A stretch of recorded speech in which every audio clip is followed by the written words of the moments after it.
Welcome, dear friends, to an evening filled with warmth and tranquility. As the gentle whispers of spring nights weave through your room, remember that relaxation is the key to unlocking sweet dreams.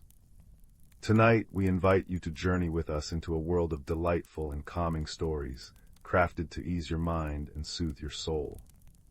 Embrace the serenity of these tales and let them cradle you into a restful slumber.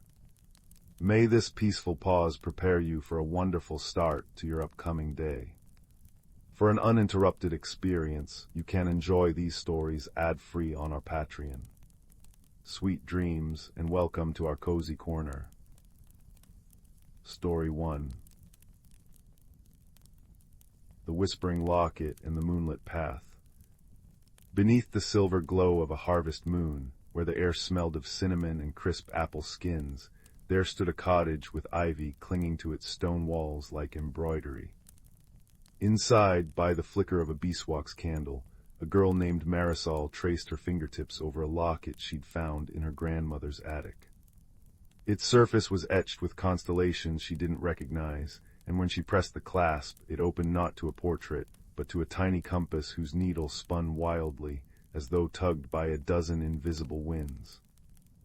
"Strange," she murmured, the metal warm against her palm. The compass suddenly stilled, pointing insistently toward her window, where the forest beyond her garden stretched like a shadowy quilt.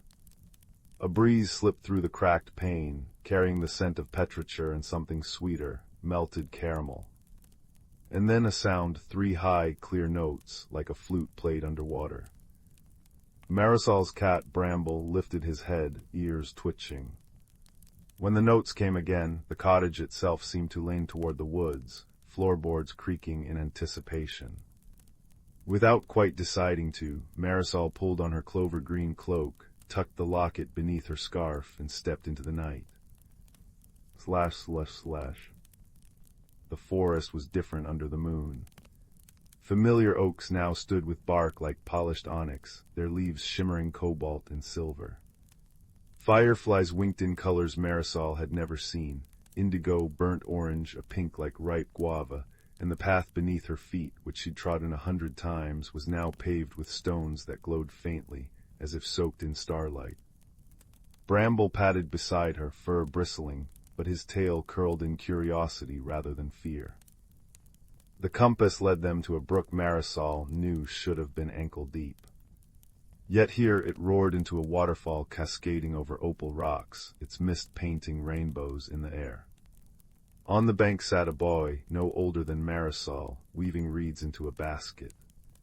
His skin had the russet-brown hue of autumn oak leaves, his hair a tumble of charcoal curls threaded with living ivy. But most remarkable were his eyes, one the gold of dandelion pollen, the other deep violet, like twilight compressed into a glance.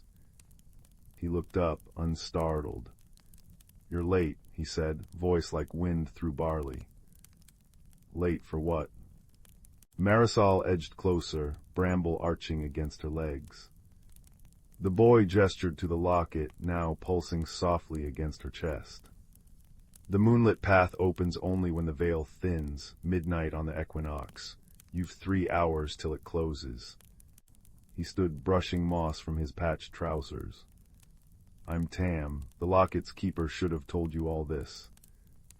"My grandmother." Marisol's throat tightened. The woman had passed last winter, her stories of the shimmering folk dismissed as fanciful tales. Tam's gaze softened. "Ah, then you'll need to learn as you walk." He plucked a lily from the water, its petals unfolding into a tiny map etched in bioluminescent sap. "The path leads to the Grove of Echoes, where the first trees whisper secrets to those who listen, but the grove is fading, see." He pointed to the edges of the map, where the glowing lines frayed like threadbare cloth. "The locket is the key to healing it, or it was before it was lost." Marisol frowned. "How?" "By remembering." Tam tapped the compass. "It doesn't point north, but toward memories, the ones the grove has forgotten. You'll need to collect them before dawn." He nodded to the waterfall. The first's in there. Slash, slash, slash.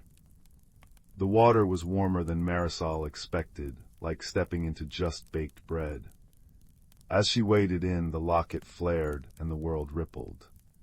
Suddenly she wasn't in a stream but a sun-dappled glade, watching two children, a girl with Marisol's freckles and a boy with Tam's heterochromatic eyes, burying a wooden box beneath an elm. "Promise you'll come back," the girl whispered. "Every equinox," the boy said, pressing a pebble into her hand. It was the same unusual azure as the locket's compass. The memory dissolved, leaving Marisol knee-deep in the present-day brook, clutching a now-solid azure pebble. Bramble sneezed indignantly, soaked to the skin. "That was my grandmother," Marisol breathed. "She met you." Tam helped her onto the bank. She was the last keeper. Without her, the grove's memories started, unraveling. He avoided her gaze. "The path is how our worlds stay connected, how we remember each other." Marisol pocketed the pebble, its surface thrumming like a heartbeat. "What's next?" Slash, slash, slash. The journey spun onward, a tapestry of magic and melancholy. They rescued a memory from the throat of a willow tree, a duet sung by Marisol's grandmother and a fox with quartz fur, pried another from a hedgehog's nest, a recipe for snowberry tart, written in glowing lichen ink. Each memory solidified into an object, a feather, a thimble, a slip of parchment, that Marisol tucked into her cloak pockets, now impossibly spacious. But as they neared the grove, the air grew heavy with the scent of burnt sugar. The vibrant forest dimmed, leaves curling at the edges like old parchment. Bramble hissed at shadows that slithered too liquidly, and Tam's steps faltered. "The void," he muttered. "It feeds on forgotten things." Ahead the path fractured, consumed by a swirling darkness that swallowed the fireflies whole. From its depths emerged a creature, a shifting mass of smoke and static, with eyes like cracked mirrors. Marisol's locket cooled abruptly against her skin. "What do we do?" Tam gripped her shoulder, his hand trembling. "The void's a part of the grove now. We can't fight it, but maybe." He eyed the treasures in her pockets. "Maybe we can remind it what it's forgotten." Slash, slash, slash. The void lunged, and Marisol acted without thinking. She threw the azure pebble into its maw. The creature recoiled, convulsing as the memory unfolded within it, two children laughing, their hands clasped around a sapling. The static cleared momentarily, revealing a glimpse of bark and leaves. "More," Tam urged. Marisol hurled the feather, a maiden's first flight on the back of a heron, the thimble, a truce sealed over mended sails, each memory striking the void like a bell. With each blow, the darkness receded, until all that remained was a trembling shadow the size of a barn cat. Bramble approached, tail high, and bumped his head against the creature's form. The void emitted a sound like a rusty hinge, then dissolved into a shower of dandelion fluff. Where it had stood grew a sapling, its leaves the shape of Marisol's locket.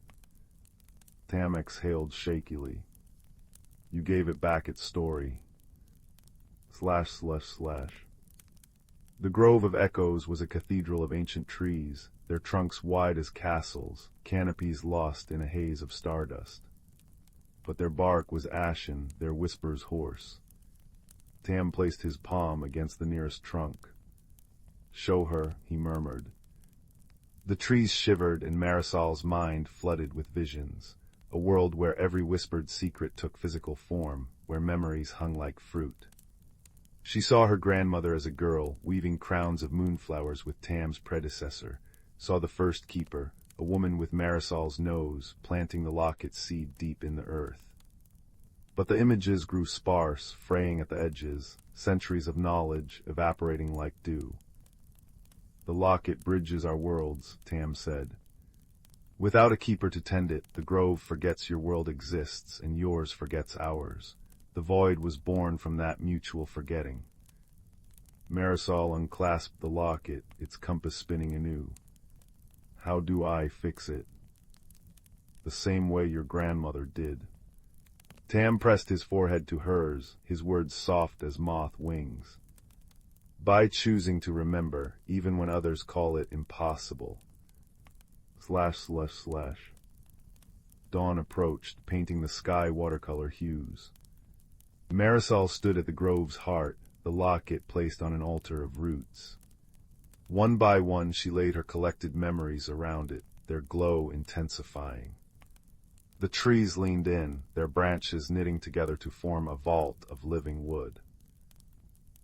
Tell them, Tam urged. The stories the grove needs to hear. Marisol closed her eyes. She spoke of her grandmother teaching her to bake snickerdoodles, their edges golden as the locket's compass, of bramble curling in her lap during thunderstorms, of her father's laugh, deep and rolling as distant thunder.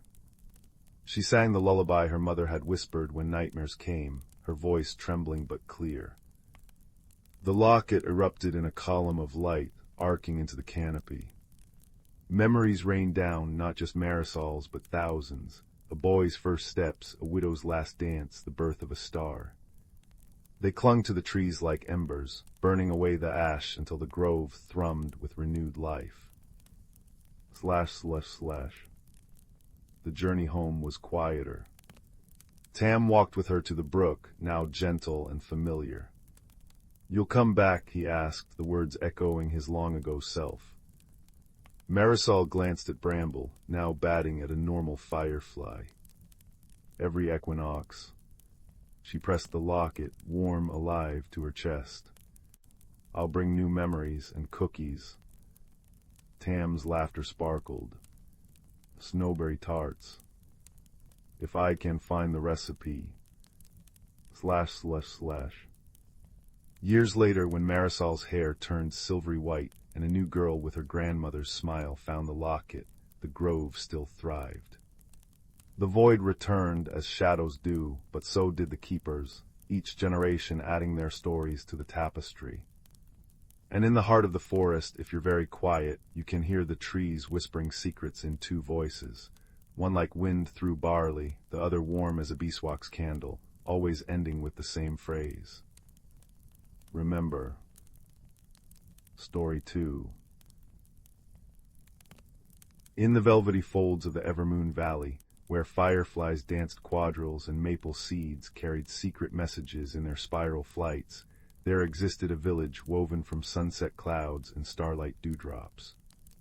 This was Wonderment Hollow, home to bakeries that sold laughter-filled eclairs, libraries where books bloomed different scents depending on their genre, and the peculiar little cottage where our story begins, shaped like a teapot, with a chimney that whistled show tunes when it rained. Here lived Sylvie Sprigglewort, a girl whose hair curled like cinnamon smoke, and whose pockets perpetually carried biscuit crumbs for diplomatic relations with hedgehogs. Her best companions were a fretful owl named Professor Noodles, who'd failed his nocturnal navigation exams 3 times, and a rock troll called Glump with a moss beard that grew faster than dandelions in May. Their peaceful days of picnicking on floating lily pads and teaching tadpoles watercolor painting were interrupted one crisp autumn morn when the village's famous weather vane, a copper contraption shaped like a dancing badger, began spinning wildly and didn't stop. Botheration biscuits, squeaked Sylvie as her third attempt to calm the vane resulted in it spewing rainbow-colored snow. The seasons are getting tangled. Indeed, pumpkins were sprouting cherry blossoms, children's breath formed summer fireflies when they exhaled, and the river had started flowing upward to avoid conflicting with a particularly stubborn cloud. The solution, according to Wonderment's oldest legend, lay in the Crystal Cozy, a hidden grove where 4 ancient season sprites slumbered in teacup-shaped crystals. But there was a catch. The grove could only be found by someone wearing mismatched socks while humming a polka backwards. Easy peasy pudding breezy, declared Glump, immediately removing his left boot to reveal lime green socks with polka-dotted sheep. I've been practicing my humming. Their quest began with a hopscotch journey across the confetti fields, where flowers chimed like glass wind chimes and paths changed direction whenever someone sneezed. Along the way they acquired two unexpected allies, Bumblethorpe, a honeybee in a tiny waistcoat who'd retired from pollen duty to write Hacus, and Wisp, a will-o'-the-wisp with stage fright who communicated through charades. The first trial came at the Bridge of Bewilderment, not a bridge at all, but a chattering flock of starlings that formed shifting arches. "Mind the third bird from the left," warned Professor Noodles, peering through spectacles fogged with anxiety. "He's a notorious practical joker." Too late, Sylvie stepped onto what turned out to be a very realistic bird mustache disguise, sending them all tumbling into a marshmallow-soft cloud below. "Marvelous!" cried Bumblethorpe, jotting notes for a poem titled Ode to the Appended. "Adversity tastes of elderberry jam." Through teamwork, Glump's beard vines as climbing ropes, Wisp's light melting a path through Candifloss fog, they reached the crystal cozy just as the seasons reached critical tangle. Summer leaves had started singing opera, winter icicles grew fur coats, and spring's baby chicks were hatching as fully grown chickens, who immediately demanded retirement plans. The awakening of the season sprites required presenting gifts representing each season: a snowflake that never melts, winter; a dandelion clock showing backwards time, spring; a shadow preserved in a jar, summer; and a maple key that unlocked nothing, autumn. Through hilarious mishaps, including Glump accidentally drinking the shadow, tastes like Tuesday afternoons, and Professor Noodles getting his talons stuck in a honey jar, the gifts were presented. But the real magic came when Shy Wisp finally found his voice. Literally, it had been hiding in Bumblethorpe's haiku notebook all along. His wobbly rendition of the Ballad of Mismatched Mittens made the crystals glow like 1,000 captured sunsets. The sprites emerged not wise old beings, but giggling childlike creatures made of melting frost, cherry petals, campfire smoke, and pumpkin spice. "You've done the hard work already," chimed the sprites in unison, their voices like a wind chime symphony. "The seasons needed mixing. How else do we get snowberry summers or autumn blossom showers?" With a mischievous wink, they spun the tangled seasons into a glorious new creation, the time of between, where fireflies wore tiny scarves, hot cocoa rivers flowed through flower fields, and every afternoon contained exactly 17 perfect minutes for naps. As Wonderment Hollow celebrated with a festival of floating lanterns that changed colors based on the holder's mood, Sylvie realized the true secret. She popped the last biscuit crumb into her mouth and whispered to her friends, "Chaos is just unmixed wonder." Glump immediately began shaking his beard like a snow globe for science, while Professor Noodles composed a surprisingly competent limerick about the virtues of mismatched socks.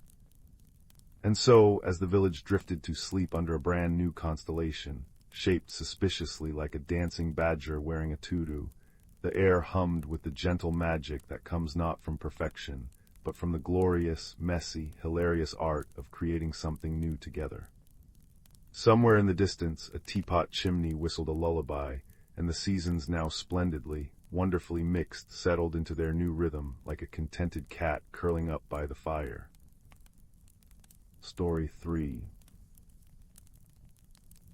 In the quiet hamlet of Moss Grove, where chimney smoke curled into plum-colored sunsets and cobblestone paths glimmered with dew long after dawn, there existed a mystery as delicate as the lace frost on autumn windows. It began when the village baker noticed his cinnamon cakes cooling on the windowsill would vanish between blinks, leaving only crumbs that sparkled faintly in the sunlight. Soon after, the blacksmith found her newly forged horseshoes arranged in perfect circles around the old wishing well, still warm but bearing tiny thumbprint dents along their edges. Young Tamsin, whose freckled nose was always either buried in books or tilted upward to catch the scent of incoming rain, first noticed the pattern. "Whatever it is," she told her hedgehog companion Pippin as they sat beneath the copper beech tree near the mill pond, "it's drawn to warmth and metal." She flipped open her leather-bound journal, pages fluttering like moth wings to show sketches of the disturbances. "And see here, Mrs. Nettle's knitting needles went missing yesterday, but they reappeared this morning stuck in the mayor's prize turnip knitted into a tiny scarf. Their investigation led them to the edge of the whispering glade, where ferns trembled with secrets and the air tasted of elderflower even in deepest winter. It was there they met Orlin, the stooped but sharp-eyed keeper of the Moonfall archives, whose spectacles reflected constellations no one else could see. "Ah," he murmured, tracing one gnarled finger over Tamsin's drawings, "you've encountered the Glimmertwigs, though they've not been seen since my grandfather's time." As Orlin explained, Glimmertwigs were miniature forest spirits no taller than a teacup, their hair spun from dandelion fluff and their clothes woven from shed snakeskin. "They're drawn to human craftsmanship," he said, polishing a curious brass monocle that glowed faintly green, but only when their own homes are in peril. Something must have disturbed their starlight nests in the old ironwood trees. That night, guided by Pippin's quill-sharp senses and Orlin's star-charted maps, the trio ventured into the glade with offerings: a tin of honeycomb for sweetness, a thimble of mercury for reflection, and Tamsin's favorite copper compass for trust. Moonlight pooled like liquid silver between the trees until, with a sound like twinkling wind chimes, a dozen Glimmertwigs emerged. Their leader, a spirited creature with acorn-capped boots and a cloak of monarch butterfly wings, stepped forward clutching Mrs. Nettle's smallest knitting needle like a scepter. "Your machines dig too deep," she chimed in a voice like water over quartz, pointing toward the northern hills where villagers had recently repaired an old ore mine. "The earth's heartbeat grows faint beneath the clang and clamor. We tried to warn you with signs, rearranged your metals, borrowed your warmth." Understanding dawned on Tamsin like the first brushstroke of sunrise. "The new mine shafts," she breathed. "They must have tunneled near the Glimmertwig's root cellars." For the little folk stored starlight in labyrinthine chambers below ground, using its gentle radiance to nourish the forest through winter. The solution came not through grand gestures, but through patient collaboration. Orlin negotiated a truce using the ancient language of rock and lichen, while Tamsin designed tiny baffles made from woven wire and sheep's wool to dampen the mine's noise. Pippin, with his hedgehog's talent for navigation, helped redirect the deepest tunnels away from the starlight vaults. In return, the Glimmertwigs taught the villagers to craft lanterns from hollowed apples filled with fireflies' lights that burned brighter and cleaner than any candle. On the eve of the Frost Festival, when the mine reopened at a gentler rhythm, the entire village gathered to see the Glimmertwig's final gift, a constellation of bioluminescent mushrooms spiraling up the ancient clock tower, their soft blue glow syncing perfectly with the stars above. "It's a celestial map," Orlin whispered as children traced the shimmering patterns with mittened hands. "A reminder to always listen not just with ears, but with the quiet spaces between breaths." Years later, when Tamsin became Mossgrove's first librarian of magical ecology, she'd often pause by the western window where moonlight and mushroom glow intertwined. Pippin, now silver-muzzled but still curious, would nestle in her apron pocket as she added another entry to her journal, a pressed monarch wing beside a sketch of tiny bootprints in frost, and the enduring truth that even the loudest world holds whispers of wisdom, waiting for gentle hearts to hear. Story 4.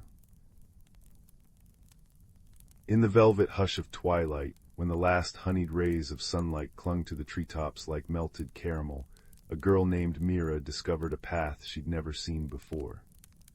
It appeared behind the old willow tree in her grandmother's garden, its cobblestones glowing faintly, as if moonlight had been kneaded into the rock. The air above it shimmered like heat over a teacup, and from somewhere beyond the bend came the scent of pine needles toasted by summer and the distant chime of glass windbells. Mira's slippered foot hovered above the first stone.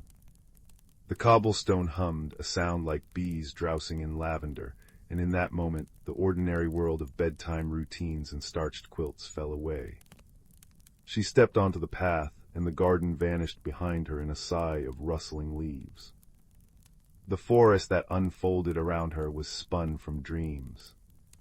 Trees arched overhead like cathedral ribs, their bark silver as old spoons and leaves like shards of amber that clinked together in a breeze. Between their trunks floated orbs of soft green light, bobbing gently as if curious about the small human trespassing into their realm. Mira reached out to touch one, and it burst into a shower of emerald sparks that settled in her hair like dewdrops. A giggle escaped her, a sound that seemed to wake the woods. From behind a moss-cushioned rock emerged a creature no taller than her knee, with fur the color of autumn fog and ears like willow leaves. Its eyes were twin pools of starlight, and when it spoke, its voice was the crinkle of parchment unfolding. "Lost little wanderer?" it asked, tilting its head. "I'm not lost," Mira said, though her fingers twisted the hem of her nightgown. "I'm exploring." The creature's tail twitched, a puff of dandelion fluff. "Explorers need guides," it declared, hopping onto a toadstool. "I am Thistle, keeper of forgotten paths. You've stepped into the Glimmerwood where shadows sing and rivers flow uphill. Come, the moonlit court gathers tonight, and they do so love new stories." Thus began their journey. Thistle led Mira across a bridge woven from spider silk and starlight, its threads singing beneath her feet.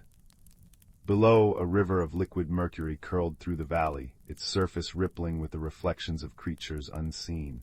A flicker of wings here, the swirl of a tail there. "Don't look too long," Thistle warned. "The river of whispers shows what might be, not what is." But Mira, ever curious, glanced down and gasped. The mercury clouded, then cleared to show her standing at the edge of a vast, dark cave, her hands trembling.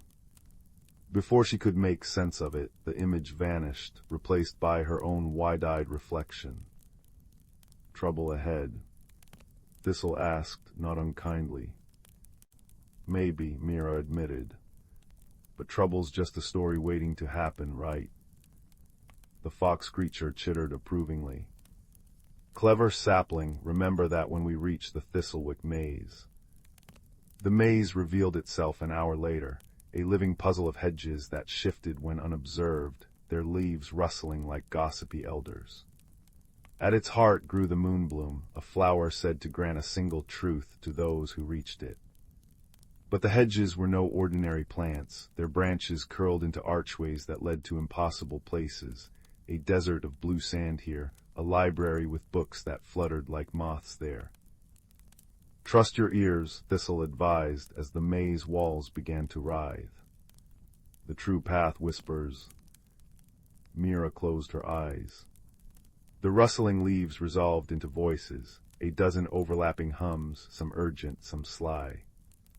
But one thread of sound wound through the noise like a silver thread, a soft, steady melody that reminded her of her grandmother humming lullabies. She followed it, hand brushing the left hedge, until the maze stilled. Before them bloomed the moonbloom, its petals glowing like captured moonlight. As Mira reached for it, the flower shivered. "What truth do you seek?" it chimed, its voice the ping of a crystal goblet. She paused. "Why did the path appear to me?" The moonbloom's light intensified. "Because you listened when others only looked," it sang. Then it wilted, leaving a single seed in Mira's palm, a tiny, pulsing star. The final test came at the cave of echoing shadows, a yawning mouth in the mountainside where the walls glittered with frozen starlight. Here, Thistle hesitated. "My kind cannot enter," they said, ears flattening. "The cave mirrors your fears, but remember, little sapling, shadows shrink when you step forward." Inside, the cold bit at Mira's cheeks. Her breath fogged the air, and each footstep echoed a dozen times over. Then the darkness stirred. From the walls peeled shadowy forms, a looming figure with too many teeth, a whirlpool of grasping hands, a chorus of voices hissing, "Turn back, turn back." Her heart hammered, but she clutched the moonbloom's seed and took another step. The shadows wavered. "You're not real," she whispered. "Are you certain?" hissed the darkness, thickening around her ankles. Mira closed her eyes and thought of Thistle's laugh, of the singing bridge, of her grandmother's garden waiting beyond the woods. When she opened them, the seed in her hand blazed like a tiny sun. The shadows recoiled, melting into the walls to reveal the cave's true nature, a gallery of ice sculptures, each depicting a child who'd braved the glimmerwood before her. Their faces were determined, joyful, alive. At the cave's heart rested a pool of liquid night, its surface scattered with constellations. As Mira approached, the water stilled. A figure emerged, not a shadow, but her own reflection, holding a lantern.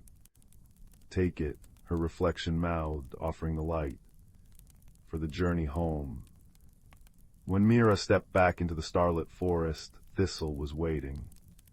"You've met your shadow self," they observed. "And she was kinder than I expected," Mira said, smiling. The lantern in her hand cast warm pools of light on the path, now leading homeward. The glimmerwood bid her farewell in a chorus of rustling leaves and chiming lights. At the garden's edge, Thistle nuzzled her hand. "Visit when the moon wears a silver ring," they said, fading into the dusk. Mira's grandmother found her at dawn, curled under the willow tree with a smile on her lips and a tiny starseed locket around her neck. "You've had quite an adventure," the old woman murmured, spotting the pine needles in Mira's hair. As the girl drifted to sleep in her proper bed, the locket pulsed gently, a reminder that courage isn't the absence of fear, but the choice to whisper yes when wonder knocks. And in her dreams, the path waited, always just out of sight, ready to unfurl again when her heart grew curious. Story 5. In a valley cradled by mountains wearing scarves of mist, there existed a village where chimney smoke danced in spirals, and lamplight had a peculiar habit of glowing slightly brighter when someone told a kind truth. The cobblestone streets of Willowmere were lined with cottages whose thatched roofs sprouted thyme and clover, and where doorknockers shaped like sleeping owls would hoot softly when visitors arrived. It was here, beneath skies stitched with constellations that rearranged themselves nightly to form new stories, that the first strange occurrence began on an evening crisp as a freshly picked apple. 9-year-old Tansy was brushing her rabbit-eared marmalade cat by the hearth when the village weather vanes all turned westward at once, not with the wind, but against it.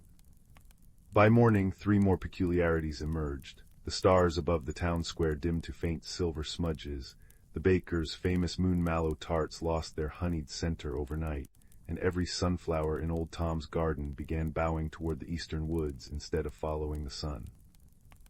"It's as if the rules are unraveling," murmured Juniper, the freckled girl who delivered dream petal tea to villagers, her arms full of chamomile sachets that morning. She'd found the words etched in frost on her window pane, though no one had been near her attic room.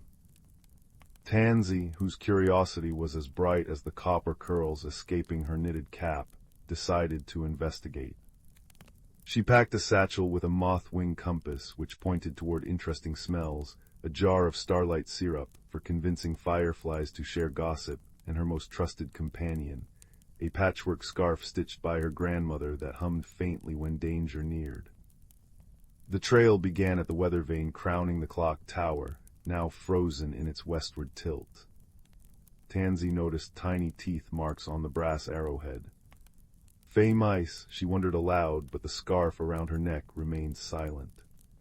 It wasn't until she sprinkled starlight syrup on the marks that a shimmering trail emerged, leading past the murmuring brook where willows dipped their branches like scribes recording secrets. Deep in the hazelwood, where ferns curled into sleeping bag shapes for wandering sprites, Tansy encountered a fox with fur the color of autumn's last sunset. It sat primly beside a cluster of mushrooms arranged in a perfect spiral, one paw resting on a pebble etched with the same westward arrow as the weather vanes. "You're following the unraveling," said the fox, its voice like wind through dried lavender. When Tansy gasped, it added gently, "All good mysteries deserve a guide. You may call me Ember." Ember explained that the disturbances were threads plucked from a larger tapestry, a magical balance maintained by something ancient hidden in the hills. The Heartstone, he said, ears twitching toward the east. Its light has steadied Willowmere's magic for centuries, but stones grow weary just as hearts do. As they journeyed, the woods revealed other clues. A family of hedgehogs rolling a misplaced star back to their burrow. It fell through our ceiling. A stream where fish swam in geometric patterns, and finally, a cottage older than the oaks around it. Vines heavy with slumberberries framed its door, and smoke shaped like cats and crescent moons drifted from the chimney. Inside they found Hazel, the village's former star catcher, now bent like a well-loved book, but with eyes that sparkled like dew on a spiderweb. Her walls were hung with maps of forgotten constellations and jars containing everything from captured thunderstorms to the laughter of children who'd outgrown fairy tales.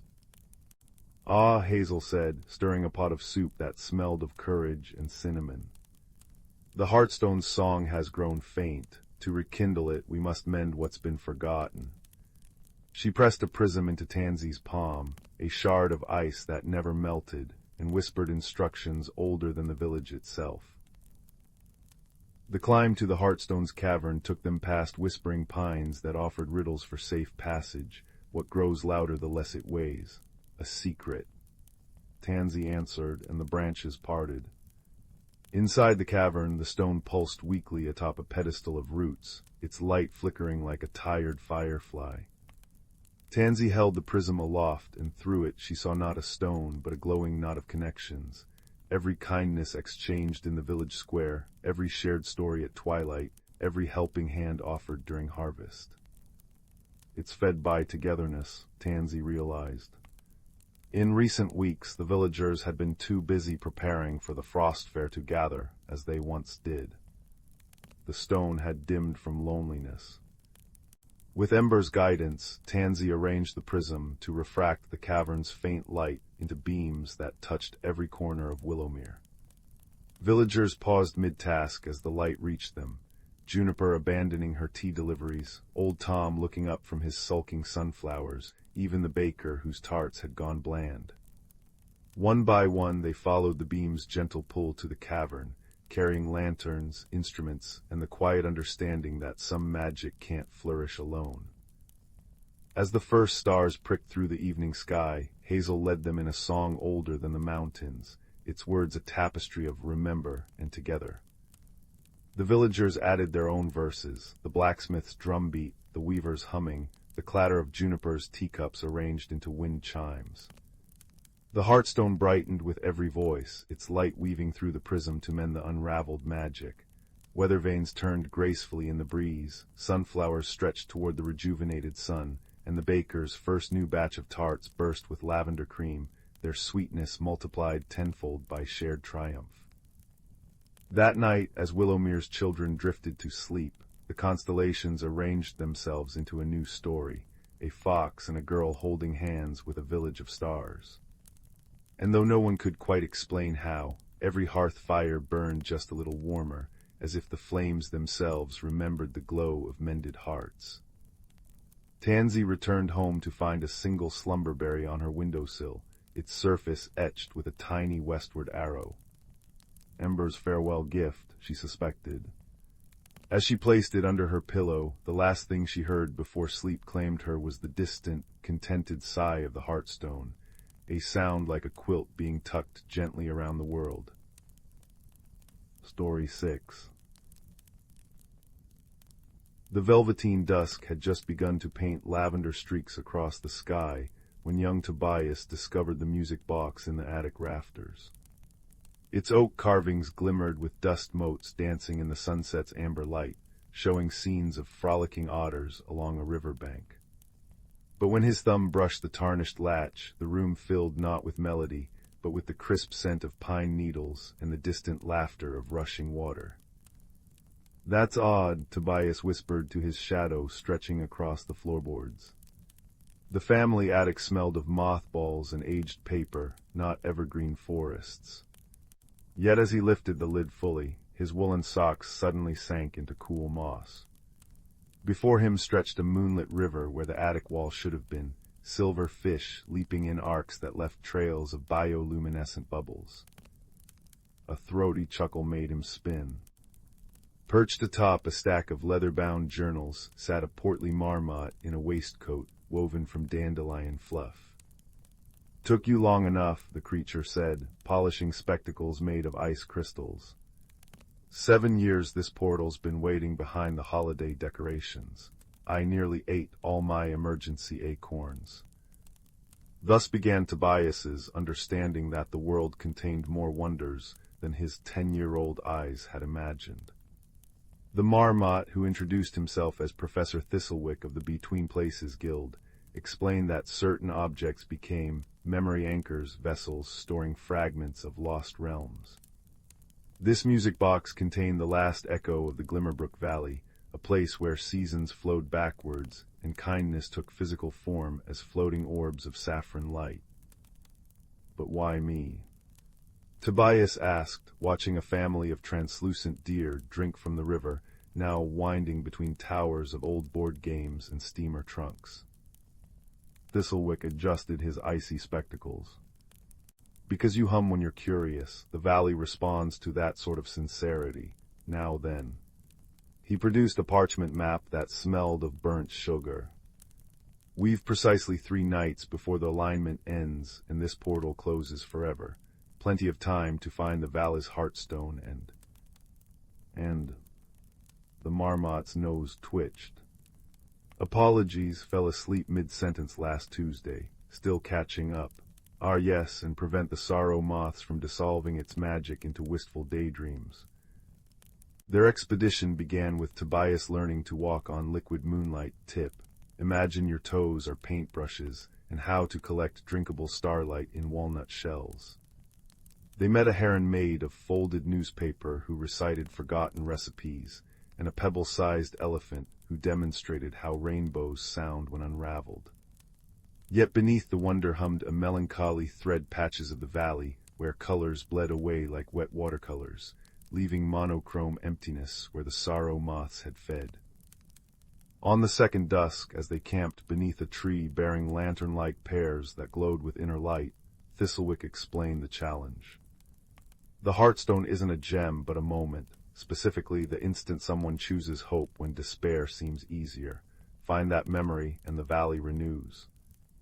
Tobias stirred their campfire, burning cinnamon sticks that crackled in harmonies with a stick. But how do you search for a moment? By understanding what drowns it. The marmot's usually twitchy tail went still. Tomorrow we reach the moth's nest.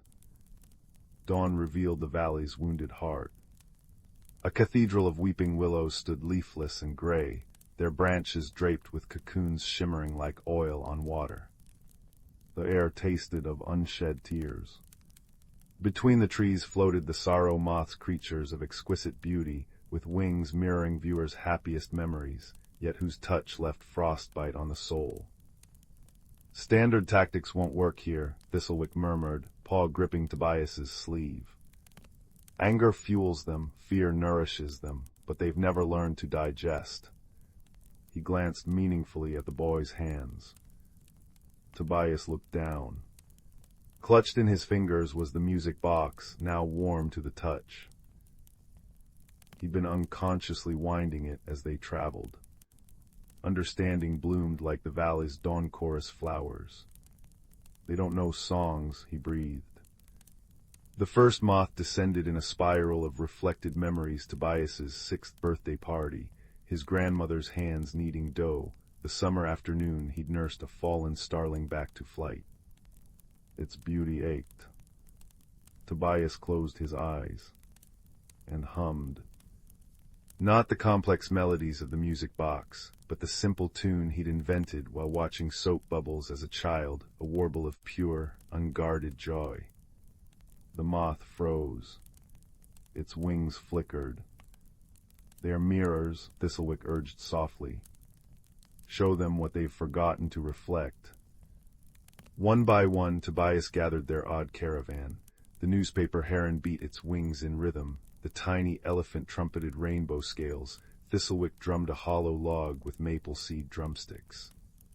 Together they played the valley's forgotten heartbeat, not perfect harmonies, but the messy, vibrant music of living things trying their best. The cocoons began to glow. As the last note faded, the moth's wings darkened into velvety indigo scattered with starlight specks. Where they alighted, color seeped back into the world, grass blades regaining their emerald vibrato, river rocks shimmering like scattered opals. And there, beneath the central willow, materialized the heartstone, a frozen dewdrop containing the image of a young girl long ago, another anchor chooser, sharing her last biscuit with a starving fox. When Tobias placed the dewdrop against the music box's mechanism, the entire valley exhaled. Seasons rippled outward, autumn leaves burning to green flames, snowbanks blooming into dandelion clocks. The portal behind them stabilized into an archway of intertwined roots. "It'll need occasional tuning," Thistlewick said as they stood again in the attic, now permanently scented with fresh rainfall. He adjusted his dandelion waistcoat. "Say every full moon, I'll bring the acorn cakes." As weeks turned to months, Tobias's quiet life gained gentle magic. Mornings might find otters made of cinnamon steam helping stir breakfast oatmeal, or his little sister's tears transformed into fireflies before they could fall. The music box became village legend, though only children and kind-eyed elders ever saw its true nature. On the eve of his 11th birthday, Tobias found a new carving on the box's lid, a boy in marmot standing back-to-back with arms outstretched, conducting an orchestra of seasons. That night, as the first snow quilted the world in silence, he placed the music box on his windowsill. Its ever-changing song now featuring a certain tiny elephant's triumphant toot, wove through the dreams of every sleeping creature within 7 hills. And in the attic rafters, if one knew to listen, there remained the soft rustle of a marmot's snores echoing from a sun-dappled realm between heartbeats, where lost wonders go to be remembered. Story 7. In a valley cradled between mountains that wore crowns of perpetual mist, there lived a young bookbinder named Corin, whose fingers could mend torn pages, but whose heart struggled to repair itself. Each morning he climbed the cobblestone path to his workshop, a crooked tower with windows like curious eyes, where he repaired ancient grimoires and illustrated children's tales. Yet for all his skill, Corin moved through life as cautiously as a moth afraid of its own shadow, clinging to routines as tightly as the ivy gripping his tower's stones. Change unsettled him. The rearrangement of a shelf or the arrival of a new season sent him retreating into his shell like a hermit crab. One brittle autumn afternoon, as Corin dipped his quill into ink the color of midnight, a peculiar book arrived without warning. It lay on his work table, bound in covers that shifted from deep cobalt to silvery green depending on the light, as if woven from twilight itself. No name marked its spine, but when Corin brushed his thumb over the pages, they hummed faintly, like a tea kettle singing on a hearth. Inside, the book lay utterly blank, until the moment Corin sighed in frustration and words began to bloom. "To the one who mends stories," the first line read, "you've forgotten how to read your own." Corin startled, nearly upsetting his inkwell. The letters shimmered like liquid starlight, and as he read on, the room seemed to soften at the edges, the firelight growing warmer, the scent of aged paper deepening into something alive and verdant. The book spoke of a forgotten garden hidden in the heart of the valley, where a tree with crystalline leaves grew, a tree said to reflect the truest self of whoever stood beneath its branches. Legend claimed it had withered long ago, its magic locked away by a guardian who feared the vulnerability of truth. "Nonsense," Corin muttered, though his hands trembled as he turned the page. Yet that night dreams of the tree haunted him, roots like braided moonlight, leaves chiming like bells in a breeze, and a voice, soft as a spider's thread, whispering, "What are you afraid to see?"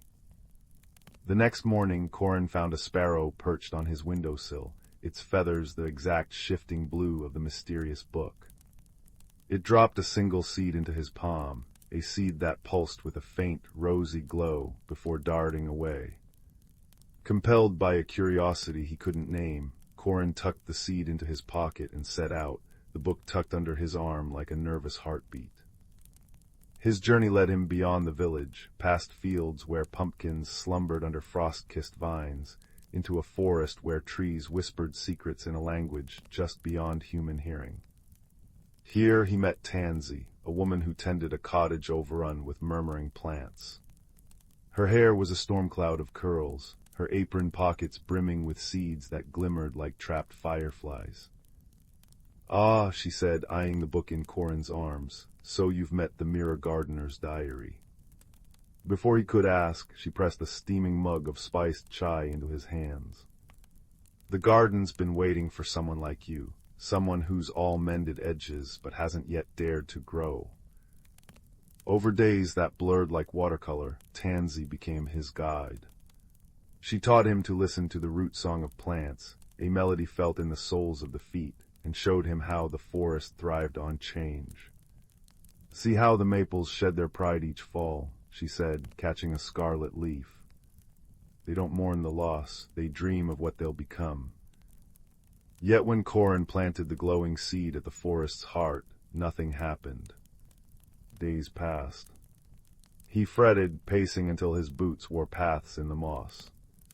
"Perhaps it's dead," he groaned.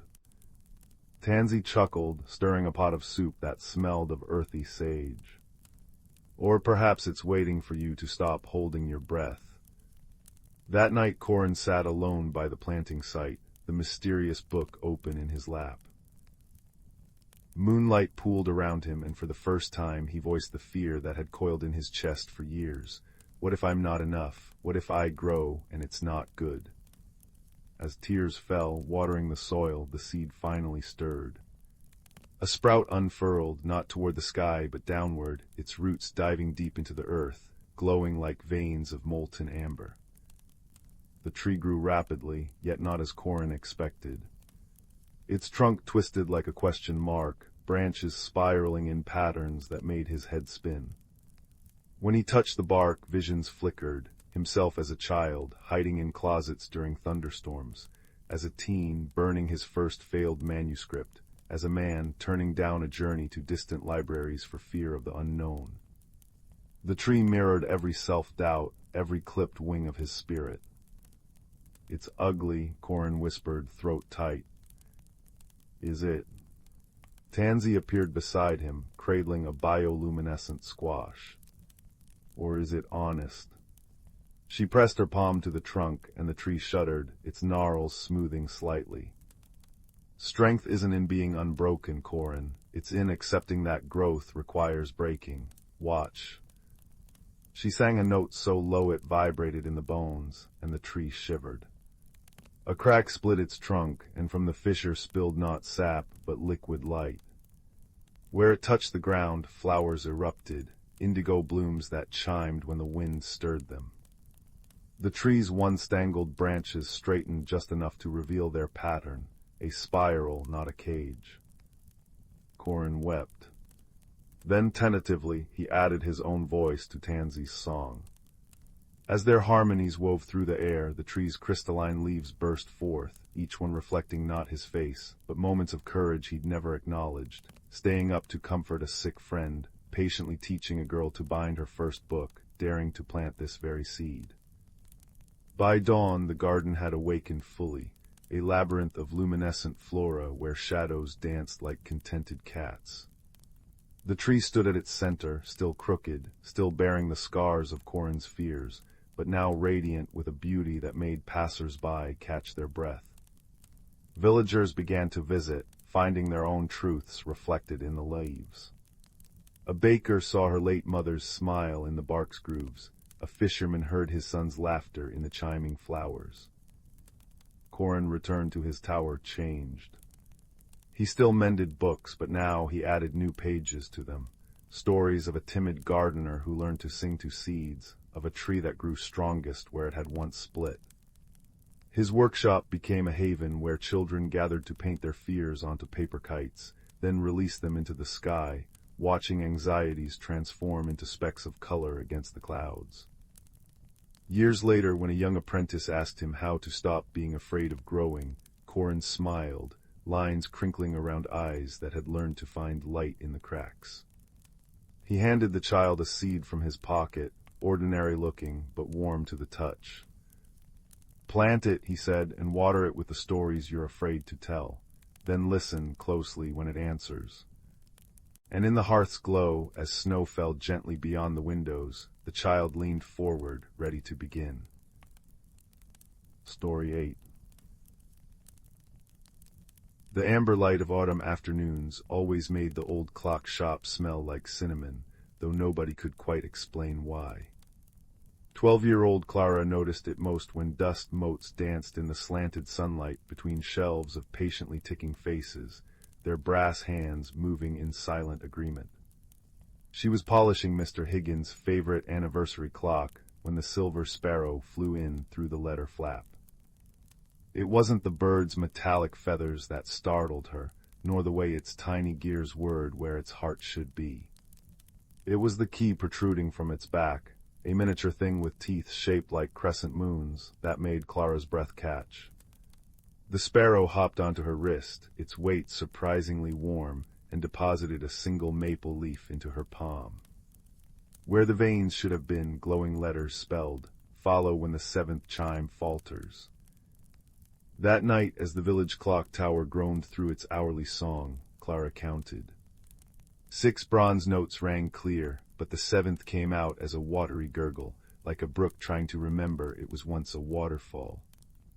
Beneath her feet, the shop's oak floorboards rippled. A trapdoor she'd never noticed before yawned open, revealing stairs lined with bioluminescent moss that clung to the stones like stardust. The underground chamber smelled of forgotten birthdays and well-loved books. At its center floated a teapot, not porcelain nor silver, but something translucent and shifting as twilight. Its surface swirled with constellations that rearranged themselves when Clara blinked. "Ah," sighed a voice from the spout. "The keeper of lost time arrives right on schedule." A tendril of steam curled into the shape of a badger wearing a waistcoat patched from pocket watch faces. Mr. Bramble, as he introduced himself, adjusted his spectacles, lenses made from frozen honey, and explained the rules of the chrono teas. Every century, the temporal teapot chose someone to mend the frayed moments drifting through reality, a child's unfinished goodbye, a promise whispered too late, memories sinking like stones in time's river. "But I'm just a clockmaker's apprentice," Clara protested, fingers brushing the teapot's warmth. It hummed a melody her mother used to sing while winding the cuckoo clocks. "Precisely." Mr. Bramble produced a thimble-sized hourglass from his waistcoat. "You notice when things are almost right, that chair leg that rocks just slightly, the clock that gains 3 seconds every lunar cycle. Now you'll fix what's almost remembered." Their first journey required catching the 11:34 train to yesterday. The platform materialized from cigar smoke and old theater tickets, the locomotive itself a panting creature of pistons and longing. In the dining car, they met their second companion, a firefly named Twinkle who carried her light in a tiny hurricane lantern. "Stole it from a lighthouse's dream," she confessed, wings buzzing with mischief. "Now I guide wanderers through foggy memories." The challenge emerged as they crossed a bridge made of sundial shadows. A sorrow storm brewed ahead, dark clouds crackling with unshed tears. "Common hazard when mending old griefs," Mr. Bramble muttered, watching the teapot's steam turn the color of wilted violets. "Storms feed on rushed solutions. We must outpatient them." Clara pressed her nose to the train's fogged window. Through the tempest, she glimpsed the flicker of a lone candle in a farmhouse window, the memory they'd come to repair. "Twinkle," she asked slowly, "does your lantern work on reflections?" The plan unfolded like origami. Twinkle dive-bombed the storm, casting dizzying light patterns that fractured the cloud's attention. Mr. Bramble conducted the teapot's steam into musical notes that smelled of fresh-baked bread and new mittens. And Clara, heart pounding, opened every window to let the storm's essence swirl inside. Angry tears taste bitterest when swallowed, she called over the gale, repeating something her father once said while gluing a shattered anniversary clock. But shared, they water gardens. The carriage became a kaleidoscope of half-healed moments, a soldier's last letter home, a widow's unsung lullaby, 1,000 might-have beans rustling like fallen leaves. Clara poured tea into chipped mugs that appeared on the seats, watching the liquid absorb the storm's sting.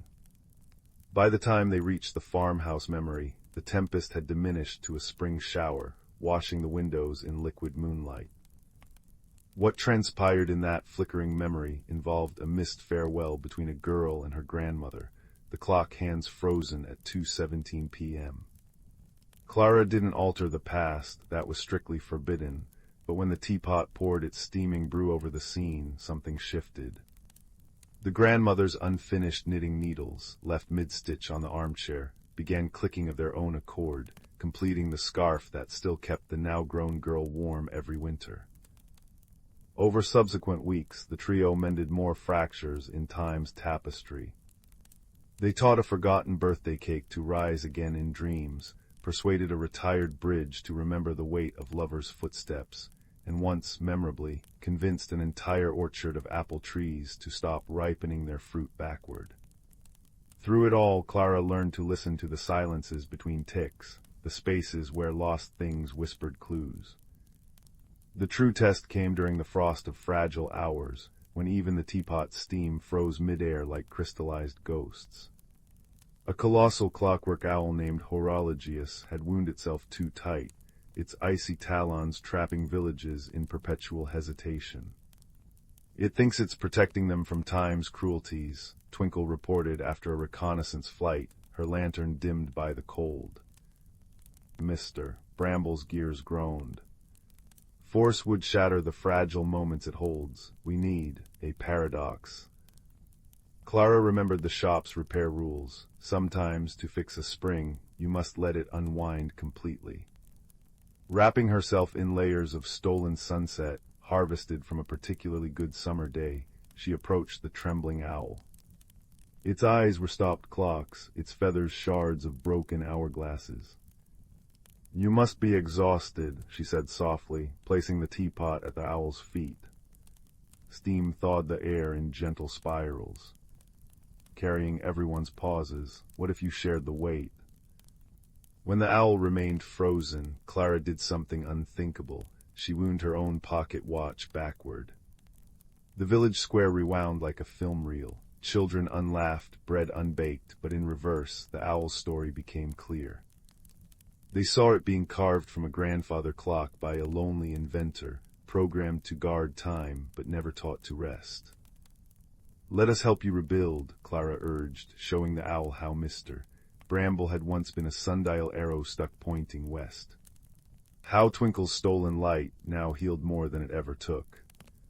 The ice began to melt into dewdrops. By the time the first proper sunrise thawed the frost, the owl had transformed. Its new form, a grandfather clock with wings, stood in the village square, its pendulum swinging a steady rhythm that blended with children's laughter. People left it offerings of interesting clouds and particularly good jokes, which it stored in its moon-phase dial.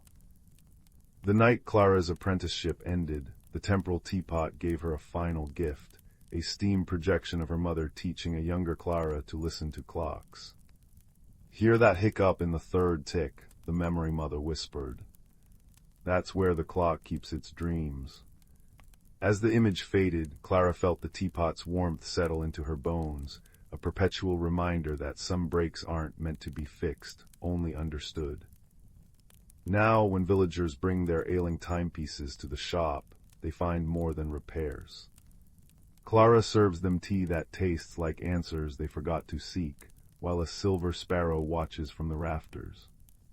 Children whisper that if you arrive just as the seventh chime stumbles, you might glimpse a badger in a honey spectacles or a firefly practicing shadow puppets. But most importantly, the shop thrums with the quiet certainty of all cherished things, that every ending nourishes a beginning, and no moment is ever truly lost while someone still remembers its song. Story 9.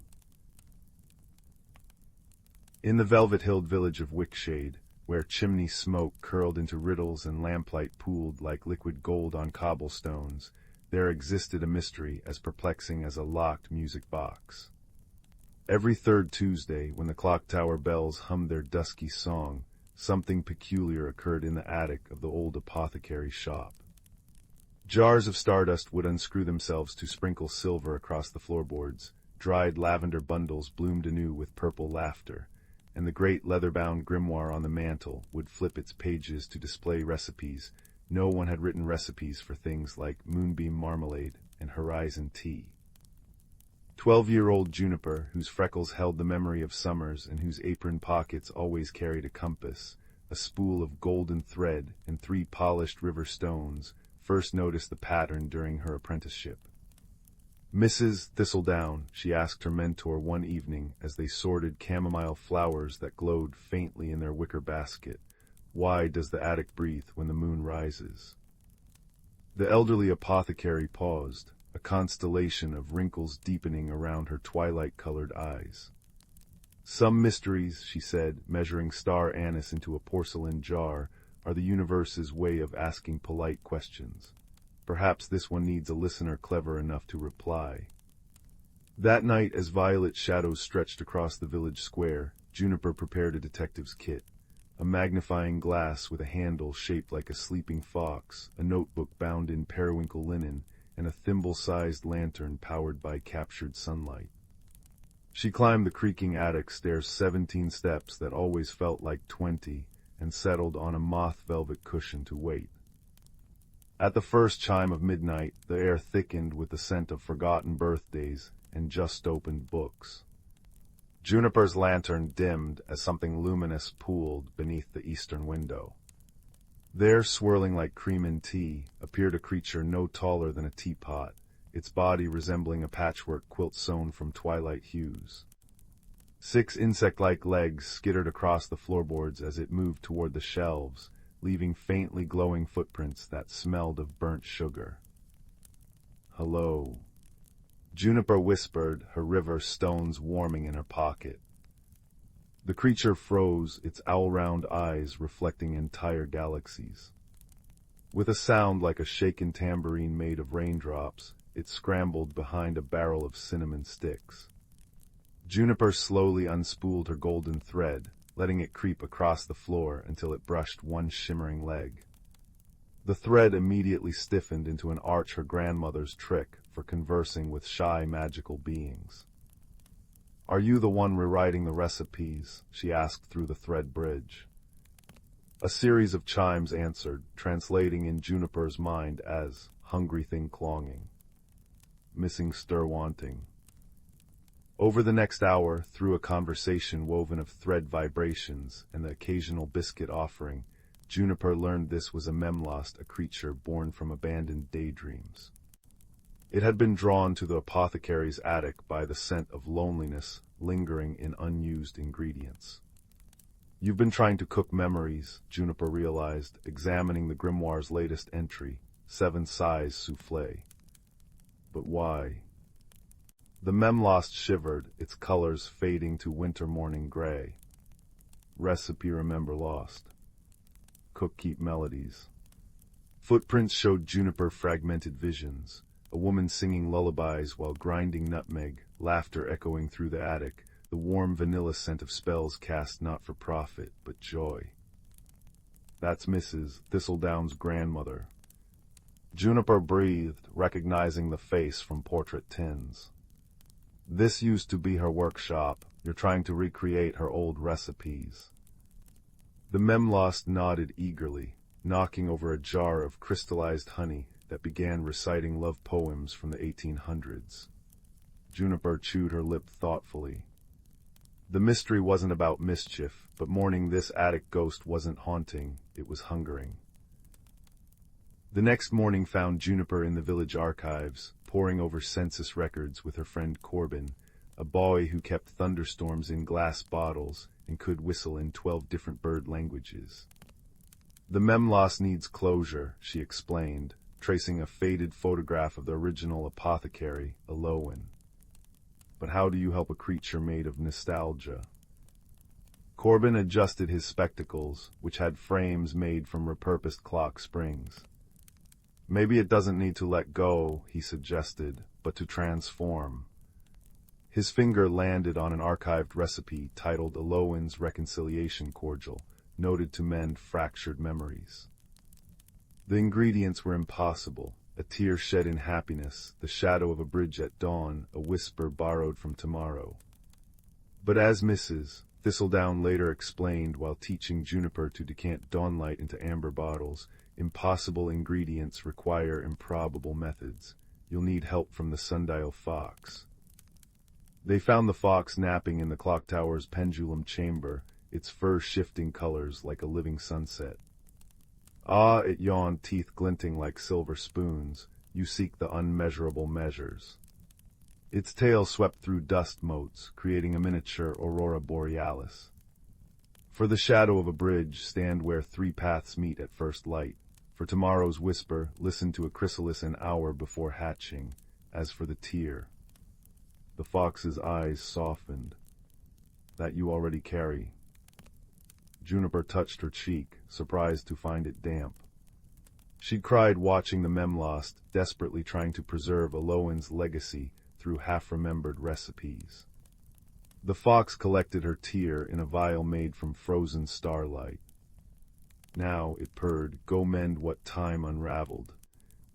On the third Tuesday, as the Memloss reappeared, Juniper and Corbin presented their cordial in Alowan's favorite teacup, willow-patterned and slightly chipped.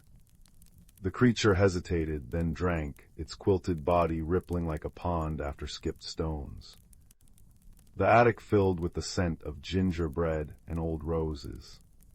From the Memloss's back unfurled translucent wings showing moving images, Alowan teaching her granddaughter to make cloud syrup, Mrs. Thistledown laughing as a child while cinnamon sticks danced a jig, Juniper herself discovering the hidden compartment where old recipes slept.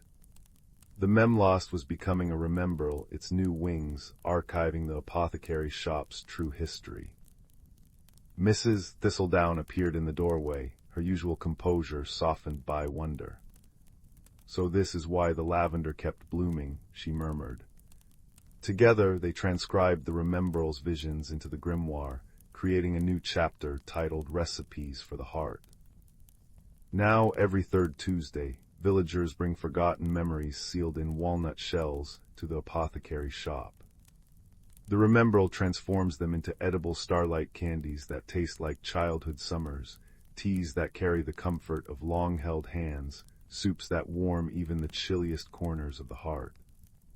And if you visit at twilight, you might glimpse Juniper in the attic window, her golden thread now woven into a hammock where the remembrel naps, their soft snores puffing out tiny clouds shaped like cherished moments. The mystery solved itself, as mysteries often do when met with patience and peppermint tea. For in Wickshade, even ghosts eventually become friends, especially the kind made from love left uncorked too long. Story 10. In a village nestled between whispering pines and a silver-bell river, there lived a young candle maker named Sylvie, whose wicks burned with peculiar magic. Each taper she crafted revealed glimpses of moments yet to come. A baker might see tomorrow's perfect loaf rising golden in her flame. A gardener might catch the shimmer of next week's first tulip unfurling. Yet as the autumn of her 16th year painted the maples crimson, Sylvie noticed her flames had begun flickering with strange, fractured visions that dissolved like smoke before revealing their secrets. The change first whispered through her workshop one crisp morning as she poured beeswax into birch molds. A flame meant to show old Mrs. Rowan her lost wedding ring instead revealed only rippling water. When the village children begged to see glimpses of the upcoming Starlight Festival, their candles sputtered gray smoke smelling of rain-soaked wool. Perhaps the wax needs more rosemary, murmured her father, brushing wood shavings from his carpenter's apron. But Sylvie's hands trembled as she tied fresh herb bundles above her workbench, knowing in her bones this wasn't about ingredients. Her magic was changing like milkweed silk caught in the wind, and she'd no idea where it might land. The true unraveling came on the eve of the frost moon. Sylvie climbed the hill behind her cottage, where an ancient copper beech stood sentinel, its branches hung with hundreds of silver wish charms left by villagers over decades. Here tradition held, one might light a candle and see their heart's truest path.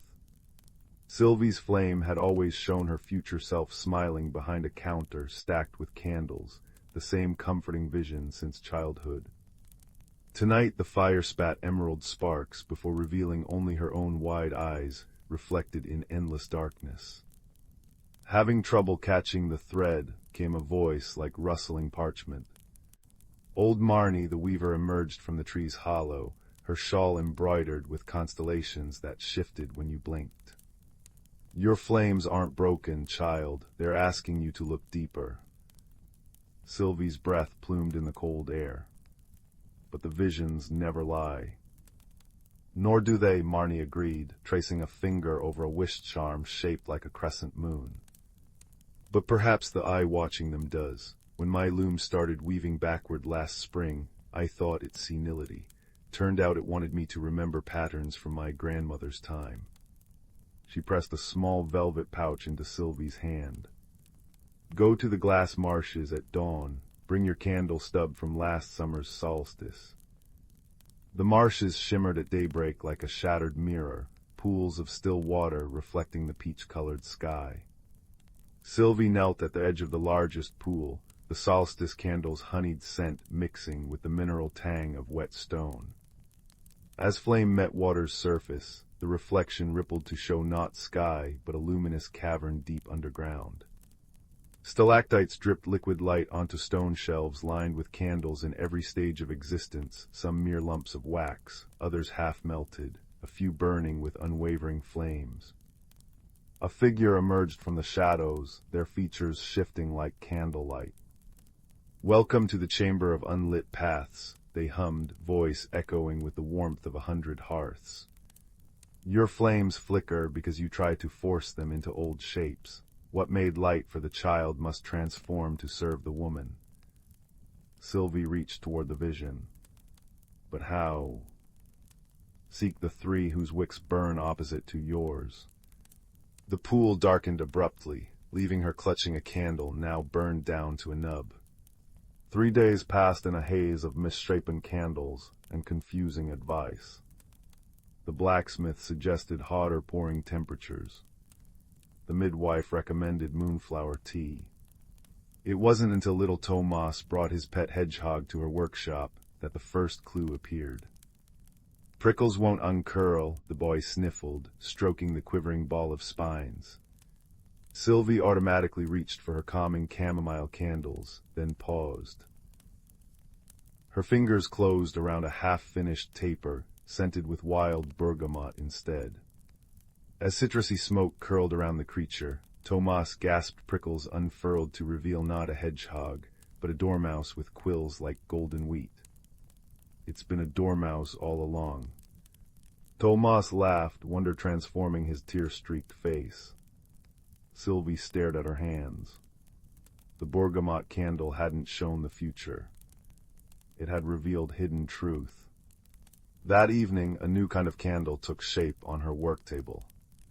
Instead of rosemary for clarity, she added snapdragon petals for revelation.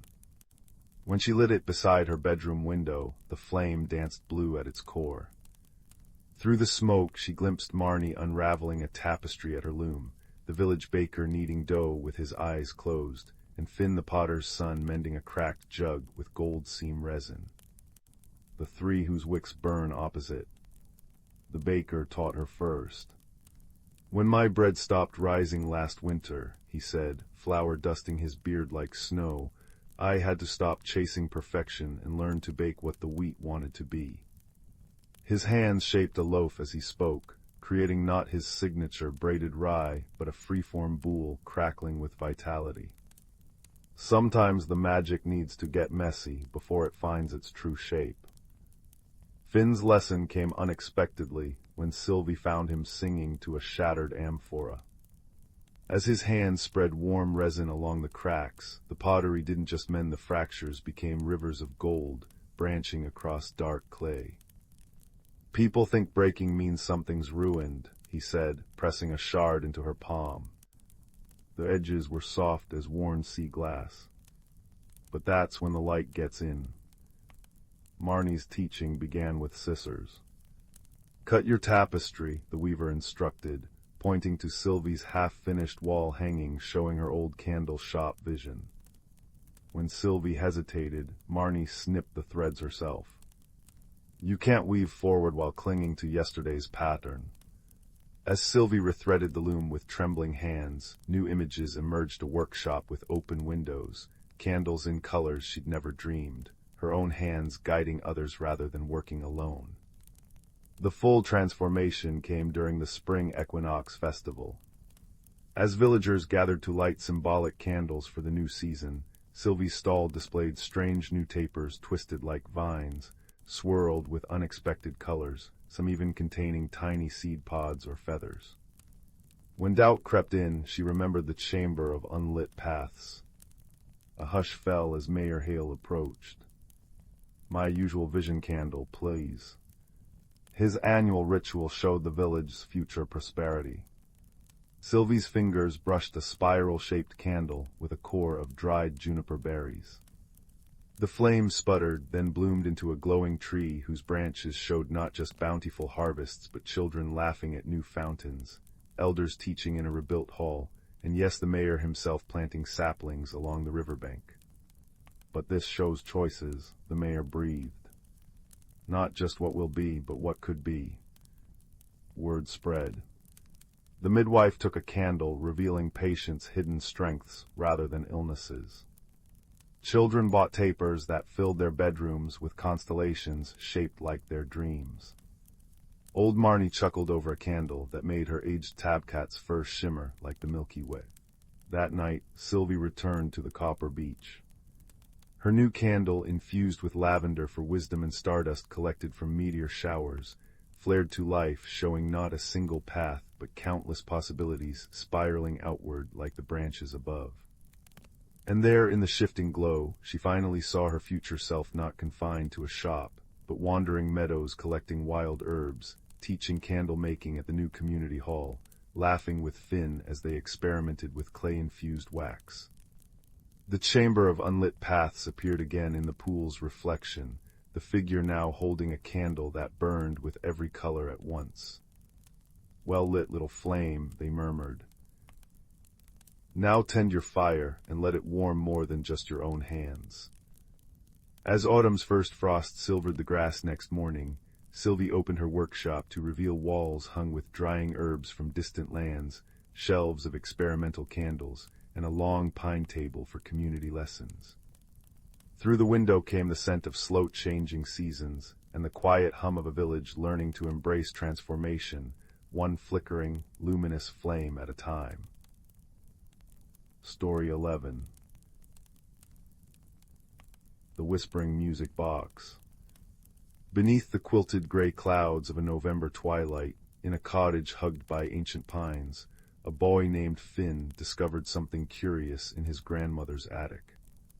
It was tucked between moth-eaten quilts and jars of preserved peaches, a music box carved from wood so dark it seemed to drink the amber light of his lantern.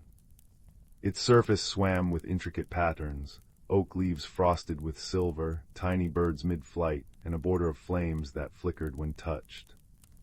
But most peculiar of all was the keyhole, shaped like a teardrop with no key to be found. Finn's fingers trembled as he traced the carvings. A hum vibrated through the wood, soft as a bumblebee's wing. When he pressed his ear to the lid, he heard not gears or chimes, but a voice like wind through reeds. "Find what's lost beneath the roots where the river bends twice." The next morning, Finn slipped the music box into his knapsack and followed the creek behind the cottage, its waters chattering secrets over mossy stones. He'd walked this path 100 times, but today the woods felt different, the air thicker, the light greener, as if the trees were leaning closer to watch. At the second bend, where the water coiled like a sleeping cat, he spotted a gnarled willow whose roots formed an archway above a patch of velvety mud. Digging with a stick, he uncovered a rusted key, its bow shaped into a crescent moon. Back home, Finn fitted the key into the music box. With a click that echoed like a falling acorn, the lid sprang open. Inside lay no mirror, no dancing figurine, only a pool of liquid starlight swirling like mercury. When he reached to touch it, the room dissolved. Finn found himself standing in a twilight grove where trees wore bark like braided silver, and ferns glowed faintly blue at their tips. Fireflies pulsed in slow, syncopated rhythms, casting shadows that skittered away when chased.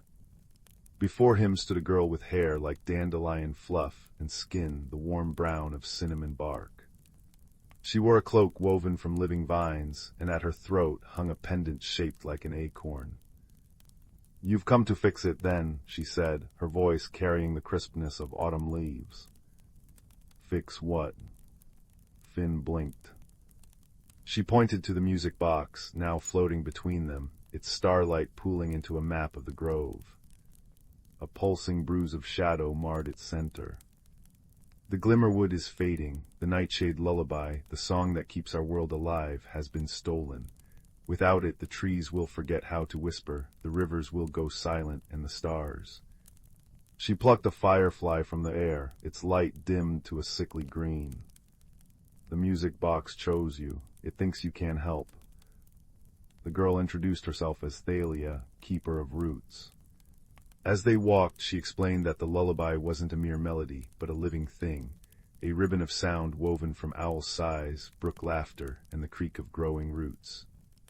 It had been trapped inside a crystal vial by a creature called the Hollowed One, a being made of forgotten memories and loneliness. But why would it steal the lullaby? Finn asked, stepping over a log furred with luminous moss. Thalia's pendant darkened. "The Hollowed One feeds on silence. It wants the world to be as empty as it feels." Their journey led them to the Moonlit market, a hidden bazaar where mushroom stalls sold dewdrop elixirs and badgers in waistcoats traded riddles for clover honey. Thalia bartered a lock of her hair, which turned into silver thread mid-snip, for a compass shaped like a dragonfly. Its wings quivered, pointing northeast. "We'll need to cross the Shiverwisp River," Thalia said grimly. "The Hollowed One's lair lies beyond." The river was a serpent of black glass, its banks lined with bones of boats. Spirits flitted above the water, will-o'-the-wisps with faces like sad children. "They are echoes of travelers who lost their hopes mid-journey," Thalia whispered. "Don't meet their eyes." A ferryman appeared, his cloak stitched from shadows. "Passage costs a memory," he rasped. Thalia offered the memory of her first sprout breaking through soil. Finn surrendered the memory of his father teaching him to whistle. As the ferry slid across the water, the wisps wailed and Finn understood. The Hollowed One had been here too, feeding on the river's sorrow. The lair was a cathedral of dead trees, their branches clutching 1,000 broken music boxes. In the center hung the crystal vial, its surface etched with screaming faces. The Hollowed One materialized, a figure of smoke and ash, with hollows where eyes should be. "You bring more silence," it hissed, tendrils snaking toward Finn's heart. But Finn, recalling how his grandmother hummed through her loneliness, reached into his knapsack. The music box glowed. "You don't have to feed on silence," he said softly. "You can share the song." The Hollowed One recoiled. "No one shares with me." Thalia stepped forward, cradling a seedling that sprouted from her palm. "The forest forgot you, didn't it, when they stopped believing in magic?" A shudder passed through the creature. The vial cracked. Finn wound the music box. Instead of starlight, it poured forth sounds: Thalia's laughter, the ferryman's sigh, the crunch of Finn's boots through autumn leaves. The hollowed one's form solidified into a boy made of birch bark and starlight, the forgotten guardian of the Glimmerwood. "I thought they didn't need me anymore," the boy whispered. Thalia took his hand. "Every forest needs its keeper." Together, they shattered the vial. The nightshade lullaby exploded outward, a symphony of wolf howls, rainfall, and the heartbeat-soft thump of apples landing in grass. The dead trees sprouted emerald leaves, the broken music boxes repaired themselves, playing tunes that made the stars sway. As dawn tinged the sky, Finn stood at the grove's edge, the music box warm in his hands. "Will you remember me?" he asked Thalia. She pressed an acorn into his palm. "Plant this where shadows gather. When its branches brush your window, we'll meet in dreams." Years later, an oak tree grew beside Finn's cottage, its leaves chiming in the wind. Children said its roots reached a world where fireflies wrote stories on the dark, and if you pressed your ear to its trunk, you could hear two friends laughing, one human, one not, bound by a song that turned loneliness into light. And in the attic, the music box still sits, waiting for the next heart quiet enough to hear its whisper. Story 12.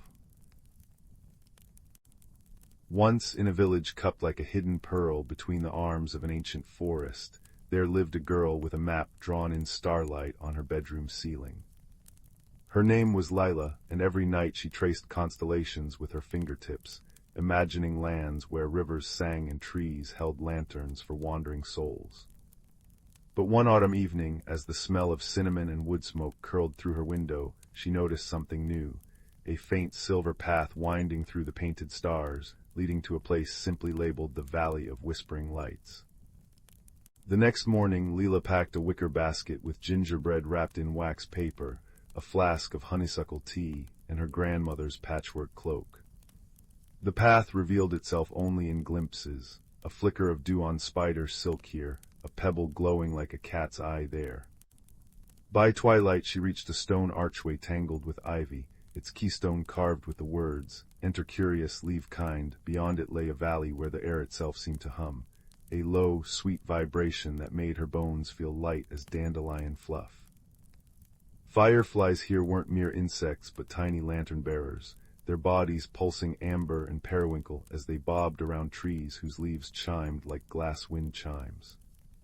Leela followed a stream that flowed upward, its water spiraling in lazy coils toward a hill crowned with a grove of trees whose bark shimmered like mother of pearl. It was there she met her first companion, a rabbit the size of a sheepdog, its fur the color of storm clouds, carrying a lantern shaped like a tulip in its teeth. "You're late," the rabbit huffed, though its voice was warm as a hearth. "The moss folk have been waiting to bless your feet." Before Leela could ask who the moss folk were, the creature hopped away, its lantern casting buttery light on a carpet of emerald moss that rippled as she stepped onto it. Tiny figures no taller than thimbles emerged, their bodies woven from lichen and willow tendrils. They anointed her boots with sap that smelled of pine and forgiveness, and suddenly the ground seemed to sigh beneath her, guiding her steps toward a meadow where flowers bloomed in geometric patterns, hexagons of lavender, spirals of sunflowers, fractal ferns unfurling like green lace. In the meadow's center stood a fox with fur the color of autumn's last flame, pacing beside a stone pedestal, holding a puzzle box made of moonstone. "Ah," the fox said, whiskers twitching, "you've come to untangle the knot of hours." The box contained no gears or keys, only a labyrinth of roots preserved in crystal, their twists frozen mid-growth. "To solve it," the fox murmured, "you must listen to what the roots remember." Leela pressed her ear to the cool crystal. Faint voices rose, a sapling's joy at the first rain, an oak's grief when lightning split its heartwood, the patient murmur of fungi knitting soil into stories. Her fingers moved without thinking, tracing the root's memories until the crystal dissolved into mist, revealing a single seed etched with constellations. The fox bowed, tail sweeping the air in approval. Wisdom isn't knowing the way, it said, but hearing the way knows you. Deeper into the valley, Leela encountered a bridge woven from spider silk and starlight, strung across a chasm where shadows swirled like ink in water. The bridgekeeper was a creature of contradictions, a badger with owl's eyes, wearing a waistcoat stitched from maple keys. Crossing requires a story, it rumbled, one you didn't know you carried. Leela hesitated, then spoke of the summer she'd nursed a fallen sparrow, fashioning a splint from twigs and thread. It flew away one dawn, she finished, but left a feather on my windowsill. The badger owl's gaze softened. Courage isn't the absence of fear, it said, stepping aside, but the love that outshines it. The bridge held firm, though the shadows below sang mournful lullabies. At the valley's heart stood the grove of echoing trees, their trunks wide as cottages, canopies dripping with bioluminescent fruit. Here the air thickened with whispers, not in words but in impressions, the crispness of a first snowflake, the ache of a goodbye unspoken, the quiet triumph of a seed pushing through frost. A great owl descended, feathers edged in silver, eyes holding the depth of wells that never ran dry. "You've come for the lights," it said, voice like wind through rye fields. The owl led her to a pool where water reflected not the sky but a mosaic of memories. Leela teaching her little brother to tie his shoes, sharing her last biscuit with a stray pup, staying up to mend her mother's favorite quilt by candlelight. The whispering lights, the owl said, are the moments kindness leaves its echo. With a talon it stirred the pool and 1,000 lights rose, globes of soft gold and silver, drifting to nestle in Leela's hands, her hair, the folds of her cloak. "Bring them back," the owl urged. "The world hungers for quiet lights." The return journey felt shorter, the valley bidding farewell in sighs and giggles. The mossfolk waved from toadstools, the fox trotted beside her with a parting riddle, what grows lighter the more you give it away, and the lantern rabbit left a trail of glowing pawprints to the archway. When Leela stepped through, the valley vanished, or perhaps folded itself into the next dreamer's map. Home again, she found her ceiling map changed. The valley of whispering lights now glowed faintly, connected by new silver paths to other wonders. In her basket, the moonstone seed had sprouted into a sapling no taller than her thumb, its leaves speckled with starlight. She planted it by her window, where it grew into a tree that bloomed year-round, its flowers humming lullabies on restless nights. Years later, travelers would speak of a woman who wandered the woods, her cloak twinkling with captured lights, guiding lost children home with stories of glass-leafed trees and badgers who collected tales. But in the village she was simply Lila, keeper of the gentlest magic, who knew the secret every adventurer learns. The greatest wonders aren't found in the getting there, but in the bringing back. Story 13. In a valley cradled by ancient, snow-dusted mountains, there existed a village where chimney smoke curled like cats stretching in sunlight. 12-year-old Clara often lingered at the forest's edge after finishing her chores, watching twilight paint the treetops gold. She'd press her palm against the rough bark of old sentinel, the grandfather pine marking the boundary between familiar cobblestone lanes and the whispering wilds beyond. It was here, on an afternoon smelling of damp earth and impending rain, that she noticed the silver thread glinting in the moss, a clue she'd walked this path 100 times without seeing. The thread led her to a birch grove where trees grew in a perfect circle, their papery bark covered in symbols that shimmered when touched. As Clara traced a curious finger over a mark resembling a teardrop within a crescent moon, the air hummed like a plucked violin string. A hidden door materialized at the base of the largest tree, its handle shaped like an acorn.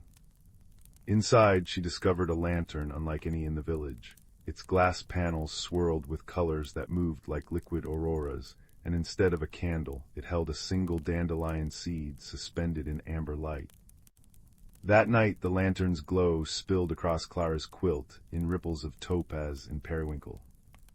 When the first chime sounded, a clear note that made her window panes shiver, she nearly dropped the lantern. The seed pulsed in time with the bell-like tones coming from the woods. Pulling on her moth-wing gray cloak, Clara followed the sound into a forest transformed. Bioluminescent mushrooms lit her path like fallen stars, and the stream she'd skipped stones across by day now flowed with liquid starlight. At the heart of this shimmering realm stood a willow tree weeping silver leaves, its branches cradling hundreds of crystalline bells. Beneath it waited a creature from village legends, a stardust stag with antlers branching like frozen lightning.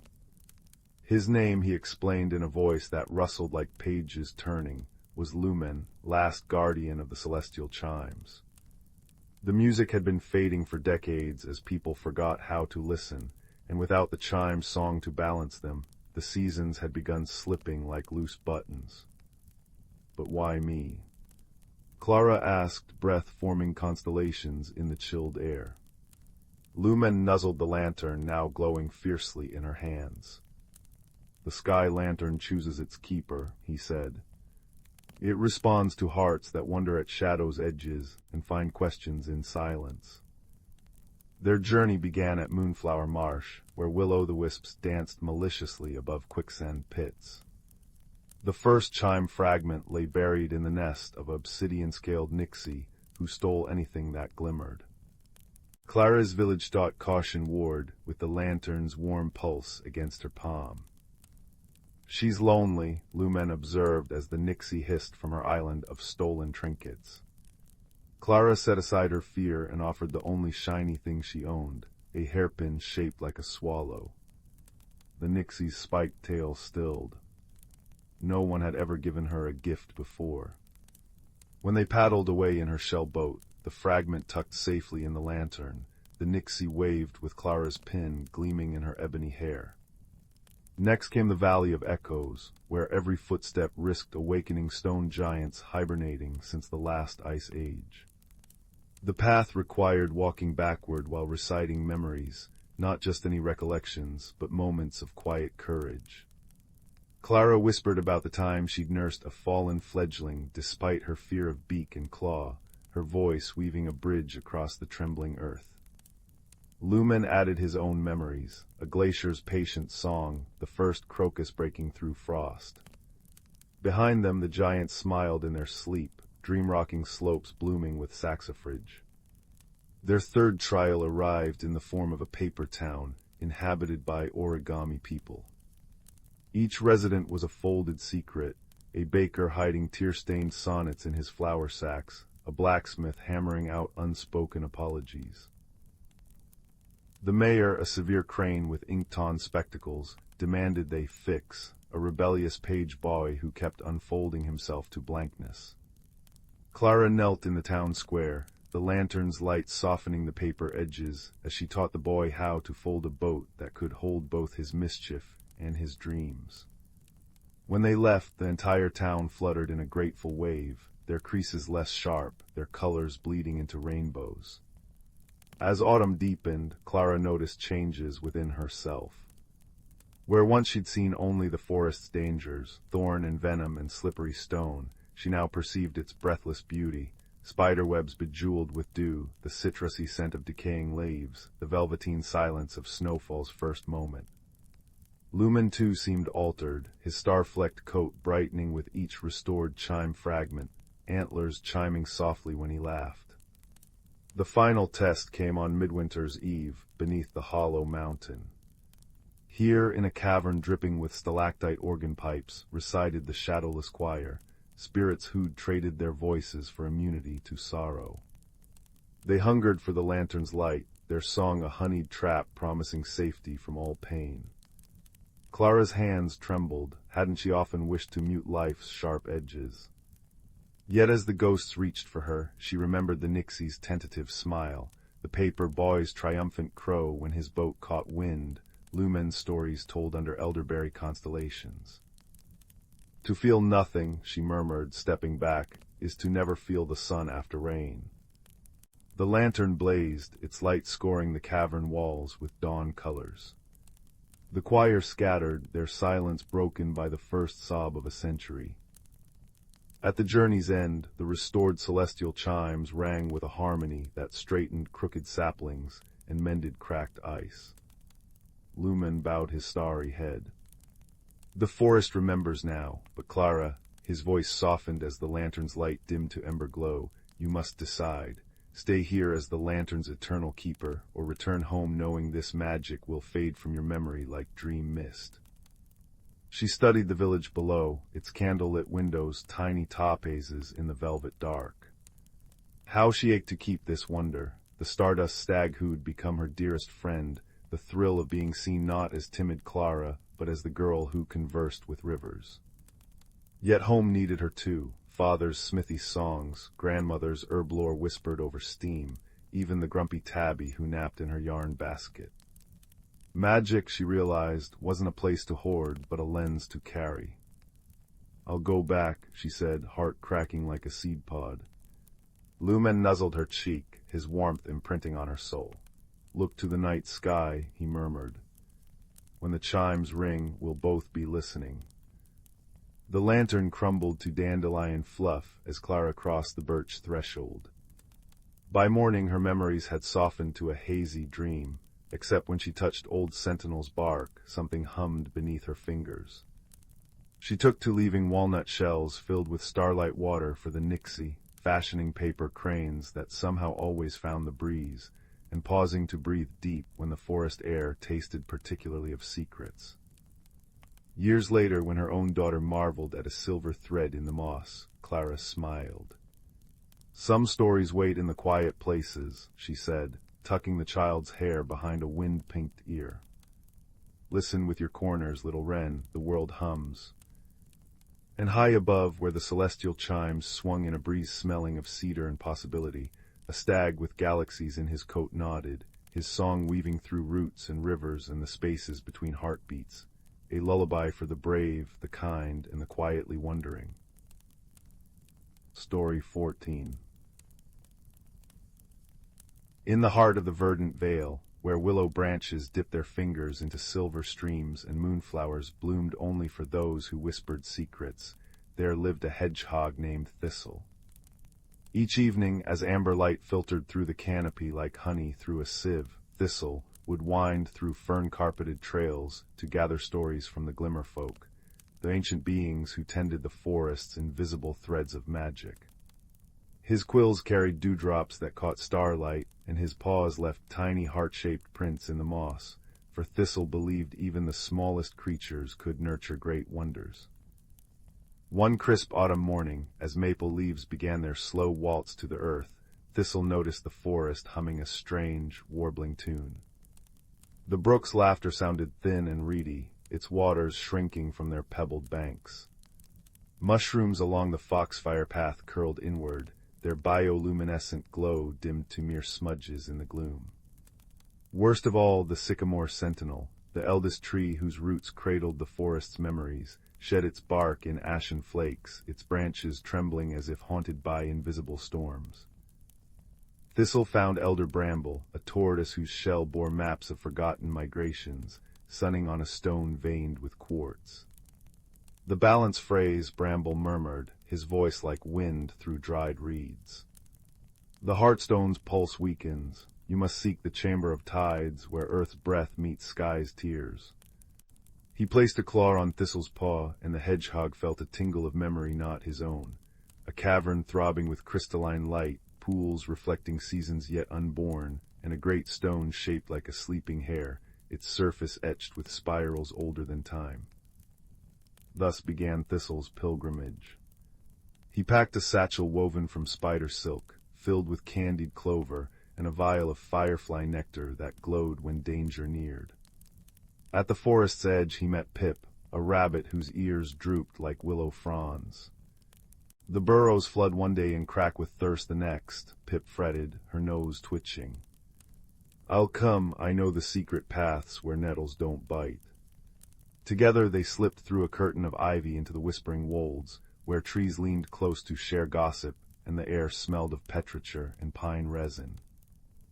Their journey wove through marvels, meadows where grasshoppers played violins of cattail strings, thickets where shadows danced quadrilles without bodies to cast them, and a glen where rain fell upward, droplets spiraling into clouds like reversed constellations. Yet signs of discord multiplied, a family of sparrows building nests from thorns instead of twigs, a creek bed littered with fish scales dull as tarnished coins. On the third dusk, as violet twilight pooled in hollows, they encountered Sorrel, a fox whose russet fur gleamed like autumn's last flame, digging frantically at a bramble-choked spring. "The water's song is choked," Sorrel growled, her amber eyes reflecting the fading light. "Listen." Thistle pressed his ear to the ground and heard a muffled gurgle, as if the spring were gagged by unseen hands. Together they cleared the debris, Thistle's quills snagging thorns, Pip's quick paws bundling rotted leaves, Sorrel's strong jaws dragging away fallen branches. With a joyous whoosh, the water surged free, splashing their faces with droplets that tasted of wild mint and forgiveness. Sorrel joined their quest, her nose tracing the Heartstone's scent, a blend of lightning-struck oak and first snow. They trekked higher, where air grew thin and larch trees stood sentinel in robes of gold. When avalanches of loose shale threatened to bury them, Pip remembered tales of the moss maidens and sang a lullaby in the old tongue. Lichen spread across unstable slopes, knitting the earth firm beneath their paws. When howling winds stole their breath, Sorrel kindled a small blaze using a stick rubbed against a rock striated with iron, and Thistle realized the fire's smoke curled in the same spiral pattern as the Heartstone's carvings. At last, in a hidden valley where auroras flickered even at noon, they found the Chamber of Tides. Waterfalls cascaded from floating islands above, their mist birthing rainbows that arched into a cavern mouth fringed with icicles and glowing fungi.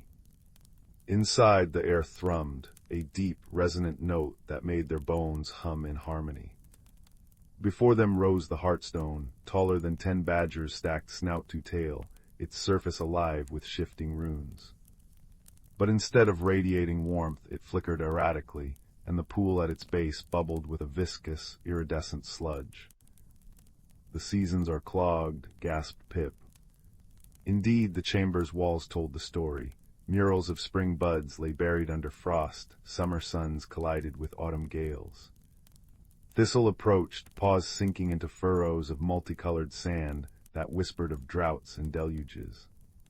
Remembering Elder Bramble's words, he pressed his forehead to the stone and poured his thoughts into it, not words but sensations. The crisp joy of biting into a winterberry, the drowsy perfume of lilacs in April, the electric tang of a summer storm. Sorrel added her memory of hunting mice through crackling fall leaves, while Pip shared the soft weight of newborn kits nestled against her belly. The Heartstone shuddered. A crack split its surface, oozing not lava but a substance like liquid shadow.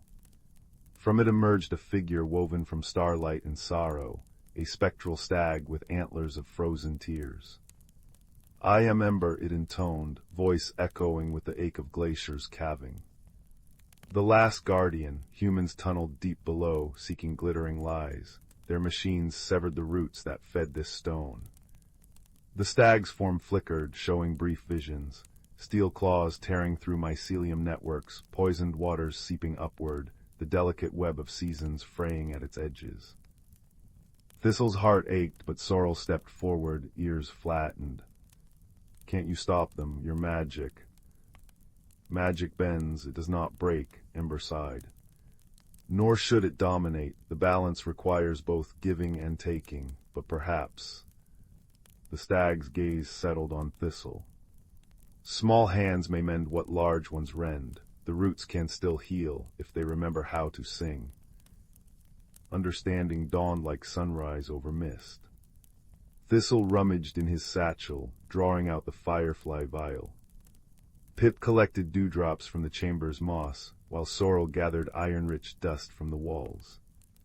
Mixing them in a scallop shell, Thistle painted the Heartstone's crack with a brush made from his own quills. As the solution touched the stone, the chamber erupted in sound, not a roar but a chorus. Mycelial threads glowed blue as they stitched the breach, crickets drummed a rhythm older than mountains, and the trio added their voices to the symphony, singing of sap and sunlight and the quiet strength of small things. With a final, shuddering chime, the hearthstone flared.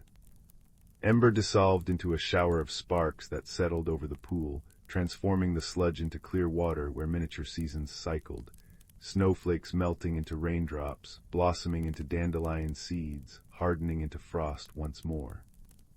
The stag's voice lingered. Remember, all magic is borrowed. Weave it gently.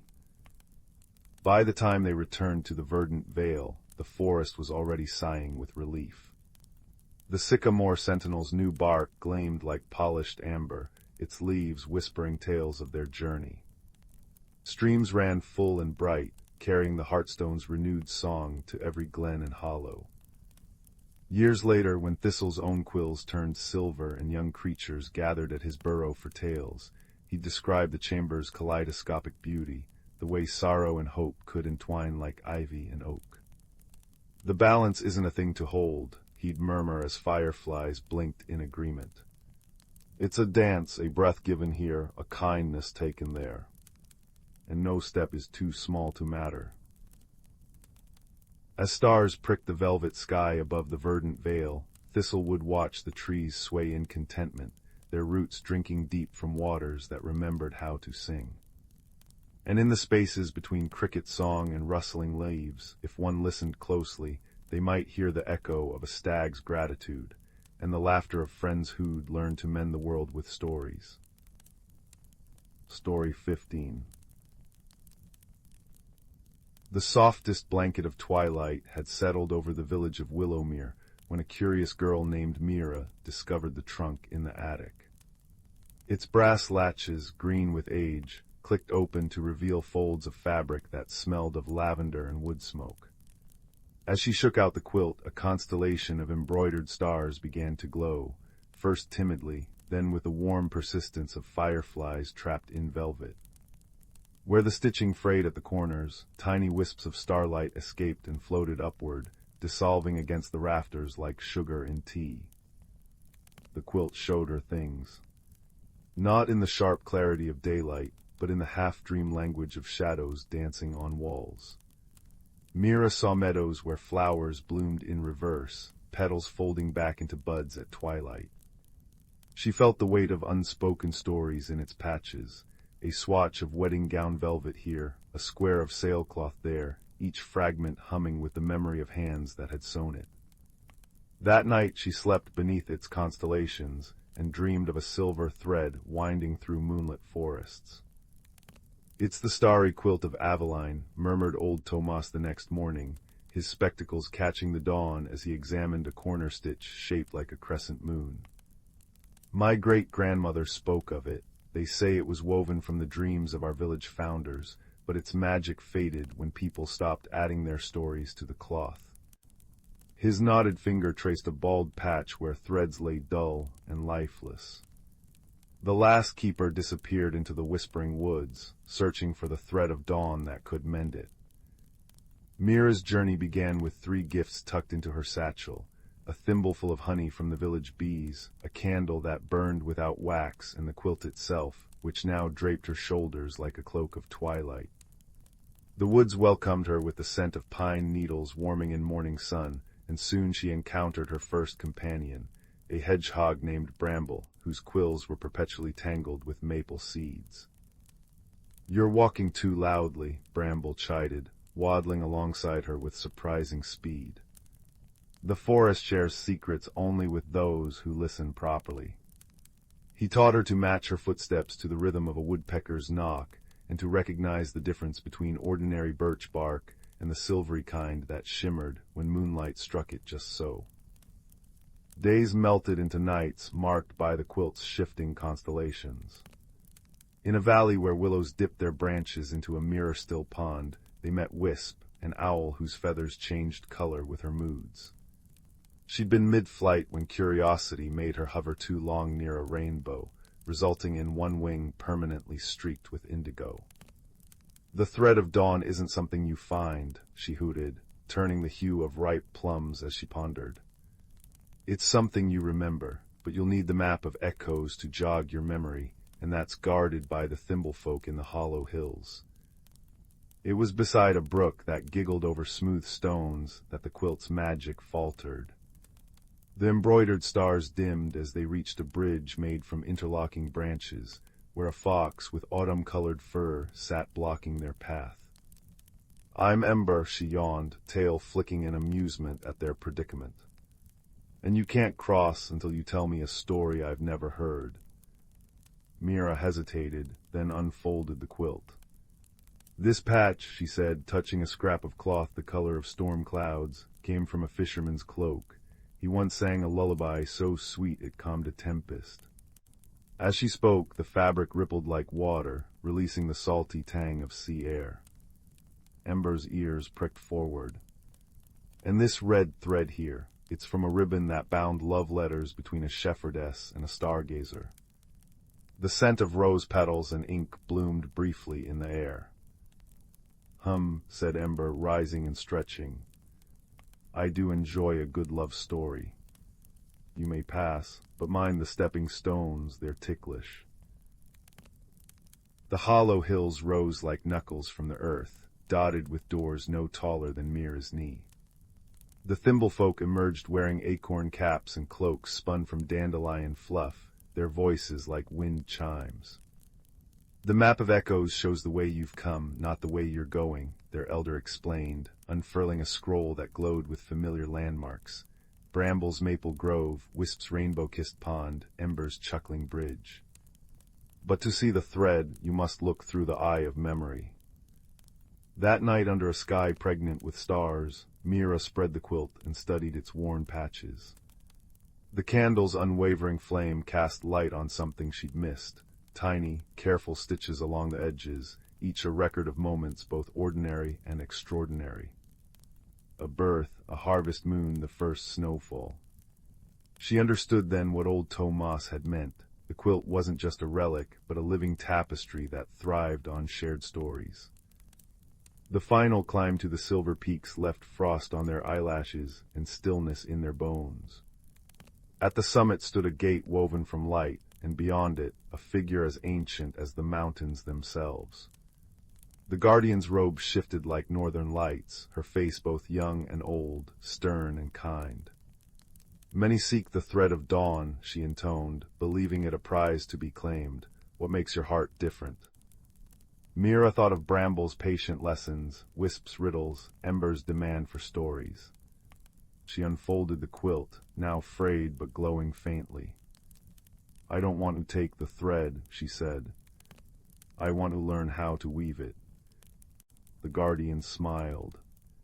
From her palm rose a spindle-spinning thread that held all the colors of dawn, pink as newborn hope, gold as friendship, blue as the moment before a dream takes shape.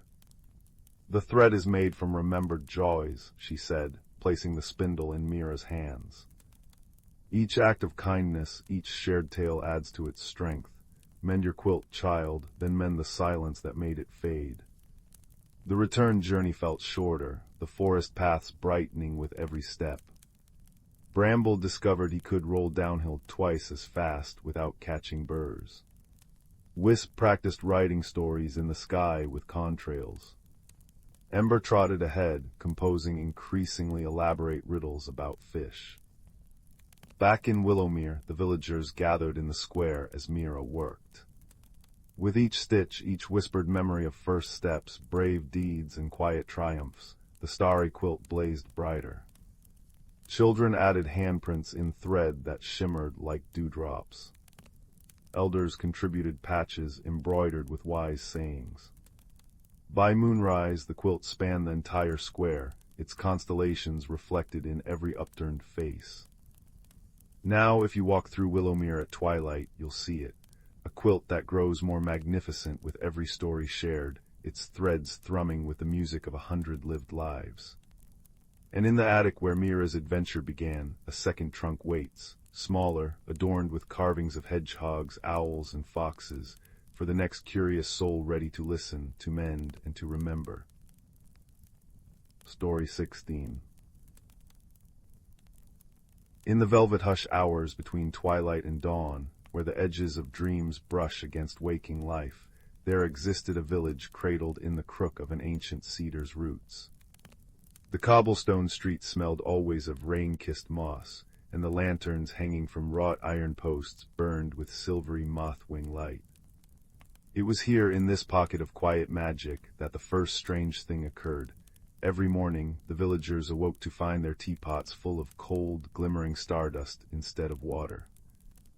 The mystery might have gone unnoticed by busy grown-ups had it not been for Juniper, a girl with eyes the color of storm-brewed tea and a braid perpetually tangled with maple seeds. While fetching water from the courtyard well one indigo morning, she noticed the stars themselves seemed thinner in the sky, their light strained through some invisible sieve. "Like someone's been sweeping them up," she murmured, catching a wisp of constellations dust on her fingertip. Her investigation began in the clockwork library, a creaking tower where books rearranged themselves nightly like nesting birds. There, between volumes titled The Calculus of Moonbeams and Proper Etiquette for Conversing with Fog, Juniper found a single page quivering with urgency. Its ink sketched a tale of starkeepers, tiny owl-faced creatures who polished constellations each night, and a warning: when stardust gathers in earthly vessels, the threads between sky and ground grow frayed. Armed with a pocketful of butterscotch, the universal currency of helpful creatures, and a lantern shaped like a dandelion puff, Juniper ventured into the whispering hollows. The forest hummed with suspicion, ferns curled tightly around secrets, and brooks clattered over stones in hushed debates. It was near the third crooked birch that she heard it, a sound like a comb dragged through starlight. Perched on a toadstool ring sat a starkeeper no taller than a thimble, its feathers ruffled and one wing bent awkwardly. Around it lay scattered tools, a constellation net, a jar of comet polish, a hammer for tapping loose shooting stars. "You're meant to be up there," Juniper whispered, kneeling until her nose nearly brushed the moss. The creature trilled mournfully, gesturing to its wing. Beyond the toadstools, Juniper spied others, starkeepers trapped in spider silk hammocks, tangled in vines, one even stuck fast in a patch of particularly clingy mud. Their collective absence, she realized, explained both the dusty teapots and the weakening stars. What followed was a week of gentle diplomacy. Juniper persuaded fire salamanders to melt the sticky mud with careful breaths, convinced a family of badgers to nibble through spider silk, and taught a choir of crickets to sing the exact pitch that made stubborn vines recoil. Each rescued starkeeper gifted her a tool, a brush woven from northern lights, a thimble that chimed when pointed toward trapped kin, a cloak that turned her shadow into a compass. The final clue came from the oldest starkeeper, its feathers etched with milky ways. It led Juniper to the village well, where starlight pooled thick as syrup beneath the water's surface. "The threads between here and there have snapped," the creature peeped, pressing a paw to the damp stones. "Mend the ladder, child." Under the full moon's watch, Juniper gathered every villager's stardust-filled teapot. She poured their contents into the well while the starkeepers hummed a melody that made the liquid light rise in glowing tendrils. Up it climbed, a liquid ladder reforging the connection between earth and sky. As the creatures scrambled up its rungs, tools clutched in determined paws. Dawn broke with the sound of 1,000 tiny hammers tapping the heavens back into place. That night the stars bloomed brighter than ever, their light butter soft and thick enough to drip from leaves. The villagers' teapots now brew chamomile that steams in perfect spiral galaxies, and if you leave a thimble of cream by your windowsill, you might just hear the starkeepers' grateful chirps as they pass. As for Juniper, she can be found most evenings in the clockwork library, translating star maps for a particular owl-faced visitor who brings her cups of moonlight cocoa. And though the grown-ups still speak of the great stardust mystery in puzzled tones, the children all know the truth, written in the secret language of firefly dances and the particular way the night sky winks at those who remember to look up. Story 17. the whispering music box. Beneath a crescent moon that hung like a silver cradle in the sky, there existed a village cradled by ancient pines. The air here always carried the crispness of autumn, even in spring, a lingering magic in the scent of wood smoke and amber leaves. It was in this village that a quiet girl named Leela discovered something extraordinary nestled between the roots of the oldest tree in the forest, a music box carved from wood so dark it seemed to drink the moonlight. The box was no larger than her palm, its surface etched with constellations she didn't recognize. When she lifted the lid, no tinkling melody emerged, only a soft, resonant hum like the forest itself exhaling. Then came the whispers. 3 keys to mend the broken chord. Leela snapped the box shut, her heart a fluttering sparrow. But curiosity, that sly and persistent creature, nudged her to open it again. This time the hum deepened and the world around her rippled. The pine needles above blurred into emerald waves, the tree trunks bending like dancers. When the air stilled, Leela stood not in her familiar woods, but in a glade illuminated by bioluminescent flowers, their petals pulsing like sleepy fireflies. A narrow path of glowing stones wound ahead, and somewhere in the distance, a lonely note hung in the air, a single piano key struck with sorrow. The first key, a friend in twilight. The hidden world was alive with sound. Rivers trilled like glass flutes, wind chimes nested in branches sang in harmony with passing breezes, and shadows themselves seemed to shiver with subtle rhythms. Yet beneath this symphony, Leela sensed a discordance, a frayed thread in the music. She'd taken only 3 steps when a voice rasped behind her, "You shouldn't be here, melody thief." Leela turned to find a fox regarding her with eyes like liquid gold. His fur was the color of smoldering embers, and around his neck hung a small pendant shaped like a quarter note. What struck her most, though, was the sadness in his stance, the way his tail drooped like a wilted flower. "I'm not a thief," Leela said, clutching the music box to her chest. "It called to me." The fox tilted his head. "Ah, you heard it." He stepped closer, his paws leaving faint imprints of light on the moss. "I am Ember, guardian of the first key, or I was." His ears flattened. "The music is fading, the keys have scattered. You've come to help, haven't you?" Leela thought of her quiet life in the village, of being the child who blended into corners while others laughed by the fire.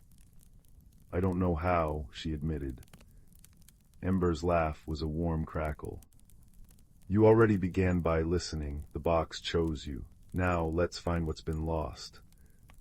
The second key, the Valley of Echoes. Their journey led them to a valley where memories hung in the air like mist. Here the music box's hum grew urgent. Ghostly figures flickered at the edges of Leila's vision, a woman humming as she kneaded dough, a boy playing a reed flute, an old man whispering a lullaby to his sleeping dog. Each carried a fragment of song, but their melodies fractured before they could resolve. "These are echoes of music forgotten," Ember murmured. "The second key is here, but it's buried deep." As they walked, Leela noticed the echoes grew clearer when she hummed along. Tentatively, she began weaving their broken refrains into a new melody, a lullaby for lost songs. The mist thickened, then parted to reveal a stone archway veiled in ivy. Beneath it sat a child's rocking horse, its paint faded, a silver key glinting in its saddle. "You didn't force the memory," Ember said as Leela pocketed the key. "You gave it space to breathe. That's the heart of music and friendship." The third key, the Storm of Discord. The final key lay in a grove where the air itself was a tempest of screeching violins and clashing cymbals. At the center stood a grand piano, its keys splintered, its frame wrapped in thorned vines that oozed a sticky, silencing resin. Above it loomed a shadowy figure with a face like a cracked mask, conducting the chaos with sharp, jerking motions. "The maestro," Ember growled. He thrives on dissonance. Stay behind me. But Leela stepped forward, the music box humming in her hands. He's hurting, she realized. The maestro's mask wasn't stone, it was clay, fissured by dried tears. Ignoring Ember's warning hiss, Leela approached, singing the lullaby she'd woven in the valley. The maestro flinched, his baton faltering. The storm wavered. "Why do you care?" he rasped, his voice a discordant scrape. "No one stayed to hear my song." "I'll listen," Leela said. "But you have to let go of the hurt." When the maestro's baton clattered to the ground, the third key materialized, a delicate thing of crystal, resting in Leela's palm like a teardrop. Mending the chord. Back in the glade, Layla inserted the keys into the music box. With each turn the world thrummed, forests straightened, flowers bloomed in time to the rhythm, and the stars overhead aligned into the constellations carved on the box. Ember's pendant glowed, his fur brightening to a vibrant sunset. "You've done more than restore the music," he said, nuzzling her hand. "You've reminded us that even broken songs have value."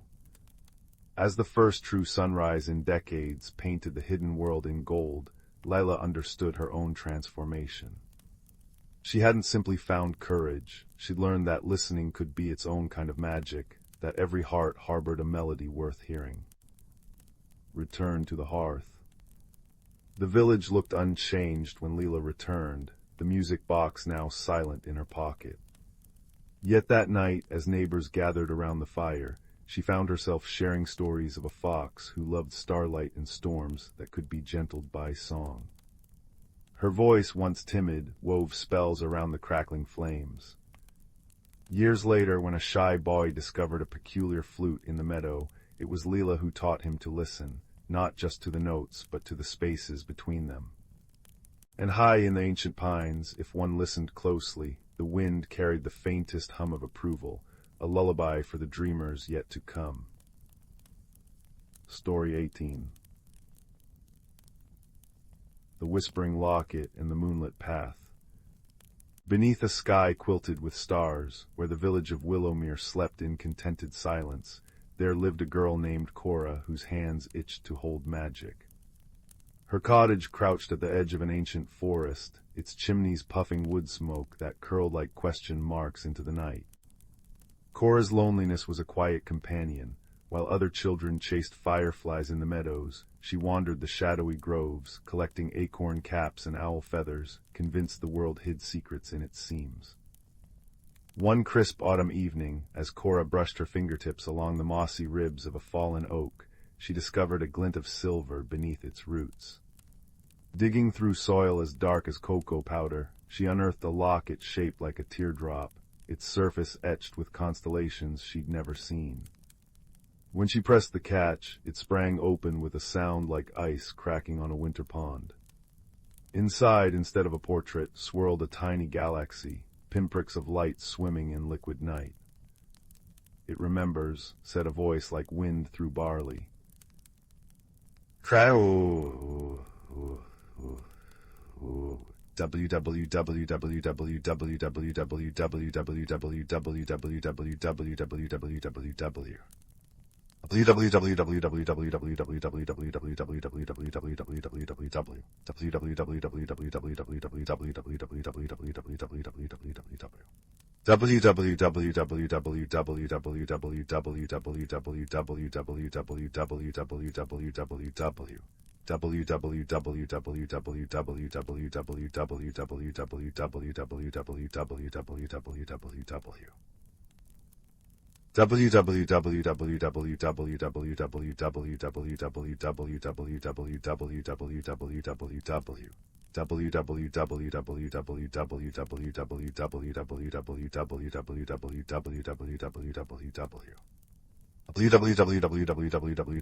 www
Story 19. In the quiet village of Willowmere, where chimney smoke curled into the sky like pencil sketches and the cobblestone paths sparkled with morning dew, there lived a girl named Leela with eyes the color of storm clouds and a heart tuned to the rhythms of the earth. Her world was one of flower-dusted aprons and herb-scented kitchens, yet each evening as she swept the bakery's oak plank floor, she'd pause by the westward window, watching sunlight bleed into the indigo shadows of the ancient forest beyond the mill pond. The adults called it hollow wood and spoke of it in lowered voices, but Leela's grandmother had once whispered different stories, of silver-haired guardians, trees that hummed with forgotten songs, and a hidden spring whose waters could mend broken things. One crisp autumn afternoon, while scrubbing clay mugs behind the counter, Leela noticed a flicker of movement through the honey-hazed glass. A fox stood at the forest's edge, its coat the russet red of maple leaves in late October, one forepaw lifted as if waiting. When their eyes met, the creature didn't startle but tilted its head, sunlight catching the amber rings around its pupils. Heart drumming against her ribs, Leela reached for the bronze pendant she always wore, a family heirloom shaped like an acorn, warm from nestling against her collarbone. As her fingers closed around it, the fox's voice bloomed in her mind like steam from teacups, clear and crackling with dry humor. "You've been listening to the wrong stories, child. The wood isn't hungry, it's lonely." By the time she dropped the mug she was holding miraculously unbroken, the fox had vanished. That night Leela lay awake while the village slept, the pendant pulsing gently against her palm. When the grandfather clock in the square chimed thrice, she pulled on her woolen cloak and leather boots, packed a satchel with blackberry jam sandwiches and a flask of mint tea, and slipped into the ink-blue night. The forest welcomed her with a sigh. Moonlight dripped through the canopy, painting the ferns in mercury streaks, and the air tasted of damp moss and secrets. 20 paces in, the path diverged where no path ought to be, a narrow trail glowing with bioluminescent mushrooms, their caps shimmering like submerged stars. Leela followed, her breath frosting in arabesques, until the trees parted to reveal a clearing lit by fireflies. At its center stood a stone well, cracked and choked with ivy, its bucket rotted to splinters. The fox waited beside it, tail flicking. "Took you long enough," it said mentally, whiskers twitching. "I'm Ember. You've brought the key, I see." Leela blinked. "Key." Ember nudged her satchel with his nose. The acorn pendant glowed faintly through the fabric. What followed was a week of twilight lessons. Each night Leela returned to the clearing, learning to press her palm against birch bark until the tree's memories seeped into her skin. Centuries of storms endured, nests tended, sap rising and falling with the moon's pull. Ember taught her to distinguish the chittering dialects of sparrows from chickadees, to brew pine needle tea that sharpened her senses, to walk without snapping twigs by matching her breath to the forest's exhales. The pendant, he explained, had been forged by the last forest guardian, a role left vacant when humans grew fearful and walls replaced wonder. But why me? Leela asked one evening, watching a family of badgers trundle past, their fur glazed with moonlight. Ember groomed his paw. You didn't scream when I spoke, you still taste of flower. Most humans reek of greed or haste these days. The true purpose of their meetings crystallized on the seventh night. The well's water, Ember revealed, had once flowed upward, a liquid mirror connecting the forest's heart to the mortal realm. Now it was stagnant, its magic dwindling as the Guardian's absence stretched into decades. Without the well's balance, the seasons were slipping, swallows migrating too early, apple trees blooming in snow, the village crops growing sparse and bitter. We need to find the source, Ember said, whiskers drooping. It's deep in the mountains where the oldest ice sleeps, dangerous journey, cold that bites bones, cliffs that laugh at climbers. But if the pendant's light dies, he nodded at the acorn, its glow now no brighter than a candle behind muslin. Leela wrapped both hands around the pendant. Somewhere beyond the mountains, a thread of warmth pulsed against her palms, faint but persistent. Then we leave at dawn, she said. The journey carved itself into Leela's muscles, the ache of scaling shale slopes where mountain goats hesitated, the burn of thin air in her lungs, the bliss of discovering a hot spring steaming beneath diamond-bright stars. They met a marmot who traded directions for a crust of Leela's bread, a snowy owl who carried them across a crevasse in her talons, and a river spirit with translucent skin who tried to lure them into her current with promises of warm beds and honey cakes. Never trust a naiad before winter solstice, Ember muttered as they backtracked, soaked and shivering. They get peckish for company when the salmon stop running. On the third morning, frost feathered Leela's eyelashes as they entered a glacial valley. The source revealed itself not as a spring or cave, but a tree, a gnarled rowan growing sideways from a cliff face, its branches heavy with ice-coated berries. Beneath it knelt a figure woven from shadows and starlight, fingers pressed to the tree's roots. Guardian, Ember breathed. The spirit turned, her face shifting like smoke. Where eyes should have been, twin voids swirled with distant galaxies. Little key-bearer, she intoned, voice echoing as if from the bottom of a well. You come late, the thread frays. Leela stepped forward, pendant blazing. Tell me how to mend it. What the Guardian asked was simple, what it cost was not. The rowan's roots needed water from the village well, the same well where Leela had drawn drinking water since childhood, where neighbors gossiped while lowering buckets, where her father had taught her to skip stones. To carry a single drop of the source's essence back would cleanse their wellspring, but the journey would burn the magic from her pendant forever. Without it, you'll never speak to fox or finch again, the Guardian warned, ice cracking in her hair. The choice is... Yes, Leela said. Ember's tail brushed her ankle. Think, girl, this is your birthright. She crouched to meet his gaze. If the orchards die, what's left to protect? If the rivers slow, who will care about talking to fish? The fox huffed a laugh. You've been listening to the trees too much. Let's fetch your bucket. Dawn found them back at the village well, Leela's hands blistered from clutching the clay vial of source water. As she poured it into the dark shaft, the ground shuddered, not violently but deeply, like a bear rousing from hibernation.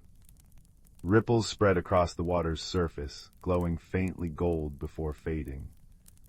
Nothing happened. Then slowly, as cream swirling in coffee, the changes began. Barren elms along the square sprouted emerald buds. The millpond's frozen edge softened into a lace of foam. By midday, children ran laughing through streets carpeted with clover that hadn't grown there in decades. That evening, Leela stood at the forest's edge, the pendant cold and ordinary against her chest. She waited until moonlight gilded the treetops, but no russet shadow emerged from the undergrowth. Just as tears blurred her vision, a familiar voice snorted behind her.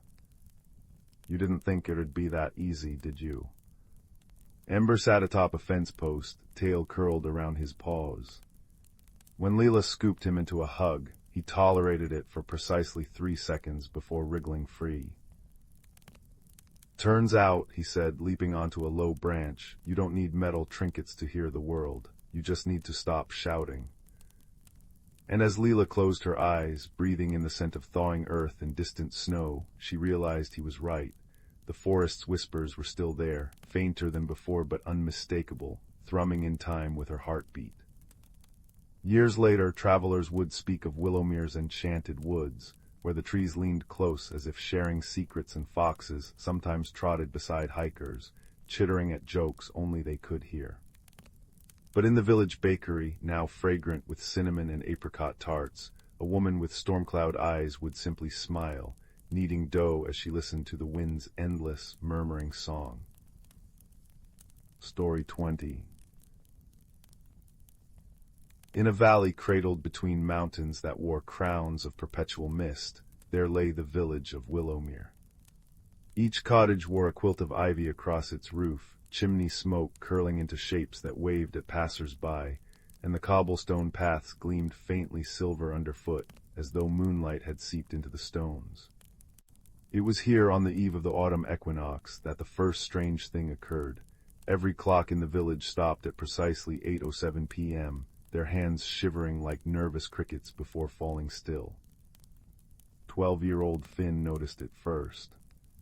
He'd been balancing a jar of firefly sparks, excellent for repairing torn kite tails, if one knew the trick, on his windowsill when his grandmother's cuckoo clock choked mid-chime. The little wooden bird froze with its beak parted, eyes wide as pennies.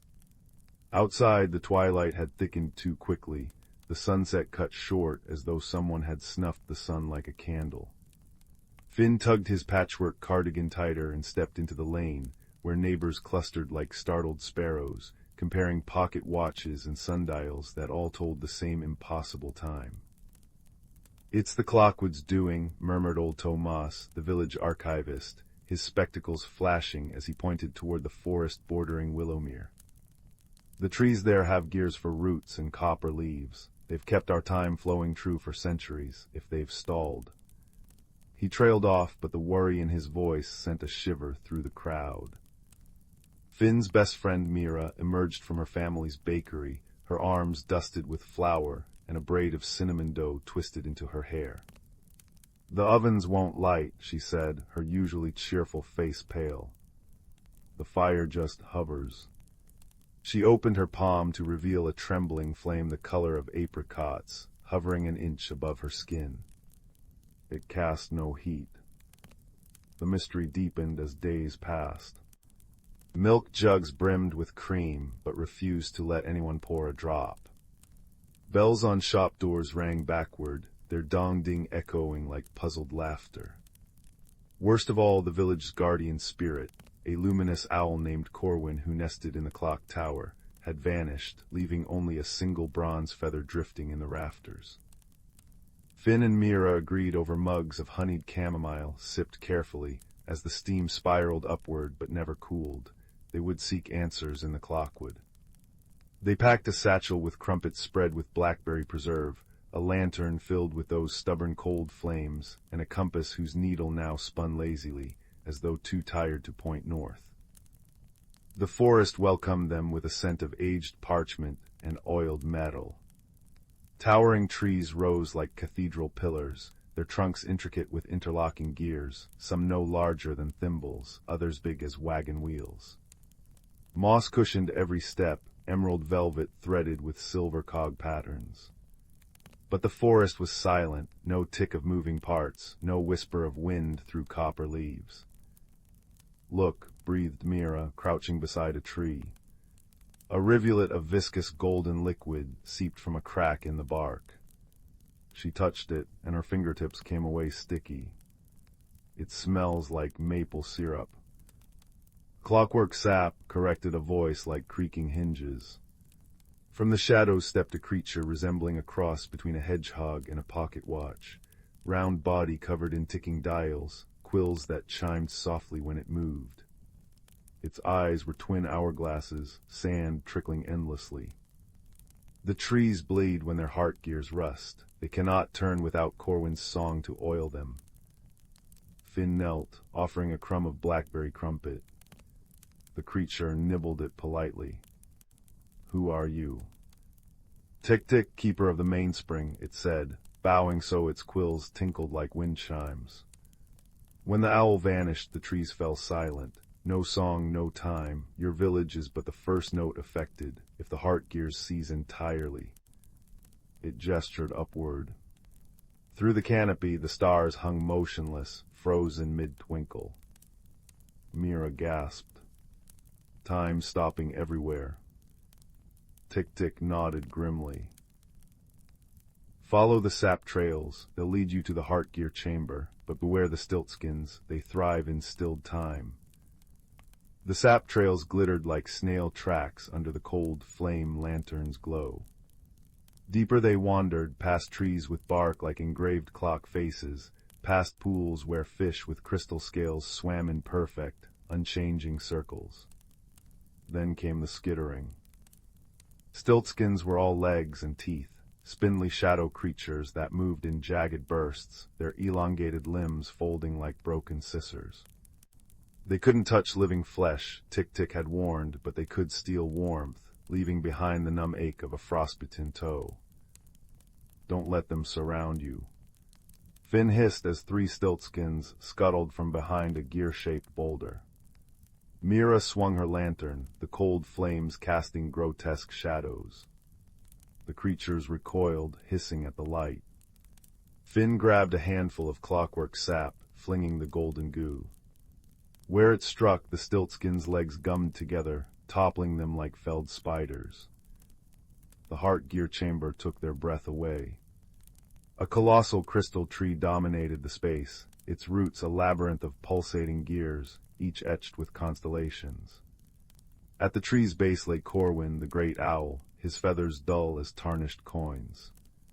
His chest rose and fell, but slowly, so slowly. A jagged shard of black crystal jutted from his wing, oozing smoke that smelled of burnt licorice. Shadowthorn groaned tick-tick. Stiltskin poison, it slows a creature's time until they're trapped between seconds. Mira, whose hands were clever with dough and delicate pastries, knelt beside Corwin. "If we remove it, the poison might spread faster. We need something to absorb the venom." Finn examined the crystal tree. Among its roots, he spotted empty hollows shaped like leaves.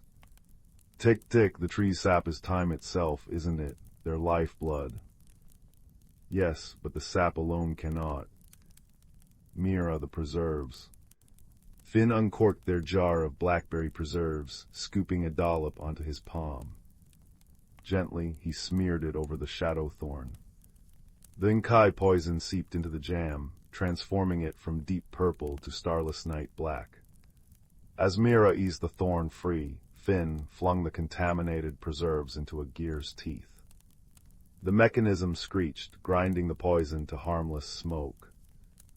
Corwin stirred. With a feeble flap, he dislodged rust from his feathers, then opened his beak.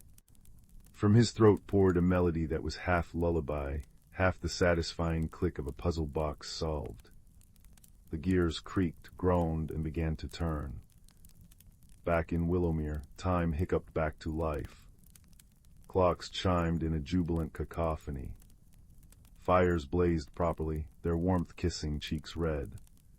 Corwin soared over the village in triumph, his feathers gleaming anew, while Tick-tick supervised the mending of the clockwood.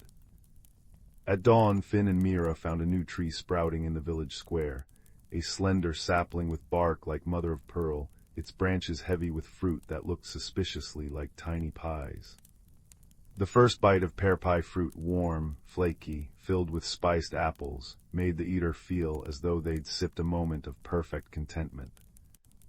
Old Tomas adjusted his spectacles, reading the sapling's brass plaque, "For those who fix time's flow, a taste of the moments that matter most." As the children basked in the dappled sunlight, Corwin alighted nearby. In his talons lay 2 feathers, one bronze, one silver. They chimed when placed in a palm, keeping perfect time with the holder's heartbeat. The lesson, perhaps, was this: time cannot be held, but it can be honored. In shared laughter, in quiet courage, and in blackberry jam applied at just the right moment. And as the villagers soon learned, even stopped clocks have their reasons. Sometimes they're simply waiting for someone kind enough to wind them. Story 21. In the velvet hush of twilight, where the last amber rays of sun filtered through cathedral pines, a young fox named Sorrel paused beneath a grandmother oak. Her russet fur gleamed like burnished copper in the fading light, ears twitching to the symphony of the gloaming, the distant chime of ice melting into spring brooks, the whisper-soft unfurling of fern fronds, and the peculiar hum that always lingered in the air when seasons prepared to turn. For 3 moons the forest had lingered in the between, frost clinging to blueberry blossoms, fireflies emerging too early to dance with their frozen sparks extinguished, and every creature from the tiniest shrew to the ancient horned owls knew the world's rhythm had slipped out of tune. Sorrel's quest had begun at the urging of Thistlewick, a venerable box turtle whose moss-dappled shell bore maps of forgotten pathways. "Find the weeping stone," he'd murmured, his voice like wind through reeds, "where the first rain touched the earth. There you must listen, not with your ears, but with the quiet place beneath your paws." Now, as the stars blinked awake, Sorrel nosed through a curtain of silver lichen, and found herself in a clearing where the air shimmered like liquid glass. Moonflowers glowed pale as ghosts, their petals trembling though no breeze stirred. At the clearing's heart stood the stone, a towering obsidian monolith veined with threads of gold, its surface slick with what might have been dew or tears. "You've come to mend the thread," crooned a voice as rich as loam. From the shadows emerged a creature Sorrel had only heard in fireside tales, a great horned stag, his antlers twined with living ivy and starlight. His eyes, deep as forest pools, held the patience of centuries. The stone weeps because the earth's song falters. Winter's lullaby lingers too long, spring's chorus cannot find its key. He bowed his massive head, and Sorrel saw that the golden veins in the stone were fraying, splintering into discordant threads that pulsed faintly. As the stag spoke, memories rose in Sorrel like bubbles in a stream. The way her mother had taught her to press her cheek to the earth and hear its stories, the summer she'd helped a family of voles divert a flood by weaving reeds into a singing dam. "Balance isn't stillness," the stag continued, "but the dance between giving and receiving. The stone's heart needs a harmony only a bridge creature can carry, one who walks between daylight and dark, between burrow and sky." Sorrel hesitated, then placed her front paws against the stone. The world fell silent. Then a rush of sensations flooded her, the crisp tang of autumn apples decaying into soil, the feverish pulse of sap rising in maples, the dizzying scent of petrichor as rain kissed parched earth.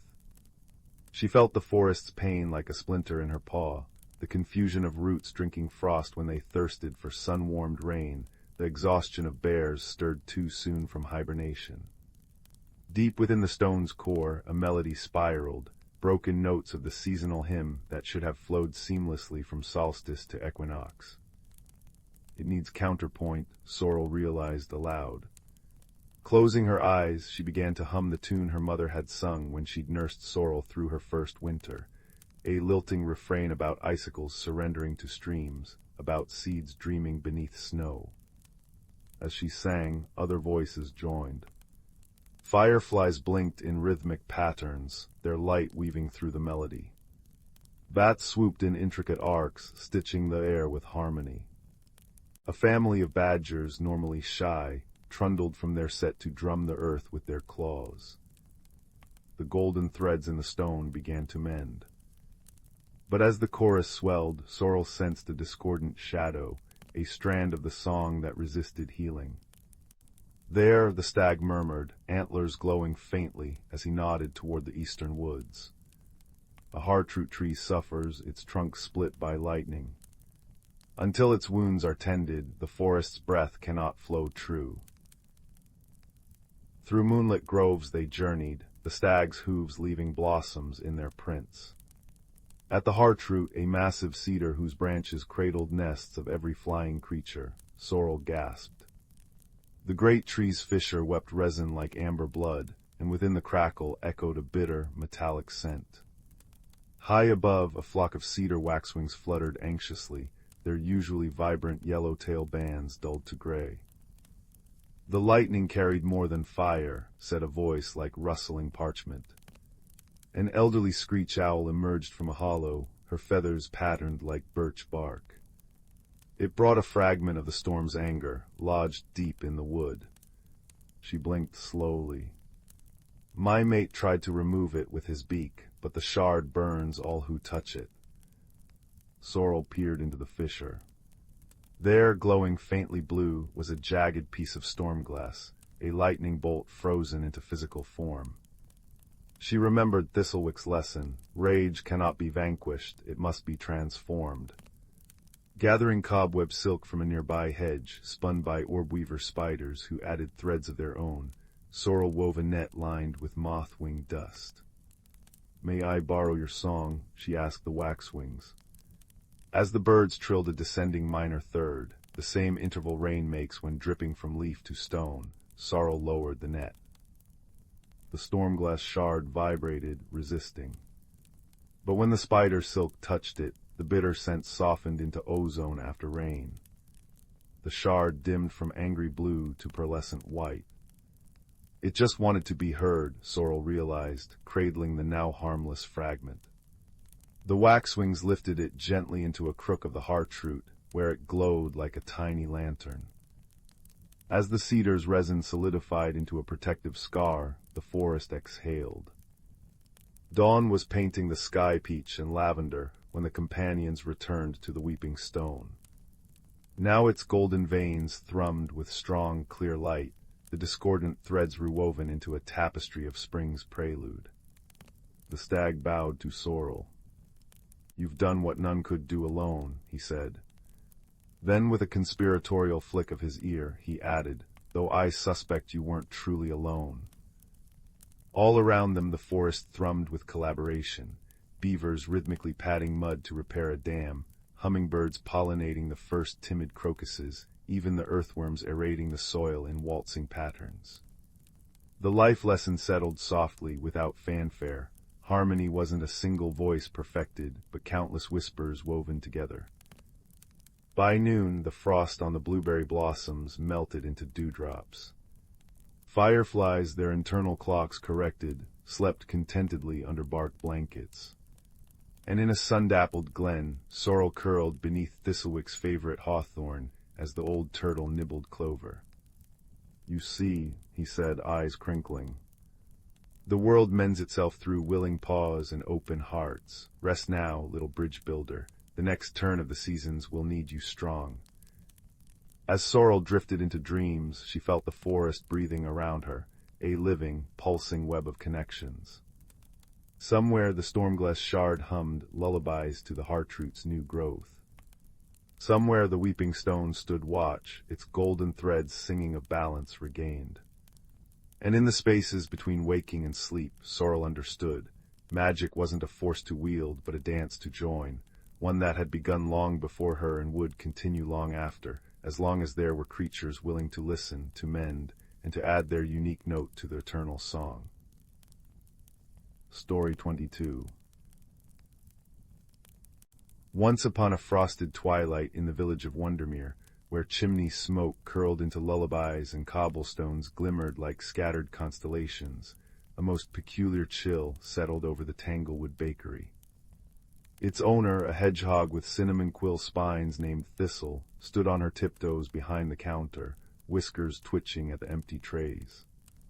Every last moonbeam muffin and stardust scone had vanished overnight, leaving only crumbs that sparkled suspiciously in the dawn light. Botheration and buttercream. Thistle huffed, adjusting her flower-dusted apron. The mystery deepened when she discovered tiny frost flowers blooming on the windowsill in midsummer. As she reached to brush the icy petals, a thump shook the ceiling beams, followed by the unmistakable sound of someone sneezing snowflakes. Up in the attic, beneath a drift of lavender-scented snow, crouched a shivering figure with ears like frostbitten teacups. Sorry about the pastries," chattered Bramble, a young snow hare whose fur shifted patterns like a kaleidoscope of winter skies. "My magic's gone all sprawling." He gestured miserably to the room now resembling a blizzard in a china shop, icicles tinkling from the rafters. Thus began their quest to the Cloudspire Mountains, where the eternal flame, a perennially peppy fire salamander named Emberly, was said to cure magical mishaps.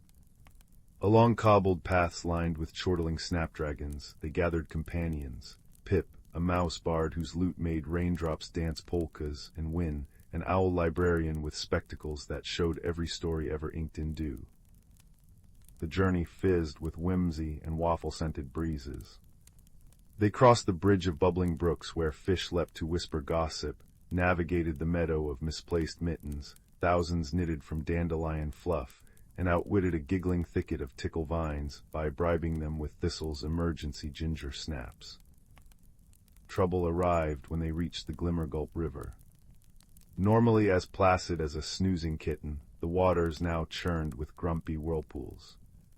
"The moonstones are missing," wailed the river nymph, her hair flowing with distressed minnows. Without the glowing stones that guided night travelers, the river had become as cranky as a woken hedgehog, which Thistle demonstrated with impressive accuracy. While Bramble accidentally turned a crab into a temporary igloo, "It's an improvement," argued the crustacean, admiring his new snow turret. Wind's spectacles revealed the culprit.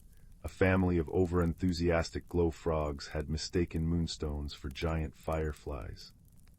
The resulting negotiation involved Pip composing a riveting opera about amphibian astronomy and Thistle baking algae, eclairs that shimmered like captured moonlight. Victory. With the river calmed and moonstones restored, now fitted with tiny frog-sized seats for future visitors, the group ascended through cotton candy clouds to Emberly's volcano. They found not a flame, but a shivering blue ember beneath an icicle chandelier. "Someone took my summer." Emberly stammered, her usual fiery curls drooping like wet candles. The final mystery unfolded like a map written in biscuit crumbs. Following trails of melted hail, they discovered Bramble's runaway magic cavorting with a wayward northern light named Lumi, who'd gotten tangled in a farmer's scarecrow and accidentally siphoned warmth from the valley. The solution. A collaborative performance, Pip's lute syncing with Thistle's clattering baking pans, Win reciting reverse poetry to unravel cold spells, and Bramble channeling his chaos into crafting ice sculptures that refracted Lumi's colors into a healing prism. As warmth rushed back through the valley in a wave of butter-yellow sunlight and chiming icicles, the friends tumbled laughing into a snowdrift that promptly melted into a hill of bluebell blossoms. Emberly gifted Bramble a tiny flame pendant for emergencies and s'mores, while Lumi took up residence in Thistle's bakery chandelier, happily toasting marshmallows for customers. That evening, as Wondermere's children pressed noses to windows, the sky blossomed with new constellations: a whiskered hedgehog, a hare mid-leap, and a mouse's lute curling around the moon like a musical staff. In the Tanglewood bakery, 4 friends clinked mugs of molten chocolate, their laughter rising with the steam as Bramble's latest creation, a snow swirl soufflé that floated 2 inches above its dish, bobbed cheerfully around the room. And if sometimes the lanterns dimmed when Lumi hiccuped or Pip's sneezes caused brief rain showers indoors, well, that's simply how the best stories rise, like perfect soufflés, filled with airy wonder and the cozy certainty that no mishap is too frosty when faced with warm hearts and warmer cookies. Story 23. The Whispering Locket and the Moonlit Path. Beneath a quilt of twilight stars, where the ancient pines whispered secrets to the night breeze, there lived a shy girl named Layla in a cottage nestled between rolling hills. Her world was one of ink-stained fingers and leather-bound books, for her father kept the village's only library, a creaky, cedar-scented haven filled with tales of distant lands. Yet Leela's greatest adventure began not on a page, but on the day she discovered the silver locket buried beneath the roots of the hollow oak tree. It was an ordinary afternoon, the air thick with the promise of rain, when Leela noticed the oak's gnarled trunk glowing faintly, as if cradling moonlight in its cracks. Kneeling in the damp moss, she pried loose a tarnished locket shaped like a teardrop, its surface etched with constellations she couldn't name. When she clasped it around her neck, the forest shifted. A hidden path unfurled before her, paved with stones that shimmered like crushed opals, leading deep into the woods where no villagers dared wander. The hidden grove. The path carried her to a glade where twilight lingered perpetually, the air sweet with night-blooming jasmine. Fireflies wove patterns above a pool of liquid starlight, and in its center stood a boy no taller than her shoulder, with ears tapered like a fox's and eyes that held the green-gold flicker of sunlight through leaves. His name was Kale, he explained in a voice like rustling parchment, and he was the last guardian of the Evernight Grove, a realm where time flowed differently, and every plant hummed with dormant magic. "The locket chose you," Kale said, pointing to the pendant now glowing against Layla's chest. "It's been waiting for someone who listens more than they speak." He revealed that the grove was withering. The lumen blossoms, flowers that sustained the realm's balance, were fading, their petals crumbling to ash. Without them, the Evernight would vanish, and the sickness would spread to the human world. "But the blossoms only answer to harmony," Kale murmured, plucking a dying flower. "Two voices singing the old melodies, one mortal, one fey. The song of roots and rain." Leela's fingers trembled as she held the crumbling blossom. She'd never sung aloud, not since the children in the village had laughed at her quavering notes years ago. Yet Kale's gaze held no mockery, only a quiet urgency. "Courage isn't the absence of fear," he said, placing a small flute carved from elderwood in her hands. "It's the choice to try anyway." They practiced at dusk and dawn, Leela's voice weaving with Kale's flute beneath the grove's waning stars. She learned to sing not for perfection, but for joy, the way her mother had once hummed lullabies while kneading dough, the way wind chimes danced in a summer storm. Slowly the blossoms responded, a violet petal here, a revived stem there, as if the very earth were sighing in relief. But one moonless night, discord struck. A shadow crept through the grove, a writhing, shapeless thing that hissed like spoiled milk in a teacup. It devoured their newly bloomed flowers, leaving behind stalks blackened and brittle. Kale's usual calm fractured. "The voidling," he whispered. "It feeds on doubt. My ancestors banished it centuries ago, but without the lumen blossoms' full strength. The pact of light and shadow." Leela's mind raced. The library books spoke of creatures born from forgotten fears, but none explained how to defeat them. Then she remembered a line from her favorite fairy tale: "To mend a broken thing, you must first understand its breaking." "What if it's not evil?" she ventured as they huddled in a hollow tree, the voidling's whispers clawing at the bark. "What if it's just hungry, lonely?" Kale stared at her as if she'd suggested befriending a thunderstorm. But when the voidling lunged at them again, Leela did the unthinkable. She stepped forward and sang. Not the grove's melodies, but a wordless lullaby her father had sung during her childhood fevers. The voidling recoiled, then stilled, its form rippling like ink in water. Kale joined her, flute trilling a gentler counterpoint, and slowly the creature began to shrink. Where it touched the ground, new flowers sprouted, not lumen blossoms, but strange, unexpected blooms that drank the moonlight and glowed softly. "Nightshade nectarines," Kale breathed. They only grow where shadow and light have made peace. The voidling, now no larger than a rabbit, nuzzled Leela's hand before dissolving into the soil, leaving the grove thrumming with renewed magic. The farewell and the promise. As the last lumen blossom unfurled, a radiant silver flower that pulsed like a heartbeat, the grove shuddered. Kale's form began to fade, his edges blurring into starlight. "The realm is healing," he said, smiling though his eyes glistened. "Guardians only remain while the grove is endangered. Now it needs no protecting." Leela's throat tightened. "But what about our duets, the stories you promised to tell?" She clutched the locket, now warm against her skin. Kale pressed his palm to the pendant. "The Evernight forgets nothing. Listen when the wind carries the scent of jasmine, and you'll hear our song." With a final note from his flute, he vanished, leaving Leela alone in the suddenly ordinary forest, dawn breaking through the trees.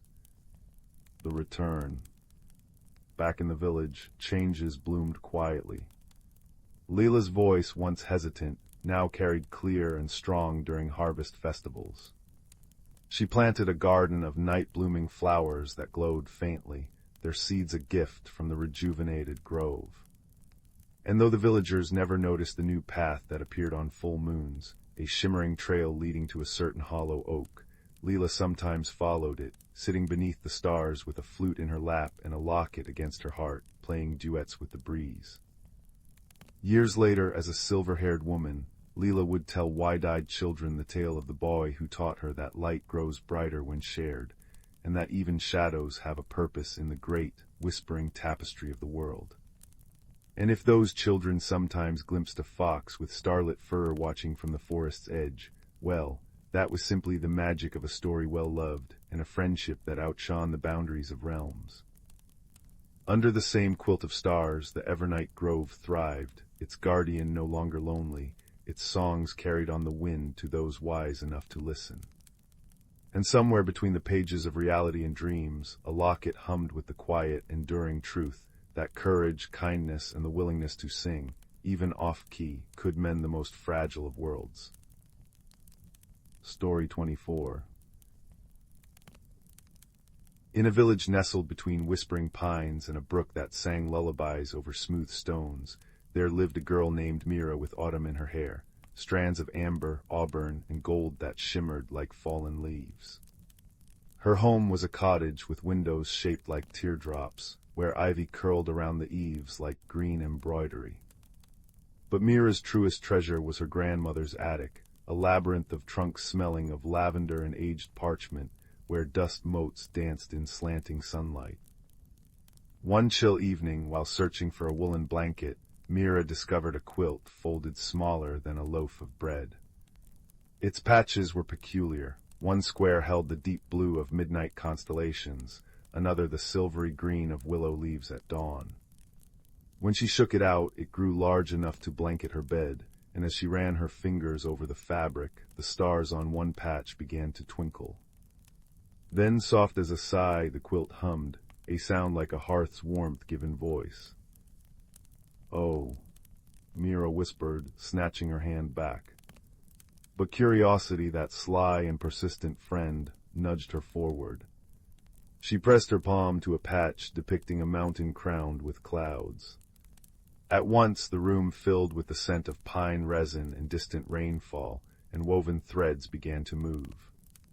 The mountain's peak trembled, and a tiny stag made of starlight leaped from the fabric, prancing across her pillow before dissolving into mist.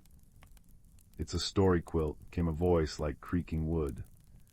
In the doorway stood old Thalia, the village carpenter, her arms crossed and her eyes twinkling. "Your grandmother wove tales into cloth. That quilt's been waiting for someone with listening hands." Mira learned that each patch held a story forgotten by the world, a memory, a dream, or a life that had slipped through time's cracks. But the central patch, a faded swirl of gray, lay dormant. "That one's broken," Thalia said. "Stories wither if they're not shared. Mend that patch and you'll mend something else too, but you'll need help." The journey began with a hedgehog. Not an ordinary hedgehog, mind you. This one wore a waistcoat stitched from dandelion fluff and spoke in a voice like rustling paper. He tumbled into Mira's path the next morning, sneezing from the pollen of a giant thistle. "Pardon," he said, blinking up at her with eyes like blackberries. "I'm Pippin. Are you the one with the shivery quilt? The crickets have been chirping about it all night." Pippin became her first companion, his nose shrewd enough to sniff out story warmth, which smelled, he claimed, like buttered toast and ink. He led her to a glen where fireflies strung lanterns between fern fronds, and there they met Win, an owl whose feathers held the pearly hues of twilight. Win's left wing had been stiffened by old age, but her wisdom was supple. "The gray patch," she hooted, rotating her head thoughtfully. "It carries a story that's lost its ending. Endings shape beginnings, child. To fix it, you must find where the tale broke."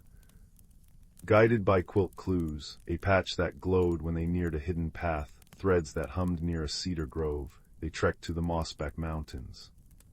Along the way they sheltered in a bakery run by a flour-dusted man named Bram, whose laugh shook his belly and whose sourdough bread could, he swore, cure a thunderstorm of grumpiness.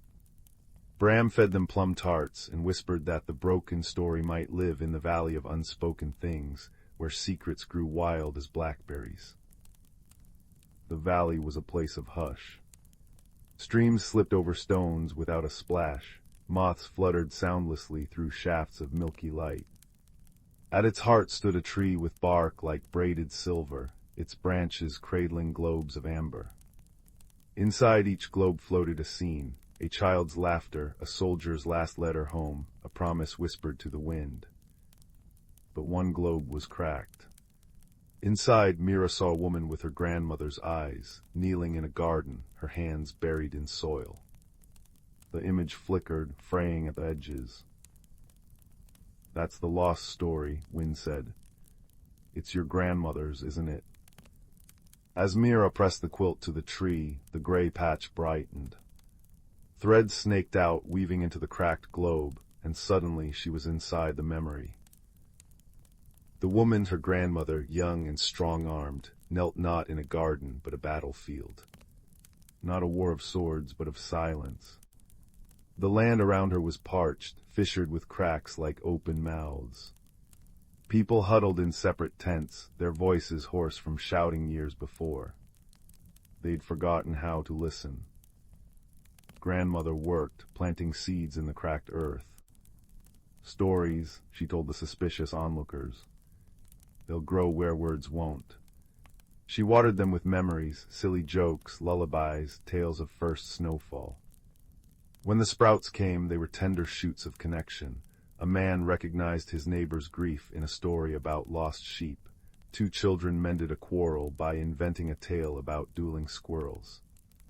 The garden grew, green and murmuring, until the people remembered their shared language.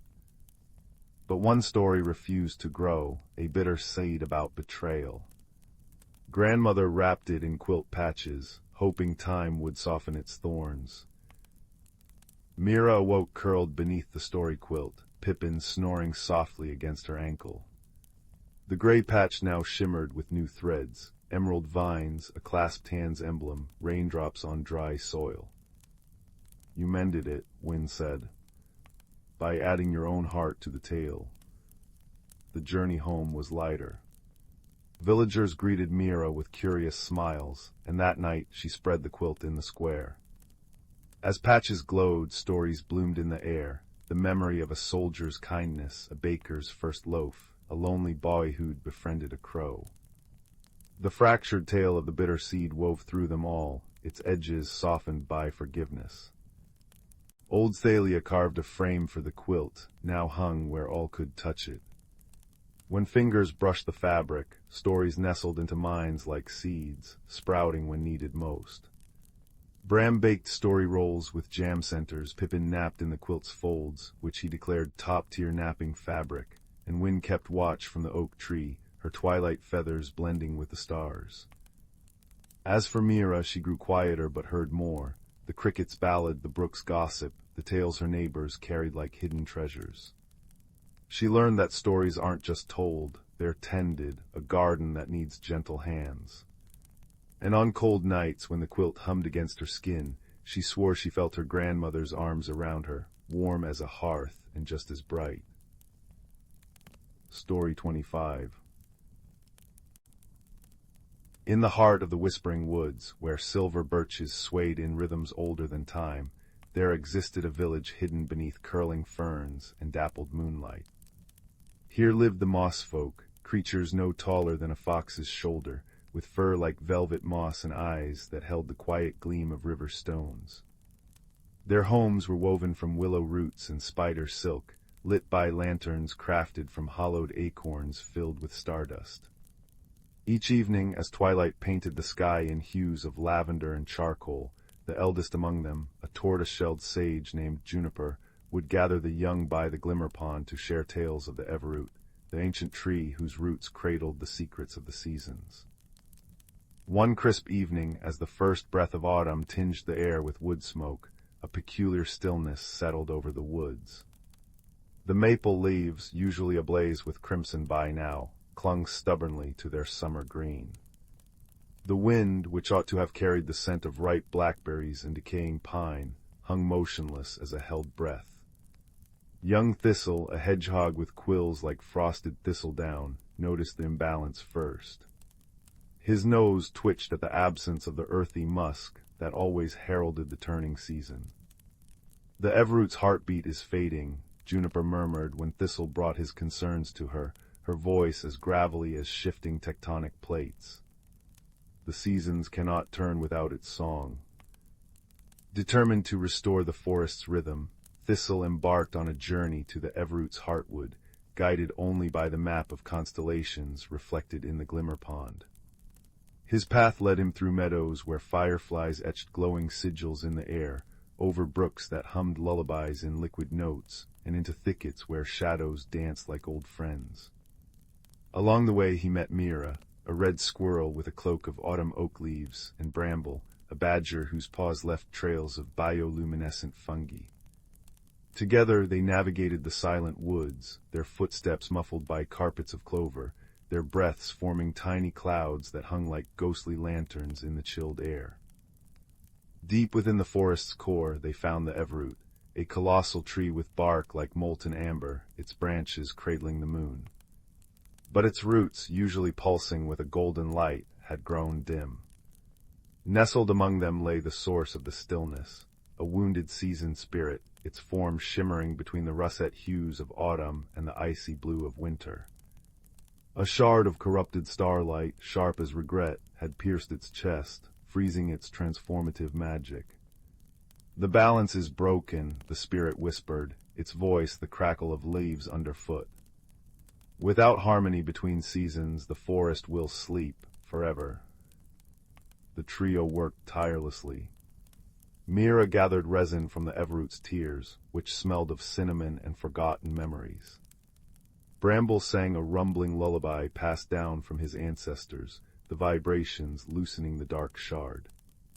Thistle, with paws steadied by Juniper's teachings, carefully extracted the fragment, his quills glowing faintly with the tree's residual warmth. As the shard dissolved into motes of light, the seasoned spirit sighed, its form blurring into a whirlwind of maple keys and snowflakes. The everroot's roots flared to life, light racing up its trunk like liquid sunrise. Above them the forest exhaled.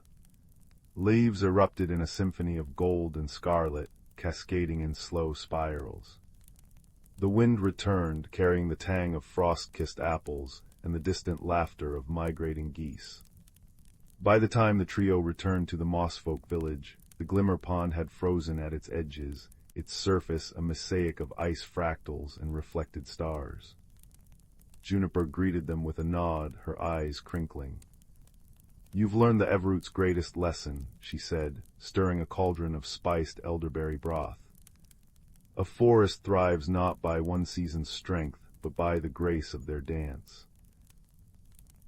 That night, as the moss folk celebrated with honeycakes and melodies plucked on lute strings made of cattail reeds, Thistle lingered by the everroot.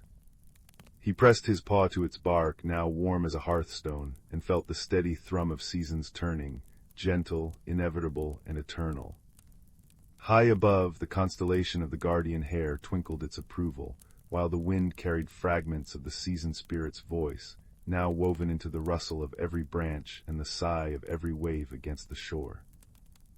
Years later, when Thistle had quills turned silver with age and his own pupils gathered at the Glimmer Pond, he would recount the tale not as a grand adventure, but as a quiet reminder that even the smallest creatures, listening to the wisdom of roots and rivers, could mend the world's fractures with patience and kinship. And in the heart of the whispering woods, beneath the everroot's eternal branches, the dance of seasons continued, a lullaby of balance, sung in the language of falling leaves and melting snow. Story 26. Story 27. The frost-kissed village of Everdell, nestled between silver birch forests, had always moved to the rhythm of seasons, until the snow refused to melt. It began with a girl named Layla, whose laughter once chimed like icicles in sunlight, but whose hands now clung stubbornly to winter. She'd woven snowflakes into her braids since childhood, could coax ice crystals into blooming like chrysanthemums across frozen ponds. Yet when the first whispers of spring tinged the air with thawing earth and daffodil buds, Leela did something reckless. She tucked a shard of the last glacier into her pocket, whispering, "Stay." The village noticed the strangeness slowly. Brook trout should have danced upstream by now. Instead, their silver fins glinted beneath glassy ice. Apple trees kept their skeletal silhouettes, buds clenched tight as fists. Children's kites snagged on invisible frost, where warm breezes ought to have lifted them. And Leela, once found skating figure eights at dawn, now paced the forest's edge, her breath blooming in perpetual clouds, fingers tracing the glacier shard's jagged edges. "You've anchored your heart to what was," murmured Elder Thalia one evening, her cottage smelling of cedar smoke and chamomile.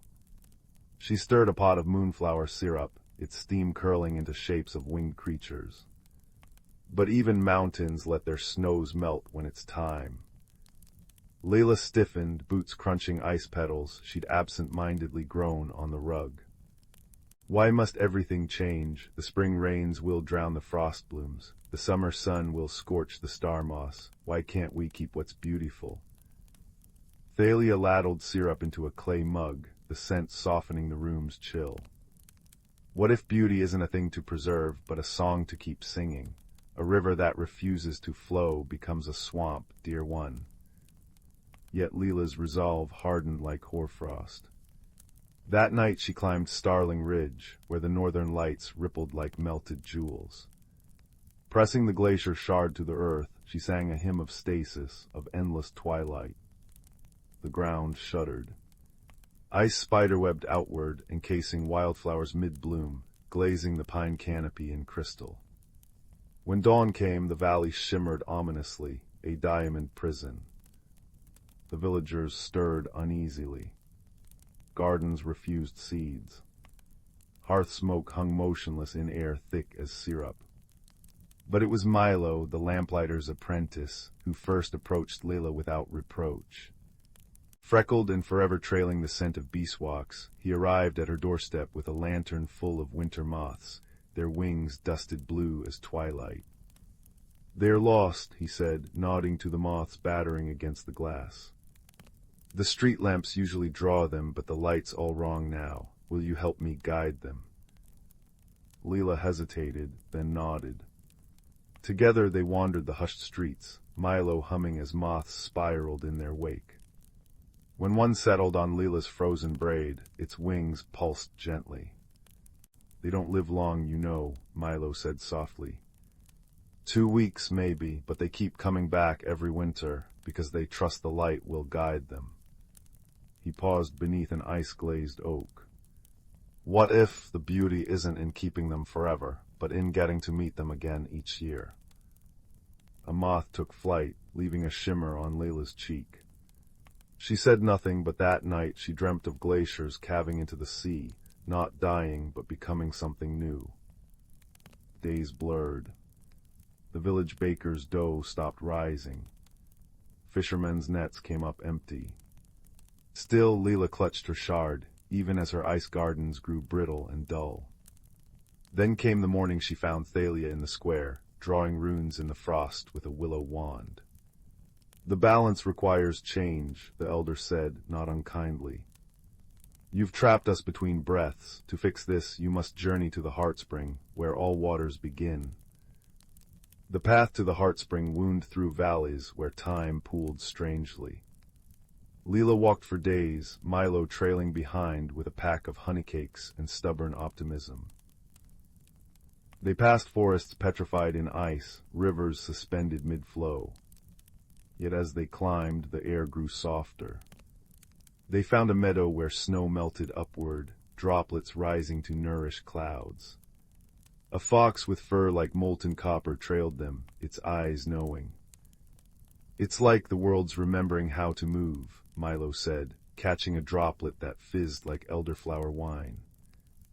At the summit they found the heartspring, a pool swirling with every season's hue, its waters singing in 1,000 liquid voices.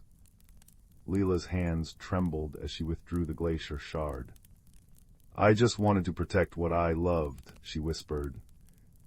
The waters rippled. Images bloomed, Leela as a child, laughing as she spun ice ribbons, Thalia planting moonflowers that wilted by noon, only to reseed themselves each dusk, Milo's lanterns flickering through summer storms. The spring's voice resonated in her bones. To love is not to cling. Even stars must burn to light the dark. Tears froze, then thawed on Leela's cheeks as she knelt. "I release you." The shard slipped from her hands, dissolving into the spring. A shuddering sigh swept the land. They returned to find Everdell transformed, not just in spring's exuberance, but in harmony. Frost blooms now grew through wildflower patches, their ice veins nourishing the soil. Leela's magic, once rigid, danced fluidly. She conjured bridges of interlaced frost and ivy, ice sculptures that melted into rainbows. Children marveled at snowflakes that bloomed into temporary lilies before dissolving. At the next turning festival, as villagers wove garlands of peonies and pine, Thalia pressed a vial of heartspring water into Leela's palm. "For when the weight of what next feels heavy," she winked. Milo, now trailing fireflies instead of moths, laughed as an ice-born butterfly perched on his nose. Leela learned to cherish the ache of endings, for in the spaces between seasons she heard the world humming its oldest song, that growth is a circle, not a line. That letting go isn't loss, but making room for new stories to crystallize. And when winter returned, as it always did, she greeted it not as a keeper, but a friend, knowing its silence made the spring's chorus sweeter. By the fireside, children would later beg for tales of the girl who danced with glaciers. Elders smiled, sipping moonflower syrup, and whispered how true magic begins when we melt enough to let the light in. Story 28. The air on the crystalline planet of Vera 7 hummed with the soft vibration of floating quartz formations, their geometric edges catching the light of 3 moons in prismatic dances across the violet-hued forest. Beneath the swaying canopy of translucent leaf ferns, a young human botanist named Kale knelt in the iridescent soil, his gloved hands trembling as he tried to repair his damaged atmospheric converter. The device sputtered pale gold sparks onto his boots, casualties of his crash, landing 2 cycles earlier, while the forest around him whispered secrets in a language of chiming branches and echoing bird calls. He didn't notice the watcher until the smell of burnt ozone changed. A soft crunch of bioluminescent moss made him turn. There, haloed by the pulsing blue light of creeping vines, stood a creature unlike anything in the galactic species index. 7 feet tall with overlapping plates of opalescent scales, its forearms ended in delicate, 6-fingered hands that glimmered like liquid mercury. But it was the eyes that stopped Kale's breath, twin pools of shifting nebula colors, wide with what he desperately hoped wasn't hostility. Aye aye, come in peace, Kale stammered, galactic standard words tasting clumsy. The universal translator in his broken helmet sparked weakly. The being tilted its head, neck ridges flaring into a sunset gradient. When it spoke, the sound resonated through Kale's bones rather than his ears' deep vibrations, forming words his implants struggled to parse. You burn-scented one, why steal night song? Kale blinked at the fragmented translation. His gaze fell on the sputtering converter in his hands. This, I'm not stealing, I'm trying to fix. A scaled hand darted forward faster than light. Kale yelped as the creature snatched the device, its claws retracting to avoid scratching the casing. The being held it up to its face, ridges along its skull fluttering like pages in a breeze. With a resonant hum, it pressed a palm against the converter's cracked surface. Gold sparks turned cobalt blue. The forest held its breath as crystalline trees dimmed their glow. Kale's throat tightened when the creature offered back the repaired device, its scales now dulled to smoky quartz. Night song, lives in metal bones, you keep safe. Shame burned hotter than his malfunctioning heater coil. This being had just used its own energy to help him, and he'd assumed hostility.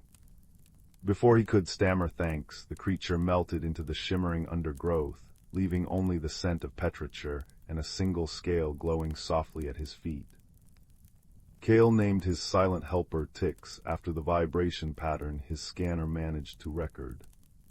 Over the next 7 cycles, their encounters became a fragile dance of curiosity and cautious trust. Tix left gifts where Kale camped, bundles of silver lichen that purged water toxins, smooth stones that emitted warmth when held, once a perfectly preserved Galactic Exploration Corps ration bar that must have taken days to find in the wreckage. In return, Kale offered music from his cracked datapad symphonies that made Tix's scales ripple in kaleidoscopic patterns, and holographic star maps that the being studied with vibrating intensity. The misunderstanding came during the first meteor storm. Kale had just managed to transmit a distress signal when flaming debris began piercing Vera 7's atmosphere. He was halfway to his makeshift shelter when he saw Tix standing in the clearing, arms raised toward the blazing sky, scales blazing like a supernova. No, Tix, get down. Kale tackled the startled being as a molten fragment screamed overhead.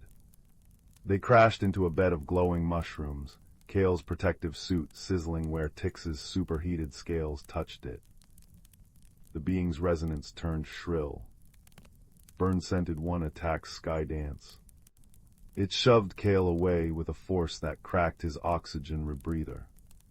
Only when Kale pointed at the smoldering crater where they'd stood did Tix's neck ridges droop. The next vibration felt like a sigh. Skyfire, not song, you shield. That night, as neon green rain hissed against Kale's force field, Tix appeared with their left dorsal scale charred black. Without words, they pressed 6-fingered hands against the bubble's shimmering surface until Kale lowered the barrier. The being's touch on his scorched shoulder sent cooling waves through his burns, their scales dimming as they pulled the injury into themselves. When the rescue ship's coordinates blinked into Kale's tracker 3 cycles later, his celebration died at the sight of Tix's reaction. The being recoiled from the holographic message, scales flattening into dull armor. Sky hollows take burn-scented one, their resonance throbbed, mistranslating ship as hollows of death in Kale's damaged implant. No, wait, they're friends. Kale reached out, but Tix vanished into the quartz forest. The true test came beneath Vera 7's crust. While searching for a crashed escape pod's beacon, Kale triggered an ancient seismic alarm. The caverns shook with the fury of waking tectonic plates, crystalline stalactites shattering like grenades. He'd almost reached the surface when a collapse sealed the exit, trapping him in choking dust and darkness. Then came the sound, not the cave's death rattle, but a familiar resonance cutting through chaos. Tix's scales glowed molten gold as they phased through the rubble, two lower arms cradling a cluster of bioluminescent worms, upper hands reshaping stone with precise vibrations. Follow Earth's song, Tix intoned, guiding Kale through crumbling tunnels. When a falling monolith blocked their path, Kale didn't hesitate. He slammed his last plasma charge into the stone, shielding Tix from the blast with his own body. The explosion cleared their path but left his suit breached, Vera 7's atmosphere burning his lungs. What happened next defied all xenobiology reports. Tix's scales flared white-hot as they wrapped all four arms around Kale, their resonant hum syncing with his faltering heartbeat. Kale's vision filled with starlight patterns as Tix's biology fought to filter the toxic air, their shared warmth keeping shock at bay until they burst onto the surface. The rescue shuttle found them at dawn, curled beneath Tix's sheltering body wings, Kale's head resting against the being's thoracic resonator, where a steady, musical thrum echoed. Though Tix's scales had faded to ghostly translucence from expended energy, their eyes still held swirling galaxies. As medics rushed forward, Kale gripped Tix's trembling hand. "Come with me, please."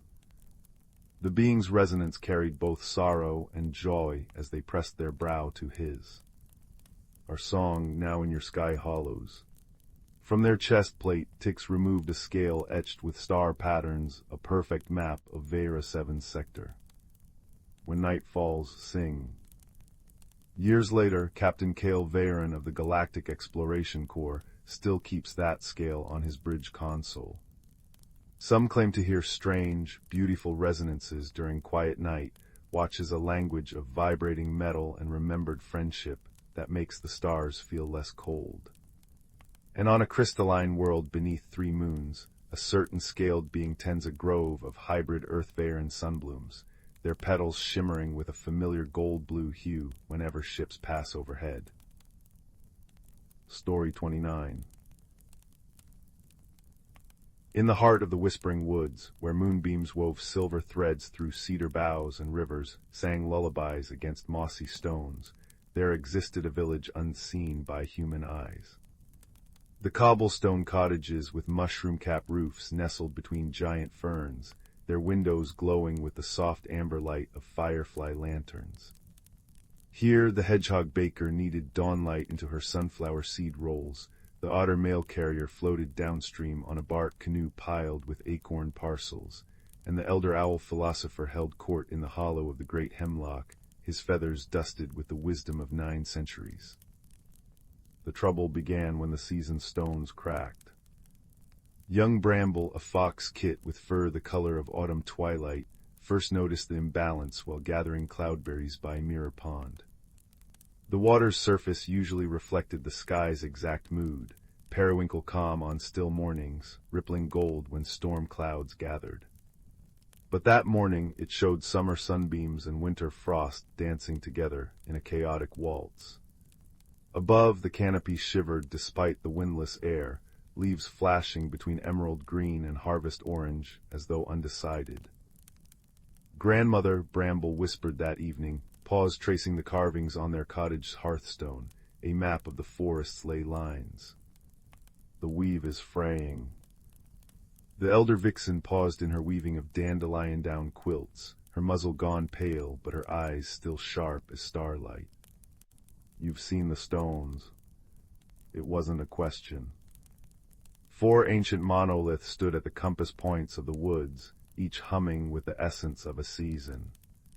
For generations, the creatures had tended them, painting spring blossoms on the eastern stone with nectar dyes, fanning summer's warmth across the southern pillar with broad magnolia leaves, etching autumn's gratitude poems into the western rock with squirrel-toothed chisels, and breathing winter's rest song into the northern monolith through hollow reeds. But no living creature had ever needed to mend them. The journey began at first frostflower, those delicate blooms that unfurled only when moonlight turned to ice. Bramble's satchel held cobweb bandages spun by orbweaver spiders, jars of sticky pine resin that smelled of forgotten sunlight, and a compass made from a curled maple seed. he wasn't alone. Arya, a sparrow whose left wing bore feathers dyed indigo by elderberry ink, a badge of her role as seasoned scribe, fluttered beside him, her satchel of parchment made from lily pads inked with every weather pattern she'd ever charted. Their first test came at the Bridge of Roots. Normally, the gnarled oak arches spanning Chattering Gorge responded to gentle requests. A polite tap of paw or wing would make them twist into passable form. But today the roots lashed like angry serpents, their bark glistening with unnatural sweat. They're fevered, Arya observed, avoiding a thrashing tendril. Spring's warmth has curdled here. Bramble remembered his grandmother's tales. Closing his eyes, he hummed the lullaby of letting go, a melody deer used to soothe their fawns during thunderstorms. The roots stilled. As he sang, images flashed behind his eyelids. Saplings straining to grow in winter's sleep time, confused bees emerging too early from hives, the seasoned stone's cracks spreading like spider silk through the forest's magic. When he opened his eyes, the bridge lay calm, its woods sighing gratefully. They found the spring stone weeping. Moss normally cascaded down its sides in living waterfalls, but now yellowed patches spread across its surface like burns. The air should have smelled of rain-kissed violets. Instead, a metallic tang stung their nostrils. Arya unrolled her parchments. The rain cycles here are scrambled. Last week, it drizzled maple syrup instead of water. As Bramble pressed resin into the deepest crack, something shifted inside the stone, a glint of quartz. No. A tiny figure emerged, no taller than a thimble, with wings like spun mist. A seasoned sprite. Arya breathed. Once guardians of the stones, they'd been thought extinct since the great drought centuries past. This sprite trembled, her voice the sound of a brook fighting through clay. The weave unravels because your kind forgot. You tend the stone's surfaces, but not their hearts. Balance isn't ritual, it's love. Bramble's ears drooped. He recalled rushing through last autumn's gratitude etchings to play conkers with the Hare twins. Remembered the summer fans left half-woven when berry season began. The sprite touched his paw, her hand cool as a pebble from river depths. Meant not just the stone, but the intent. So they stayed through moonrise. Bramble didn't merely fill cracks. He whispered apologies to the stone for every hurried prayer, brushed its surface with the gentleness used on newborn hedgehogs. Arya didn't just record weather patterns. She sang them to the sprite in a voice that mimicked wind through reeds. When dawn came, the spring stone stood whole, its moss lush and glittering with dew diamonds. The sprite, now glowing like dawn herself, gifted Bramble a seed that hummed with possibility. Their quest carried them through. Summer's stone, where scorching winds had trapped fireflies in amber bubbles, until Bramble cooled the air by telling stories of winter's first snow, each breath turning to crystalline frost that healed the stone's blistered surface. Autumn's stone, its gratitude poems faded to ghosts until Arya transcribed not just words but the memory of joy, the crinkle of fallen leaves under paws, the echo of harvest laughter. Winter's stone, silent and barren until they unearthed its buried song by duetting with a pack of timber wolves, their howls weaving a tapestry of rest and renewal. At each stone a sprite emerged, each imparting fragments of forgotten wisdom. Balance is not perfection, but flow. To care for the world, you must let it care for you. Listen, truly listen, to the rhythm beneath your paws. The final test came as they returned home. The whispering woods had gone preternaturally still, the air thick as honey. In the village clearing, every creature stood frozen mid-action. The baker hedgehog's paws deep in dough, owlets suspended in mid-flight, even the ever-flowing stream's droplets hung like crystal beads. Only the elder owl moved, his voice heavy. The weave held just long enough for your return, but the final stitch requires unity. Bramble placed the 4 sprites' gifts, spring's seed, summer's ember, autumn's leaf, winter's shard, into the cracks of the great hemlock. Arya unfurled her scrolls, now a mosaic of every season's breath. As the village creatures began to hum their ancestors' songs, the moles a deep earthy rumble, the finches a trilling counterpoint, the gifts blossomed. Roots cradled the frozen stream until it danced again. Sunlight thawed the baker's dough, filling the air with the scent of warm rye. The season sprites spiraled upward, weaving their essences into the northern lights now shimmering above, a eternal reminder. When the world stilled once more, it was the good stillness, the pause between heartbeats, the quiet of a well-loved quilt. Bramble found his grandmother by the newly mended hearth, her paws working on a tapestry showing their journey. "The sprites," he began, "are part of us again," she finished, pointing to where his paw now glimmered with faint constellations when moonlight struck it right. "Magic isn't in stones or sprites, but in the tending." That night, as firefly lanterns swayed in a breeze scented with jasmine and snow to come, the creatures feasted on moonmelon slices and listened to Arya's new ballad, a tune that changed with the singer's season. Bramble curled by the hearth, his dreams rich with the certainty that while balance might waver, it could always be found again. In the patience of roots seeking water, in the courage of a single leaf clinging to its tree, in the quiet, constant work of loving a world. And so the woods whispered on. Story 30. Story 31. The Song of the Whisperwood. In a village hugged by rolling hills and crowned with ancient pines, there lived a girl named Leela, whose hands were always stained with berry juice and whose hair smelled of cinnamon. Her home, a crooked cottage with a mossy roof, stood at the edge of the Whisperwood, a forest older than memory, where tree trunks twisted like braided bread and ferns unfurled as wide as rowboats. The villagers spoke of the woods in hushed tones, swapping tales of lights that danced between branches and melodies that hummed in the wind. But Leela, who collected secrets like other children collect pebbles, had never seen anything stranger than a three-legged fox, until the day she found the music box. It happened on an afternoon thick with the scent of rain. Leela had been chasing a trail of golden moths through the forest when she tripped over a root and tumbled into a hollow beneath an oak tree.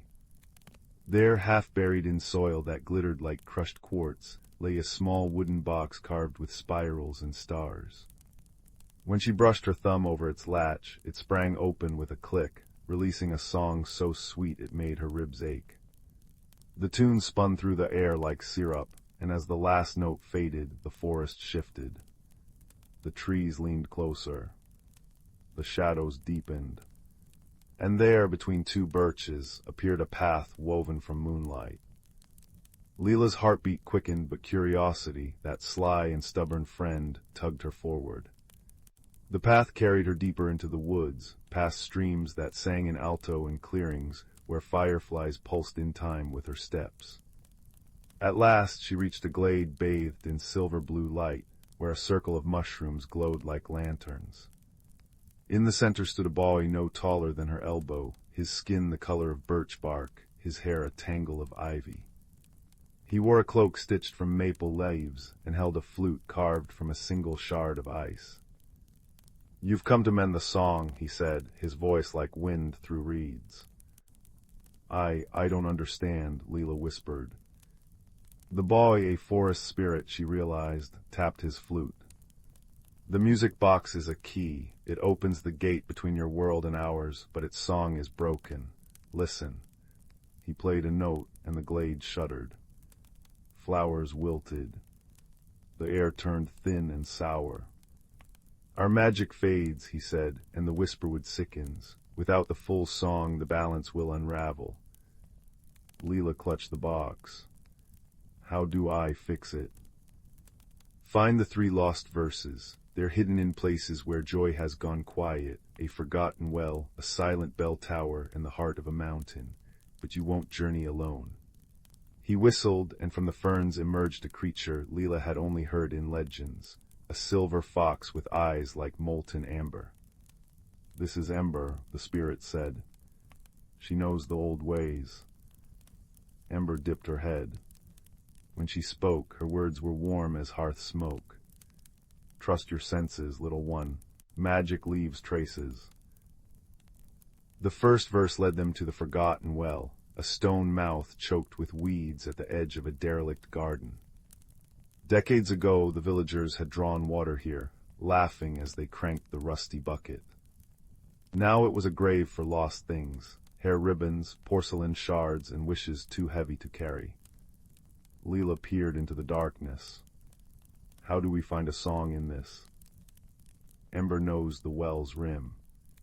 Sorrow often guards joy. Listen deeper. Leela closed her eyes. At first she heard only the drip of water and the creak of old wood. Then, faint as a spider's sigh, came a whisper. Sing for the memories buried here. She hesitated, then hummed the music box's melody. The well trembled. Moss peeled back, revealing words etched into the stones, a lullaby in a language she didn't know, yet somehow understood. Beneath the moon's soft sigh, where tears have turned to sky, lift the weight of years, and let the water hear. As she sang, the well gurgled. Clear water surged upward, carrying a glowing orb of light, the first verse. It floated into the music box, which chimed like a dozen tiny bells. The garden stirred. Withered roses bloomed crimson, the buckled path smoothed into cobblestones. For a heartbeat, the echoes of children's laughter rang through the air. You've awakened its heart, Ember said, her tail brushing Leila's wrist. Well done. The bell tower stood atop a hill veiled in mist, its brass bell green with neglect. Long ago it had chimed every dawn, its voice guiding farmers home through storms. Now it housed only owls and the ghosts of old songs. The second verse, Ember explained, was trapped in the silence between tolls. Leila climbed the rotting stairs, each step groaning under her weight. At the top, wind clawed at her cheeks. She gripped the music box. How do I reach what isn't there? Ember sat beside her, ears pricked. Silence isn't empty, it's a held breath. Wait. They waited. The mist thickened.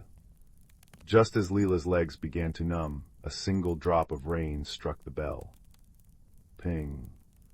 The sound rippled outward, and for a moment the tower was whole again, wood polished to honey gold, the bell shining like liquid sun.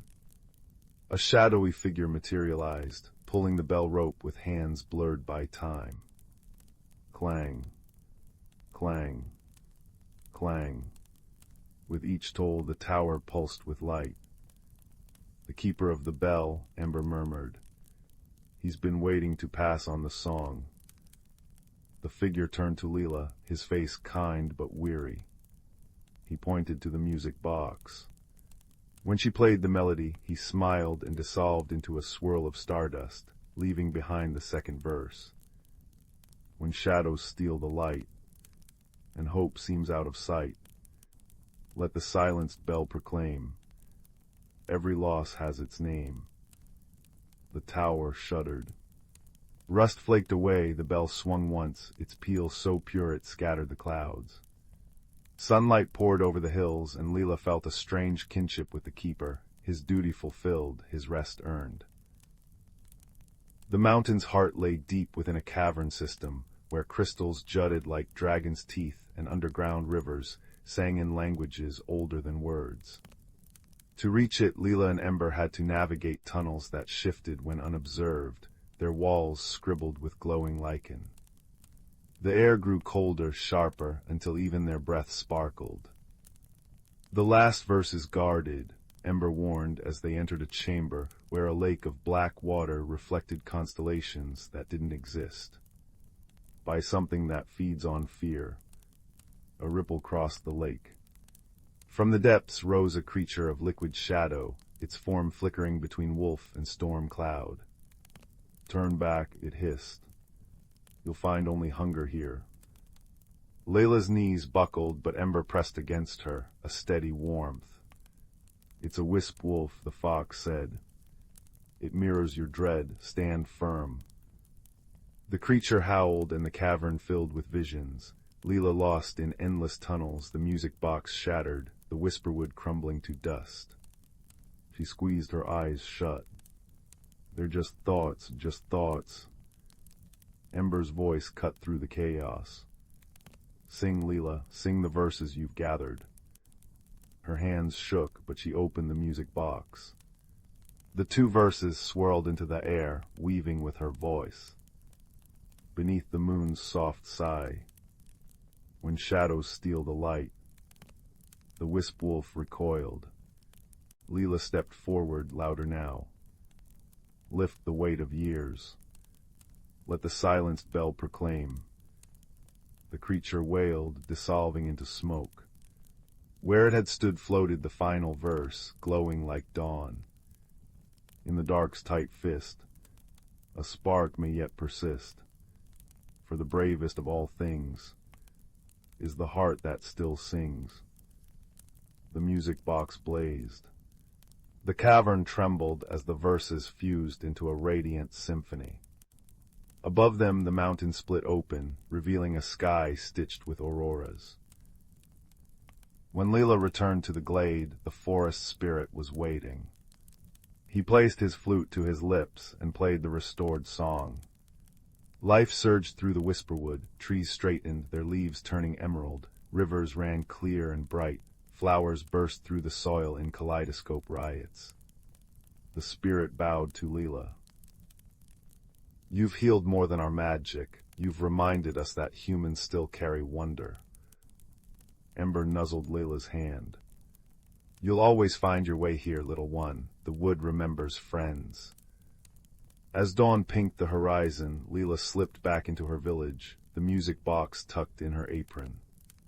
No one noticed the new light in her eyes or the fox-shaped shadow that sometimes followed her. But on quiet nights, when the wind carried the scent of pine, she'd open the box and hum along, knowing that somewhere a boy with a leaf cloak was dancing, and a silver fox was watching over the balance of things. Years later, when Leela had children of her own, she'd take them to the hollow beneath the oak. "Listen," she'd say, as the music box's song spiraled upward. And if they squinted just right, they'd see a path of moonlight waiting. The end. Story 32. The amber glow of twin moons filtered through the crystalline trees of Zenara Prime, casting prismatic shadows across the forest floor where 2 very lost travelers found themselves stranded. On the western edge of the clearing, a small amphibious being from the water world of Marisol crouched behind a boulder, their bioluminescent gills fluttering nervously. Across the glade, a tall humanoid with shimmering copper scales paced beneath the alien foliage, their clawed fingers brushing against the survival packs strapped to their back. Between them lay the smoldering wreckage of 2 escape pods, their metallic shells still hissing from atmospheric entry. The Myrishan, whom we shall call Kale, pressed webbed palms against the cool stone. Their bulbous eyes capable of seeing 37 shades of ultraviolet detected heat signatures, pulsing erratically from the scaled humanoid. "Hostile physiology," Kale murmured in their native tongue, a series of bubbled clicks that echoed through the clearing. "Elevated core temperature, probable carnivore." Unbeknownst to Kale, the scaled traveler, let us name them Zara, was simultaneously analyzing the situation through the lens of their desert world upbringing. The hydration suit beneath Zara's robes hummed quietly as it recycled precious bodily fluids, a necessity for someone from the parched dunes of Zenthar 4. Small prey creature, Zara deduced in guttural Zentharian, talons flexing. Weak exoskeleton, defensive posture indicates venomous capabilities. Their first communication occurred when a Zenaran windflower chose that moment to release its spores. The cloud of iridescent pollen made Kale sneeze phosphorescent droplets, which Zara misinterpreted as a bioweapon attack. When Zara retaliated by activating their wrist-mounted sonic deterrent, the high-frequency whine shattered nearby quartz formations into glittering shrapnel. It was the forest itself that intervened. A colossal serpentine vine, awakened by the vibrations, burst from the mossy ground between them. The bioluminescent tendril lashed out, ensnaring both travelers in a grip that tightened when they struggled. Kale's gills flared emerald with panic while Zara's scales rippled crimson colorations that, in their respective cultures, signaled mortal terror. "Cease resistance," came a voice like wind through reeds. The vine pulsed with inner light, projecting words directly into their minds. "You breathe the same air now, share it wisely." The travelers stilled. The vine loosened its hold but maintained a glowing loop around their wrists, tethering them together at arm's length. Kale stared at the pulsating bond, then at Zara's clawed hand. Zara stared back, vertical pupils contracting as they took in Kale's translucent skin and the faint glow beneath. Dawn found them sitting back-to-back on a fallen crystal trunk, the living tether forcing proximity without requiring eye contact. Zara's stomach growled first, a deep rumble that made Kale flinch. Then Kale's digestive sac emitted a high-pitched gurgle, prompting Zara to clutch their serrated ears. "Your noise," Zara ventured in broken universal, the trade language rasping unfamiliar in their throat, "indicates hunger." Kale rotated slightly within the vine's constraint. "Yours indicates predation." The misunderstanding might have reignited hostilities had not the vine chosen that moment to unfurl 3 glowing fruits from its tip. One azure and spongy, another crimson and segmented, the third a shimmering orb that seemed to phase in and out of visibility. Zara sniffed the air cautiously. "Hydration sacs. The blue contains water." Kale extended a trembling finger toward the shimmering fruit. "Phaseberries safe for Marisian biology." They ate in silence, Kale dematerializing portions of the phaseberry to access its nutrients, while Zara carefully extracted liquid from the azure fruit using their survival kit's filtration straw. When Zara offered the leftover pulp to Kale, a piece offering the Marisian recoiled at the desert worlder's idea of food. "Your offering," Kale said carefully, "is appreciated but incompatible." Zara's neck frills flared orange before settling into embarrassed yellow. "Your refusal is acceptable." The vine guided them westward as Zanara's sun rose, its light fracturing through towering geode formations. By midday they reached a chasm spanned by bridges of living light. Kale's toe claws curled at the edge, their depth perception overwhelmed by the swirling colors below. "Non-corporeal structure," Kale whispered, gills pulsing nervously. "Marisian science cannot quantify this." Zara knelt, scales shimmering as they extended a talon into the light bridge. Ripples spread outward like water struck by rain. Xantharian proverb, "Trust the path that sings." Marisian saying, "Never trust dry land." The vine tugged insistently. Zara stood, offering their free arm with palm, upturned a Xantharian gesture of temporary truce. "We float together or fall separately." Kale stared at the scaled hand, then placed their webbed palm atop it. The bridge thrummed beneath their feet as they crossed, notes of unknown origin harmonizing with their hesitant footsteps. Halfway across, the light dimmed. Zara froze as the path began dissolving behind them. "Run." Kale urged, their bioluminescence flaring bright enough to illuminate the reforming path ahead. They reached the far ledge as the last fragments of light dissolved, collapsing into the chasm in a cascade of musical notes. For 3 breaths they stood clutching each other's arms, Zara's claws careful not to pierce Kale's membrane-thin skin, Kale's grip light enough not to restrict Zara's circulation. The vine bond glowed approvingly.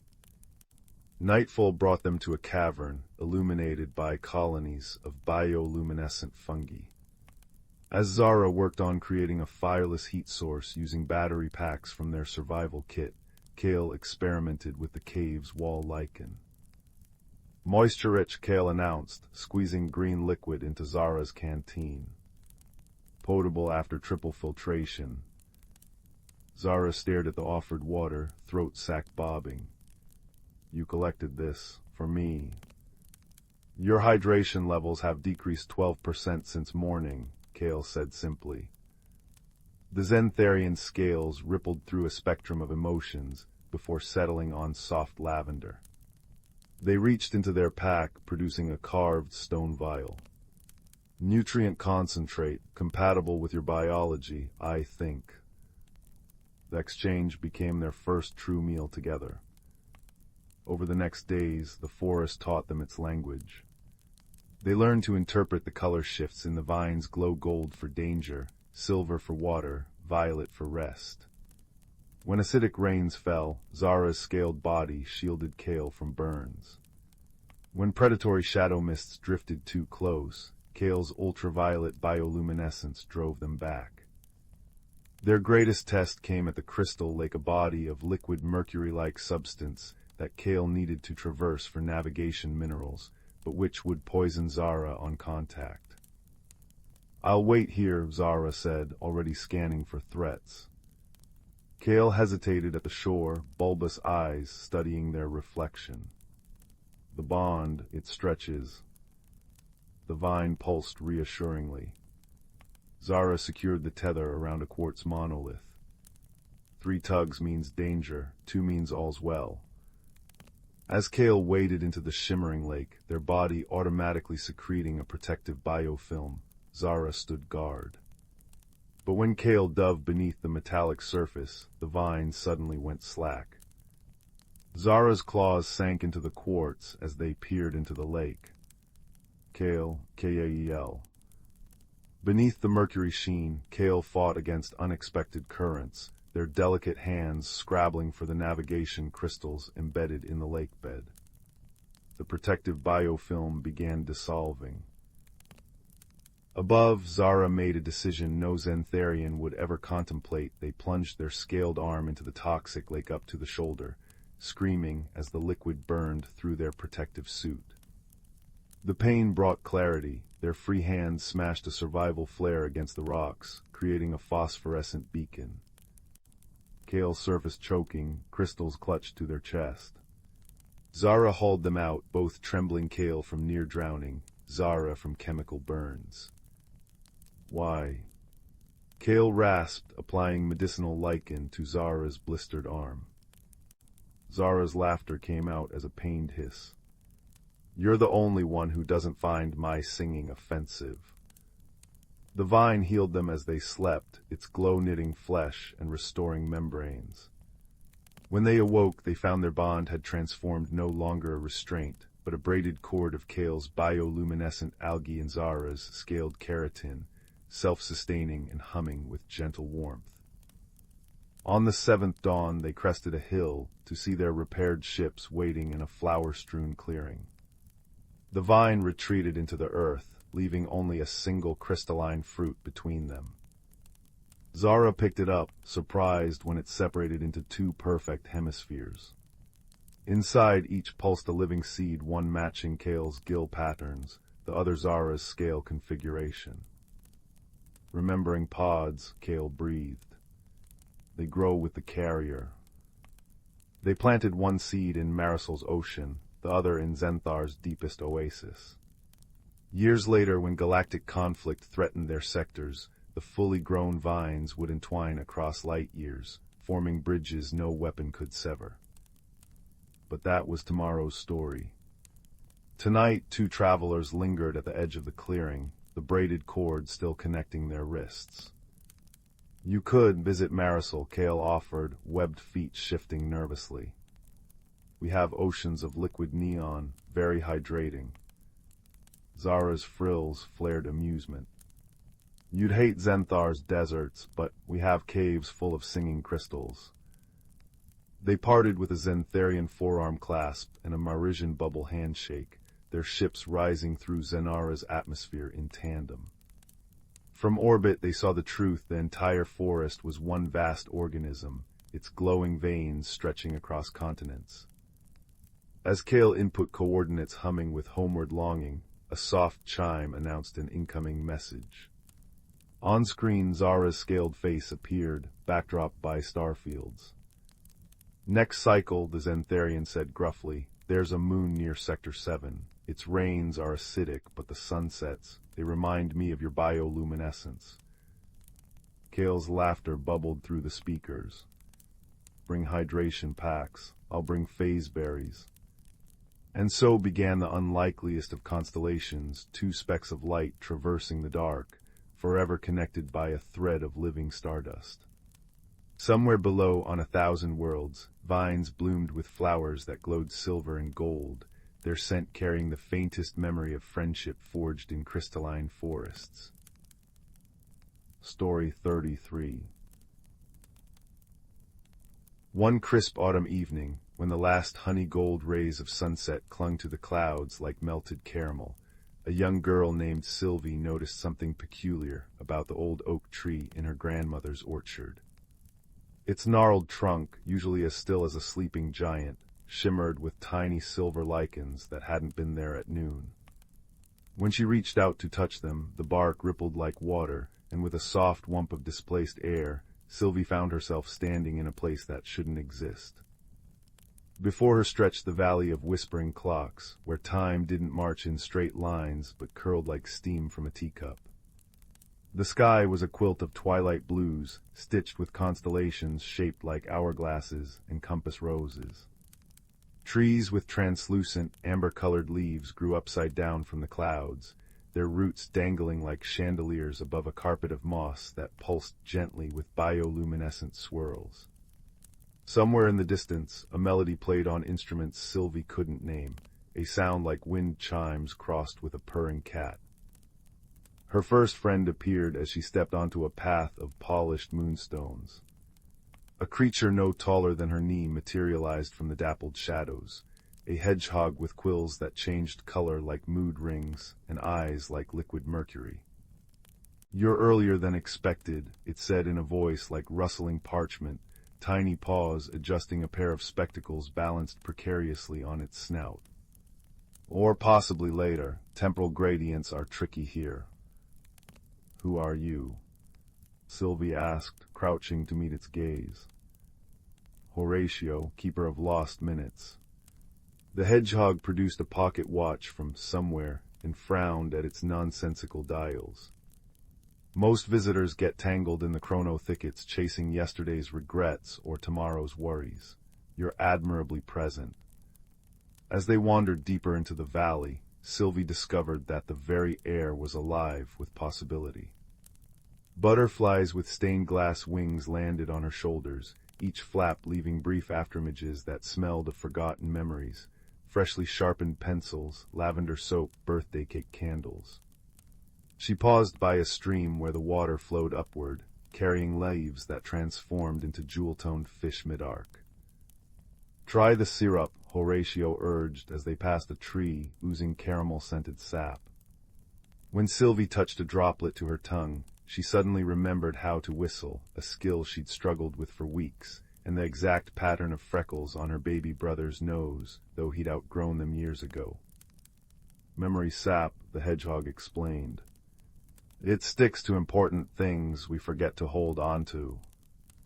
The challenge came at the Bridge of Half Steps, a fragile arc of frozen starlight spanning a gorge filled with swirling, ink-black fog. "It only holds those who move without hesitation or hurry," Horatio said. "But minds are heavier than bodies here. You'll need to lighten yours." Sylvie hesitated, the fog below whispering doubts in voices that sounded eerily like her own. "What if you fall? What if you're not brave enough?" Then she noticed the bridge wasn't empty. Dozens of translucent figures flickered across it, echoes of past travelers. A boy carrying a jar of fireflies paused to wave encouragement. a woman in a cloak of autumn leaves blew a dandelion clock whose seeds became tiny parachutes of light. They made it, Sylvie breathed. Because they chose wonder over worry, Horatio said. The bridge feels your heart, not your feet. Closing her eyes, Sylvie focused on the scent of memory sap and the chiming melody still hovering at the edges of hearing. Her first step rang like a silver bell. The second made the starlight brighten. By the fifth, her shoes left glowing footprints that bloomed into moonflowers. When she opened her eyes at the far side, the hedgehog was nodding approvingly. You've excellent balance for someone with such a busy century. The valley's heart revealed itself as a grove where trees grew in perfect spirals, their branches heavy with fruits resembling crystallized laughter. At the center stood an ancient sundial covered in moss, though no sun pierced the eternal twilight. Horatio's quills flushed indigo with reverence. The still point, here, nows from 100 worlds take root. He gestured to a sapling growing from the sundial's base, its leaves shimmering with scenes Sylvie almost recognized. A snowy day seen through toddler eyes, a lantern-lit porch where someone waited. You're meant to take a seed, the hedgehog said. But choose wisely, it'll grow wherever it's planted. Sylvie circled the sundial, watching leaves flicker with possibilities. One showed her grandmother's orchard under a midsummer moon. Another, a seaside village she'd never visited. Then she spotted a leaf where fireflies danced in the exact pattern of her baby brother's lost freckles. As she plucked the seed beneath it, a smooth pearl that hummed with warmth, the entire grove sighed in approval. Returning home was simpler than arriving. The old oak's bark rippled once more, depositing her back in the orchard just as the first stars blinked awake. In her palm, the seed had become a maple key, ordinary except for its mother-of-pearl sheen. She planted it by the oak's roots, and by morning a sapling stood there with leaves that chimed softly in the breeze. Years later, townsfolk would marvel at the peculiar tree whose branches helped fretful students remember lessons, reunited lost pets with their owners, and once guided a very old hedgehog with mercurial eyes to the finest patch of wild mushrooms in the county. But Sylvie knew its truest magic was quieter, the way its shadow always pointed toward courage, and how its roots kept growing deeper into the rich, fertile soil of now. That night, as she drifted to sleep to the sound of chiming leaves, Sylvie smiled. Somewhere beyond the edge of maps, a bridge of starlight remembered her footsteps, and a valley woven from lost moments continued turning, always welcoming those brave enough to wander with open hands and light hearts. Story 34. In the quiet village of Willowmere, where chimney smoke curled into plum-colored sunsets and the air always smelled of baking bread, there lived a girl named Leela who could hear flowers sigh. This peculiar gift had shown itself one spring morning when she was 6, kneeling in her mother's rose garden. A velvety crimson bloom had shuddered as she reached to deadhead it, whispering, "Not yet," in a voice like wind through dry grass. By 12, she'd learned to interpret the creaks of ancient oaks. They told rambling stories about squirrel weddings, and the chatter of sunflowers, endlessly competitive about who'd grown tallest overnight. But it was the moonflowers that worried her most, their ivory bells trembling on her windowsill each night, murmuring about something cold creeping into the roots of the world.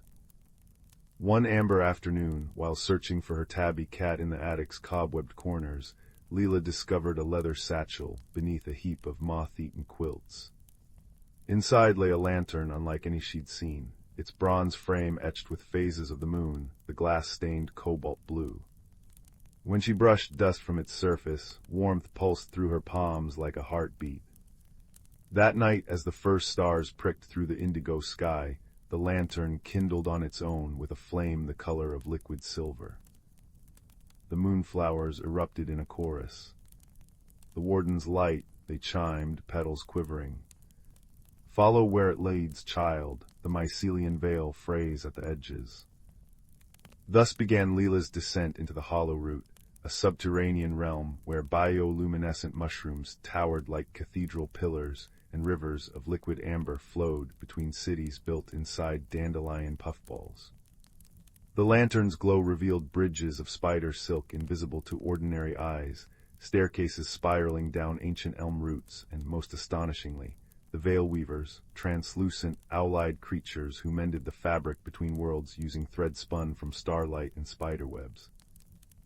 "The frost spire grows hungry," explained Orlin, a veil weaver with moth-wing patterns shimmering across his gelatinous body. He guided Leela through a market where will-o'-the-wisps sold jars of captured laughter, and badgers in waistcoats bartered for acorn caps. "It's an ancient ice that consumes magic. We've contained it beneath the crystal lattice for millennia, but—" He paused at the edge of a vast cavern, where a lattice of glowing roots encased a swirling pillar of cobalt-blue frost. Cracks spiderwebbed across the structure. Leela's breath fogged in the suddenly frigid air. What happens if it breaks free? First it drains the magic from small things, the song in birds' throats, the green in leaves. Then it takes memories, the taste of peaches, the sound of your mother's lullabies. Finally, it freezes time itself. Orlin's voice trembled like a plucked harp string. "Your lantern is one of 12 Warden's lights created to sustain the lattice. 11 went dark centuries ago when humans stopped believing in us. Yours is the last." Over the next moon cycle, Leela traversed whispering deserts of black sand, where each step conjured ephemeral sculptures of her deepest wishes, negotiated with a river spirit made of mercury and melancholy, winning passage by sharing her memory of learning to whistle with a grass blade, and helped a clan of mushroom-dwelling mice rebuild their lightning-shattered spire. Each adventure taught her secrets of the hollow root and of herself. She discovered that courage wasn't the absence of fear, but the decision to place another's need above your own comfort, that kindness could thaw even the frost spire's bite when offered without expectation of return. The crisis came on the eve of the autumn equinox. As Leela placed her lantern in the lattice's central node, a procedure Orlin swore would stabilize the veil for another century, the frost spire lashed out. A shard of living cold pierced the chamber, snuffing the lantern's flame. The lattice groaned, cracks spreading faster than veil weavers could mend them. "It's over," wept Orlin, his bioluminescence dimming to a sickly green. "Without light." But Leela remembered the river spirit's lesson. Magic thrives where wonder persists, and pressed her palms to the frozen lantern. She sang the lullaby her mother had crooned during thunderstorms, poured in memories of her first firefly chase, the way dawn painted the village in honeyed light, the earthy scent of her father's laugh. The lantern flared gold, then white, then a color no human eye could name. The lattice healed in a ripple of radiance, frost spire recoiling into its prison with a shriek like breaking glaciers. When Leela returned home, the moonflowers greeted her with a new song, one that spoke of balance restored. She kept the lantern on her nightstand, its flame now a steady sapphire, and taught the village children to listen for the maple keys giggling as they helicoptered down. The frost spire's threat remained, caged but watchful, a reminder that magic survives only where tended by curious hearts. Years later, travelers would swear they glimpsed a woman with silver-streaked hair walking beside will-o'-the-wisps at twilight, her laughter mingling with the creak of contented oaks. They said she carried no lantern, yet shadows never touched her path, for those who nurture light within need no flame to guide them home. Story 35. The Whispering Lantern. In a village hugged by ancient pines and crowned with stars, there lived a shy candlemaker's apprentice named Finn. His hands were always dusted with beeswax, his pockets full of half-melted candle stubs, and his heart brimming with quiet curiosity. Each evening, as the last amber light faded behind the mountains, Finn would linger by his workshop window, watching fireflies dance above the meadow. He wondered, as he often did, what secrets the night might whisper if only he knew how to listen. One crisp autumn twilight, an unusual customer arrived. a silver-haired woman with eyes like moonlit ponds. She carried a lantern unlike any Finn had seen. Its glass was etched with constellations, and though it held no candle, a faint, pearly glow pulsed within it. "This," she said, her voice like wind through reeds, "needs a keeper." Before Finn could ask questions, she pressed the lantern into his hands and vanished into the dusk, leaving only the scent of frost and elderflowers behind. That night the lantern hummed. Not a sound exactly, more a vibration in Finn's bones, soft and insistent as a cat's purr. When he lifted it, the glow brightened, casting shadows that twisted into shapes. A winding path through the woods, a bridge of twisted roots, a door woven from ivy. His pulse quickened. He pulled on his patchwork coat, laced his boots, and stepped into the star-flecked dark, the lantern lighting his way like a captured moon. The forest welcomed him with creaking branches and the musk of decaying leaves. The lantern's beam revealed things unseen by daylight, mushrooms glowing cobalt blue, spiders' webs strung with dewdrop pearls, and a stream that sang in harmonies too sweet for human throats. Finn followed the path until dawn tinged the sky, arriving at a circular glade where the trees formed a perfect ring. In the center stood the root bridge from the vision, and beneath it, a small figure hunched in the shadows.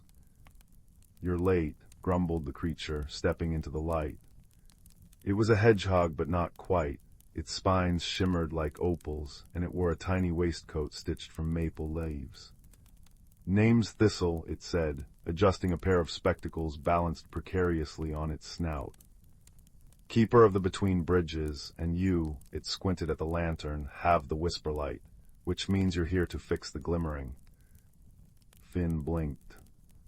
The glimmering. Thistle sighed, a sound like steam escaping a kettle. "The balance between your world and ours, it's fraying. Stars are going missing, dreams are leaking, and the shadow root, a tree that anchors both realms, is sick." It jabbed a paw westward, where the air shimmered uneasily. "The lantern chose you, so are you coming?" Their journey wove through wonders and gentle perils. They crossed marshes where willows wept liquid starlight, climbed hills where stones hummed lullabies, and befriended a cloud hare named Nimbus, whose fur billowed like mist and whose laughter sounded like wind chimes. Finn learned to read the lantern's whispers. Its light dimmed near poison streams, flared when hidden paths appeared, and once saved them from a sorrow squall, a storm made from forgotten tears, by spinning a dome of golden warmth around them. Yet the closer they came to the shadow root, the heavier the air felt. Flowers puckered into gray fists. Trees slouched, their bark scarred with black veins. "The glimmering isn't just broken here," Nimbus murmured, ears drooping. "It's unraveling everywhere."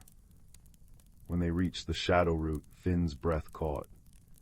The great tree towered like a cathedral, its trunk wide as a village square, but its leaves were brittle and falling, each one dissolving into smoke before touching the ground.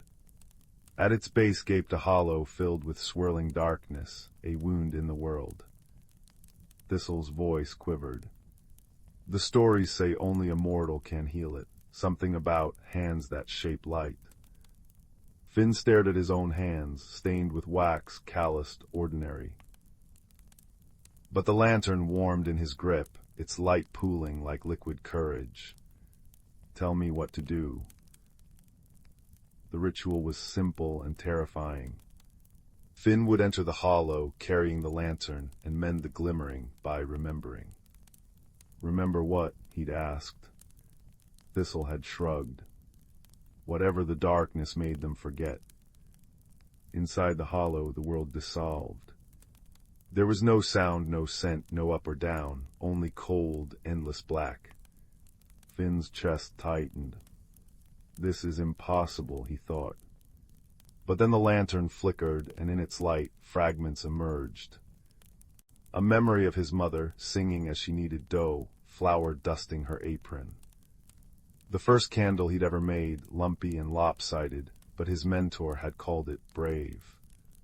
Nimbus offering him a cloudberry, giggling as it burst into sugary mist on his tongue. Thistle patiently explaining how to read the speech of ferns. Each memory brightened the lantern. Finn understood suddenly. The glimmering was made of small, sacred moments, kindnesses, connections, quiet joys. The darkness had made the forest's creatures forget their own stories. He pressed his palm to the hollow's wall. "You're not alone," he whispered. "Look." And through the lantern he poured his memories into the shadows, a mosaic of fireflies and laughter, of shared bread and whispered secrets, of 1,000 fragile, beautiful things that mattered. The darkness shivered. Then, like ink diluted in water, it began to clear. When Finn stumbled out, dawn was breaking. The shadowroot's leaves had turned emerald again, and the air smelled of rain and possibility. Creatures emerged from the woods, owl-faced deer, moths with stained glass wings, a child made of dandelion fluff, all blinking as if waking from a long dream. "You reminded them," Thistle said quietly. "Mortals are good at that, holding onto light, even when they don't mean to." The journey home was a blur of gratitude, feasts of honey light, a food that tasted different to each creature, songs that mended sore muscles, and a cloak woven from northern lights gifted by the cloud hares. At the forest's edge, Thistle and Nimbus nuzzled Finn's hands. "Visit," Nimbus said. "Bring candles." Back in his village, Finn hung the lantern by his window. It still glowed, softer now, a steady heartbeat of light. He returned to making candles, but with a difference. His wicks held traces of stardust, his scents evoked memories of hidden streams, and those who bought them slept deeply, dreaming of kind strangers and bridges made of roots. Years later, on the eve of his first apprentice's arrival, Finn found a tiny package at his door. Inside was a thimble-sized jar of cloudberry jam and a note in spiky handwriting, for remembering. T and N. He smiled, placed the jar beside the lantern, and blew out his candle. Outside, the fireflies danced, their lights winking like faraway stars, close enough to touch. And so, in the village hugged by pines, they still tell of the boy who carried moonlight in a lantern. But Finn, now a silver-haired man, simply hums as he works, content in the knowledge that some wonders need no explanation, only gentle hands, a friend's laughter, and the courage to listen when the world whispers. Story 36. Story 36. In the heart of the whispering woods, where willow branches trailed through mist like ancient scribes writing secrets upon the air, there lived a community of creatures who tended the unseen rhythms of the world. The moles tuned the roots to hum lullabies that kept the soil rich, fireflies strung dewdrop lanterns along spider silk to guide the lost, and otters wove moonbeams into the river's current to help it remember its course. Yet the most sacred duty belonged to the hedgehogs, whose quills collected starlight to nourish the great tree of tides, a colossal oak whose roots drank from underground springs and whose branches cradled the turning of seasons in their knots. One crisp autumn evening, as the last amber leaves clung to their branches with frost-tipped fingers, a young hedgehog named Hazel noticed something amiss. The starlight syrup she gathered each twilight, usually warm and golden, as honey dripped thin and silvery from her quills, pooling cold upon the moss. The tree of tides groaned in its sleep, its bark peeling away in parchment curls to reveal wood the color of storm clouds. Winter's first snowflakes fell weeks early, settling not in soft drifts but in sharp crystals that pricked the earth like needles. Grandmother Mossbeck, Hazel whispered, nudging awake the elder hedgehog whose spines had long ago turned the pearly white of birch bark, the tree dream's troubled dreams. The old hedgehog stirred, her nose twitching as she sampled the air crisp with impending frost, yet carrying an unfamiliar metallic tang. "The seasons have slipped their harness," she murmured, peering at the brittle stars through the oak's thinning canopy. Long ago, when the river forgot its song, the tree shed its leaves in high summer until the otters repaired the melody, this imbalance. She paused, watching a maple seed spiral down in jagged movements, as if the wind itself had developed a stutter. This comes not from without but within, the heartwood weakens. Hazel's breath formed a small, determined cloud in the air. How do we heal it? Seek the keeper of thresholds, Grandmother Mossback said, tucking a dried sprig of moonwort behind Hazel's ear protection against wandering shadows. Where the 3 stone arches stand in the Elderfin marsh, but tread softly, child, for the marsh remembers every footfall ever taken. And so Hazel embarked on her journey, her paws leaving faint silver prints in the hoarfrost as she traveled. She navigated by the scent of frozen sap and the distant chime of icicles tapping against one another like wind chimes. By dawn, the marsh appeared a vast expanse of reeds wearing glassy coats of ice, their reflections fracturing the pale sunrise into prism shards. Between them rose 3 moss-covered arches arranged in a triangle, their stones etched with runes that seemed to shift when viewed from the corner of one's eye.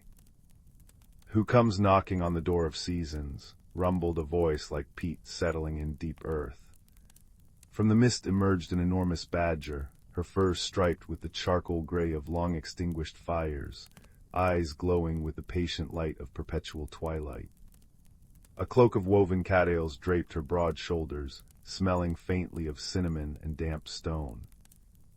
Hazel bowed low, her nose brushing the ice-crusted moss. "Keeper of thresholds, the tree of tides sickens. Winter arrives too fierce, too soon. How do we mend its heartwood?" The badger studied her, nostrils flaring as she sampled Hazel's scent. "To heal the tree, you must brew a tea older than the first acorn," she intoned. 3 ingredients are needed: the breath of a summer yet remembered, the shadow of a root that has never known sun, and the tear of a star that chose earth over sky. Her claw traced a glowing symbol in the air that lingered like a cobweb made of light.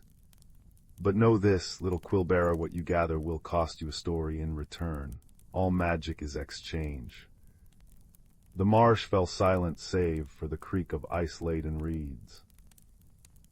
Hazel thought of the trembling saplings back home, their young branches snapping under unseasonable snow. "I accept," she said, squaring her small shoulders. A whisker twitched in what might have been approval. "Begin at the hearth hollow," the badger said, nodding westward, "where the fireflies keep embers from every summer sunset." Hazel's journey led her through landscapes that defied reason, a grove where autumn leaves burned in shades of sapphire and amethyst, a brook where fish swam upstream through frozen waterfalls by melting the ice with their warm orange fins. At last she found the hearth hollow, a cavern where thousands of fireflies pulsed in constellations across the ceiling, each guarding a tiny amber sphere in their delicate forelegs. A fox with fur the color of smoked copper stood sentry at the entrance, his single lantern a captured will-o'-the-wisp casting buttery light across the snow. "You seek a memory of summer," he observed, tilting his head. His voice carried the crackle of dry kindling. "The fireflies will trade for warmth." Hazel hesitated. Hedgehogs carried little innate magic beyond their starlight gathering, but Grandmother Mossback's moonwort sprig still nestled behind her ear. She plucked it free. "Will this suffice? It's been kissed by 100 full moons." The fox inspected the offering, his bushy tail sweeping the ground in contemplation. Moon magic for sun memory, a fair trade. He placed the sprig in his lantern, where it curled into glowing ash. "Choose your ember wisely." The fireflies parted to reveal their treasure's miniature suns trapped at the moment of dusk, each pulsing with the scent of ripe strawberries and sun-warmed stone. Hazel selected one that hummed a familiar lullaby, the same her mother had sung when she was too small to carry starlight. The firefly deposited the ember into a hollowed walnut shell, its heat radiating through the wood like a heartbeat. Next, Hazel trekked to the umber gallery, a labyrinth of roots beneath the oldest yew tree in the forest. Bioluminescent fungi bathed the tunnels in watery blue light, their caps exuding the loamy aroma of secrets kept too long underground. Here she met a solemn mole with eyeglasses made of crystallized resin, mapping the tunnels on scrolls of lichen paper. Never-sun shadows are shy creatures, the mole warned, her voice muffled by the thick velvet of the earth. They nestle where three roots converge. To catch one, you must offer a song the soil hasn't heard before. Hazel hummed the tune the firefly ember had whispered, a melody of crickets tuning their legs at twilight, of rivers chuckling over smoothed stones, of acorns letting go of branches with a sigh. As she sang, the tunnel walls quivered, and a darkness deeper than mere absence of light peeled itself from a junction where gnarled roots formed a cradle. It pooled into her waiting paw, cool and weightless as a spider's web. Her final quest brought her to the meadow of fallen lights, where shooting stars came to rest as seeds. The field glittered with celestial flora flowers with petals of solidified aurora, grasses that chimed when the wind stirred them. At its center stood an ancient hare, his fur patterned with the constellations of forgotten skies. "Star tears are rare," he murmured, his words slow and heavy as molten silver. "They form only when a star's longing for Earth outweighs its pride in the heavens. Wait and listen." Hazel sat among the singing grasses, watching meteors streak overhead. As dawn approached, a faint whimper drew her to a cluster of star-nettle plants. There, trembling in their thorned embrace, was a tiny starling, its feathers molten bronze, eyes two droplets of liquid night. A fallen star too wounded to return skyward. "SHHH," Hazel soothed, carefully disentangling the creature. Its wing bent at an unnatural angle, leaking silvery sparks. Remembering the badger's words, she whispered, "I'll trade you a story for your tears." The starling cocked its head.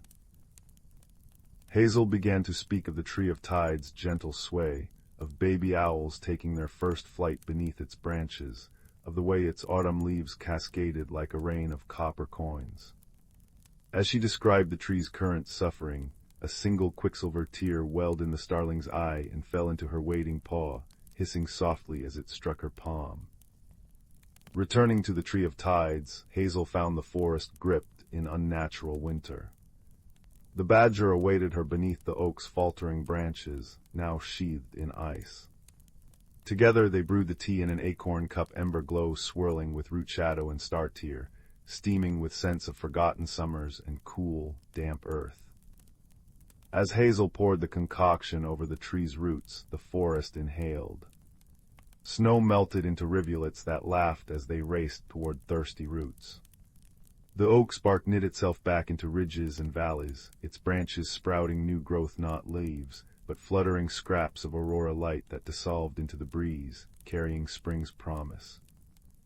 "Balance is not a state, but a dance," the badger rumbled, watching icicles drip melodic patterns onto stones below. "Today you led, tomorrow another follows. This is the way of things." Hazel returned home to find the seasons settling into their proper rhythm, winter's edge, softened by the approaching thaw, the air once again carrying the green scent of sleeping seeds. At the next gathering of the Starlight Council, she placed her paw over her heart and shared the story of the starling's tear, the mole's song, and the fox's lantern, that the forest might remember. Years later, when a young field mouse would come seeking wisdom for a drought-stricken meadow, Hazel, now silver-quilled and wise, would send them off with a moonwort sprig and these words: "Listen closely, little one. The world whispers its needs to those who tend it with open hearts." And high above, the Tree of Tides creaked contentedly, its branches heavy with blossoms that glowed softly through the night, ensuring every creature in the whispering woods slept wrapped in the quiet certainty that they were cherished, they belonged, and spring would always come again. 37. The Whisperwood Compass. In a valley cradled by ancient, snow-capped mountains, there existed a village where chimney smoke curled into the sky like lazy ribbons. The children there played in meadows dotted with buttercups, but none ventured beyond the old stone bridge that marked the edge of their world, all except a quiet girl named Mira, who spent her days collecting peculiar stones and listening to the wind sigh through the pines. One crisp autumn afternoon, while tracing the path of a silver-throated brook, Mira discovered something half-buried in the moss. A compass made of burnished copper, its face etched with constellations she didn't recognize. When she brushed her thumb across its surface, the needle shivered and spun not north but west toward the heart of the Whisperwood, a forest the villagers feared, where shadows pooled thick as syrup and owls spoke in riddles. That night, as frost painted her window pane, the compass glowed faintly on her bedside table. It hummed a melody like distant wind chimes, and Mira felt a tug in her chest, gentle but insistent. Pulling on her woolen cloak and lacing her boots, she slipped into the moonlight, following the compass's luminous needle into the trees. The Whisperwood was alive in ways Mira couldn't have imagined. Bioluminescent mushrooms glowed cobalt and gold along the path, and the air smelled of cedar resin and honeyed rain. Yet as she wandered deeper, the trees grew taller, their canopies weaving a vaulted ceiling that hid the stars. The compass's light intensified, casting long shadows that seemed to bow as she passed. Then a sound, a high, quavering note, like a flute played by trembling hands. Mira froze.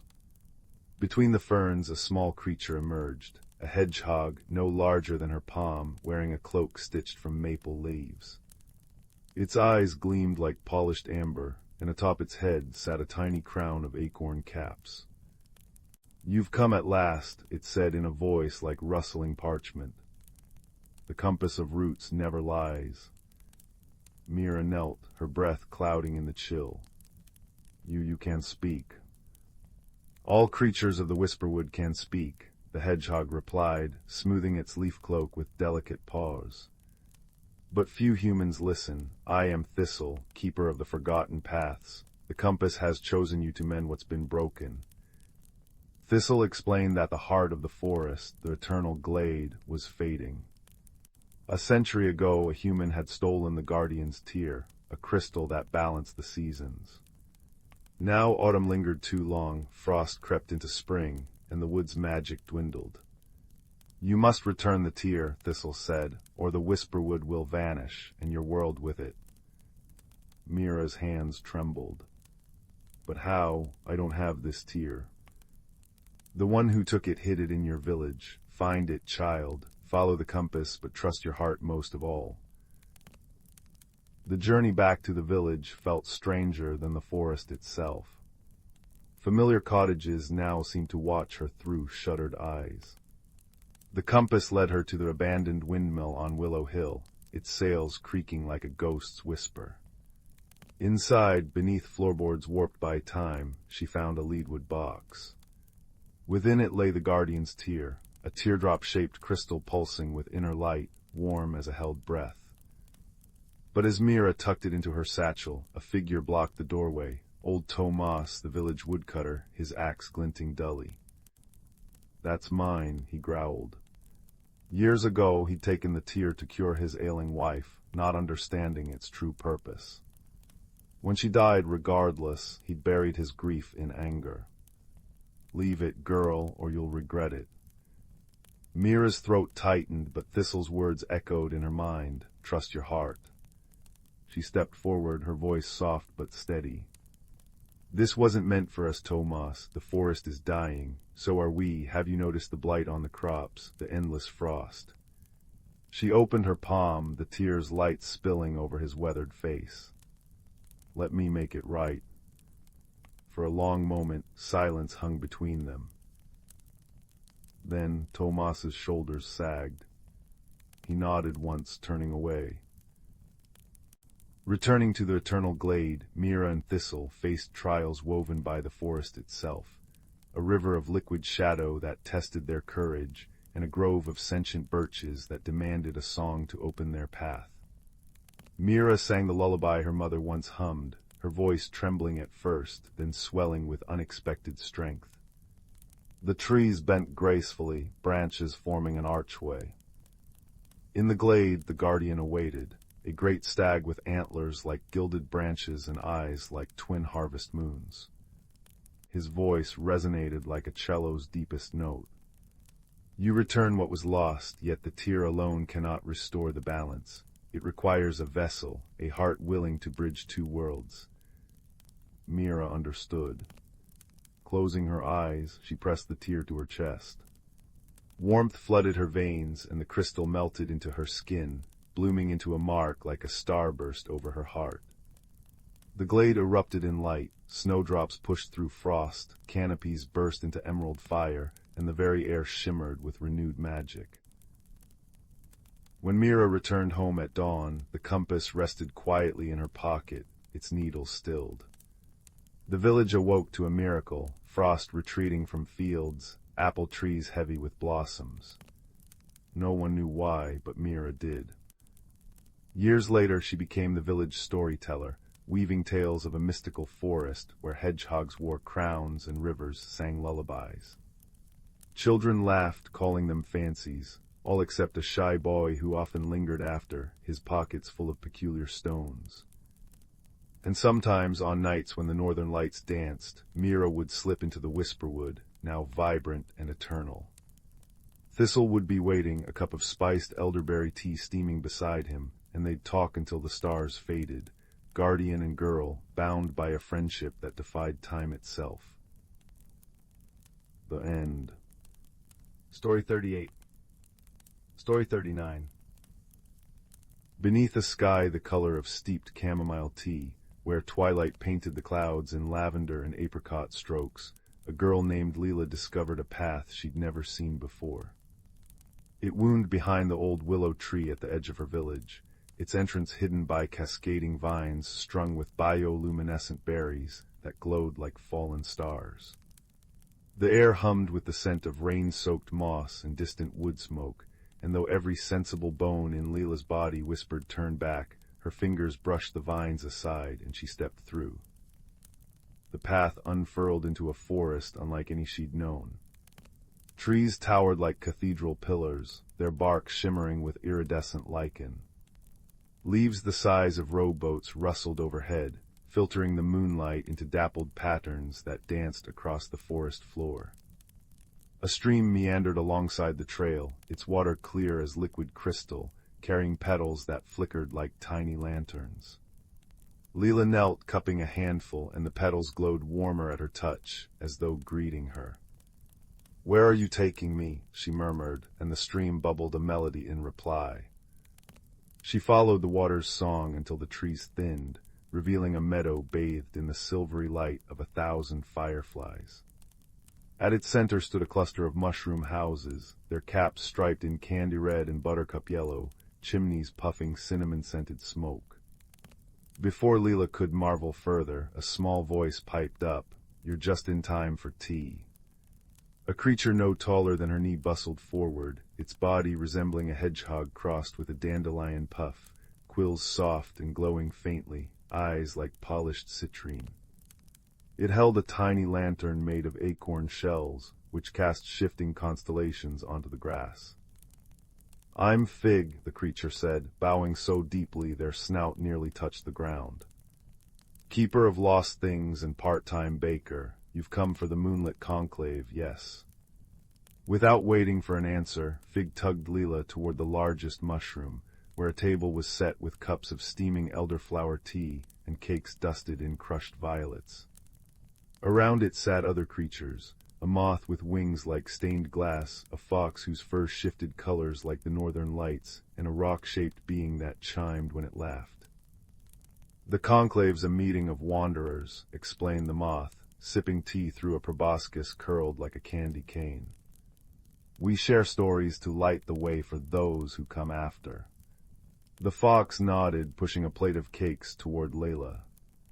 "But first, you must give something to the Well of Whispers." They pointed a paw toward a stone well at the meadow's edge, its rim carved with runes that pulsed faintly. "It asks for courage, not coins," the fox added gently. Leela approached the well, peering into its depths. Instead of water, she saw swirling mist that whispered in voices like wind through reeds. "What do you carry that weighs heavy?" Her throat tightened. She thought of the fear she'd clutched since childhood, the dread of losing her way, of being too small in a vast world. Squeezing her eyes shut, she whispered, "I'm afraid of disappearing." The mist surged upward, wrapping her in a cool embrace, and when it faded, a weight she hadn't realized she'd carried was gone. Around her neck hung a pendant she hadn't arrived with, a teardrop of amber, inside which a firefly's light pulsed steadily. Fig clapped their paws. "Now you're ready." The conclave's stories unfolded like tapestries. The moth spoke of a valley where dreams took root and bloomed into flowers. The fox recounted outwitting a landslide by teaching it a lullaby. When Leela's turn came, her words stumbled at first, but the amber at her throat glowed brighter, and she found herself telling of the willow tree, the hidden path, the shimmering forest. "I thought I'd be lost," she admitted, "but I think being lost is just another way of finding something new." The well of whispers hummed approvingly. As dawn tinged the horizon, Fig pressed a paper-wrapped bundle into Leela's hands. "Mapleberry scones for the road," they said. "Mind the Bridge of Echoes on your way back. It likes to play tricks." The return journey led Leela to a gorge, where a bridge of woven moonlight arched over a rushing river. As she stepped onto it, the bridge shivered, and her own voice echoed around her. "You'll never be brave enough. You'll forget your way." Layla froze, her pulse a frantic drumbeat, until she remembered the stories. Kneeling, she touched the bridge and said, "I'd like to hear your story." The echoes stuttered, then shifted.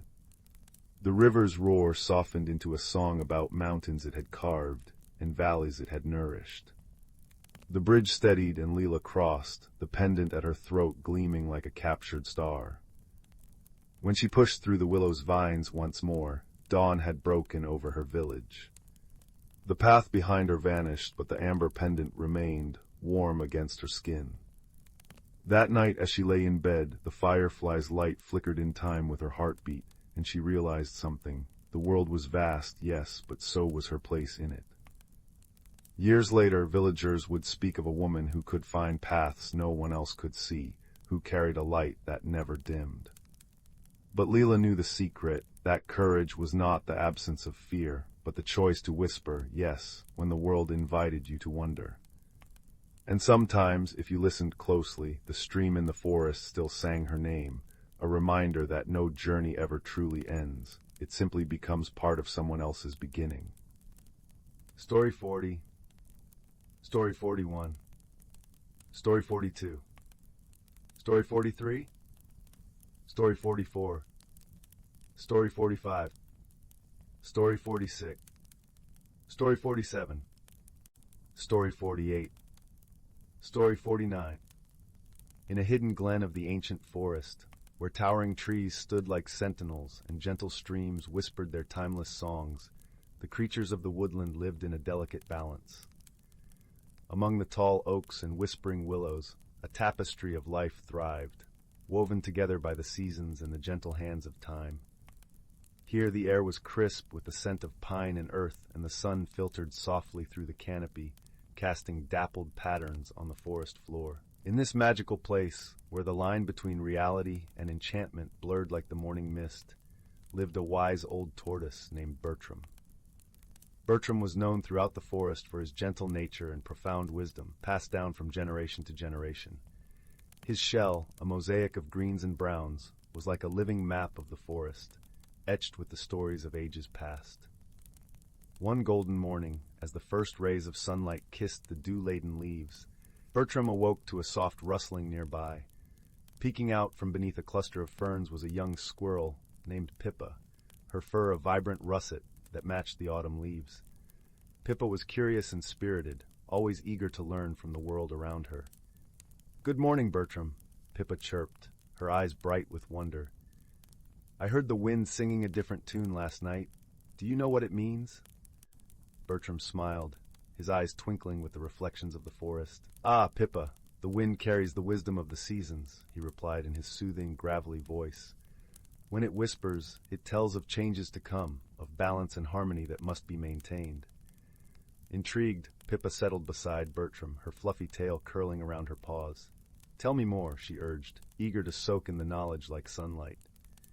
"The forest is a living tapestry," Bertram began, "and each creature, each leaf, and each breeze plays its part. The wind you heard is the herald of winter, reminding us of the time to prepare, to gather, and to reflect."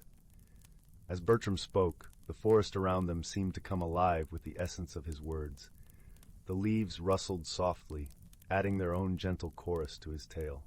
Pippa listened intently, her heart beating in rhythm with the world around her. "Long ago," Bertram continued, "there was a time when the balance of the forest was threatened.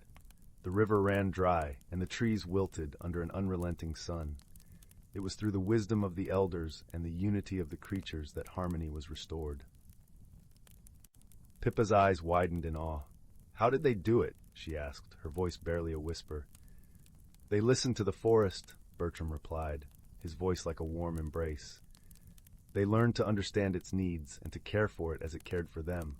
The secret lies in the harmony of give and take, in nurturing the land that nurtures us." As the morning sun climbed higher, casting a gentle warmth over the glen, Pippa felt a deep sense of peace settling within her. She looked around, seeing the forest with new eyes, each tree and creature a vital part of the whole. Bertram watched her with a gentle smile, knowing that the seeds of wisdom had taken root. "Remember, little one," he said, "the forest is our home, and we are its guardians. With wisdom and kindness, we can preserve its magic for generations to come." With that, Pippa scampered up a nearby tree, her heart full of the promise of a new day. She would share Bertram's wisdom with her friends, ensuring the harmony of the forest would continue to thrive. As the sun dipped below the horizon, painting the sky in hues of pink and gold, the forest settled into a tranquil hush. The creatures nestled into their homes, wrapped in the comfort of Bertram's timeless tales. And so, in the quiet heart of the ancient forest, a gentle balance was maintained, woven together by the wisdom of the past and the promise of the future. The trees stood tall, the streams sang softly, and the wind carried with it the enduring harmony of a world at peace. Story 50. Story 51. Story 52. Story 53. In the heart of the ancient forest, where the trees whispered secrets older than time itself, there lay a hidden glen cloaked in perpetual twilight. Here, the canopy of lush emerald leaves allowed only the gentlest dapples of golden sunlight to kiss the forest floor, illuminating the soft carpet of moss and the delicate ferns that danced with the slightest breeze. The air was filled with the earthy aroma of damp wood and the sweet perfume of wildflowers, creating a symphony of scents that wrapped around the senses like a comforting embrace. In this enchanted realm, the creatures of the forest lived lives intertwined with the rhythms of nature, each playing its part in the delicate balance of their world. Among them was a wise old turtle named Bramble, whose shell was etched with the patterns of 100 seasons. Bramble was revered among the forest dwellers for his deep understanding of the natural world and his gentle, patient counsel. Bramble's closest companions were a sprightly squirrel named Pippin and a graceful deer called Lyra. Pippin, with her fur the color of autumn leaves, was full of boundless energy and curiosity, always eager to explore every nook and cranny of their woodland home. Lyra, on the other hand, moved with the serene grace of a river flowing through a quiet valley, her eyes as deep and calm as a forest pool. One crisp morning, as the first hints of autumn painted the leaves in shades of amber and crimson, Bramble gathered his friends beneath an ancient oak. Its branches stretched wide and strong, offering shelter and wisdom from the ages past. "The time has come," Bramble began, his voice as steady and soothing as the rustle of leaves in the wind, "for us to prepare for the changing of the seasons. We must ensure that the balance of our forest is maintained." Pippin's eyes sparkled with anticipation. "What must we do, Bramble?" she chirped, her tail flicking with excitement. Bramble smiled, his eyes crinkling at the corners. "Each season brings its own magic and challenges. Autumn is a time of harvest and preparation. We must gather the bounty of the forest and ensure that all creatures have what they need to sustain them through the winter." Lyra nodded thoughtfully, her ears twitching as she listened to the gentle hum of the forest around them. And how do we maintain the balance, Bramble? The wise turtle looked out across the glen, where sunlight danced through the leaves, casting intricate patterns on the ground. We must work together, each of us using our strengths to support one another. Pippin, your nimble paws can gather the acorns and berries that will feed many. Lyra, your keen senses will guide us to the hidden caches of food and safe havens for the colder months. With their roles clear, the friends set about their tasks, moving through the forest with a sense of purpose and unity. Pippin scampered up and down the trees, her cheeks full of acorns as she chattered happily to herself. Lyra glided silently through the underbrush, her hooves barely making a sound on the soft earth as she searched for hidden treasures among the leaves. As they worked, the forest seemed to come alive around them. Birds sang sweet melodies that echoed through the trees, and the gentle rustle of leaves created a peaceful harmony with the bubbling of a nearby brook. It was as if the forest itself was lending its magic to their endeavors, guiding them with unseen hands. Days passed in a blur of golden light and rustling leaves, each one bringing them closer to the heart of autumn. The forest glen transformed into a vibrant tapestry of color and life, a testament to the creature's dedication and the power of harmony. Yet as they toiled, a gentle reminder of the forest's wisdom came to them through the subtle signs of nature. One evening, as the sun dipped below the horizon, painting the sky in shades of pink and lavender, Bramble called his friends to him once more. The air was cool and crisp, carrying the faint scent of wood smoke and fallen leaves. "There is something more we must consider," he said, his voice soft but firm. "The changing seasons are not just a time for gathering and preparing, but also for reflection and understanding." Pippin tilted her head, her eyes wide with curiosity. "What do you mean, Bramble?" The wise turtle gestured with a gentle nod toward the horizon, where the first stars began to twinkle in the fading light. "Nature teaches us in whispers and signs. We must learn to listen, to understand the lessons she offers. Balance is not just about physical preparation, but also about harmony within ourselves and with each other." Lyra pondered this, her gaze thoughtful. "How do we learn to listen, Bramble?" With a knowing smile, Bramble replied, "By being present, by observing the world around us with our hearts as well as our eyes. The forest speaks to those who are willing to hear its song." And so, as the seasons continued their dance, the companions embraced this new wisdom. They spent their days not only gathering and preparing, but also pausing to appreciate the beauty and magic of their forest home. They watched as the leaves fell in a gentle cascade of color, listened to the songs of the wind through the trees, and felt the cool touch of the earth beneath their feet. In time, they came to understand that true balance was found in the harmony of all things. Each creature, each leaf, each breath of wind was part of a greater whole, a tapestry woven by the hands of time and nature. Through their efforts and understanding, they ensured that the forest thrived, not just for themselves, but for generations to come.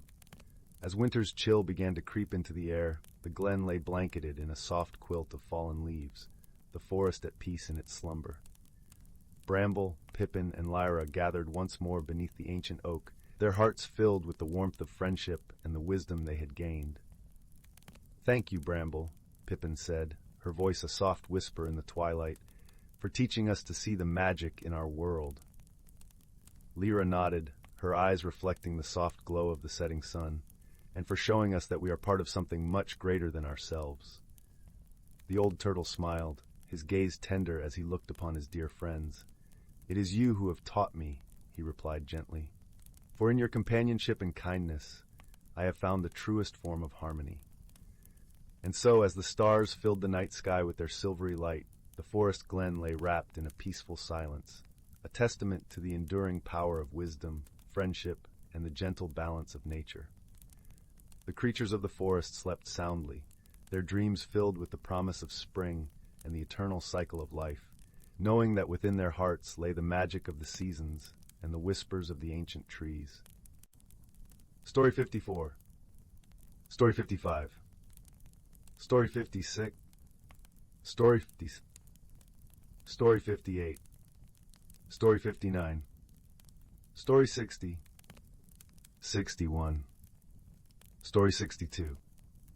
In a village nestled between rolling hills and surrounded by the gentle murmur of whispering pines, lived a young woman named Lyra.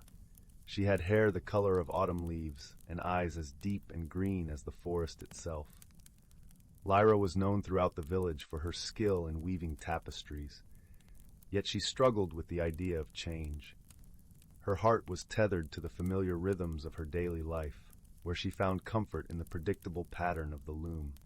Every morning, the sun would rise, casting a golden glow over the village, and Lyra would sit by her window with a cup of chamomile tea, savoring the quiet moments before the bustle of the day. She cherished the stillness, the way the light danced across the wooden floorboards, and the scent of fresh bread wafting from the bakery down the lane. But as the seasons turned, a restlessness began to stir within her. It was as if the very air around her whispered of adventures untold and paths not yet walked. Despite the yearning in her heart, fear of the unknown held her back, like a vine wrapping around her ankles. One crisp morning, as the first frost of autumn kissed the leaves with silver, Lyra received a peculiar letter. It was sealed with wax and bore the emblem of a crescent moon. The letter was from an old friend named Finn, who lived in a quaint cottage on the edge of the enchanted forest. Finn was a gentle soul, known for his wisdom and a garden that flourished with the most extraordinary herbs and flowers. "Dear Lyra," the letter read, "I sense a change upon the wind, a calling for those who are ready to embrace it. Come visit me, and perhaps together we can unravel the tapestry of what is to come." Intrigued yet apprehensive, Lyra decided to visit Finn. She packed a small satchel with essentials and set out at dawn, the village still wrapped in a blanket of mist. As she walked, the path wound through fields bathed in the soft glow of early morning, the dewdrops sparkling like tiny crystals. The forest soon enveloped her, its ancient trees standing like sentinels. The air was cool and fragrant with pine and earth. As Lyra ventured deeper, she noticed the forest seemed to hum with a quiet magic. The leaves rustled gently, and rays of sunlight filtered through the canopy, creating patterns that danced upon the ground.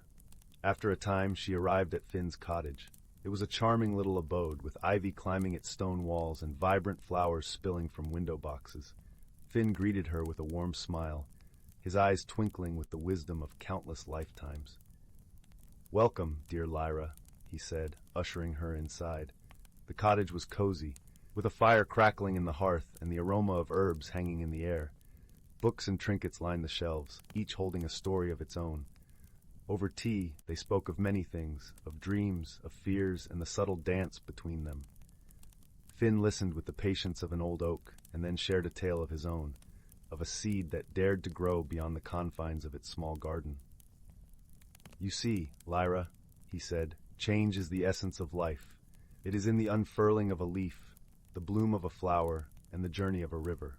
We are all part of this grand tapestry, each thread unique in its path." As they talked, Lyra noticed a peculiar plant on the windowsill.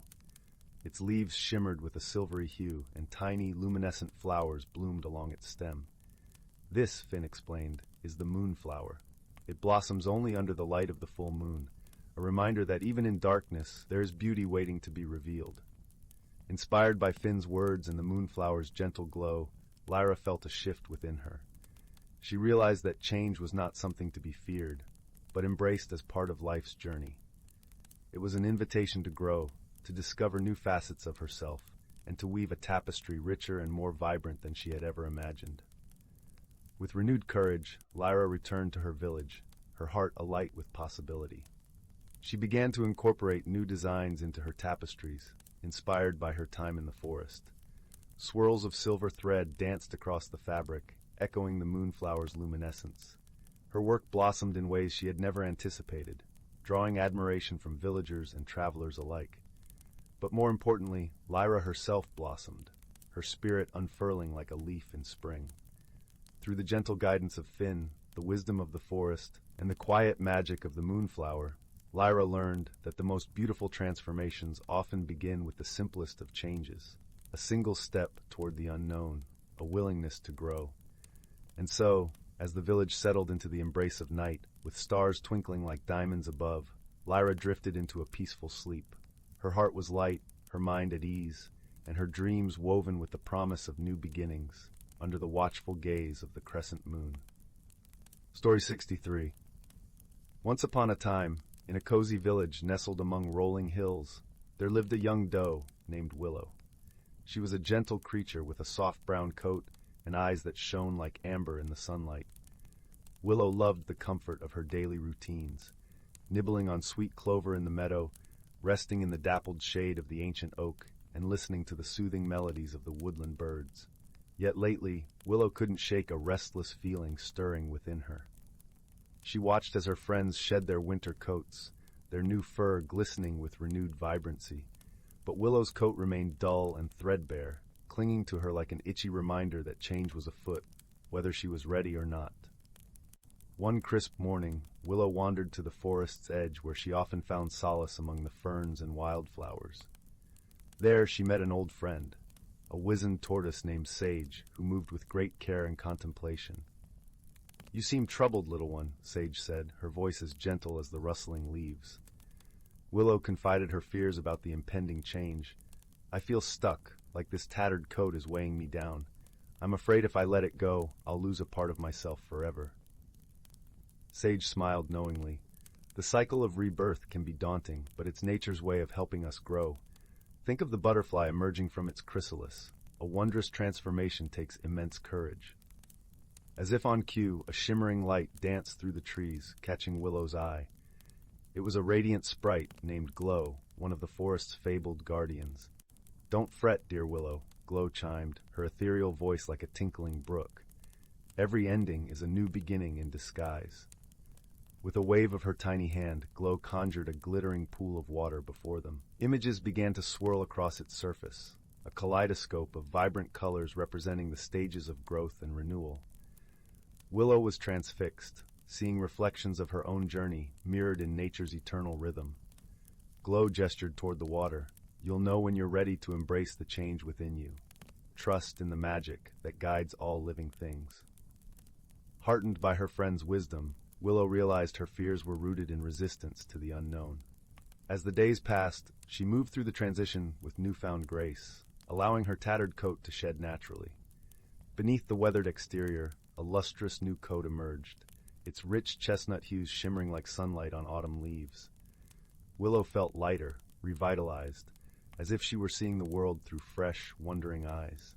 From that day on, she greeted each season as a wondrous teacher, honoring the continual cycle of transformation as the greatest magic of all.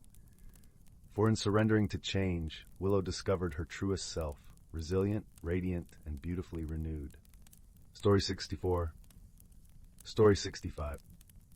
In the far reaches of the galaxy, where stardust wove through the void like strands of glistening silk, lay the planet of Luminara. It was a world bathed in perpetual twilight, where the skies shimmered with hues of lavender and gold, and gentle breezes carried the sweet scent of blooming starflowers. The Luminarans, delicate beings with skin that glowed softly like the moon, lived in harmony with their serene surroundings, tending to the gardens of light that covered their planet.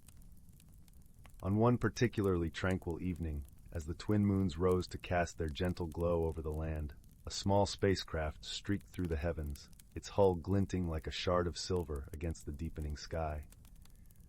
This ship, a modest transport vessel, was piloted by a solitary traveler from the distant world of Terran. Her name was Lyra, and she was an explorer by trade, one who roamed the stars in search of knowledge and understanding. Lyra's journey had brought her to Luminara, drawn by tales of its beauty and the wisdom of its people. Her heart, though courageous, harbored a loneliness that whispered to her in the solitude of space. As she descended through the atmosphere, her ship's systems suddenly faltered, a cascade of sparks and alarms filling the cabin. With a steady hand and a calm mind, Lyra managed to guide her vessel to a gentle landing in a meadow aglow with the soft luminescence of starflowers. Emerging from her ship, Lyra was greeted not by fearsome warriors or suspicious eyes, but by a single Luminaran who approached with a serene smile. This Luminaran, named Solus, moved with the grace of a breeze and the kindness of a gentle rain. His eyes, deep pools of starlight, held curiosity and a warmth that transcended words. "Welcome, traveler," Solus said, his voice like a soothing melody. You have come at a time of rest and reflection. How may we assist you? Lyra, though relieved by the warm welcome, found herself struggling to understand the Luminaran's gentle ways. She had prepared for hostility, for the mistrust of an outsider, and the kindness offered so freely was both comforting and perplexing. "My ship," she began, her voice tinged with the hesitance of uncertainty, "it needs repairs. I did not mean to intrude." Solus merely nodded, his understanding as deep as the night sky. "Here on Luminara, we believe in offering aid to those in need. Your presence is no intrusion, but a chance to share in the exchange of stories and wisdom." As days turned into weeks, Lyra found herself enveloped in the rhythms of Luminaran life. Guided by Solus, she learned the ways of the starflower gardens, their petals soft and fragrant, their glow a gentle caress against the skin. The Luminarans, in turn, listened with rapt attention to Lyra's tales of distant worlds and the marvels she had witnessed among the stars. Yet, not all was smooth in this newfound companionship. Misunderstandings arose, as they often do between those of different worlds. Lyra, eager to help, had attempted to rearrange a section of the garden, believing she was improving it. The Luminarans, who cultivated their gardens with deep reverence and tradition, were taken aback by the changes, though they remained kind in their expressions. Solus, sensing the discomfort that lingered like a shadow, approached Lyra with gentle understanding. "We cherish your enthusiasm, Lyra," he said, his voice a balm to her troubled heart. "But our ways are woven with the fabric of our being. Perhaps, together, we can learn from one another." Her cheeks flushed with embarrassment. Lyra nodded, her voice a whisper of contrition. "I meant no disrespect. I wished only to contribute, to belong." In this moment of vulnerability, a bond began to form, a bridge of understanding between two souls who had once been strangers. Solus, with patience and wisdom, showed Lyra the intricate dance of their traditions, explaining the balance of light and dark, of growth and rest. As they worked side by side, a challenge arose that would test their burgeoning friendship. A rare celestial event, the eclipse of shadows, was approaching, a time when the twin moons would align and cast the land into temporary darkness. During this period, the gardens required careful tending, as the absence of light could harm the delicate starflowers. Together, Lyra and Solus faced the eclipse, their efforts a seamless blend of Terran ingenuity and Luminaran tradition. Lyra's knowledge of technology complemented Solus's deep understanding of the gardens, and their collaboration ensured the starflowers continued to thrive even in the absence of light. In the quiet hours of the eclipse, as they rested beneath the canopy of stars, Lyra spoke, her voice a gentle murmur in the darkness. "I have traveled far, seeking knowledge and adventure, yet it is here, in your gardens, that I have found something truly precious, a friend." Solus, his glow a gentle beacon in the night, nodded in agreement. "Our paths are like rivers, Lyra, flowing from different sources but meeting in the same ocean. Through understanding and friendship, we have enriched our journeys." The eclipse passed, and with it came the dawn, a warm embrace of light that painted the world in hues of gold and lavender once more. Lyra's ship, now repaired with the help of her new friends, stood ready for departure. Yet, as she prepared to leave, her heart was filled not with the ache of parting, but with the warmth of connection. Solus and the Luminarans gathered to bid her farewell, their luminescent presence a reminder of the gentle strength found in unity. "Wherever your travels take you, Lyra," Solus said, his voice carrying the promise of their friendship across the distance, "know that you are always welcome here, a part of our story." With a heart lighter than it had been in many years, Lyra embarked on her journey once more, the stars her companions, and the lessons of Luminara her guiding light. As her ship ascended into the embrace of the cosmos, she carried with her the understanding that true friendship, like the gardens of starflowers, blossomed through patience, kindness, and the shared light of two souls, meeting amidst the vastness of the universe. Story 66. Story 67. Story 68. Story 69. Story 70. Story 71. Story 72.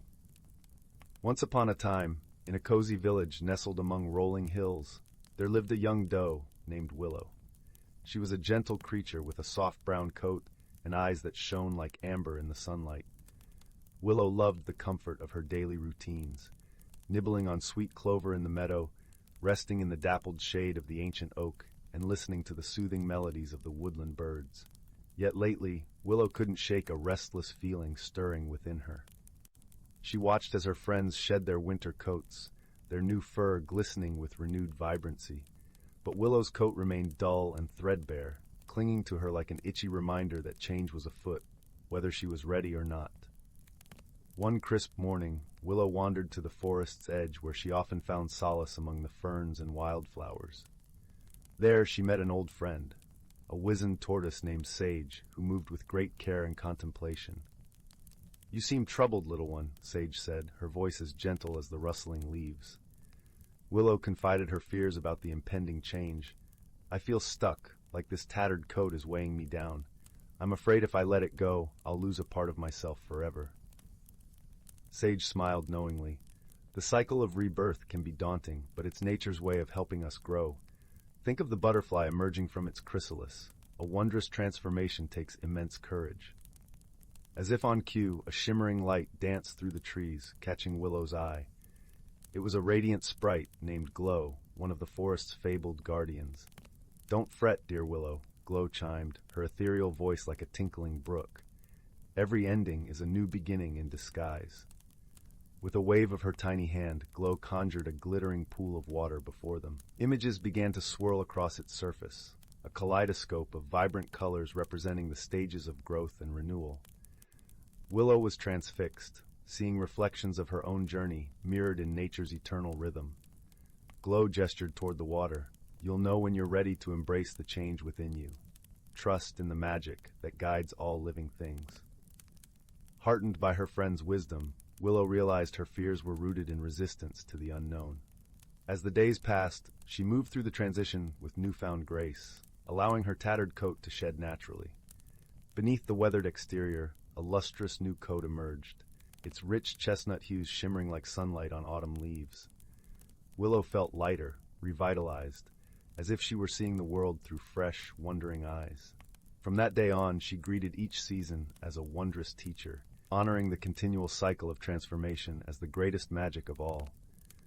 For in surrendering to change, Willow discovered her truest self, resilient, radiant, and beautifully renewed. Story 73. Story 74. Once upon a time, in a forest brimming with secrets, there lived a curious young squirrel named Nutkin. Though small in stature, Nutkin possessed a heart filled with boundless wonder and an insatiable thirst for adventure. Deep within the heart of the ancient woodlands lay a hidden glade, where the soft light of the moon seemed to dance upon the emerald grass. It was here that Nutkin first discovered the enchanting gift that would forever change his life. As he scampered through the undergrowth, gathering acorns for the winter, a peculiar glimmer caught his eye. Nestled among the vibrant wildflowers was a radiant gemstone, its facets sparkling with a mesmerizing azure hue. Nutkin's paws trembled as he grasped the ethereal treasure, and in that instant a warmth spread through his tiny body, igniting a spark of magic within. From that day forward, Nutkin possessed the extraordinary ability to communicate with the creatures of the forest.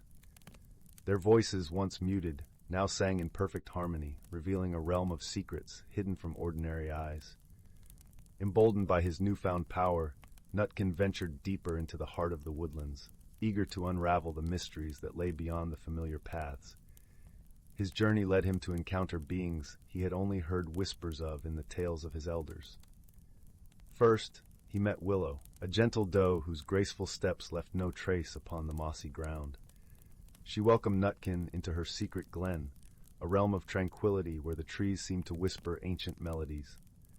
Under Willow's guidance, Nutkin learned the art of patience and the importance of cherishing the simple beauties of the natural world.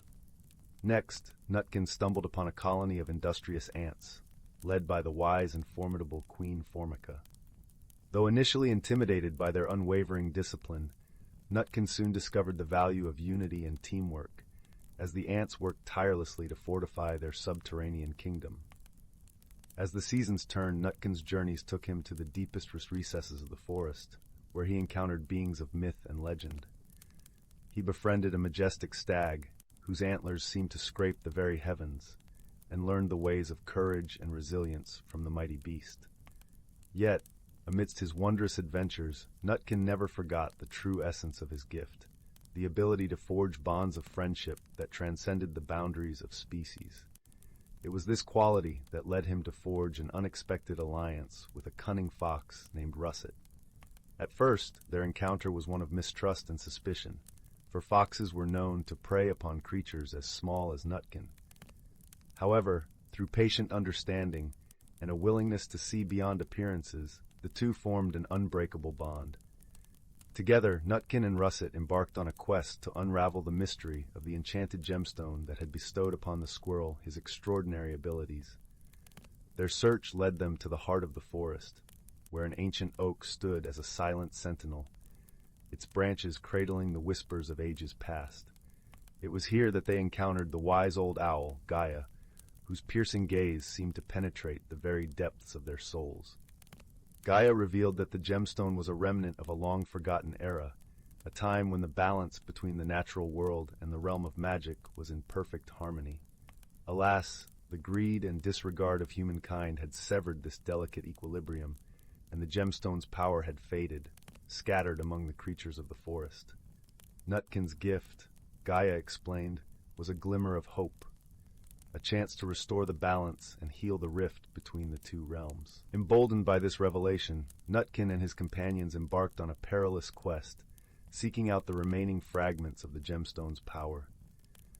Their journey took them through treacherous terrain, from the icy peaks of the mountains to the depths of the sunless caves. Along the way, they faced formidable foes and overcame daunting challenges, their bond of friendship growing ever stronger with each obstacle they conquered. Nutkin learned the true meaning of bravery from Russet's unwavering loyalty, and the fox, in turn, discovered the beauty of compassion through the squirrel's gentle heart. At last, after a journey that tested the limits of their courage and endurance, they uncovered the final shard of the gemstone's power, hidden deep within the hollow of an ancient redwood. As the shards were reunited, a blinding radiance engulfed the forest, and the harmony between the natural and magical realms was restored. In that moment, Nutkin understood the true significance of his gift. It was a reminder that friendship, love, and understanding could transcend even the most formidable barriers.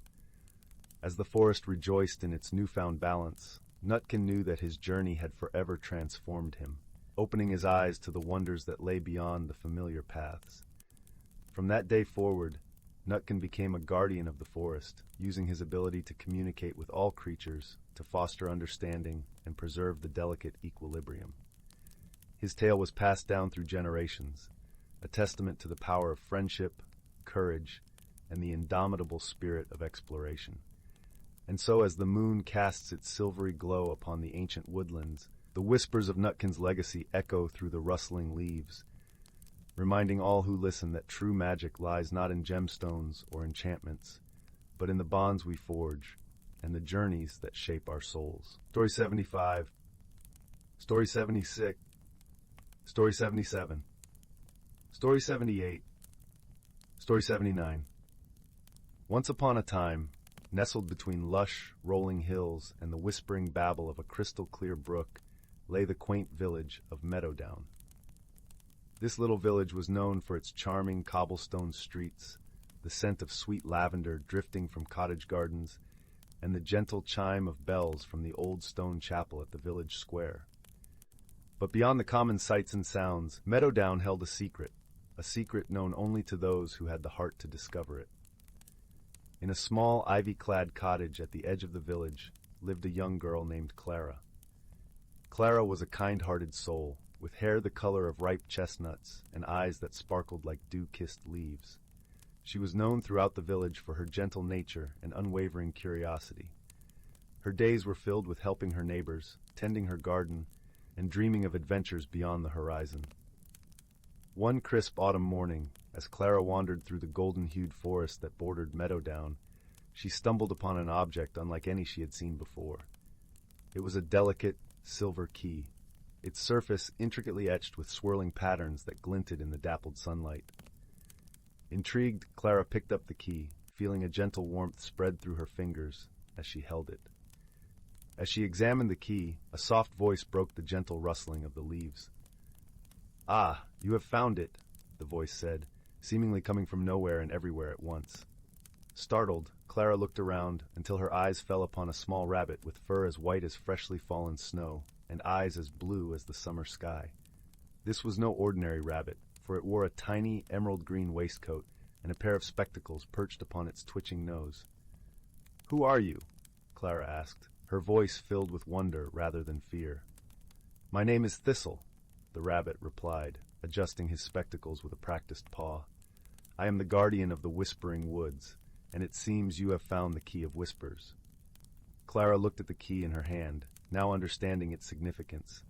"What does the key unlock?" she asked, her curiosity piqued. Thistle hopped closer, his whiskers twitching with excitement.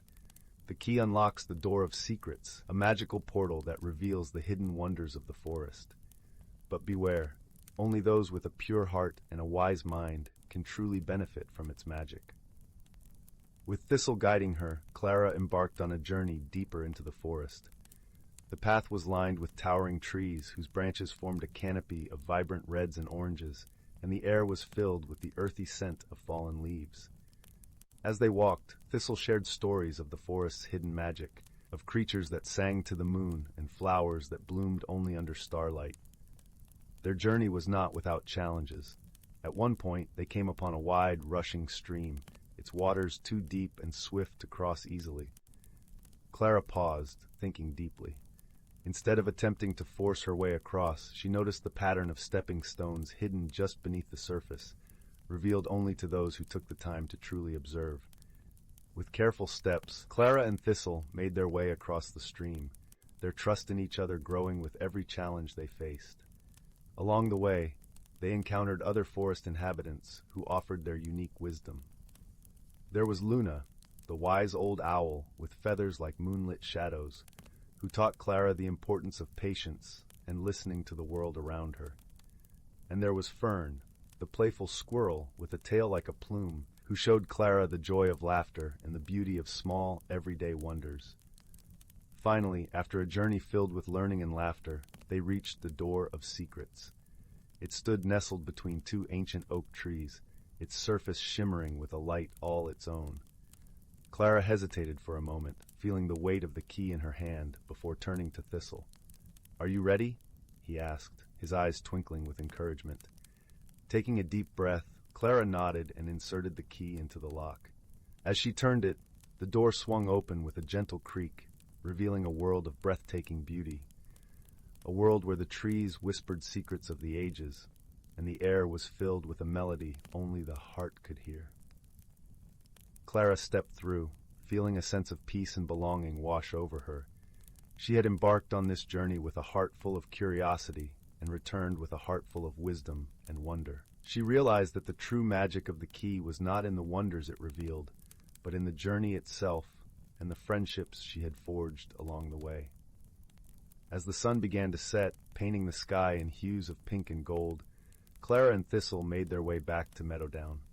The village welcomed them with open arms, its lights twinkling like stars in the gathering dusk. Clara placed the key in a special place in her garden, knowing its magic would always be there, ready to guide those who were willing to listen and learn. And every evening, as the village settled into the comforting embrace of night, Clara would share stories of her adventures, her voice a gentle melody that lulled the village to sleep. And so in the heart of Meadowdown, where ordinary objects held extraordinary secrets, Clara's story of discovery and wonder was whispered from generation to generation, a reminder that the true magic of life lies not in the destination, but in the journey itself. Story 80. Story 81. In a valley cradled between mountains that wore crowns of perpetual mist, there lived a young bookbinder named Corin, whose fingers could mend torn pages, but whose heart struggled to repair itself. Each morning he climbed the cobblestone path to his workshop, a crooked tower with windows like curious eyes, where he repaired ancient grimoires and illustrated children's tales.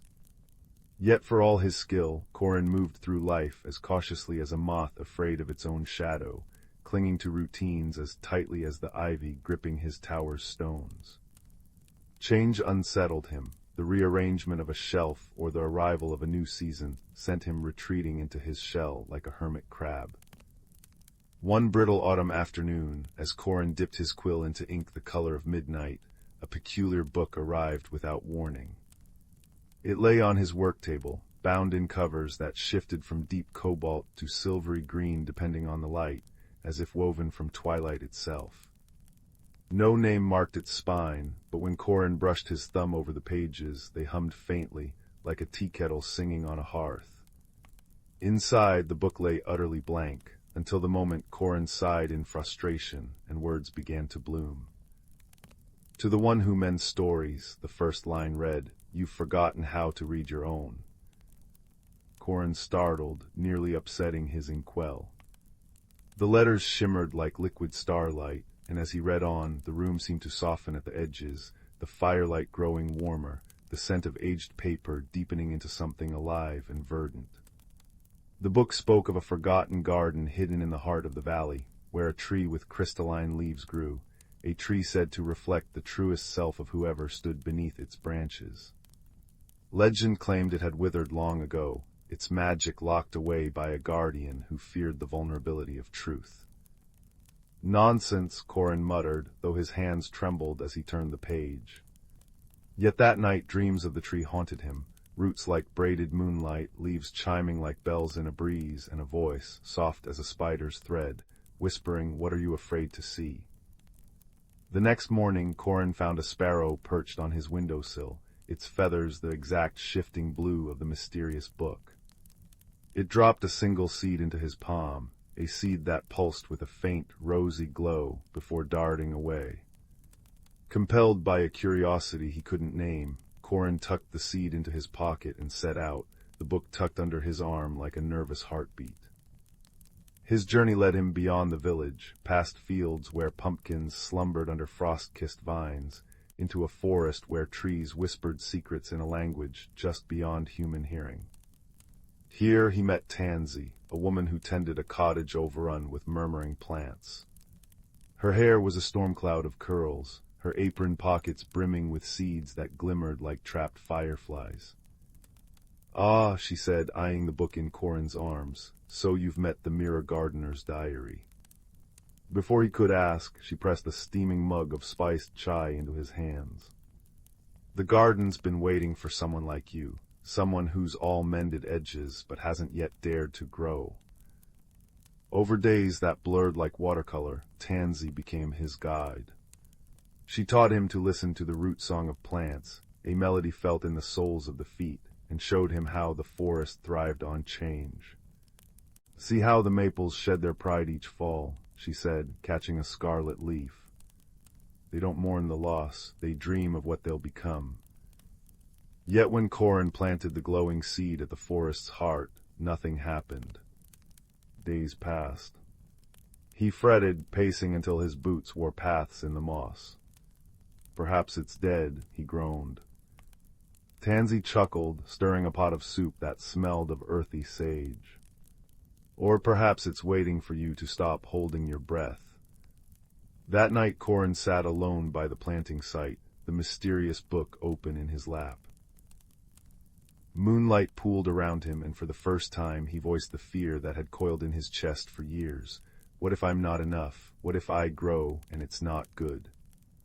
As tears fell, watering the soil, the seed finally stirred. A sprout unfurled, not toward the sky but downward, its roots diving deep into the earth, glowing like veins of molten amber. The tree grew rapidly, yet not as Corin expected.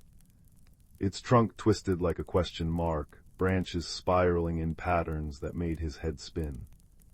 When he touched the bark, visions flickered, himself as a child, hiding in closets during thunderstorms, as a teen, burning his first failed manuscript, as a man, turning down a journey to distant libraries for fear of the unknown. The tree mirrored every self-doubt, every clipped wing of his spirit. "It's ugly," Corin whispered, throat tight. "Is it?" Tansy appeared beside him, cradling a bioluminescent squash. "Or is it honest?" She pressed her palm to the trunk, and the tree shuddered, its gnarls smoothing slightly. Strength isn't in being unbroken, Corin. It's in accepting that growth requires breaking. Watch. She sang a note so low it vibrated in the bones, and the tree shivered. A crack split its trunk, and from the fissure spilled not sap, but liquid light. Where it touched the ground, flowers erupted, indigo blooms that chimed when the wind stirred them. The tree's once tangled branches straightened just enough to reveal their pattern, a spiral, not a cage. Corin wept. Then tentatively, he added his own voice to Tansy's song. As their harmonies wove through the air, the tree's crystalline leaves burst forth, each one reflecting not his face, but moments of courage he'd never acknowledged, staying up to comfort a sick friend, patiently teaching a girl to bind her first book, daring to plant this very seed. By dawn, the garden had awakened fully, a labyrinth of luminescent flora where shadows danced like contented cats. The tree stood at its center, still crooked, still bearing the scars of Corin's fears, but now radiant with a beauty that made passers-by catch their breath. Villagers began to visit, finding their own truths reflected in the leaves. A baker saw her late mother's smile in the bark's grooves. A fisherman heard his son's laughter in the chiming flowers. Corin returned to his tower changed. He still mended books, but now he added new pages to them. Stories of a timid gardener who learned to sing to seeds, of a tree that grew strongest where it had once split.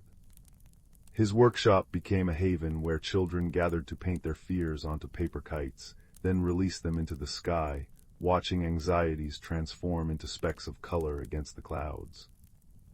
Years later, when a young apprentice asked him how to stop being afraid of growing, Corin smiled, lines crinkling around eyes that had learned to find light in the cracks. He handed the child a seed from his pocket, ordinary-looking, but warm to the touch. "Plant it," he said, "and water it with the stories you're afraid to tell. Then listen closely when it answers." And in the hearth's glow, as snow fell gently beyond the windows, the child leaned forward, ready to begin. Story 82. Story 83. Story 84. Story 85. Story 86. Story 87. Story 88. Story 89. Once, in a small village cradled between emerald hills and a golden sea of daisies, there lived a curious young girl named Lila. Her eyes, sparkling like the morning dew on a spider's web, often wandered far beyond the horizon, where she imagined lands of untold wonders. Her favorite place was the edge of the whispering woods, where trees stood so tall and thick that their tops seemed to tickle the heavens. One crisp autumn morning, when the air was filled with the scent of ripe apples and the sky was painted in hues of orange and pink, Lila felt a gentle tug at her heart. It was as if the woods themselves were calling out to her, whispering secrets through the rustling leaves. With a deep breath of courage and a heart full of wonder, she decided to venture into the unknown. As she stepped past the familiar boundary of the village, the forest enveloped her in a cool embrace. The path was lined with moss that felt like the softest velvet beneath her feet. Sunlight streamed through the branches in playful patterns, and Lila felt as though she was walking through a living cathedral of nature.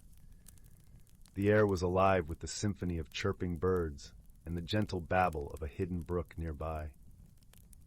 A little way into her journey, Lila stumbled upon a clearing where the ground was carpeted with mushrooms of all shapes and colors. Sitting atop one of the largest mushrooms was a peculiar creature with fur the color of twilight and eyes that sparkled with the light of 1,000 stars.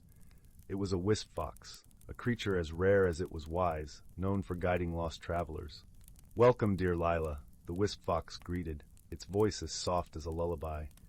"I see you have a heart full of questions. Would you like some answers?" Lila, though surprised that the creature knew her name, nodded eagerly. "Yes, please. I wish to learn about the wonders of these woods." The wisp fox flicked its bushy tail and smiled. "Then follow me, for this forest holds more magic than you can imagine." As they ventured deeper, the forest unfolded like a storybook. They passed trees with bark that shimmered like silver and leaves that sang gentle tunes when the wind caressed them. They walked alongside streams that flowed with water as clear as crystal, reflecting the sky's ever-changing moods. At one point, they came across a glen where luminous butterflies danced in the air, their wings casting rainbows with every flutter. Lila reached out, and one alighted on her finger, its tiny heart beating in rhythm with her own. It was in that moment she realized the importance of gentle curiosity and respect for the wonders of the world around her. Suddenly, the path divided into three. Lila hesitated, unsure which way to go. The wisp fox looked at her kindly. Sometimes, the right path is the one that calls to your heart, not your mind.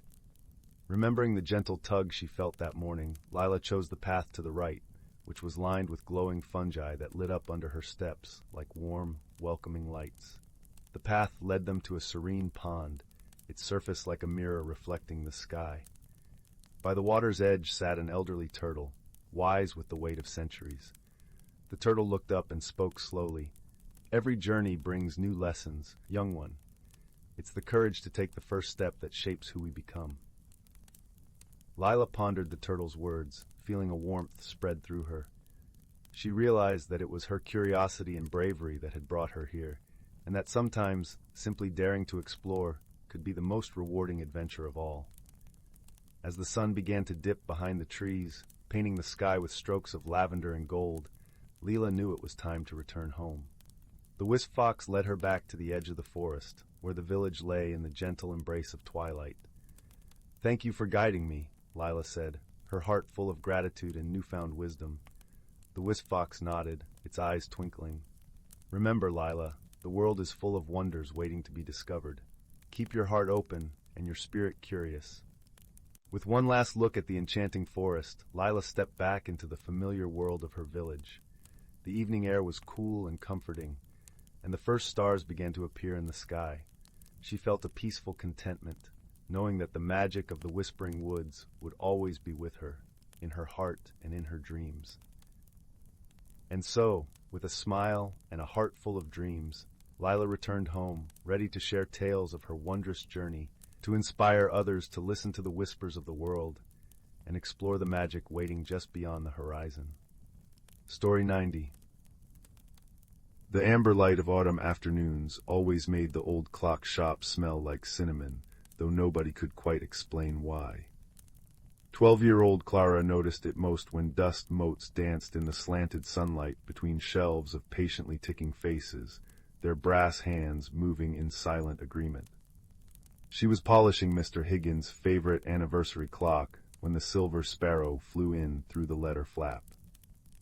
It wasn't the bird's metallic feathers that startled her, nor the way its tiny gears whirred where its heart should be. It was the key protruding from its back, a miniature thing with teeth shaped like crescent moons, that made Clara's breath catch. The sparrow hopped onto her wrist, its weight surprisingly warm, and deposited a single maple leaf into her palm.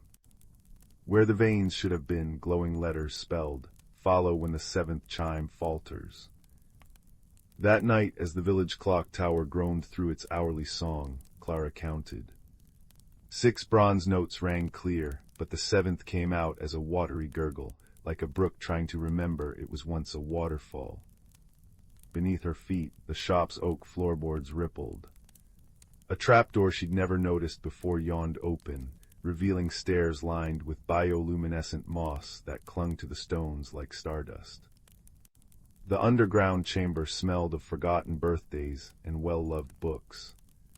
At its center floated a teapot, not porcelain nor silver, but something translucent and shifting as twilight. Its surface swirled with constellations that rearranged themselves when Clara blinked. "Ah," sighed a voice from the spout. "The keeper of lost time arrives right on schedule." A tendril of steam curled into the shape of a badger wearing a waistcoat patched from pocket watch faces. Mr. Bramble, as he introduced himself, adjusted his spectacles, lenses made from frozen honey, and explained the rules of the chrono teas. Every century the temporal teapot chose someone to mend the frayed moments drifting through reality, a child's unfinished goodbye, a promise whispered too late, memories sinking like stones in time's river. "But I'm just a clockmaker's apprentice," Clara protested, fingers brushing the teapot's warmth. It hummed a melody her mother used to sing while winding the cuckoo clocks. Precisely. Mr. Bramble produced a thimble-sized hourglass from his waistcoat. You notice when things are almost right, that chair leg that rocks just slightly, the clock that gains 3 seconds every lunar cycle. Now you'll fix what's almost remembered. Their first journey required catching the 11:34 train to yesterday. The platform materialized from cigar smoke and old theater tickets, the locomotive itself a panting creature of pistons and longing. In the dining car, they met their second companion, a firefly named Twinkle who carried her light in a tiny hurricane lantern. Stole it from a lighthouse's dream, she confessed, wings buzzing with mischief. Now I guide wanderers through foggy memories. The challenge emerged as they crossed a bridge made of sundial shadows. A sorrow storm brewed ahead, dark clouds crackling with unshed tears. Common hazard when mending old griefs, Mr. Bramble muttered, watching the teapot steam turn the color of wilted violets. Storms feed on rushed solutions. We must outpatient them. Clara pressed her nose to the train's fogged window. Through the tempest, she glimpsed the flicker of a lone candle in a farmhouse window, the memory they'd come to repair. Twinkle, she asked slowly, does your lantern work on reflections? The plan unfolded like origami. Twinkle dive-bombed the storm, casting dizzying light patterns that fractured the cloud's attention. Mr. Bramble conducted the teapot steam into musical notes that smelled of fresh-baked bread and new mittens. And Clara, heart-pounding, opened every window to let the storm's essence swirl inside. Angry tears taste bitterest when swallowed, she called over the gale, repeating something her father once said while gluing a shattered anniversary clock. But shared, they water gardens. The carriage became a kaleidoscope of half-healed moments, a soldier's last letter home, a widow's unsung lullaby, 1,000 might-have beans rustling like fallen leaves. Clara poured tea into chipped mugs that appeared on the seats, watching the liquid absorb the storm's sting. By the time they reached the farmhouse memory, the tempest had diminished to a spring shower, washing the windows in liquid moonlight. What transpired in that flickering memory involved a missed farewell between a girl and her grandmother, the clock hands frozen at 2:17 p.m. Clara didn't alter the past, that was strictly forbidden, but when the teapot poured its steaming brew over the scene, something shifted. The grandmother's unfinished knitting needles, left mid-stitch on the armchair, began clicking of their own accord, completing the scarf that still kept the now-grown girl warm every winter. Over subsequent weeks, the trio mended more fractures in time's tapestry. They taught a forgotten birthday cake to rise again in dreams, persuaded a retired bridge to remember the weight of lovers' footsteps, and once, memorably, convinced an entire orchard of apple trees to stop ripening their fruit backward. Through it all, Clara learned to listen to the silences between ticks, the spaces where lost things whispered clues. The true test came during the frost of fragile hours, when even the teapot's steam froze mid-air like crystallized ghosts. A colossal clockwork owl named Horologius had wound itself too tight, its icy talons trapping villages in perpetual hesitation. It thinks it's protecting them from time's cruelties, Twinkle reported after a reconnaissance flight, her lantern dimmed by the cold. Mr. Bramble's gears groaned. Force would shatter the fragile moments it holds. We need a paradox. Clara remembered the shop's repair rules. Sometimes, to fix a spring, you must let it unwind completely. Wrapping herself in layers of stolen sunset, harvested from a particularly good summer day, she approached the trembling owl. Its eyes were stopped clocks, its feathers shards of broken hourglasses. You must be exhausted, she said softly, placing the teapot at the owl's feet. Steam thawed the air in gentle spirals. Carrying everyone's pauses, what if you shared the weight? When the owl remained frozen, Clara did something unthinkable. She wound her own pocket watch backward. The village square rewound like a film reel. Children unlaughed, bread unbaked, but in reverse, the owl's story became clear. They saw it being carved from a grandfather clock by a lonely inventor, programmed to guard time, but never taught to rest. "Let us help you rebuild," Clara urged, showing the owl how Mr. Bramble had once been a sundial arrow stuck pointing west. How Twinkle's stolen light now healed more than it ever took. The ice began to melt into dewdrops. By the time the first proper sunrise thawed the frost, the owl had transformed. Its new form, a grandfather clock with wings, stood in the village square, its pendulum swinging a steady rhythm that blended with children's laughter. People left it offerings of interesting clouds and particularly good jokes, which it stored in its moon-phase dial. The night Clara's apprenticeship ended, the temporal teapot gave her a final gift, a steam projection of her mother teaching a younger Clara to listen to clocks. "Hear that hiccup in the third tick," the memory mother whispered.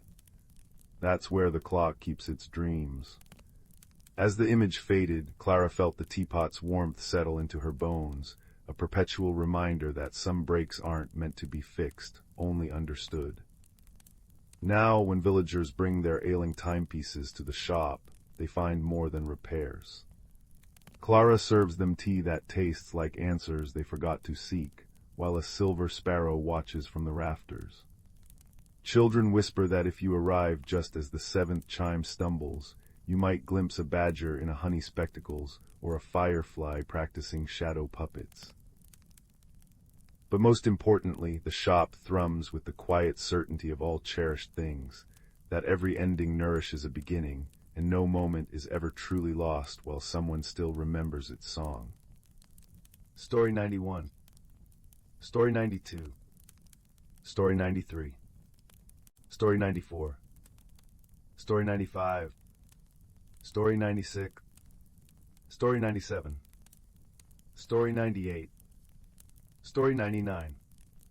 In the heart of the whispering woods, where the trees hummed soft lullabies with every breeze, there lay a quaint village called Willowbrook. Nestled amidst blooming wildflowers and the gentle laughter of babbling brooks, Willowbrook was a place where time seemed to slow, and the world's worries melted away like morning mist. Every evening, as the sun dipped beneath the horizon, painting the sky in hues of lavender and rose, the villagers would gather around the great old oak in the village square. It was here that stories were shared, laughter echoed, and the bonds of community grew ever stronger. One such evening, as the villagers settled beneath the oak's sprawling branches, a peculiar thing happened. A series of soft, shimmering lights began to dance above them, weaving intricate patterns in the air. At first, they thought it might be fireflies, but these lights were different, more vibrant, more alive. Among the villagers was a gentle soul named Mira. With her chestnut curls and warm hazel eyes, Mira was known for her kindness and her curiosity. She watched the lights with fascination, noticing how they flickered and swirled as if they were trying to communicate something. Intrigued by the mysterious display, Mira decided to investigate. The next morning, she set out into the woods, where the lights seemed to have originated. The air was crisp and carried the scent of pine and earth. Birds sang cheerful tunes as she walked along the winding paths, their melodies mingling with the rustling leaves. As Mira wandered deeper into the forest, she stumbled upon a clearing she had never seen before. In the center stood a small, shimmering pond, its surface glistening like 1,000 diamonds in the sunlight. Surrounding the pond were delicate lilac flowers that swayed gently, as if dancing to a silent song. "Hello, young seeker," came a soft voice, as warm and inviting as a summer breeze. Startled, Mira turned to see a creature unlike any she had encountered. It was a luminal, a rare and magical being with wings that sparkled like the night sky. Its eyes were deep pools of wisdom, and its presence exuded a comforting aura. "I am Selwyn," the luminal introduced itself, its voice a gentle melody. "I see you are curious about the lights." Mira nodded, her curiosity piqued. "Yes, they were beautiful and unlike anything I've seen. Do you know what they are?" Selwyn nodded, its expression serene. "The lights are the whispers of the forest, messages from the heart of nature. They are meant to guide and protect, but lately they have been restless. Why are they restless? Mira asked, her brow furrowed with concern. There is a disturbance in the balance of the woods, Selwyn explained, a hidden sadness that needs healing. The light seeks someone with a pure heart to help restore harmony. Mira's eyes widened with determination. I want to help. How can I do that? Selwyn fluttered its wings gently, the air shimmering with stardust. You must listen to the forest, feel its rhythm, and uncover the source of its sorrow. Trust in your heart, and you will find the way. Buoyed by Selwyn's words, Mira closed her eyes and allowed herself to attune to the forest around her. She listened to the rustle of leaves, the whisper of the wind, and the distant call of a lone owl. Slowly, a pattern emerged, a gentle thrum beneath the surface, a melody of life interwoven with a single discordant note. Following this faint trail of unease, Mira journeyed deeper into the woods, her footsteps guided by the forest's subtle cues.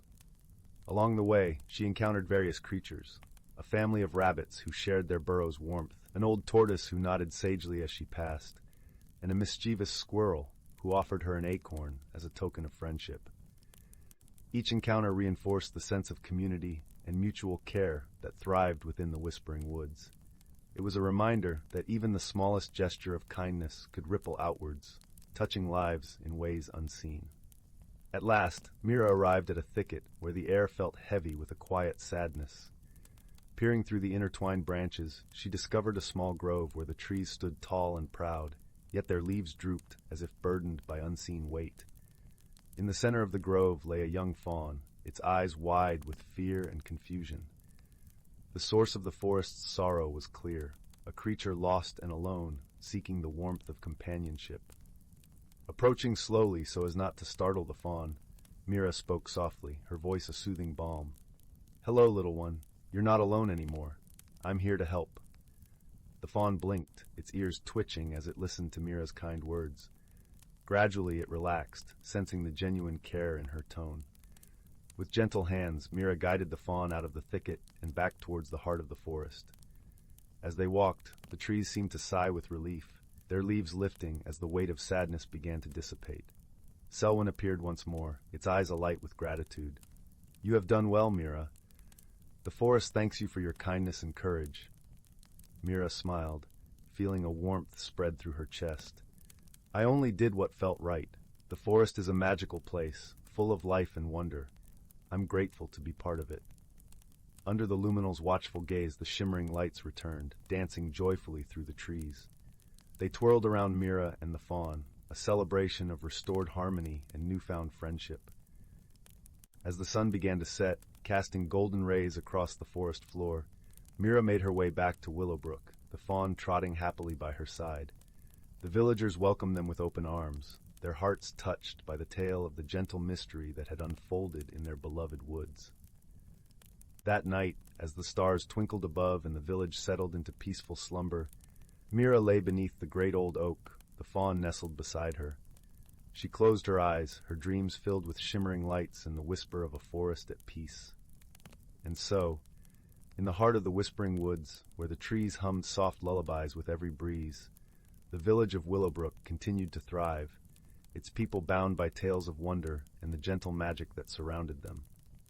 Here, under the watchful gaze of the luminal and the twinkling stars, harmony reigned, and the world felt just a little bit brighter. In the heart of the Whispering Woods, where the gentle rustling of leaves sang lullabies to the moon, there was a small, unassuming glade that the villagers of Elderglen rarely traversed. It was a place of serene beauty, where the air was perpetually sweet with the scent of honeysuckle, and the ground was carpeted with soft moss that glimmered like emerald velvet under the sunlight.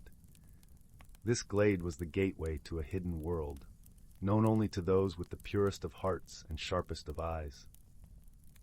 One such heart belonged to a young girl named Leora.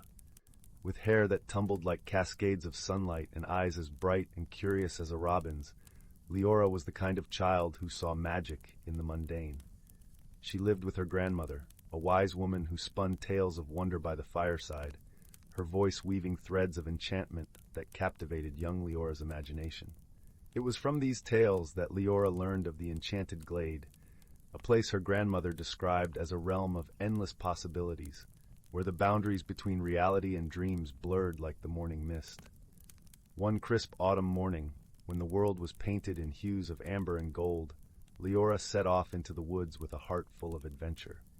She followed the winding path, her feet crunching through a carpet of fallen leaves, until she reached the glade. There, the air was different, thicker, almost palpable, with the promise of secrets waiting to be unveiled. As she stepped into the clearing, the glade seemed to sigh, welcoming her into its embrace. In the center of the glade stood an ancient oak tree, its gnarled branches stretching toward the sky like the arms of an old guardian. Nestled in its roots was a peculiar object, a small, intricately carved wooden box. Leora felt an irresistible pull toward it, as if the box itself was whispering her name. She knelt beside it, tracing the elaborate patterns with her fingertips. The wood was warm and alive under her touch, humming with a gentle energy that resonated with her very soul. With a soft click, the box opened, revealing a shimmering stone, no larger than a robin's egg. It pulsated with a faint, ethereal glow, casting delicate patterns of light across Leora's face. As she held it in her palm, she felt a rush of warmth and a sense of profound peace. It was as though the stone was a conduit, connecting her to the very heart of the forest. Leora knew, instinctively, that this was no ordinary stone. It was the heart of the woods, a fabled treasure her grandmother had often spoken of. A stone said to hold the power to bridge worlds and bring forth the hidden wonders of nature. Yet with such power came responsibility, for the heart was also a guardian of balance, a keeper of harmony between the seen and unseen. As Leora held the heart, the world around her shifted subtly. The glade seemed to come alive, the leaves whispered secrets, the flowers turned their faces toward her, and the very air vibrated with anticipation. She realized that she was now a part of something greater, a guardian of the glade, entrusted with the care of its mysteries. Her first challenge came in the form of a shadow that crept into the forest, a blight that threatened to suffocate the vibrant life within. The trees began to wither, their leaves turning to ash, and the air grew heavy with sorrow. Leora, with the heart clutched to her chest, felt the forest's pain as if it were her own. Determined to save her beloved woods, Leora embarked on a journey to seek the source of the shadow. Guided by the whispers of the heart, she ventured deeper into the forest than ever before. The path was fraught with obstacles, tangled underbrush that snagged her clothes, murky bogs that threatened to swallow her whole. But Leora pressed on, her resolve as unyielding as the ancient trees. Along her journey, she encountered a curious creature, a fox with fur as silver as moonlight, and eyes that twinkled with mischief. His name was Reuven, and though he appeared sly, there was a kindness in his gaze that put Leora at ease. Reuven offered his aid, his nimble paws guiding her through the treacherous terrain. Together they formed an unlikely friendship, one forged in shared purpose and mutual respect. As they journeyed deeper into the heart of the forest, Leora learned to listen, not just with her ears, but with her heart. She discovered the language of the woods, the songs of the streams, and the stories etched into the bark of ancient trees. The heart revealed to her the interconnectedness of all things, the delicate web of life that bound every creature to the land they called home. It was this wisdom that led them to the source of the shadow, a dark, twisted entity born of imbalance and greed. It sought to consume the heart, to wield its power for its own ends, and in doing so threatened the very fabric of the forest. Leora understood then that true strength lay not in power, but in harmony. With Reuven by her side, she faced the entity, her heart filled with the light of the heart. She spoke not with words, but with the essence of the forest itself, extending a hand not in conflict, but in understanding. The shadow hesitated, its dark tendrils quivering in uncertainty. In that moment, Leora saw the truth. It was not a creature of malice, but of sorrow, born from the neglect and forgotten dreams of those who had once cherished the woods. She reached out with compassion, offering the shadow a place within the balance of the forest. Slowly the shadow began to dissolve, its darkness giving way to light. Where once there was despair, there was now hope, a new beginning woven into the tapestry of the glade. The forest breathed a sigh of relief, its life force restored, its harmony renewed. With the threat vanquished, Leora and Reuven returned to the glade, where the ancient oak stood proud and strong. The heart of the woods glowed warmly in Leora's hand, a testament to her courage and compassion. She knew that she was not just a guardian of the glade, but a part of its eternal story, a story of friendship that defied expectations, of wisdom that overcame adversity, and of a journey that transformed a young girl into a true caretaker of the earth. As the sun dipped below the horizon, painting the sky in shades of twilight, Leora nestled the heart back into its wooden box, returning it to the roots of the oak. She understood now that the heart was not hers to keep, but to protect and cherish, just as she cherished the friendships and lessons she had gained. With a heart full of gratitude, Leora and Reuven bid farewell to the glade, their bond stronger than ever. As they walked back through the whispering woods, the forest seemed to hum with contentment, its leaves whispering a gentle song of thanks.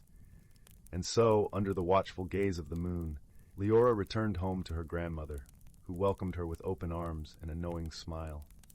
Together, they sat by the crackling fire, the warmth enveloping them like a tender embrace. As Leora recounted her adventure, her grandmother listened with eyes that sparkled with pride and love. In the quiet of the night, as the stars twinkled like diamonds in the velvet sky, Leora drifted into a peaceful sleep, her dreams filled with the magic of the woods and the promise of new adventures yet to come. For she knew that as long as there were stories to tell and hearts to guide, the world would always hold a place for those who dared to see beyond the ordinary into the extraordinary realms of wonder and possibility. In a quaint village nestled between rolling emerald hills and a babbling brook, there lived a young girl named Lila. Her eyes sparkled with the same curiosity as the brook rippling outside her window, forever whispering tales of lands unknown. Lila loved her village, with its cobblestone paths and flower-laden windowsills, but her heart yearned for adventure beyond the familiar fields and orchards. One misty morning, as the sun began its gentle climb above the horizon, Lila set off on a journey, wrapped in a cloak of soft wool and armed with nothing but a small satchel filled with bread and cheese. She followed the brook's melodious tune, which seemed to invite her to discover its source. As Lila ventured deeper into the forest, the air shimmered with the scent of pine and earth, and the sunlight danced through the canopy, casting playful patterns on the forest floor. She soon arrived at a place where the brook widened into a serene pond, its surface a mirror of the azure sky. Here, Lila paused, enchanted by the sight of lily pads floating like tiny green islands. Suddenly, the stillness was broken by a gentle splash. Lila turned to see a curious creature peeking out from behind a lily pad. It was a frog, but unlike any she had seen before. Its skin was a vibrant mosaic of emerald and gold, and its eyes twinkled with the wisdom of ages. "Hello there," croaked the frog in a voice that sounded like the rustle of leaves. "I am Finn, the guardian of this pond. Few travelers venture this far. What brings you here, young one?" "I seek adventure and the wonders of the unknown," Lila replied, her voice filled with the earnestness of a true explorer. Finn nodded, his eyes crinkling with approval. "Then you must follow the path of the fireflies," he said, gesturing to a trail of glowing lights that danced in the air, leading deeper into the forest. Lila thanked Finn and set off once more, her heart alight with excitement. The fireflies twinkled like tiny stars, guiding her through groves of whispering willows and fields of wildflowers that swayed in the gentle breeze. The forest was alive with the songs of birds and the rustle of small creatures hidden in the underbrush. As she walked, Lila encountered a family of rabbits, their fur as soft and white as freshly fallen snow. The youngest rabbit, with ears too large for his little head, hopped over to her, offering a carrot from their stash. Touched by their kindness, Lila shared her bread and cheese, and they all feasted together under the shade of a towering oak. The path of the fireflies led Lila to a clearing bathed in golden sunlight, where a shimmering waterfall cascaded into a crystal-clear pool. The air was filled with the scent of honeysuckle and the gentle hum of bees. Here Lila rested, letting the soothing sound of the waterfall wash over her. As she sat in peaceful contemplation, a soft voice floated to her on the breeze. "Welcome, brave traveler," it said. Lila turned to see a figure emerging from the mist of the waterfall. It was a deer with antlers that glistened like silver in the sunlight, adorned with delicate flowers. "I am Seraphina," the deer said, her eyes as deep and calm as the pool at her hooves. Few have the courage to follow the path of the fireflies. You possess a rare spirit, Lila. Lila blushed at the compliment, feeling a warmth spread through her. Thank you, Seraphina. But I only followed where the brook and fireflies led me. Ah, Seraphina nodded. But it takes courage to step into the unknown, to trust your heart and the kindness of strangers along the way. With these words, Seraphina dipped her head, and the air shimmered with a soft luminescence. Lila felt a gentle tingling, as if the forest itself was wrapping her in an embrace. The feeling was one of unity, of being part of something larger and wondrous. After a time, Lila knew it was time to return to her village. She bid farewell to Seraphina and retraced her steps, the path now familiar, yet filled with a newfound wonder. The forest seemed to hum with a melody she had not noticed before, a song of life and harmony. When Lila finally emerged from the forest, the sun was setting, painting the sky in hues of pink and gold. Her village lay before her, a tapestry of warmth and welcome. As she crossed the stone bridge over the brook, she paused, looking back at the path she had traveled. In her heart, she carried the magic of the forest, the kindness of its creatures, and the courage she had discovered within herself. That night, as Lila lay in her cozy bed, the whisper of the brook lulled her to sleep. She dreamed of fireflies and waterfalls, of silver-antlered deer and emerald frogs. Her adventure had taught her that the world was full of wonders, waiting just beyond the horizon, and that sometimes the greatest journey was the one that led back home, with eyes opened anew to the beauty all around. And so, with a heart full of courage and dreams as bright as the stars, Lila's adventures continued. Each day a new story waiting to unfold, each night a gentle reminder that the world is a place of endless magic and possibility. The Whispering Woods and the Lantern of Truth. Once upon a time, nestled in the heart of the lush and rolling hills of Oakshire, lay a small, quaint village known as Willowbrook. This village was surrounded by an ancient forest, known to all as the Whispering Woods. The woods were a place of mystery and enchantment, where the trees seemed to murmur secrets to the wind, and the leaves danced in the gentle breeze like 1,000 tiny fairies. In Willowbrook, there lived a young girl named Anwen. With her auburn hair and bright green eyes, she resembled the very woods she loved to wander. Anwen was known for her kind heart and boundless curiosity. She often spent her days exploring the edges of the forest, collecting wildflowers and listening to the gentle symphony of nature. One crisp autumn morning, as the sun painted the sky with strokes of gold and crimson, Anwen set out on a journey deeper into the Whispering Woods than she had ever ventured before. She had heard tales of a hidden world within the forest, a place where magic thrived and the ordinary transformed into the extraordinary. As Anwen walked, the soft crunch of fallen leaves under her feet echoed through the woods. The air was cool and fresh, carrying the earthy scent of moss and the sweetness of ripened berries. Sunlight filtered through the canopy, casting playful shadows that danced around her like old friends. After wandering for what seemed like hours, Anwen stumbled upon a clearing she had never seen. In the center stood a magnificent tree, its trunk wide and gnarled, its branches stretching towards the heavens like the arms of a gentle giant. This tree was unlike any other. Its bark shimmered with a silvery hue, and its leaves glowed with an emerald light. As she approached, Anwen noticed something unusual at the base of the tree, a small, ornate lantern, crafted from bronze and adorned with intricate carvings of stars and moons. The lantern emitted a soft, warm glow, as if harboring a tiny piece of the sun within its confines. Curious, Anwen reached out and touched the lantern. Instantly, she felt a surge of warmth spread through her fingertips and into her heart. The forest around her seemed to hold its breath, as if waiting for something wondrous to unfold.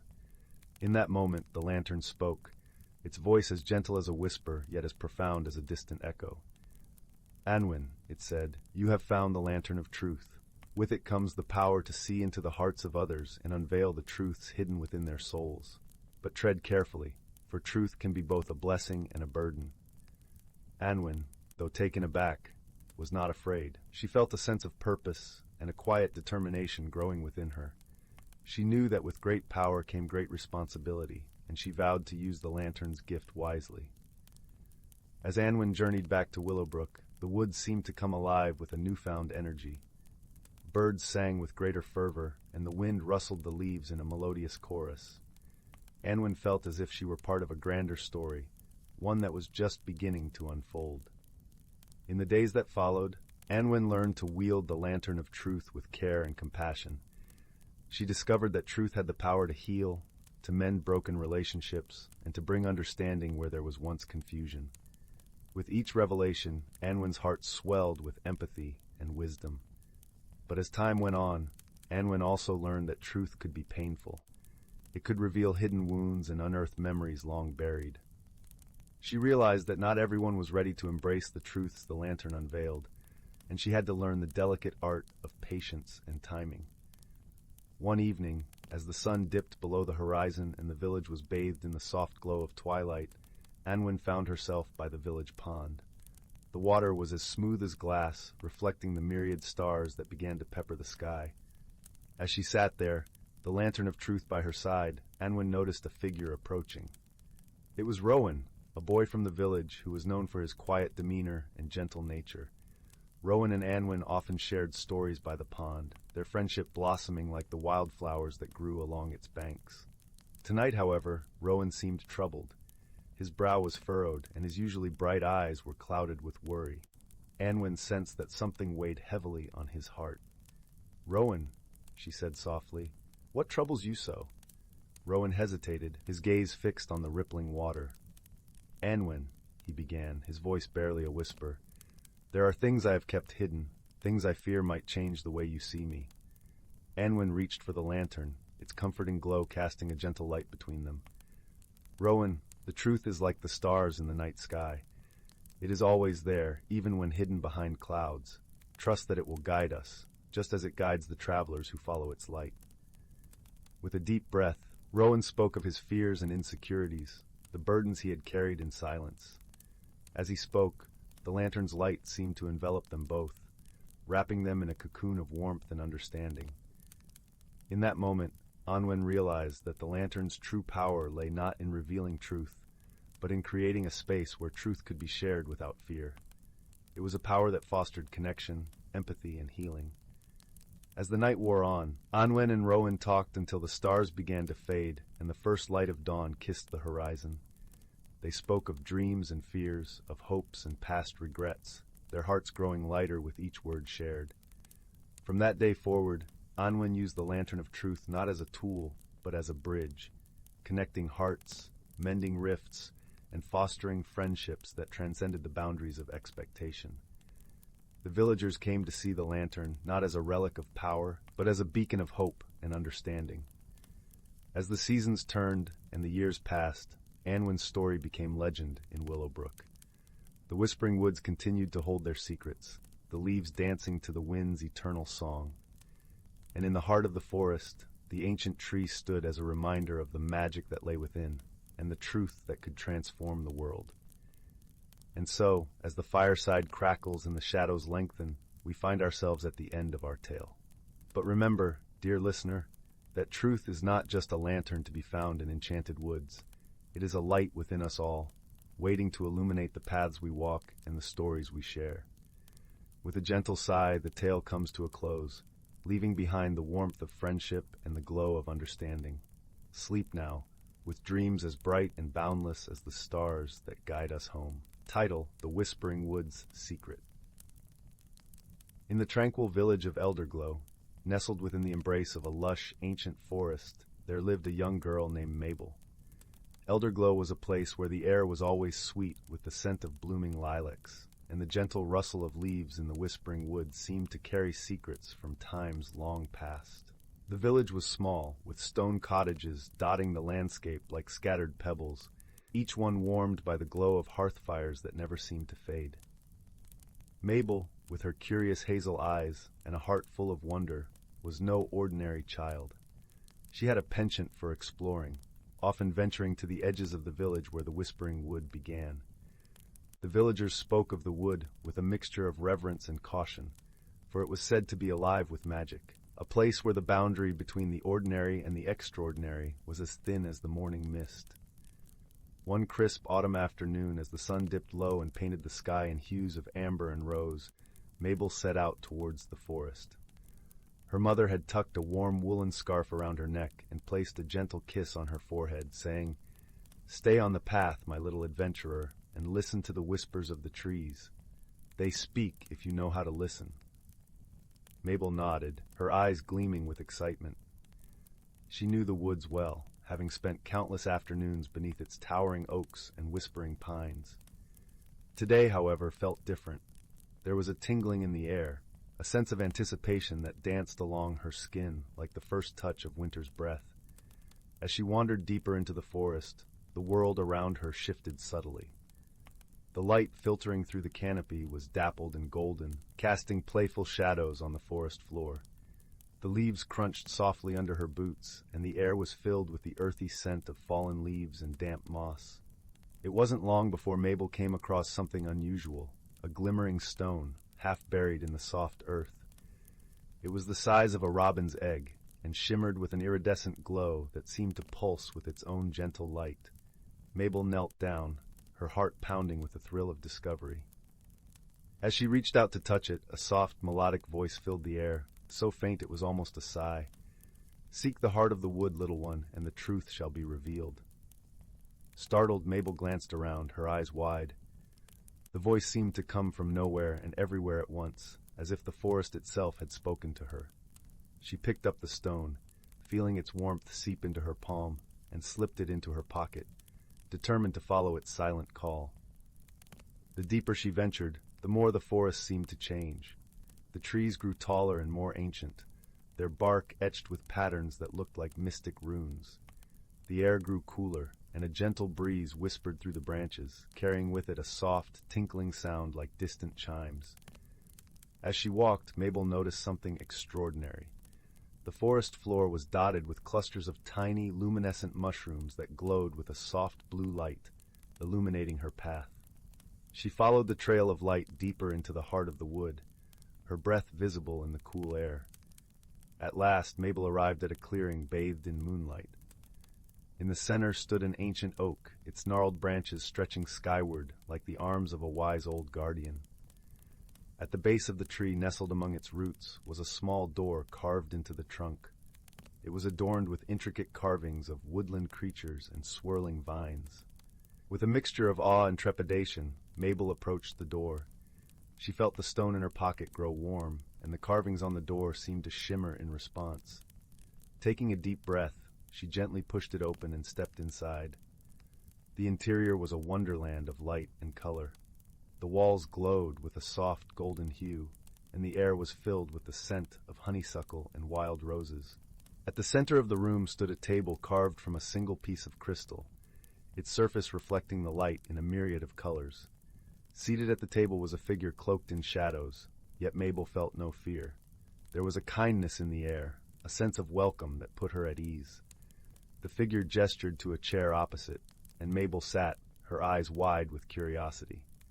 "Welcome, Mabel," the figure said, their voice as soothing as the murmur of a gentle stream. "I am the keeper of the Whispering Wood, and you have been chosen to receive a gift." Mabel listened intently, her heart filled with wonder. "A gift?" she asked, her voice barely above a whisper.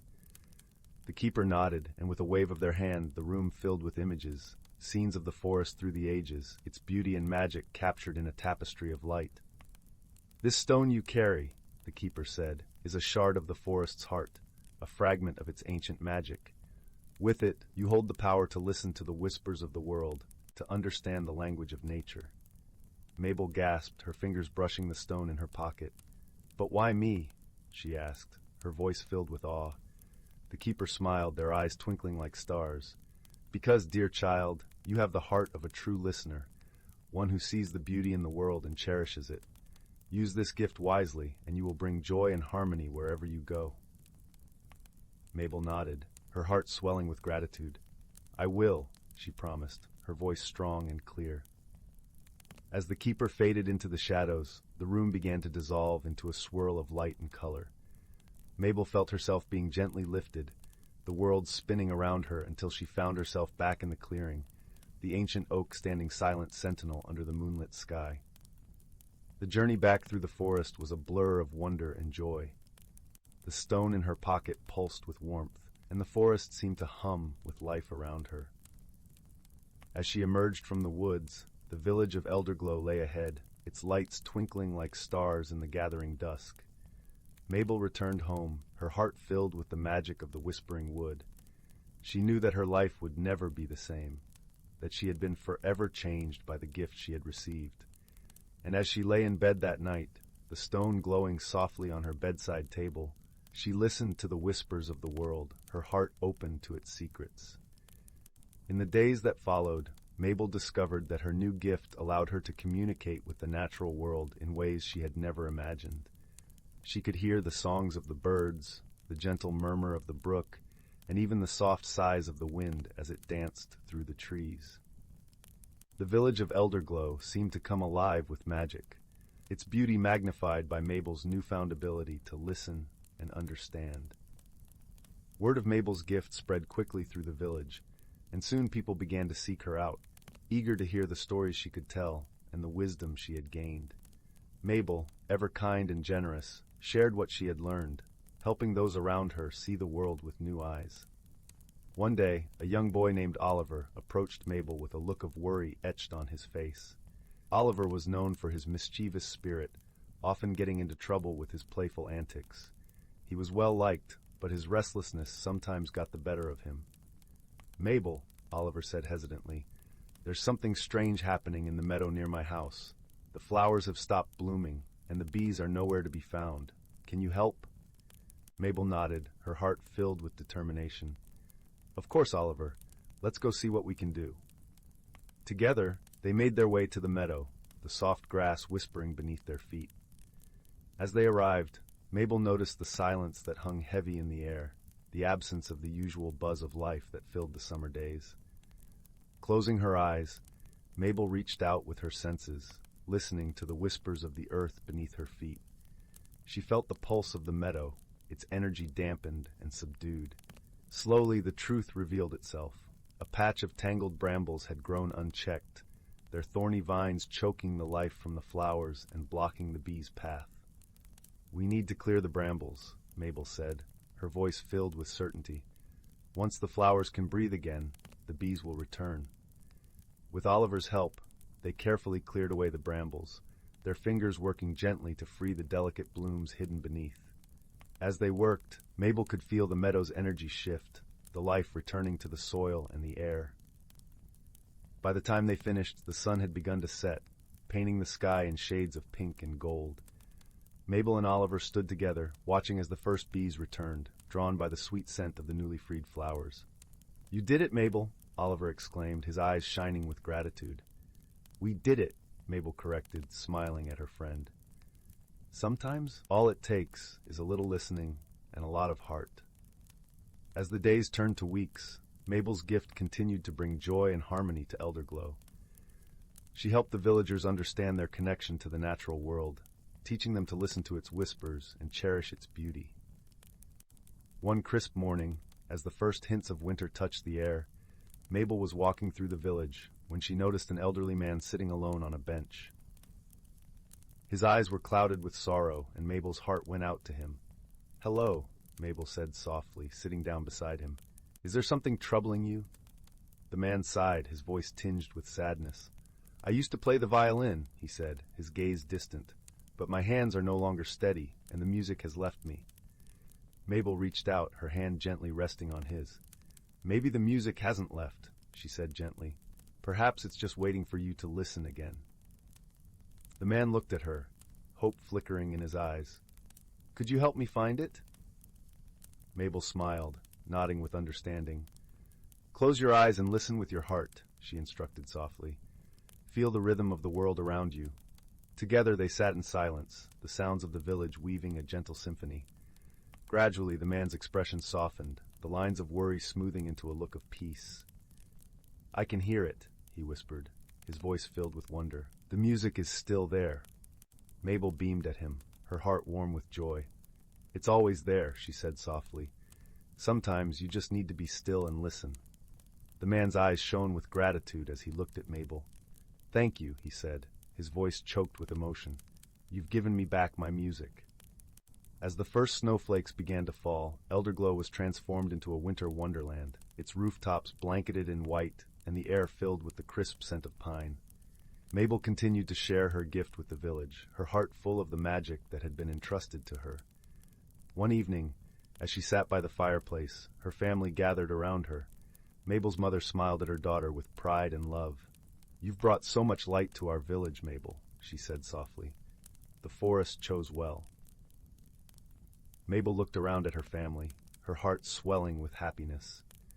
"The forest taught me to listen," she replied, her voice gentle and warm. "And in listening, I found a world full of wonder and friends." As the fire crackled and the wind whispered outside, Mabel knew that her journey had only just begun. With each new day, she would continue to listen, to learn, and to share the magic of the Whispering Wood with those around her. And as she drifted into a peaceful sleep, she dreamed of the endless possibilities that lay ahead, her heart open to the whispers of the world and the promise of tomorrow. And so, in the village of Elderglow, where the air was always sweet and the forest alive with magic, Mabel's story became a cherished tale of friendship and wisdom, a reminder that sometimes all it takes to change the world is a little listening and a lot of heart. Once upon a time, in a quaint village nestled between rolling hills and dense forests, there existed a place where the air was perpetually sweet with the scent of blooming jasmine, and the gentle rustle of leaves whispered age-old secrets. Here, in a cozy cottage with ivy-clad walls and a chimney that puffed lazy curls of smoke, lived a young girl named Lila. Her hair was the color of chestnuts, her eyes as bright as the morning sky, and her heart as warm as the sun-drenched meadows that surrounded her home. Lila shared her home with her grandmother, a wise woman whose stories were as captivating as the twinkling stars on a clear night. The village often said that grandmother's tales were laced with magic, and perhaps they were right. For every story she told seemed to come alive, painting pictures so vivid that they lingered in the minds of those who heard them long after the fire had died down to embers. One chilly evening, as the wind murmured through the trees and the fireplace crackled warmly, Lila sat beside her grandmother, her head resting against the old woman's shoulder. "Tell me a story, grandmother," she whispered, her voice soft and sleepy. Grandmother smiled gently, her eyes twinkling with mischief and a touch of something older, something ancient. "Very well, my dear," she said, her voice wrapping around Lila like a soft woolen blanket. "Tonight, I shall tell you the tale of the enchanted compass." Lila settled deeper into her grandmother's embrace, the world outside fading to a mere shadow as the story began to unfold. "Long ago," grandmother began, "in a time when the world was young and brimming with undiscovered wonders, there was a humble toymaker named Finn. He lived at the edge of a bustling town, in a workshop filled with the scent of wood shavings and the sound of clockwork ticking. Finn was a gentle soul, his hands skilled in the art of creation, his heart rich with kindness. Among his many creations was a peculiar object, a compass that did not point north, nor in any direction known to man.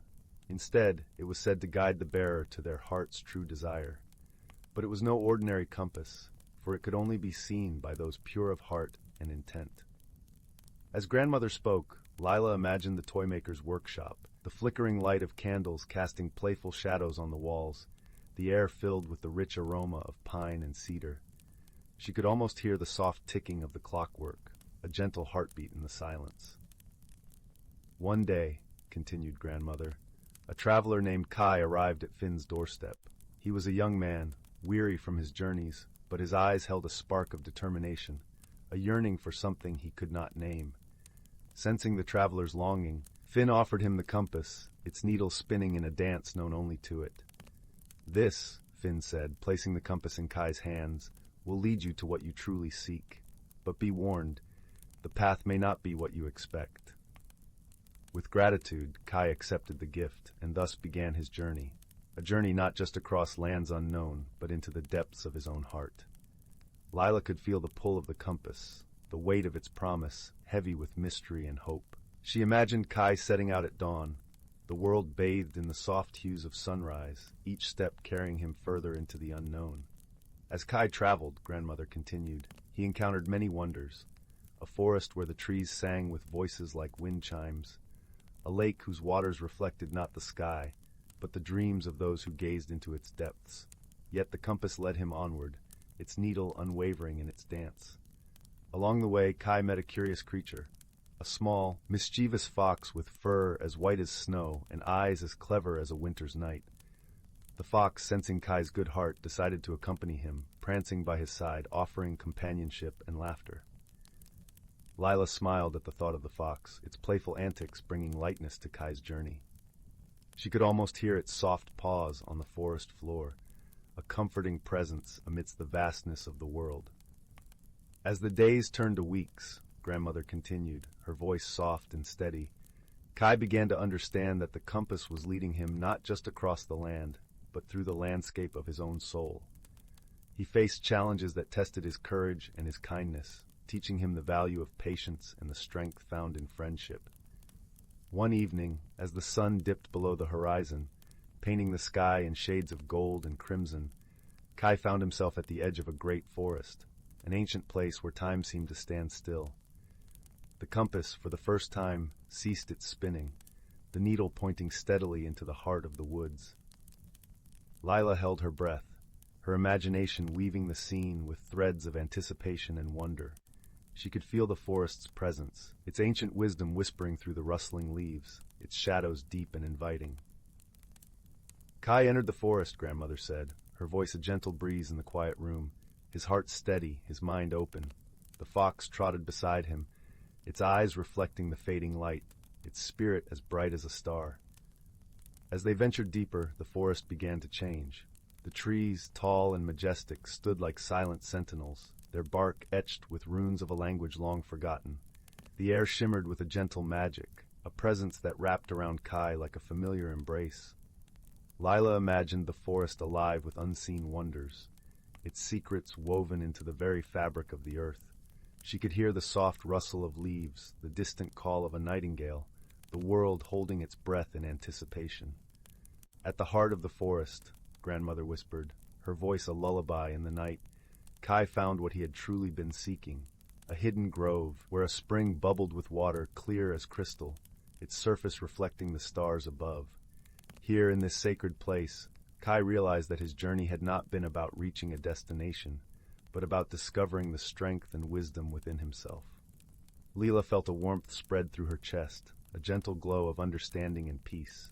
She imagined Kai standing by the spring, the fox at his side, the compass now still, its purpose fulfilled. With the fox's companionship and the forest's quiet grace, Grandmother concluded, Kai found his heart's desire, not a place or a treasure, but a deeper connection to the world around him and a profound understanding of his own spirit. And so, with a heart full of gratitude, Kai returned to Finn, the compass in his hand, his journey complete. The toy maker welcomed him with a smile, his eyes twinkling with the knowledge that the greatest journey is often within. As Grandmother's voice faded into the soft crackling of the fire, Lila sighed contentedly, her eyes drifting closed, the story weaving its magic into her dreams. She imagined the forest, eternal and wise, the compass a silent sentinel in her hand, guiding her to her own heart's desires. And as the night deepened, the cottage nestled in its blanket of stars, Lila slept, her dreams filled with the wonders of the world, the gentle laughter of a fox, and the quiet wisdom of a journey well taken. Once upon a timeless eve, nestled deep within the ancient elderwood forest, a wondrous tale unfolded, a story as eternal as the towering pines and whispering streams that graced this enchanted realm. In a cozy burrow beneath the gnarled roots of an ancient oak, a family of rabbits stirred to welcome the first rays of dawn. Willow, the matriarch, nuzzled her kits awake with a gentle nudge, her soft fur glistening with dewdrops like diamonds in the morning light. "Wake up, my little ones," she cooed, her voice as soothing as the babbling brook nearby. The forest awakens, and with it, a world of magic awaits. Blinking away the remnants of sleep, the kits scampered out of their burrow, their tiny noses twitching with curiosity. The forest floor was a tapestry of emerald moss and wildflowers, each petal glistening with crystalline beads of dew. As the family ventured deeper into the woodland, the air seemed to hum with an ancient melody, the harmonious symphony of nature itself. Willow's ears twitched, and she paused, her eyes alight with wonder. "Listen closely, my kits," she whispered. "Can you hear the heartbeat of the forest?" The kits stilled, their eyes wide with awe as the gentle thrum of life pulsed around them. The rustling of leaves, the gurgle of the stream, the song of birds, all woven together in a tapestry of sound that echoed the very essence of the elderwood. Willow led her family through a maze of ferns and mushroom rings, her paws leaving no trace upon the mossy ground. As they ventured deeper, the forest seemed to come alive with magic. Glimmering sprites danced among the branches, their gossamer wings scattering stardust in their wake. A family of deer materialized from the mist, their graceful forms ethereal and otherworldly. The kits gasped in delight, their eyes sparkling with childlike wonder. "Behold the guardians of the forest," Willow murmured, her voice reverent. "They walk between the realms, ensuring the delicate balance of nature remains undisturbed." As the sun crept higher in the sky, the forest hummed with the rhythms of life. Squirrels chattered from their lofty perches, and butterflies flitted from blossom to blossom, their wings a kaleidoscope of color. In a secluded glade, a crystal-clear pool shimmered like liquid moonlight, its waters infused with the magic of the ancient wood. Willow gestured for her kits to approach, her eyes sparkling with mischief. "Watch closely, my little ones," she whispered. With a flick of her paw, she conjured a ripple upon the surface of the pool. Instantly, the water transformed into a shimmering mirror, reflecting not their physical forms, but the very essence of their spirits, glowing orbs of pure energy, pulsing with the vibrant hues of life itself. The kits gasped in wonder, their eyes wide with amazement. "How is this possible, Mother?" one kit asked, his voice tinged with awe. Willow smiled, her whiskers twitching with delight. "The magic of the elderwood is as ancient as the forest itself," she explained. "It flows through every living thing, connecting us all in a tapestry of life." As the day wore on, the family basked in the warmth of the sun's golden rays, their bellies full from a hearty feast of berries and succulent greens. Willow regaled her kits with tales of the forest's ancient wisdom, passed down through countless generations of rabbits before them. She spoke of the changing seasons, each one a symphony of transformation and renewal. The vibrant greens of spring, the fiery hues of autumn, the crystalline blanket of winter, each held its own unique magic, woven into the very fabric of the elderwood. As dusk approached, the family retreated to their burrow, their hearts full of wonder and reverence for the magic that surrounded them. Willow tucked her kits in, her eyes shining with love and pride. "Remember, my little ones," she whispered, nuzzling them tenderly. "The magic of the elderwood flows through us all. It is our sacred duty to protect and cherish this wondrous realm, for it is the very heartbeat of life itself." And as the moon rose high above the ancient canopy, the forest seemed to hum with a contented sigh, its secrets guarded by those who walked in harmony with nature's eternal dance. Once upon a time, in the quaint village of Larkspur Hollow, nestled between emerald hills and the whispering woods, there lived a young girl named Alina. Alina was known for her curious spirit and a heart as warm as the summer sun. She had a special knack for finding beauty in the most unexpected places, and her days were often spent exploring the meadows and streams that surrounded her home. One golden afternoon, as the sun began its descent behind the hills, Alina sat by the edge of the creek, her toes dipped in the cool, bubbling water. The birds sang a gentle lullaby, and the breeze carried a hint of lavender from the nearby fields. Her eyes caught a glimmer of something unusual, a path she had never noticed before, veiled in a shimmering, misty light, leading into the depths of the forest. Her heart fluttered with a mixture of excitement and a touch of nervousness. But her curiosity, like a soft tug on her sleeve, urged her forward. What wonders might this path hold? She wondered aloud, her voice blending with the rustling leaves. With a deep breath, Alina stepped onto the path. The forest greeted her with a symphony of sounds, the gentle crunch of leaves beneath her feet, the distant hoot of an owl, and the whisper of the wind through the branches. The air was rich with the scent of pine and earth, comforting and familiar, yet the path itself felt like stepping into a dream. As Alina ventured deeper, the forest transformed around her. The trees, tall and majestic, were draped in vines of glowing flowers, their petals softly illuminating the path. She marveled at their colors, soft pinks, blues, and purples that seemed to shimmer like the stars. It wasn't long before Alina encountered her first whimsical creature. A delicate, luminescent butterfly fluttered before her, its wings painted with colors more vibrant than any Alina had ever seen. It danced in the air, leading her forward with playful twirls and loops. Alina giggled, feeling as though she was part of some magical ballet. Further along, she came across a small clearing bathed in moonlight, where a group of tiny twinkling beings were gathered. They were spritlings, their bodies glowing like fireflies, their laughter a melodic chorus. They waved to Alina, inviting her to join their circle as they twirled and spun, their joy infectious. With laughter bubbling in her chest, Alina danced with the spritlings, her worries melting away like morning mist. She discovered that courage wasn't just about facing fear. It was about embracing the unknown with an open heart. As the dance concluded, a gentle voice spoke from the shadows. It was Old Willow, a wise, ancient tree with a face carved by time and the elements. "Dear Alina," it said, its voice like the rustle of leaves, "you have shown great courage by stepping into the unknown. Remember, the world is full of wonders waiting to be discovered by those who dare to seek them." The path continued to wind through the forest, leading Alina to a serene pond. The surface was as smooth as glass, reflecting the shimmering canopy above.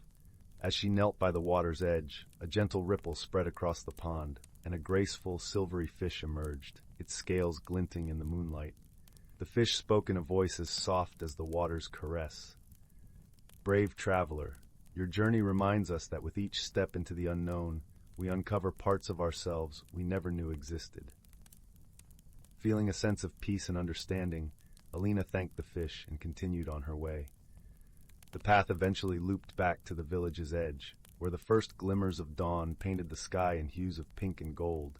With a heart full of wonder and a mind alive with possibilities, Alina returned home, her spirit aglow with the magic of her adventure. She knew that, while the path had ended, her journey of exploration and courage was just beginning.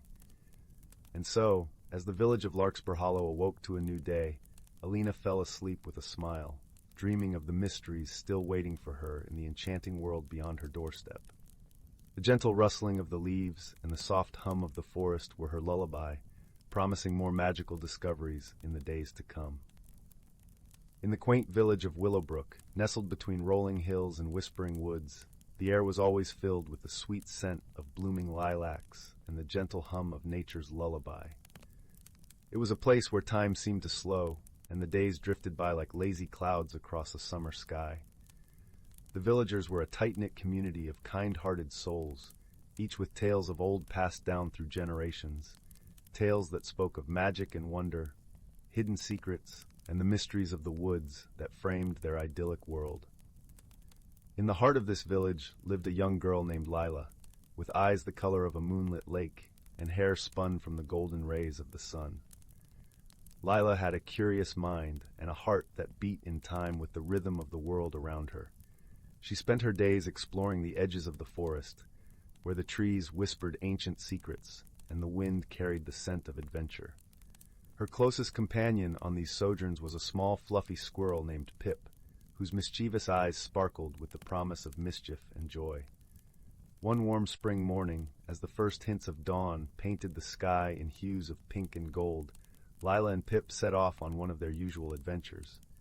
The forest was alive with the sounds of birds chirping, leaves rustling, and the distant babble of a hidden brook. As they delved deeper into the woods, Lila noticed a path she hadn't seen before, a narrow trail veiled by an archway of intertwining branches adorned with delicate white flowers. "Where do you suppose this path leads, Pip?" Lila mused aloud, her voice a gentle whisper in the quiet of the morning. Pip twitched his nose and flicked his tail, as if urging her to follow the mysterious trail.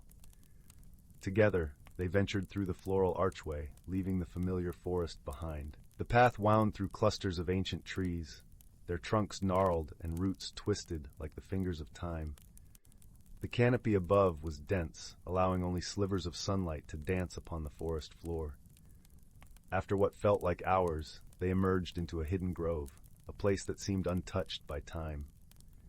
The air was thick with the scent of pine and earth, and the soft glow of morning light filtered through the leaves, casting dappled shadows that swayed with the gentle breeze. In the center of the grove stood an ancient oak, its massive branches reaching out like welcoming arms. As Lila approached the grand tree, she noticed something unusual nestled among its roots. A small, intricately carved wooden box, adorned with swirling patterns that seemed to shimmer with a faint, otherworldly light. Her heart skipped with excitement and a touch of apprehension. "Look, Pip, a treasure!" she exclaimed, her voice filled with wonder. Carefully, Lila picked up the box, feeling a tingling sensation as her fingers traced the delicate carvings. The box was surprisingly light, and as she opened it, a soft glow emanated from within, revealing a small, iridescent stone that pulsed with a gentle, rhythmic light, like a heartbeat. It was a stone of unimaginable beauty, capturing the colors of the forest and the sky, holding them within its crystalline depths. "What do you think it is, Pip?" Lila asked, her voice hushed with awe. Pip chattered excitedly, his tiny paws reaching out to touch the stone, and as he did, a warm, comforting sensation washed over them both, like a gentle hug from the sun. Lila closed the box and tucked it safely into her satchel, a sense of purpose settling over her like a warm blanket. With the stone cradled against her side, Lila and Pip made their way back to the village, the grove's magic lingering in the air around them. The journey back seemed quicker, as if the forest itself was guiding them home. Along the way, Layla's mind buzzed with thoughts of the stone and its origins, the possibilities it held, and the mystery it presented. As they reached the edge of the village, the sun hung high in the sky, casting long shadows that stretched across the cobblestone streets. Lila's heart felt lighter, buoyed by the enchanting discovery and the promise of adventure that lay ahead. She knew the stone was special, a gift from the forest, and she was determined to uncover its secrets. That evening, as the village settled into the tranquil embrace of twilight, Lila sat by the hearth, the comforting warmth of the fire wrapping around her like a soft woolen shawl. She carefully placed the box on the table, its carvings glowing softly in the flickering light. "I wonder if anyone in the village knows about this stone, Pip," Lila mused, her voice thoughtful. Pip nodded, his eyes wide with curiosity, and together they devised a plan to seek the counsel of the village elder, a wise and gentle soul named Eldrick, who was known for his vast knowledge and stories of the world beyond the village. The next morning, the village was alive with the vibrant energy of a new day. The sun's rays kissed the rooftops, and the air was filled with the cheerful sounds of villagers going about their daily routines. Lila and Pip made their way to Eldrick's cottage, nestled at the edge of the village, where the forest began to reclaim the land. Eldrick's home was a quaint, ivy-covered abode, with a garden overflowing with herbs and wildflowers. The scent of lavender and rosemary greeted them as they approached the door, and a sense of calm washed over Lila, as if the very air was steeped in wisdom. Eldrick welcomed them with a warm smile, his eyes twinkling with a kindness that seemed to transcend time. "Ah, Lila, my dear, and Pip, what brings you to my humble home on this fine morning?" he asked, his voice as smooth and rich as honey. With a sense of reverence, Lila presented the box to Eldrick, her hands trembling with excitement. "We found this in the forest, near the old oak," she explained, her voice a mixture of awe and anticipation. "Do you know what it is?" Eldrick's eyes widened with surprise and delight as he examined the stone, his fingers gently tracing the carved patterns. "This, my dear child, is a heartstone," he said softly, his voice filled with wonder.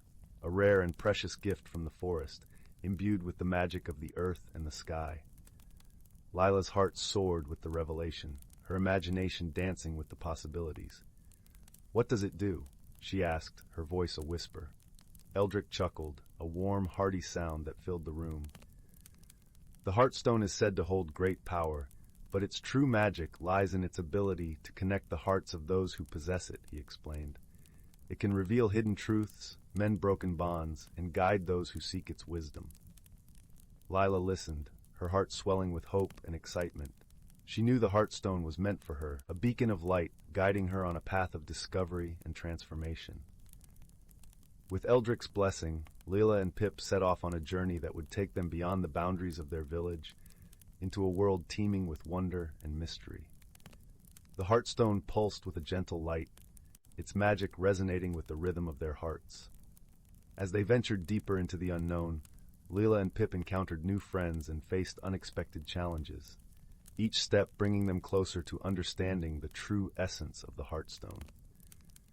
Through their journey, they learned the value of friendship, the strength found in unity, and the power of love to heal and transform. In the heart of the enchanted forest, they discovered a hidden realm, a place where the boundaries between the natural and magical worlds blurred, and the air shimmered with possibility. Here, under the watchful gaze of the ancient trees and the gentle song of the wind, Lila and Pip uncovered the secret of the Heartstone, a truth that transcended time and space, a connection that bound all living things in a tapestry of light and love. With newfound wisdom and a heart full of gratitude, Lila returned to Willowbrook, her spirit forever changed by the journey. The village welcomed her with open arms, their hearts touched by the magic of the Heartstone and the lessons it imparted. As the sun set over the village, casting a golden glow over the rooftops, Lila sat by the hearth, the Heartstone cradled in her hands, its light a comforting presence in the quiet of the evening. She knew her journey was only just beginning, and with Pip by her side, she was ready to embrace the adventures that lay ahead. In the gentle embrace of night, as the village drifted into slumber, the Heartstone's light flickered softly, a beacon of hope and love in the darkness. And in that moment, Lila understood the true magic of the Heartstone, the power to illuminate the path of those who dared to dream and to guide them home.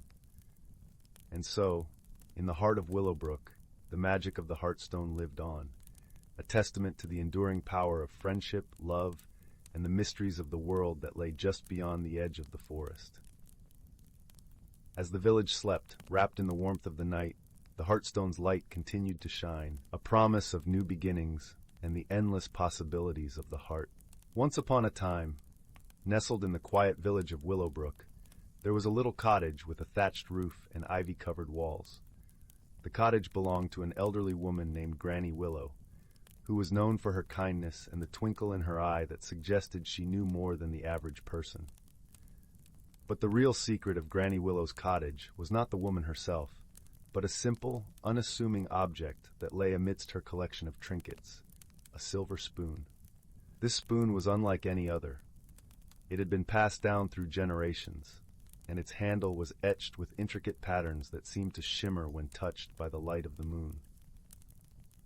Many who visited Granny Willow would admire the spoon for its beauty, but only a few knew of its true magic. When held with a heart full of wonder, the spoon revealed a hidden world, a place where dreams could be tasted and where the impossible seemed possible.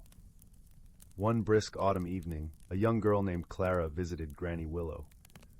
Clara was a curious child, with eyes the color of the clearest morning sky and a heart eager for adventure. As she warmed her hands by Granny's crackling fireplace, the elderly woman offered Clara a cup of hot cocoa, stirring it gently with the silver spoon. Clara watched, mesmerized by the way the spoon caught the firelight, and she could not help but reach out to touch it.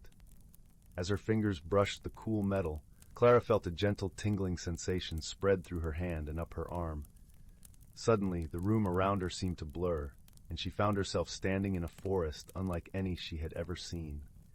Towering trees with leaves of gold and silver swayed gently in a breeze that carried the scent of wildflowers and honey. It was a place both foreign and familiar, a place where magic felt as real as the earth beneath her feet. "Welcome, dear Clara," a melodious voice greeted her. Turning, Clara saw a small creature perched on a branch, a tiny bird with feathers of the deepest blue and eyes that sparkled with intelligence. "I am Leora, your guide in this enchanted place." Clara marveled at the bird, her heart swelling with excitement and curiosity. "Where am I?" she asked, her voice barely above a whisper. "You are in the land of whimsy, where the imagination knows no bounds," Leora replied, fluttering down to Clara's shoulder. "Here, you will find answers to questions you haven't yet asked, and perhaps discover things you didn't know you were seeking." Intrigued and a little daunted, Clara set off through the forest with Leora by her side. Along the way, they encountered a variety of creatures. A wise old tortoise named Humphrey, who spoke in riddles and had a shell that shimmered like the night sky. A playful fox named Finn, whose laughter was as infectious as a summer breeze, and a gentle deer named Seraphina, who moved with such grace that she seemed to float above the ground. Each new friend shared with Clara a piece of wisdom wrapped in a tale, teaching her about the importance of patience, the value of laughter, and the beauty of gentle strength. Clara listened intently, her mind and heart open to the lessons of this magical realm. Their journey through the land of whimsy was not without its challenges. At the heart of the forest lay a glade where time stood still, guarded by an ancient riddle that had puzzled even the wisest of creatures. It was said that the answer to the riddle would unlock the path to one's deepest desires and truths, but only those pure of heart could solve it. Clara approached the glade, her mind swirling with thoughts. The riddle echoed in her ears, a melody of words that seemed to dance just out of reach. What is that which, without being seen, guides us through the darkest of nights and the brightest of days?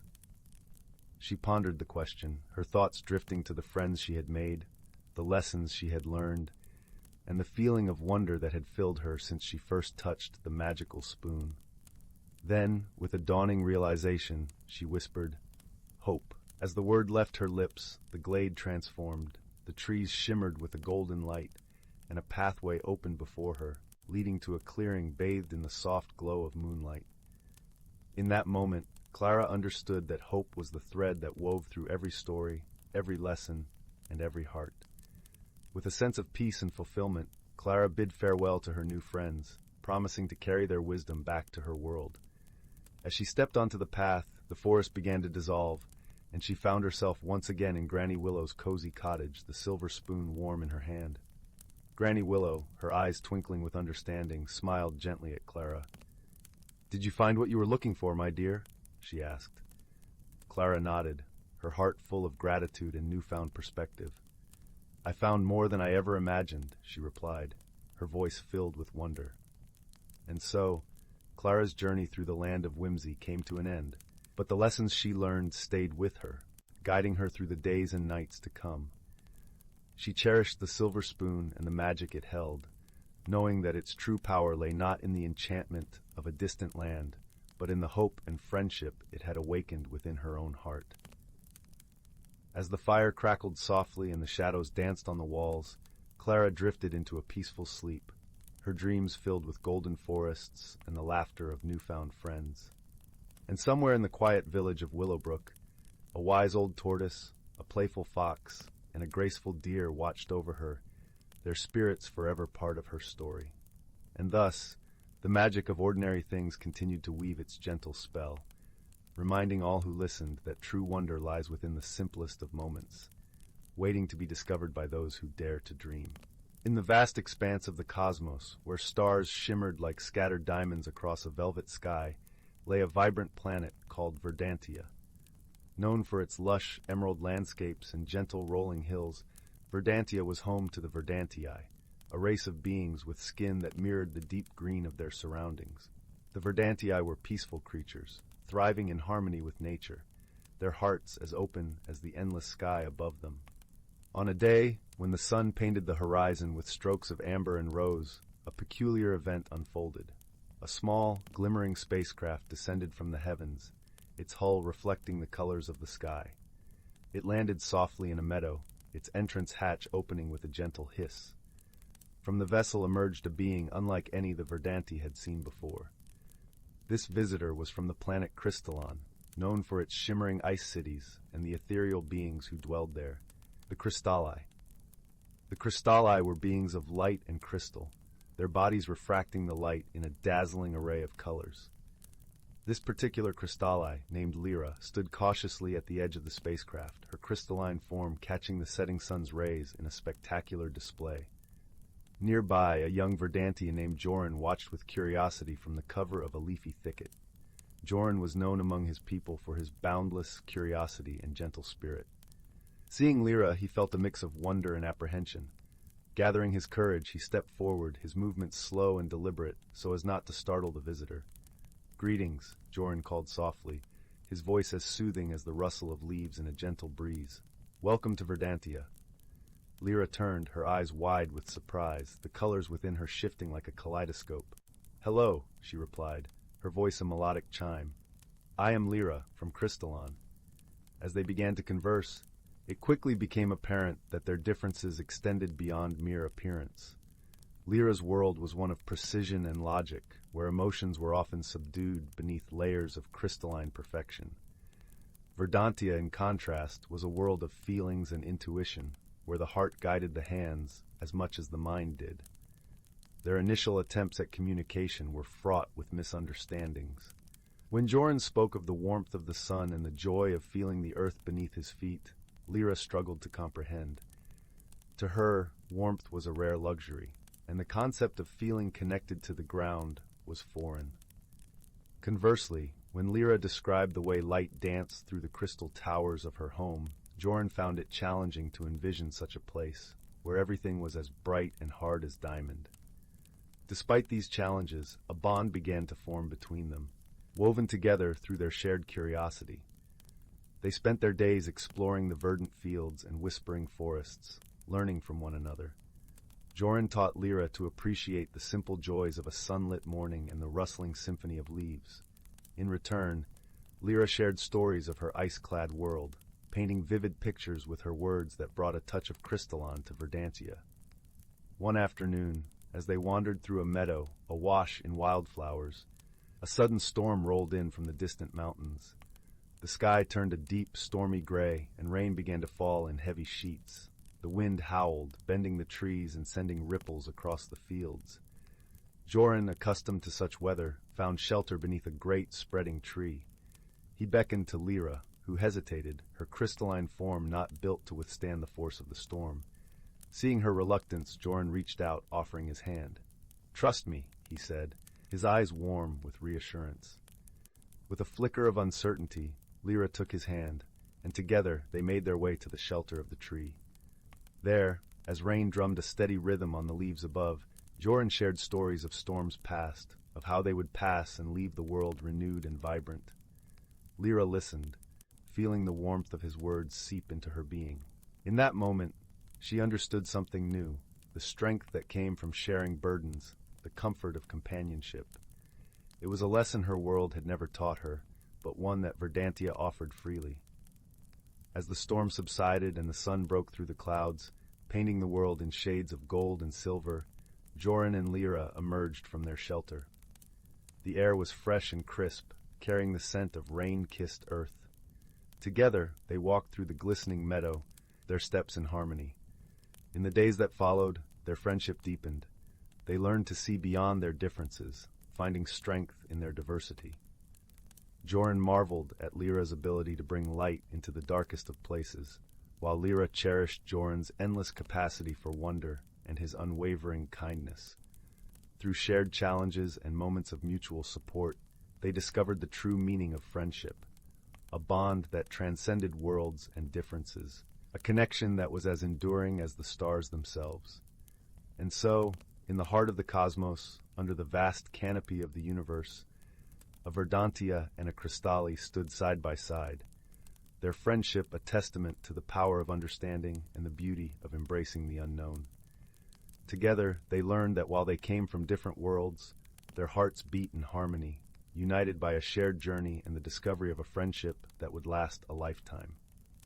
As the sun set on another day, casting long shadows across the land, Joran and Lyra sat side by side on a hillside, watching as the stars began to twinkle in the deepening sky. The air was crisp and cool, carrying the faint scent of blooming night flowers. It was in this serene moment that they both realized how much they had grown, not just in understanding, but in spirit. "Joran," Lyra began, her voice a gentle melody in the quiet evening, "I never imagined I would find such warmth and acceptance so far from home. You've taught me that there's so much more to the universe than I ever knew." Joran smiled, his eyes reflecting the starlight. "And you've shown me the beauty in things I've never seen, Lyra. Our worlds may be different, but our hearts are not." They sat in companionable silence for a while, watching the stars dance across the sky. It was a silence filled with unspoken words and shared understanding, a testament to the bond they had forged. In time, Lyra knew she would have to return to Crystalon. Her people would be waiting, eager to hear tales of her journey. But she also knew that part of her heart would remain on Verdantia, among the gentle hills and the friends she had found. When the day came for her departure, Joran accompanied her to the spacecraft, the grass whispering beneath their feet. At the threshold of the ship, they paused, a bittersweet moment hanging in the air. "Promise you'll come back," Joran said, his voice a mix of hope and longing. Lyra nodded, her eyes bright with emotion. "I will, Joran, and until then, I'll carry the warmth of Verdantia with me." With a final embrace, Lyra stepped into the ship, the hatch closing behind her with a soft hum. As the spacecraft lifted into the sky, Joran watched, his heart full of gratitude for the friendship that had enriched his life. And so, beneath the endless stars, a promise was made, a promise of return, of continued friendship, and of the enduring bond between two unlikely companions from different worlds. As the spacecraft disappeared into the heavens, Joran knew that no matter the distance, their friendship would remain a guiding light, as constant and as brilliant as the stars above. For in the vast tapestry of the universe, there are no strangers, only friends yet to be met, and journeys yet to be shared. And it was this understanding that would lead Lyra and Joran back to one another, time and time again, across the stars and through the ages. In the heart of the whispering woods, where the trees hummed soft lullabies with every breeze, there lay a quaint village called Willowbrook. Nestled amidst blooming wildflowers and the gentle laughter of babbling brooks, Willowbrook was a place where time seemed to slow, and the world's worries melted away like morning mist. Every evening, as the sun dipped beneath the horizon, painting the sky in hues of lavender and rose, the villagers would gather around the great old oak in the village square. It was here that stories were shared, laughter echoed, and the bonds of community grew ever stronger. One such evening, as the villagers settled beneath the oak's sprawling branches, a peculiar thing happened. A series of soft, shimmering lights began to dance above them, weaving intricate patterns in the air. At first, they thought it might be fireflies, but these lights were different, more vibrant, more alive. Among the villagers was a gentle soul named Mira. With her chestnut curls and warm hazel eyes, Mira was known for her kindness and her curiosity. She watched the lights with fascination, noticing how they flickered and swirled as if they were trying to communicate something. Intrigued by the mysterious display, Mira decided to investigate. The next morning, she set out into the woods, where the lights seemed to have originated. The air was crisp and carried the scent of pine and earth. Birds sang cheerful tunes as she walked along the winding paths, their melodies mingling with the rustling leaves. As Mira wandered deeper into the forest, she stumbled upon a clearing she had never seen before. In the center stood a small, shimmering pond, its surface glistening like 1,000 diamonds in the sunlight. Surrounding the pond were delicate lilac flowers that swayed gently, as if dancing to a silent song. "Hello, young seeker," came a soft voice, as warm and inviting as a summer breeze. Startled, Mira turned to see a creature unlike any she had encountered. It was a luminal, a rare and magical being with wings that sparkled like the night sky. Its eyes were deep pools of wisdom, and its presence exuded a comforting aura. "I am Selwyn," the luminal introduced itself, its voice a gentle melody. "I see you are curious about the lights." Mira nodded, her curiosity piqued. "Yes, they were beautiful and unlike anything I've seen. Do you know what they are?" Selwyn nodded, its expression serene. "The lights are the whispers of the forest, messages from the heart of nature. They are meant to guide and protect, but lately they have been restless." "Why are they restless?" Mira asked, her brow furrowed with concern. "There is a disturbance in the balance of the woods," Selwyn explained, "a hidden sadness that needs healing. The lights seek someone with a pure heart to help restore harmony." Mira's eyes widened with determination. "I want to help. How can I do that?"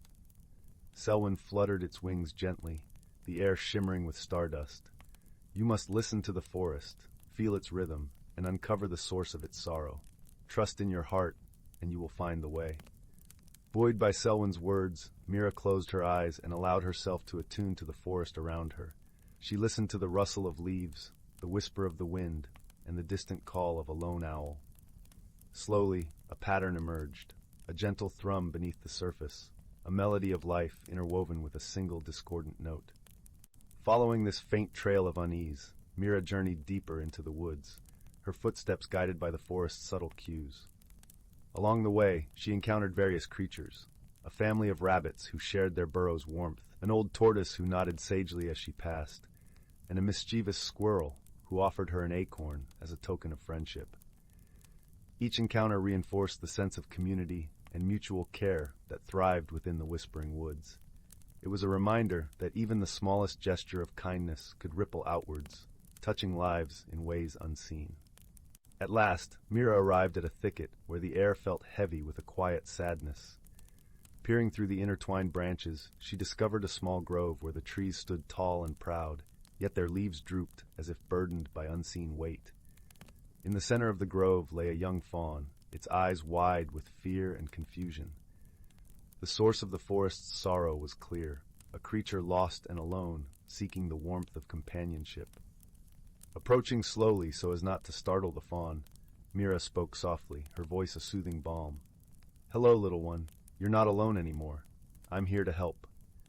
The fawn blinked, its ears twitching as it listened to Mira's kind words.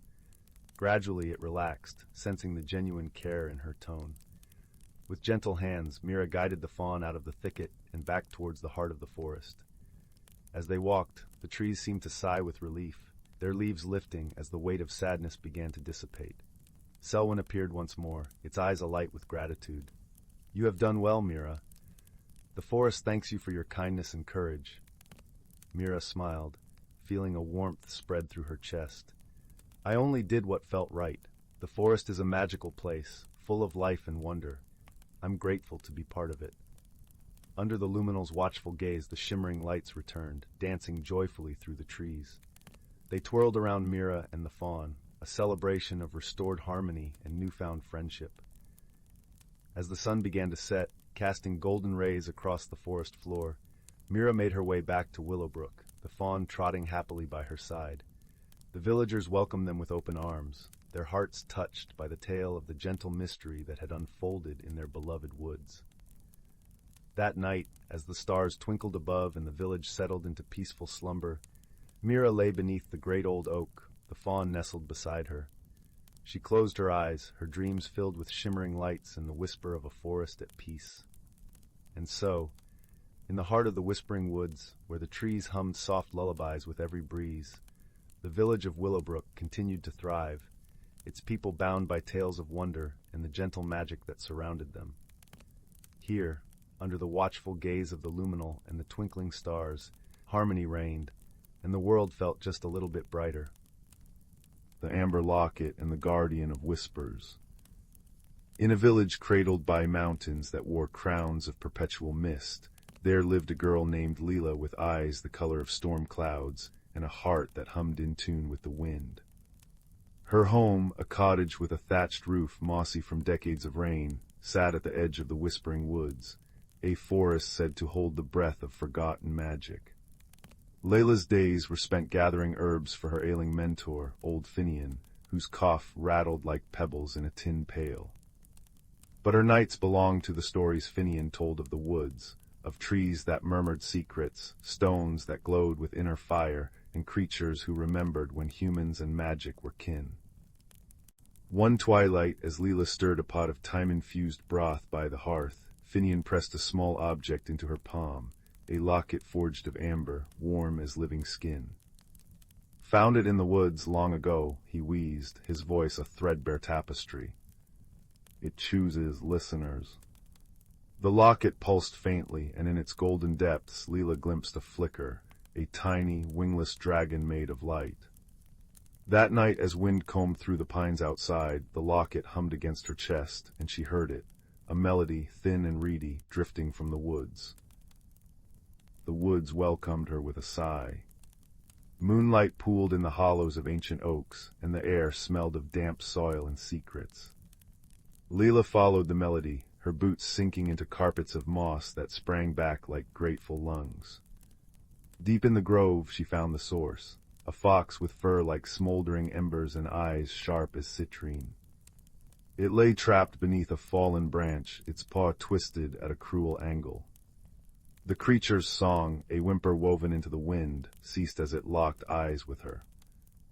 You hear true, the fox said, its voice a rasp of autumn leaves. Layla startled, but the locket's warmth bloomed against her skin, and she understood.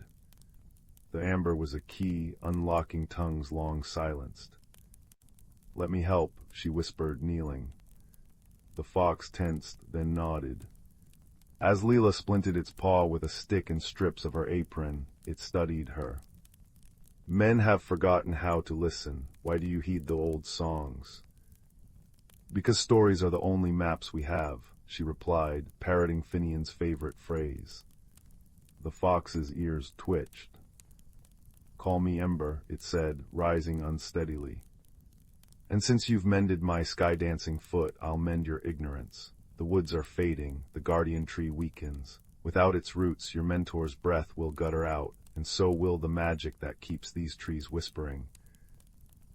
The guardian tree, Ember explained, was the heart of the whispering woods, an oak as wide as a village square, its bark etched with runes only the moonlight could read. But its life force was leaking away, poisoned by a shadow even the forest creatures feared to name. To save it, they needed the Heartstone, a gem born from the first laughter of the stars, hidden in the cavern of echoes. Their journey unfurled like a tapestry of peril and wonder. They crossed rivers where silver fish sang lullabies, their scales reflecting Ember's fiery pelt. They climbed slopes where stones trembled with memories of ancient earthquakes, and Leela pressed her palms to them, listening as the locket translated their rumbling tales. Yet the woods grew stranger and sicker. They passed glades where flowers hung their heads, petals blackened at the edges, and thickets where the air curdled into silence. At the edge of a ravine, they encountered Bramble, a cantankerous river otter whose whiskers twitched with suspicion. Heartstone seekers, eh? He snorted, pacing his dam of twigs and mud. The cavern's guarded by the weeping falls, water so cold it steals your thoughts. You'll drown in your own memories. Ember's tail flicked. We'll need a bridge. A bridge needs hands, Bramble retorted, and someone's too busy keeping their paws dry. But when Leela offered him a sprig of honeywort from her satchel, a remedy for his creaky joints, his demeanor softened. HMPH. Maybe otters can build bridges. If foxes promise not to smirk. Together they wove a raft of reeds and willow branches, Bramble directing with gruff precision. As they poled across the ravine, the waters hissed below, ghostly faces swirling in the currents. Layla's locket flared, and she hummed Finian's favorite hymn, a tune about stubborn hope. The waters stilled just enough. The cavern of echoes was a cathedral of ice and shadow, its walls shimmering with frozen tears. In its heart hung the weeping falls, a curtain of water that wept with the voices of everyone who'd ever stood beneath it. It shows you what you've lost, Ember murmured. Stay anchored, or you'll fade into the echoes. Leela stepped forward, and the falls erupted with sound. Finian's laughter, now wheezing and thin. Her mother's voice, swallowed by a winter fever years ago. The crunch of her own footsteps, retreating as Finian coughed blood into his handkerchief. The locket seared her chest, and she gripped it, gasping. I'm here, she told the ghosts. I'm here. The waters parted, revealing the Heartstone, a pulsing crystal that held the blue-green glow of Earth seen from the heavens. But as Leela reached for it, the shadow struck, a formless, hungry thing that slithered from the cavern's depths. It coiled around her ankles, whispering in a voice like cracking bone. You'll fail. The tree will die. He'll die. You'll be alone again. Ember lunged, teeth snapping at the darkness. Bramble hurled stones, barking insults. But the shadow thickened, choking. Desperate, Leela pressed the locket to the Heartstone. Light exploded, not blinding but kind, like dawn after a sleepless night. The shadow shrieked, unraveling, as the melody from the locket merged with the Heartstone's radiance. The guardian tree stood in a clearing where the air tasted of elderberries and regret. Its roots, once gnarled and strong, now oozed a viscous black fluid. Layla placed the heartstone in a hollow between its roots, and the earth shuddered. The stone sank inward and the tree shivered, a ripple passing through its branches like a sigh of relief. The corruption receded. Flowers unfurled where the black ooze had been, their petals the color of forgiveness. Ember nudged Layla's hand. "You've mended more than bones tonight, listener." Back in Finian's cottage, the old man's breathing eased as Layla tucked the locket beneath his pillow. When he woke, his eyes were clear. "You found the stories," he croaked, smiling. "No," she said, stirring a new pot of broth.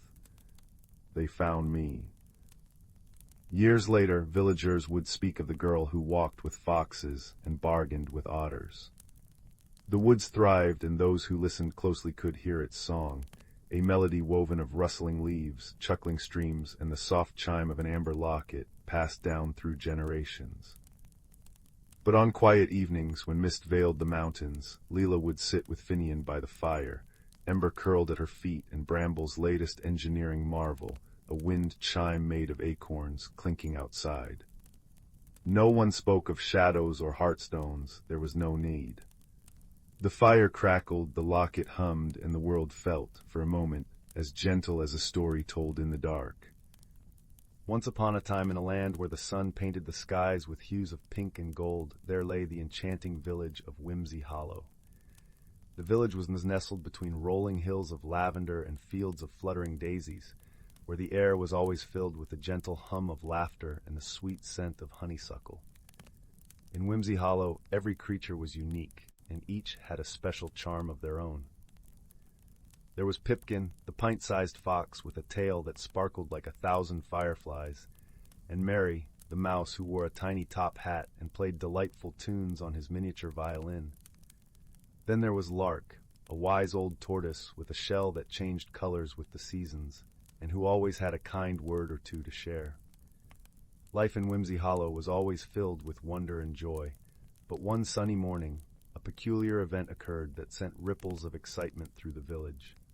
The great bubble tree, a magical tree that stood at the heart of the village square, began to produce bubbles that were far too large and bouncy. Normally, the tree's bubbles were just the right size to float gently around, spreading giggles to anyone they touched.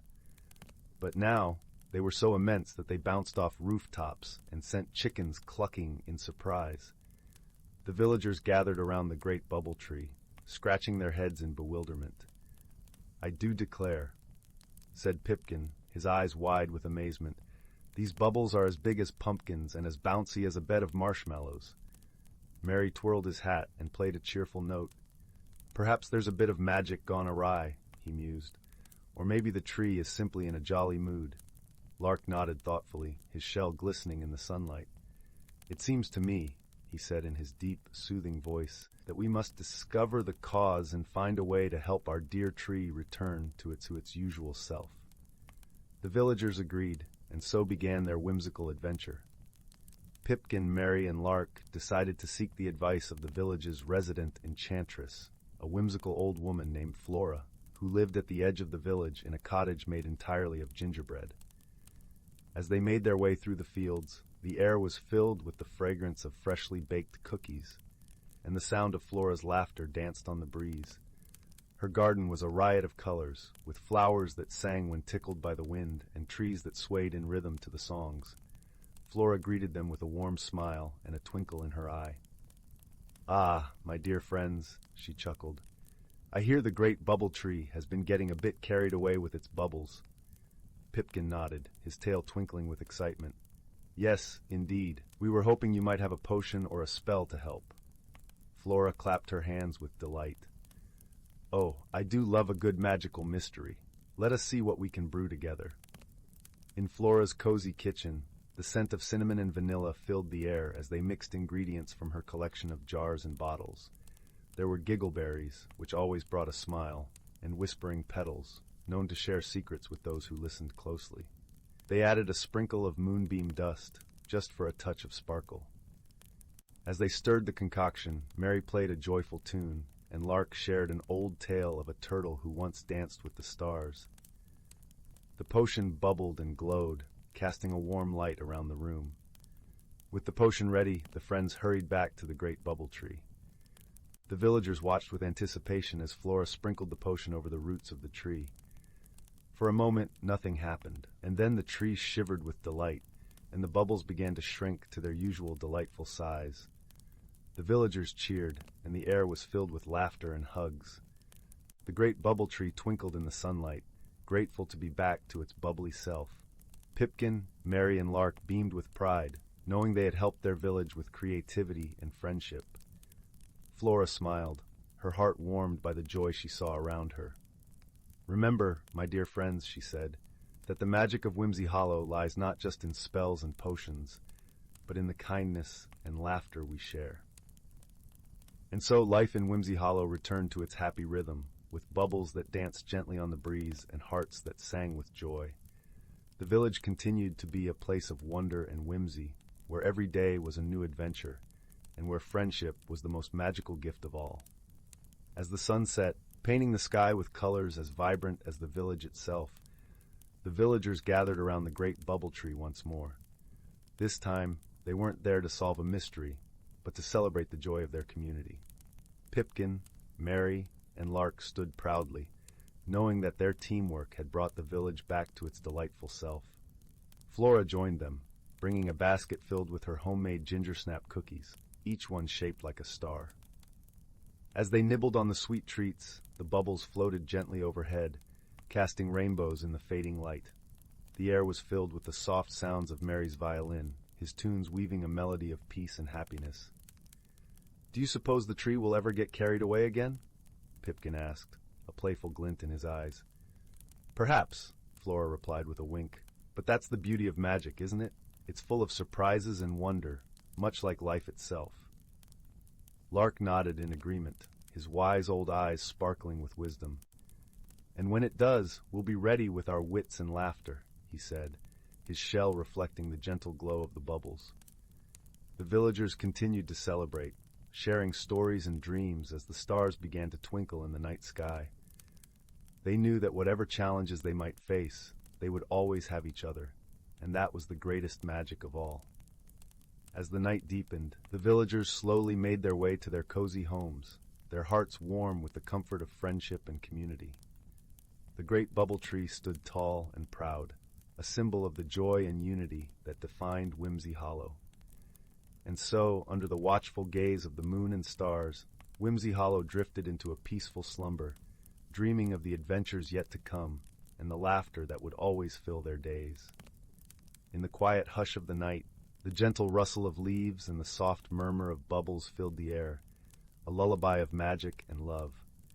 And as the first light of dawn began to peek over the hills, Whimsy Hollow awoke once more, ready to embrace the new day with open hearts and cheerful spirits. For in Whimsy Hollow, every day was a celebration of life, a testament to the power of friendship, and a reminder that with kindness and creativity, any problem could be solved.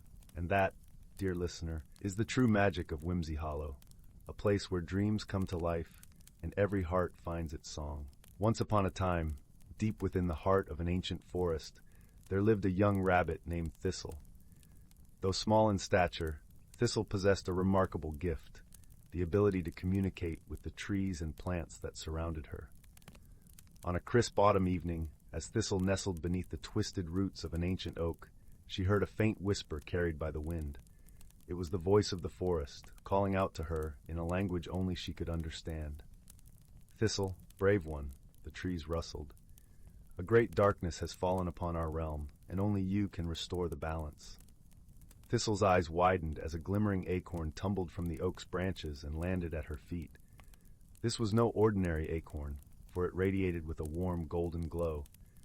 "Within this sacred acorn lies the power to dispel the shadows that threaten our home," the trees explained. "You must embark on a journey beyond the forest's edge and seek out the forgotten realm of the Dryads, ancient guardians of nature's harmony." Though fear stirred within her, Thistle knew she could not ignore the forest's plea. With the enchanted acorn tucked safely beneath her chin, she bid farewell to her woodland friends and set off into the unknown.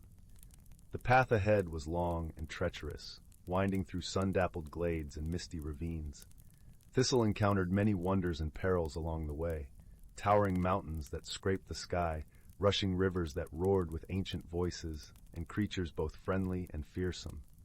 Yet through it all, the acorn's warm glow guided her steps, reminding her of the sacred duties she had sworn to uphold.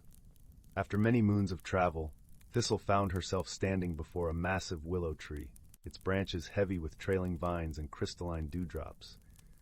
This, she knew, was the gateway to the Dryad's realm. With a deep breath, Thistle stepped through the curtain of vines and emerged in a world unlike any she had ever imagined.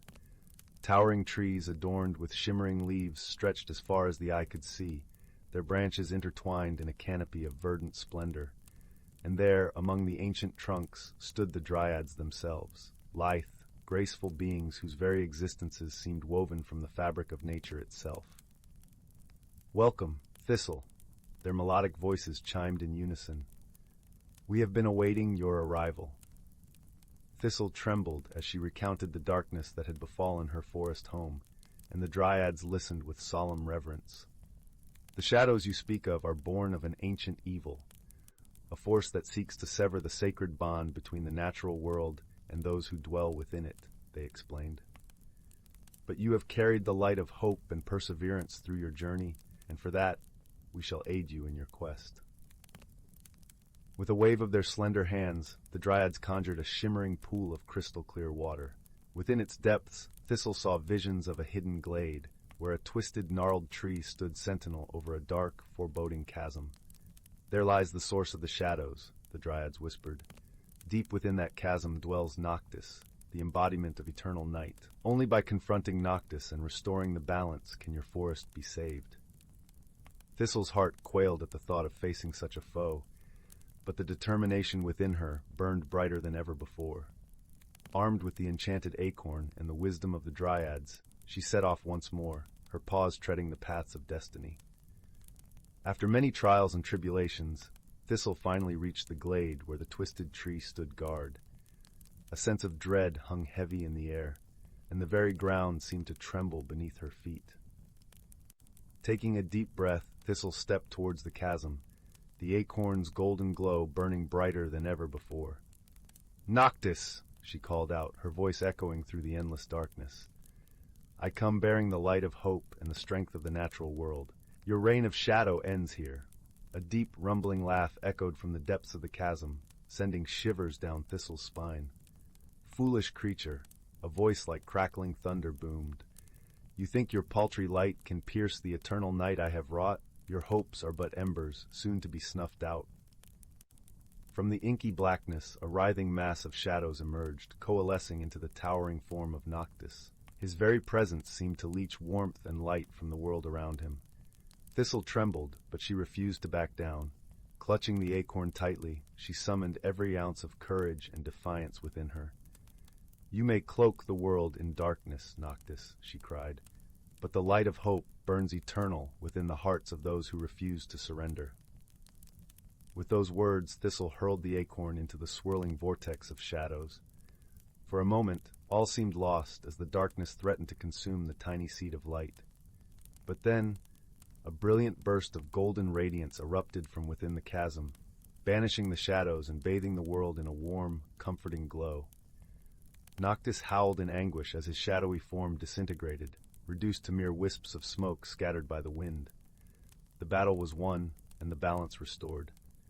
As Thistle emerged from the glade, she was greeted by a wondrous sight. The forest had been reborn, its trees and plants bursting with vibrant life and color. The Dryads appeared once more, their faces aglow with joy and reverence. "Well done, brave Thistle," they sang. "Through your courage and unwavering spirit, you have proven yourself a true guardian of nature's harmony." From that day forth, Thistle became a living symbol of hope and resilience. Her tale passed down through generations, as a reminder that even the smallest creatures can achieve greatness when guided by the light of their own convictions. And though the shadows may rise again, the world would forever know that as long as there are those willing to stand against the darkness, the light of hope can never be extinguished. Once upon a time, in the heart of the whispering woods, where the trees hummed gentle lullabies and the streams giggled with joy, there was a quaint little village called Chuckleborough. The village was known far and wide for its peculiar inhabitants and their delightful quirks, each more charming than the last. In a cozy cottage with a roof made entirely of sunflower petals lived a sprightly gnome named Gimble. Gimble was known for his sparkling blue spectacles, which he wore even during moonlit nights, claiming they helped him see dreams better. He was a tinker of sorts, creating odd gadgets that made the villagers chuckle. His latest invention was a teapot that played a merry tune whenever it poured a cup of tea. Next door, in a house shaped like a giant mushroom, lived a plump, cheerful squirrel named Nibble. Nibble was no ordinary squirrel. He wore a tiny red vest and had a tail that seemed to have a mind of its own, often wagging to the rhythm of his laughter. Nibble was the village's storyteller, regaling the young and old with tales of faraway lands and magical creatures. One sunny morning, as the dew glittered like diamonds on the grass, Gimble and Nibble gathered with their friends in the village square. There was a buzz of excitement in the air, for today was the annual Chuckleborough Jamboree, a day filled with games, feasts, and contests of whimsy. But as the preparations were underway, a peculiar problem presented itself. A mysterious fog, tinged with a hint of lavender, had settled over the village overnight. It wasn't an ordinary fog, for it seemed to shimmer and shift, and the villagers soon discovered that anyone who entered it found themselves speaking in rhymes. While this was amusing at first, it quickly became problematic. How could they organize the jamboree when every instruction was transformed into a poetic riddle? Gimble, with a twinkle in his eye, declared that they must find the source of this magical mist. A fog that speaks in verse and song must have a story to which it belongs, he mused, adjusting his spectacles. Nibble, his tail wagging excitedly, agreed. Let us seek the fog's creator and make our village celebrations greater. And so, the quirky duo set off on an adventure, accompanied by their friends, a bashful hedgehog named Prickle, who always wore a jaunty little hat, and a wise old owl named Hoot, who loved to solve puzzles. Their journey led them through the heart of whispering woods, where the trees whispered secrets of the past. As they followed the trail of the lavender fog, they encountered a series of delightful surprises. First, they met a family of fireflies who danced in the air, spelling out messages in glowing letters. One said, "To find the source, follow the course, where the sunlight kisses the forest floor." Guided by this luminous clue, the friends arrived at a glade where the sunlight streamed through the canopy in golden beams. There they found a small, shimmering pond, the surface of which was alive with ripples that formed words and rhymes. At the edge of the pond sat a whimsical creature, a tiny, giggling sprite named Limerick. With hair like spun silver and eyes like twinkling stars, Limerick was the master of the fog. She explained, between fits of giggles, that she had accidentally spilled her rhyming elixir into the air while practicing her spells for the jamboree. Oh dear, what a funny mistake! I only wanted a rhyme or two to make." Limerick chirped, her laughter ringing like chimes. Gimble and Nibble, both chuckling at the serendipity of it all, assured her that all was well. "With a bit of wisdom and a dose of cheer, we'll turn this mishap into a wondrous affair," Gimble said. Together, the friends and Limerick devised a plan. Using Gimble's clever tinkering skills, they crafted a series of rhyming games and contests for the jamboree, turning the fog into a feature rather than a flaw. The villagers embraced the challenge with laughter and song, weaving verses into their daily chatter with ease. As the day of the jamboree dawned, the village square was alive with color and sound. The lavender fog, no longer a puzzle, danced around the villagers, carrying their rhymes on the breeze. Gimble's musical teapot played a merry tune, while Nibble spun tales that rhymed and delighted all. The highlight of the day was the grand rhyme-off, where villagers competed to create the most whimsical verses. Even Prickle, usually shy, joined in the fun, his rhymes earning him a hatful of applause. And Hoot, delighted by the linguistic creativity, judged the contest with wise and humorous comments. As the sun dipped below the horizon, casting a warm glow over Chuckleborough, the villagers gathered around the fire for the closing ceremony. Limerick, grateful for the friends who had turned her mistake into magic, gifted each of them a vial of her rhyming elixir, with a wink and a promise of future fun. And so, with hearts full of joy and laughter, the villagers of Chuckleborough drifted into dreams, cradled by the gentle rhymes of the whispering woods. Gimble adjusted his blue spectacles one last time, content with the day's adventures, while Nibble's tail wagged happily in his sleep. For in Chuckleborough, even the quirkiest of problems could be solved with friendship, creativity, and a touch of whimsical magic. And they all lived happily ever after, in a world where rhymes danced on the breeze, and joy was found in the most unexpected places. In the distant reaches of the cosmos, where stars twinkled like scattered diamonds against the velvet backdrop of space, there existed a small, vibrant planet known as Luminara. Its skies shimmered in hues of lavender and gold, and its lush landscapes teemed with life. Among its gentle inhabitants was Lyra, a creature of light and song, whose translucent wings caught the sun's rays and scattered rainbows across the fields as she fluttered from one blossom to the next. On a nearby planet shrouded in twilight and mystery lived Corin, a towering being of earth and stone. His world, Teros, was a place of deep valleys and echoing caverns, where the ground whispered ancient secrets. Corin's strength was matched by his gentle heart, and he wandered his land with a quiet reverence for the beauty of the stones and the life they cradled. One fateful day, as the stars aligned in a cosmic dance, a curious portal opened between these two worlds. Lyra, drawn by its shimmering allure, darted through the portal, her heart filled with wonder and a touch of trepidation. She found herself in the shadowed realm of Teros, where the air was cool and the scent of earth was rich and comforting. Corin, who had been exploring near the portal's edge, watched in awe as the delicate creature emerged. Her light was a stark contrast to the muted tones of his world, and for a moment they simply stared at one another, two beings from different worlds, brought together by the whims of the universe. Their initial attempts at communication were fraught with misunderstandings. Lyra's melodious trills and chirps seemed like mere music to Corin's ears, while his deep, rumbling tones were too low for her to comprehend fully. Yet there was a spark of curiosity in both their hearts, a desire to bridge the gap between them. Over time, they learned to communicate through gestures and shared experiences.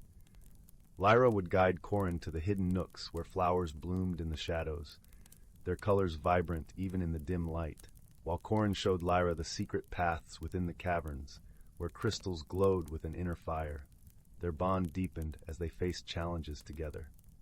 One day, a fierce storm swept across Teros, its winds howling through the valleys, and its rains turning paths into torrents. Lyra, unused to such weather, found herself struggling against the gale. Corin, with his sturdy form, shielded her with his broad back, guiding her to the safety of a cavern where they waited for the storm to pass. In that quiet refuge, they shared warmth and stories, their differences fading as they found comfort in each other's presence. As the days turned into weeks, Lyra and Corin discovered the true meaning of friendship. They learned to appreciate each other's strengths and to lend support in times of need. Lyra taught Corin the joy of laughter, her tinkling giggles echoing through the caverns, while Corin showed Lyra the beauty of silence, the way it allowed the heart to listen more deeply. One day the portal shimmered once more, signaling that it was time for Lyra to return to Luminara. The thought of parting was bittersweet, yet both knew that their friendship had transcended the boundaries of their worlds. As Lyra prepared to leave, she touched her wings lightly to Corin's forehead, a gesture of gratitude and affection. Corin, in turn, placed a small crystal in her hands, its glow a reminder of the light they had found in each other. With a final, shared glance of understanding and warmth, Lyra stepped through the portal, her heart full of memories and a newfound wisdom about the strength of friendship.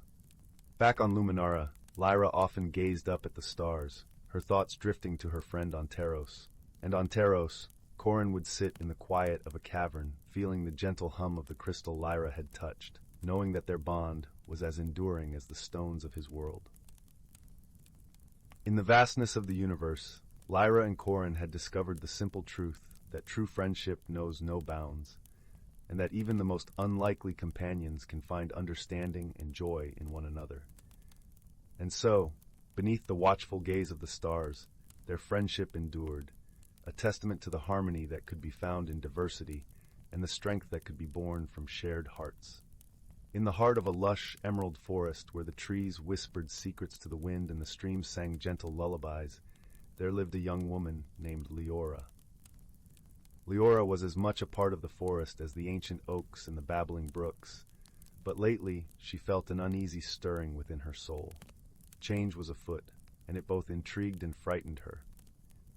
Leora had always cherished her simple life, tending to her garden of wildflowers and herbs, and communing with the woodland creatures. Yet, a restlessness had taken root, a yearning for something more that she couldn't quite define. Each evening, as she sat by the flickering firelight in her cozy cottage, she pondered the source of her unease. One crisp autumn day, when the leaves blazed in shades of amber and gold, Leora set out on a walk to clear her mind. She wandered deeper into the forest than she had ever dared before, her feet guided by an unseen force. The air was rich with the scent of pine and earth, and the sunlight filtered through the canopy in golden shafts, painting the forest floor in a dappled dance. As she walked, Leora stumbled upon an ancient gnarled oak tree, its bark twisted with age and wisdom. Nestled within its roots was a shimmering pool of water, reflecting the sky like a mirror. Drawn to its ethereal beauty, Leora knelt beside it and peered into its depths. Instead of her reflection, she saw a vision of herself, but older, wiser, aglow with an inner light she had never known. Startled, Leora pulled back, but a gentle voice whispered through the rustling leaves. "Fear not, dear one," it said, soothing as a lullaby. "This is a glimpse of your true self, the person you are destined to become." Confused but entranced, Leora leaned back in to watch the vision unfold. In the reflection, she saw herself engaging in acts of kindness, her hands healing those in need, her voice uplifted in song, spreading joy and peace. She realized this was the change she had sensed, a transformation not of her surroundings, but of her spirit. As the vision faded, Leora felt a warmth enveloping her, like the embrace of an old friend.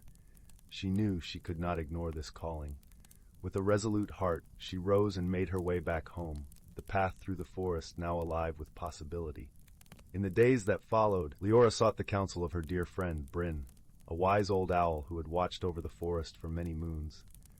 Perched high in his oak, Bryn listened intently as Leora poured out her heart, sharing the vision and her fears of change.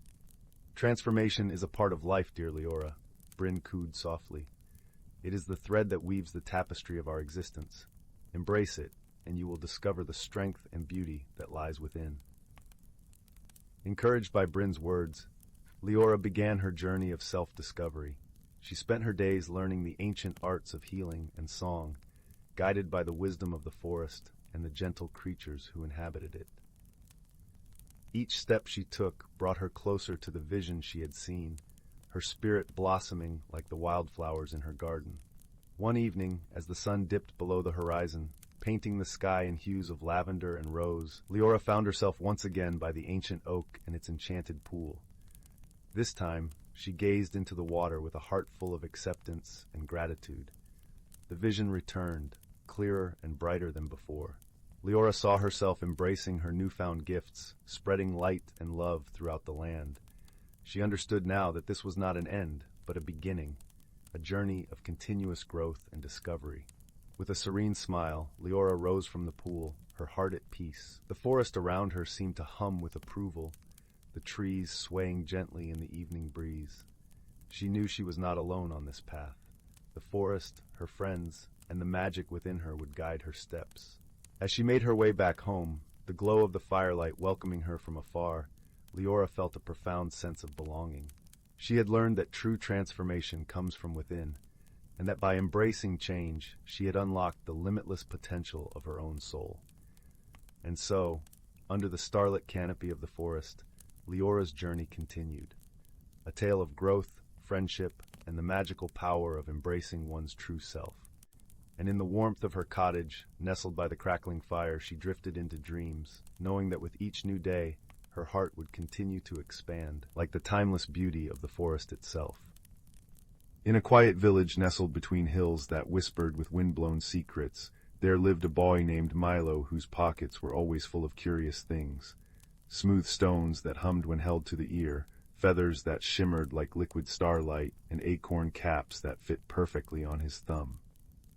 But his greatest discovery came on the eve of his 10th birthday, when he found an oil lantern tucked behind a crate of dried lavender in the attic. Its brass surface was dull with age, and etched into its base were words worn soft as a grandmother's hands, "Seek what hides in plain sight."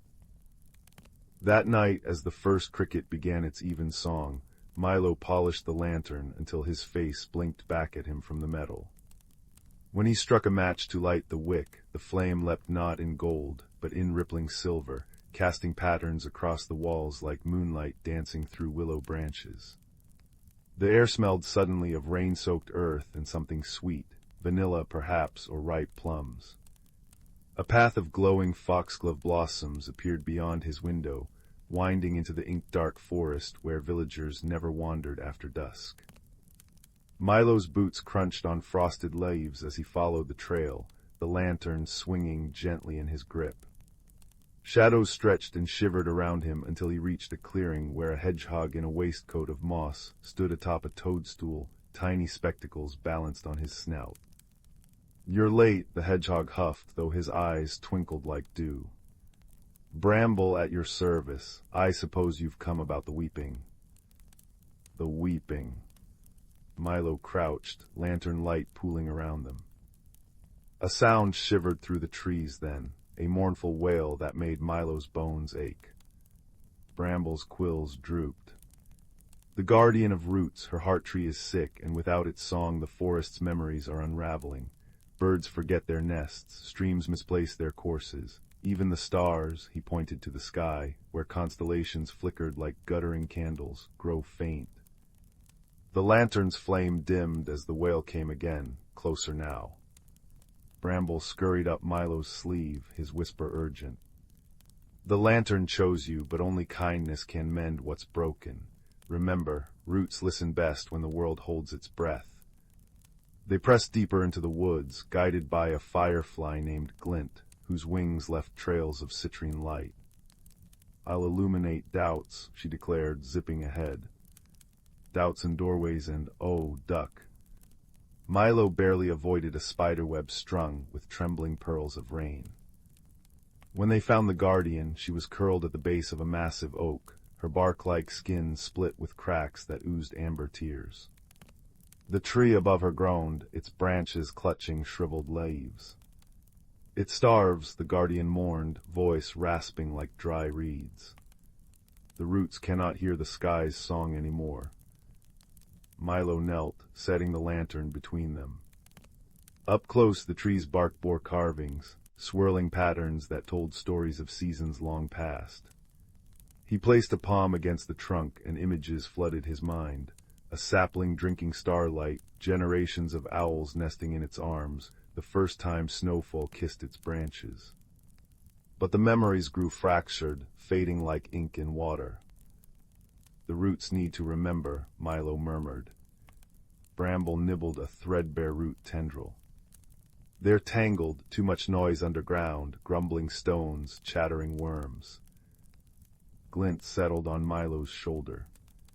"What if we sing the tree's own story back to it, so the roots recognize their song?" The guardian lifted her face, hope kindling in her hollow eyes. "The tree gave its voice to the wind long ago. We've forgotten the tune." Milo studied the lantern's inscription, "Seek what hides in plain sight," and gasped. "The stories are right here." He traced the carvings on the oak. "These aren't just marks, they're notes." Unlatching the lantern's glass, he held the flame near the symbols. Shadows leapt across the grooves, transforming them into a musical staff dotted with notes. Glint hummed, translating the patterns into a melody as delicate as cobwebs. The guardian joined in, her voice deep and resonant as a cello string. Bramble drummed a rhythm on an acorn cap. Milo closed his eyes, pouring the lantern's silvery light into the song, imagining it seeping through soil to where the roots lay knotted and confused. Slowly, the ground warmed. The oak shuddered as roots untwined, stretching toward the melody. Overhead, leaves plumped emerald green, and a single blossom unfurled, a white petaled star that drifted into Milo's palm. The heart tree's gratitude, the guardian whispered. Plant it where memories grow thin, and it will whisper the world's stories back into balance. As dawn painted the sky peach and lavender, Milo returned home, the lantern now glowing with a steady, butterscotch light. In the village square, he planted the blossom beside the well. By midday, elders swapping tales there found their voices richer, their laughter brighter. Children discovered they could suddenly recall every word of their grandparents' bedtime stories. Milo still collects curious things, but now he seeks objects heavy with unsung tales, a locket that hums lullabies when opened, a quill that writes in the scent of its memories, campfire smoke, rose gardens, fresh-baked bread. And on quiet evenings, when the lantern's light spills across his windowsill, he swears he hears brambles snuffly chuckle in the rustle of leaves, or glimpses glint spark leading fireflies in constellations no one else recognizes. The villagers say the boy with the lantern has a way of mending broken things, clocks that won't tick, friendships frayed by harsh words, hearts stiffened by loneliness. But Milo knows the truth. Every object, every person, holds a song beneath their surface. Sometimes all they need is a gentle light and someone willing to listen. In the heart of the whispering woods, where sunlight filtered through ancient, towering trees and cast dappled patterns on the soft forest floor, there nestled a quaint little village. The village was known as Willowbrook, famous for its lush gardens and the gentle, melodic hum of the river that wound its way through the land. In Willowbrook, the residents lived harmoniously with the magical creatures that dwelled in the forest. Among these creatures were the Fae, tiny beings with wings like gossamer, who tended to the flowers and whispered secrets to the wind. There were also the wise owls, who perched high above in their leafy abodes, watching over the village with kind, knowing eyes. One peaceful evening, as the sun dipped below the horizon and painted the sky in hues of orange and purple, an unusual event began to unfold. The villagers noticed that each morning the flowers in their gardens were blooming in peculiar patterns, spirals and stars, unlike anything they had seen before. The villagers were puzzled, for these flowers seemed to change their formations overnight, as if by some unseen hand. Among the villagers was a gentle-hearted girl named Leora.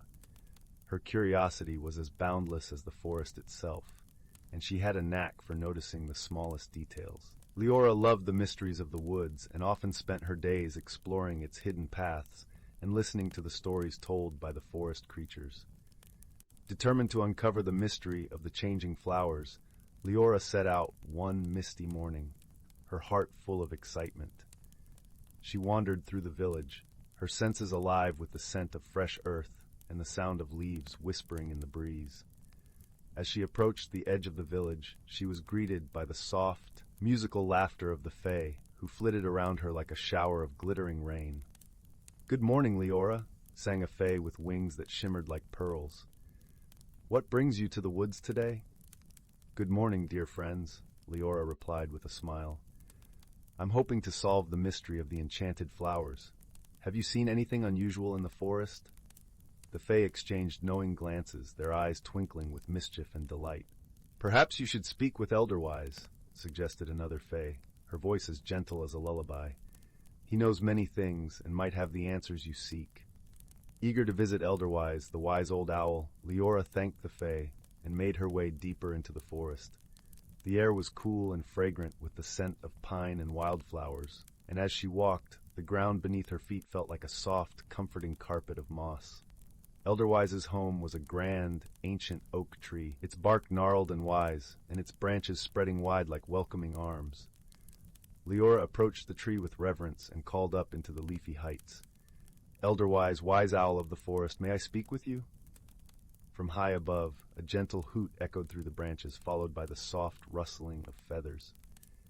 Elderwise descended gracefully, his eyes as deep and mysterious as the night sky fixed kindly upon her. "Ah, young Leora," he said, his voice a warm, resonant melody. "What brings you to my tree this fine day?" Leora explained the strange occurrences in the village gardens, her voice filled with wonder and a touch of concern. Elderwise listened intently, nodding his head with understanding. "Ah, the flowers," he mused, his gaze turning thoughtful. "I have heard whispers of a playful spirit who roams the woods at night. This spirit, known as the petal weaver, delights in creating beauty in the most unexpected ways." Leora's eyes widened with intrigue. "The petal weaver? How fascinating! But why would this spirit visit our village?" Elderwise chuckled softly, a sound like the rustling of autumn leaves. "The petal weaver is drawn to places where love and harmony dwell. Your village, with its kind hearts and gentle ways, is a beacon to such a spirit. Perhaps it seeks to share its joy with you all." Leora nodded, her heart swelling with warmth at the thought. "Thank you, Elderwise. I shall share this with the villagers. Perhaps we can find a way to welcome the petal weaver." With a grateful heart, Leora made her way back to the village, her mind alive with ideas. As evening fell and the stars began to twinkle in the clear night sky, the villagers gathered in the square, eager to hear what she had discovered. Leora shared Elderwise's wisdom, her voice soft and soothing as she spoke. "The petal weaver means us no harm. It seeks to share its joy and art with us. I believe if we welcome it with open hearts, we might come to understand its ways." The villagers nodded, their faces alight with understanding and acceptance. That night they decided to leave small gifts of appreciation in their gardens, tiny lanterns, delicate ribbons, and fragrant herbs, hoping to show the petal weaver their gratitude. As the moon cast its gentle glow over Willowbrook, the petal weaver appeared, unseen by human eyes, but sensed in the gentle rustling of petals and the soft shimmer of moonlight on the flowers. It saw the villagers' gifts and felt their warmth and gratitude. The next morning, the village awoke to a wondrous sight. Each garden was a tapestry of breathtaking beauty, with flowers arranged in patterns that spoke of joy and friendship. The air was filled with a sense of magic and peace, and the villagers knew their hearts had made a new friend. From that day on, the petal weaver became a cherished part of Willowbrook's lore, its visits bringing delight and wonder to the village. And Leora, with her gentle spirit and love for the mysteries of the world, continued to explore the forest, knowing that the greatest magic of all was the love and kindness shared among friends. As the fire crackled softly and the shadows danced on the walls, the tale of Willowbrook and the petal weaver lulled the village into a restful slumber, their dreams filled with the colors and fragrances of a world where magic and friendship intertwined like the petals of a never-ending blossom.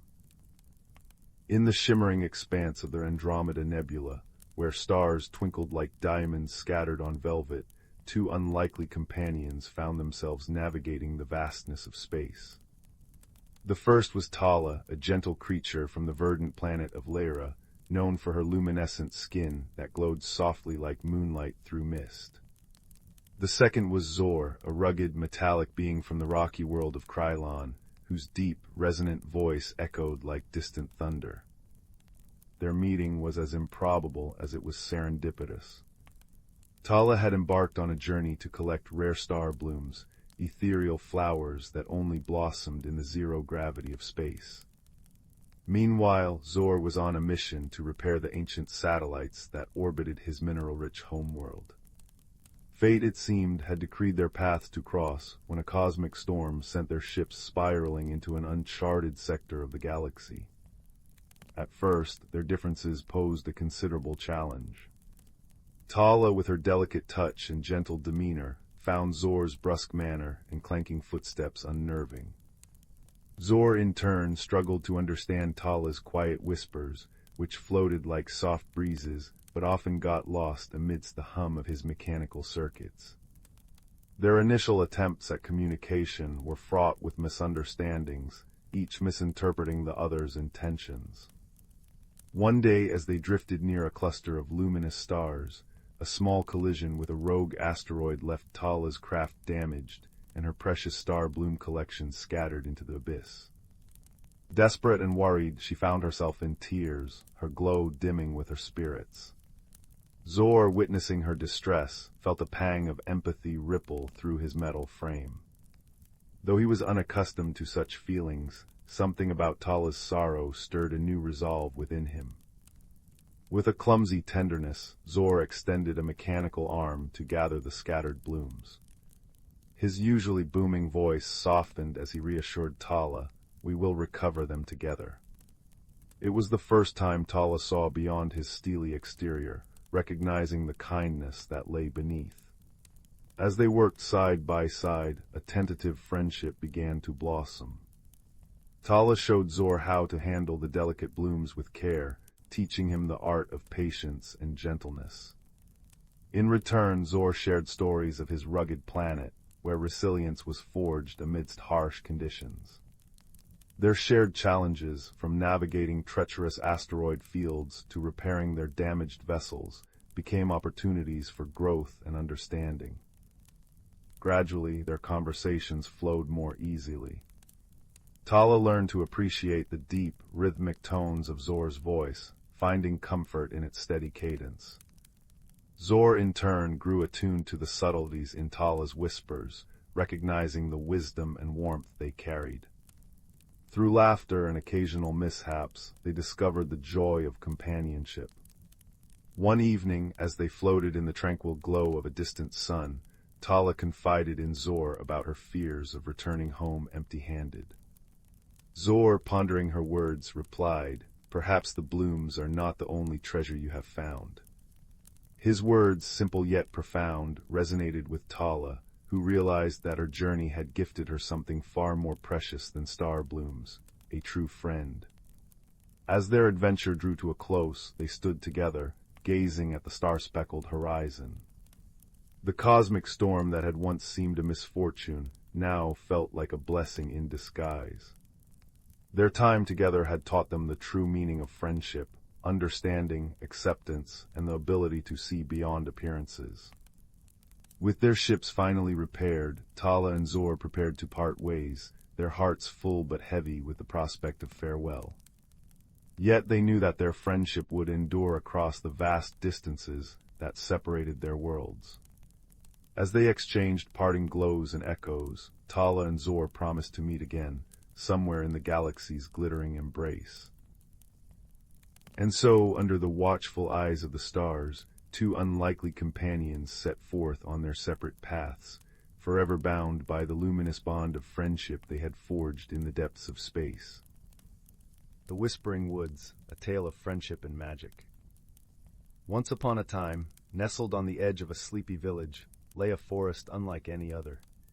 Known as the Whispering Woods, it was a place where the trees stood tall and ancient, their branches twisting like gnarled fingers reaching towards the heavens. The forest floor was a soft carpet of moss, dotted with clusters of wildflowers that released a sweet fragrance into the air. A narrow, winding path cut through the woods, inviting those with curious hearts to explore its mysteries. In the village lived a young girl named Lily. With hair the color of chestnuts and eyes as bright as the morning sky, she was known for her inquisitive nature and a heart that brimmed with kindness. Though she was beloved by her village, Lily longed for adventure beyond the familiar cobblestone streets and quaint cottages. One golden afternoon, as the sun began its descent and painted the sky with hues of orange and pink, Lily stood at the edge of the Whispering Woods. Her heart fluttered with excitement and a touch of trepidation, for she had decided that today would be the day she ventured into the forest. Her friends often spoke of the woods with a mix of fear and awe, claiming it was enchanted, with secrets beyond human understanding.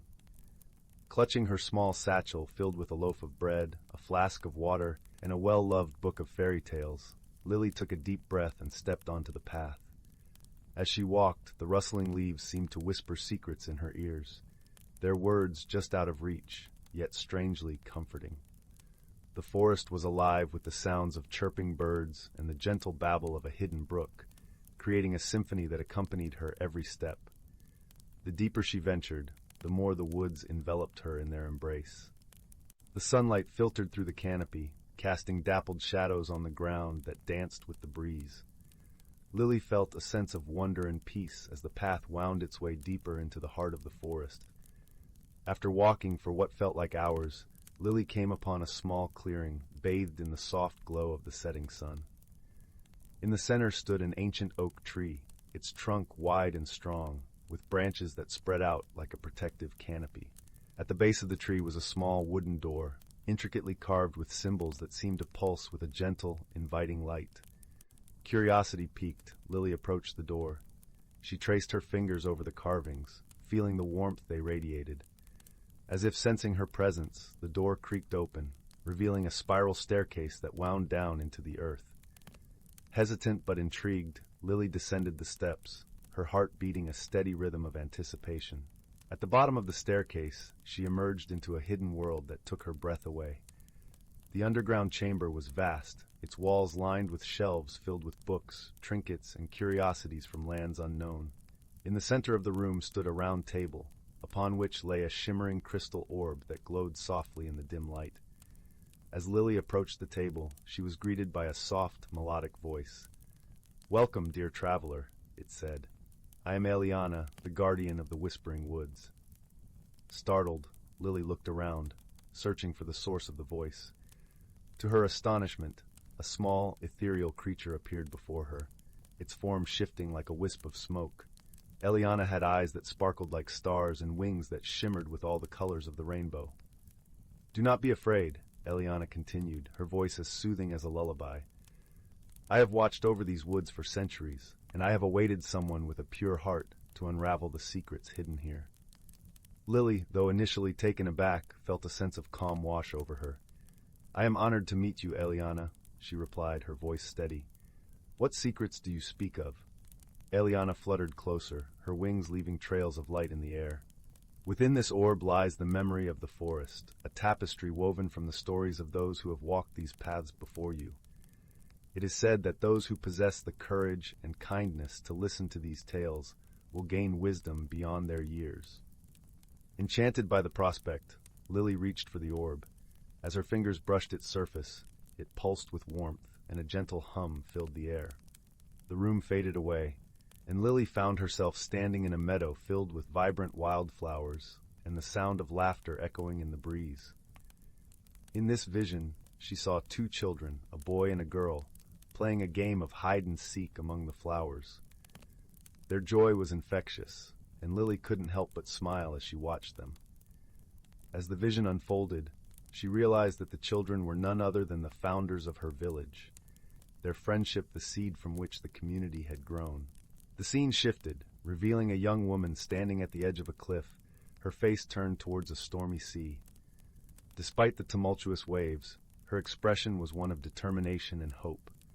Lily understood that this woman had once faced a great challenge, her courage and resilience serving as an inspiration for generations to come. As the visions continued, Lily felt her heart swell with understanding and compassion. Each story revealed to her the interconnectedness of life, the importance of friendship and courage, and the beauty of embracing the unknown. When the last vision faded, Lily found herself back in the chamber, the orb resting quietly on the table. Eliana hovered nearby, her eyes filled with warmth and approval. "You have seen the wisdom of the forest," Eliana said softly. "Hold these lessons close to your heart, for they will guide you on your journey." Lily nodded, feeling a newfound sense of purpose. "Thank you, Eliana. I will cherish these stories and share them with others, so their wisdom may continue to grow." With a knowing smile, Eliana gestured towards the staircase. "Go now, dear Lily, and let the light of your heart guide you." As Lily ascended the steps, she felt the gentle embrace of the woods around her. The path home seemed brighter, the whispers of the forest more harmonious than ever before. By the time she reached the edge of the woods, the stars were beginning to twinkle in the evening sky, casting a gentle glow over the village. Lily's heart was full as she stepped onto the cobblestone streets, her mind alive with the tales she had witnessed. She knew that her journey had only just begun, and that the Whispering Woods would always be a part of her, guiding her with its timeless wisdom. In the days and weeks that followed, Lily shared the stories of the forest with her friends and neighbors. She spoke of the strength found in friendship, the courage to face the unknown, and the beauty of life's interconnected tapestry. Her words inspired those around her, planting seeds of kindness and understanding that blossomed into a stronger, more compassionate community. As the seasons passed, the Whispering Woods continued to stand as a silent guardian over the village. its secrets shared with those who dared to listen. And Lily, with her heart full of wonder and wisdom, knew that the magic of the forest would forever be a part of her story. And so, beneath the watchful gaze of the ancient trees and the twinkling stars above, the whispering woods and its tales lived on, a testament to the power of friendship, courage, and the ever-turning wheel of life. In a distant corner of the galaxy, where the stars shimmered like scattered diamonds across the velvet sky, lay a small, verdant planet named Luminara. It was a world of gentle hills cloaked in emerald grasses, and rivers that sang softly as they wove through forests of towering, silver-barked trees. The air was perpetually tinged with the sweet fragrance of blooming flowers that carpeted the land in vibrant hues of pink and gold. On this peaceful planet lived a creature named Nara, a luminarian, with skin that glowed faintly like moonlight and eyes the color of the sky at dawn. Nara was a gentle soul, content with the simple pleasures of life, harvesting the sweet fruits that grew abundant on her family's orchard and listening to the wind whisper stories through the leaves. Meanwhile, across the vastness of space, on a planet named Aegis, a very different life existed. Aegis was a world of towering crystalline spires and bustling energy fields.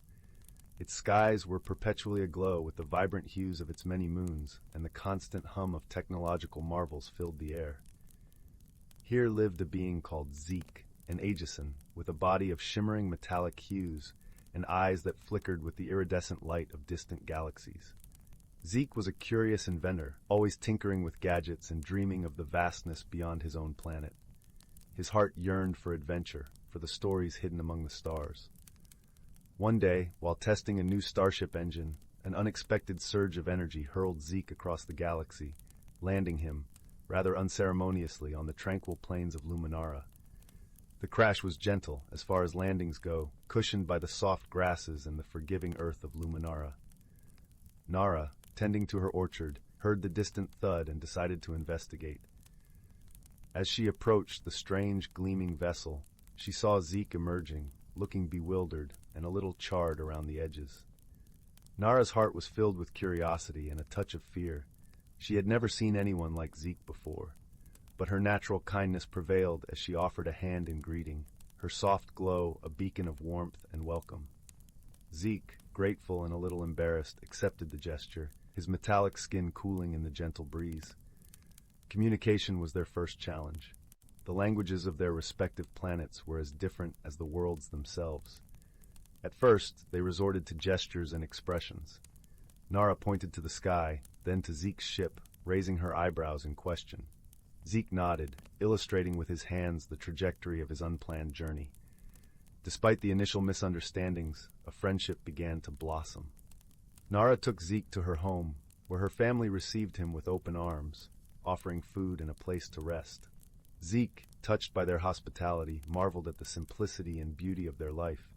He began to share stories of his world, using holographic images from a pocket device, painting pictures of crystalline cities and technological wonders.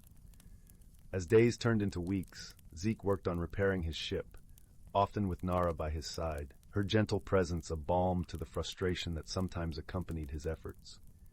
Nara, in turn, showed Zeke the beauty of Luminara, from the hidden groves where crystal butterflies danced, to the serene lakes that reflected the skies like mirrors. One evening, as they sat by the fire, the stars twinkling overhead, Zeke shared a hologram of his family, the soft light casting a glow over their faces. Nara, with her empathetic heart, saw the longing in Zeke's eyes. She placed a comforting hand on his shoulder, understanding without words the ache of distance and the pull of home. Their friendship deepened through shared challenges. A sudden storm, fierce and unexpected, threatened to damage the ship further. Together, they worked tirelessly, Nara using her knowledge of the land to gather materials that Zeke fashioned into makeshift repairs. In those moments of urgency, their differences melted away, leaving only the shared goal and the bond of friendship. Through these trials, they discovered the true meaning of companionship, a connection that transcended words and worlds. They learned to appreciate each other's unique qualities. Nara admired Zeke's ingenuity and his courage to explore the unknown, while Zeke cherished Nara's wisdom and her ability to find beauty in simplicity. Finally, The day came when Zeke's ship was ready to return to Aegis. As he prepared to leave, a bittersweet feeling settled over them both. Zeke promised to return, to share more stories, and to learn more about the gentle world of Luminara. Nara gifted him a small vial of Luminara's fragrant blossoms, a reminder of the peace and friendship he had found. As Zeke's ship ascended, cutting a bright path across the sky, Nara watched, her heart full. She knew that their friendship, forged through understanding and shared trials, would remain a shining star in her heart, guiding her always. And so, across the vast expanse of the galaxy, two unlikely companions discovered not only the stars, but the true meaning of friendship.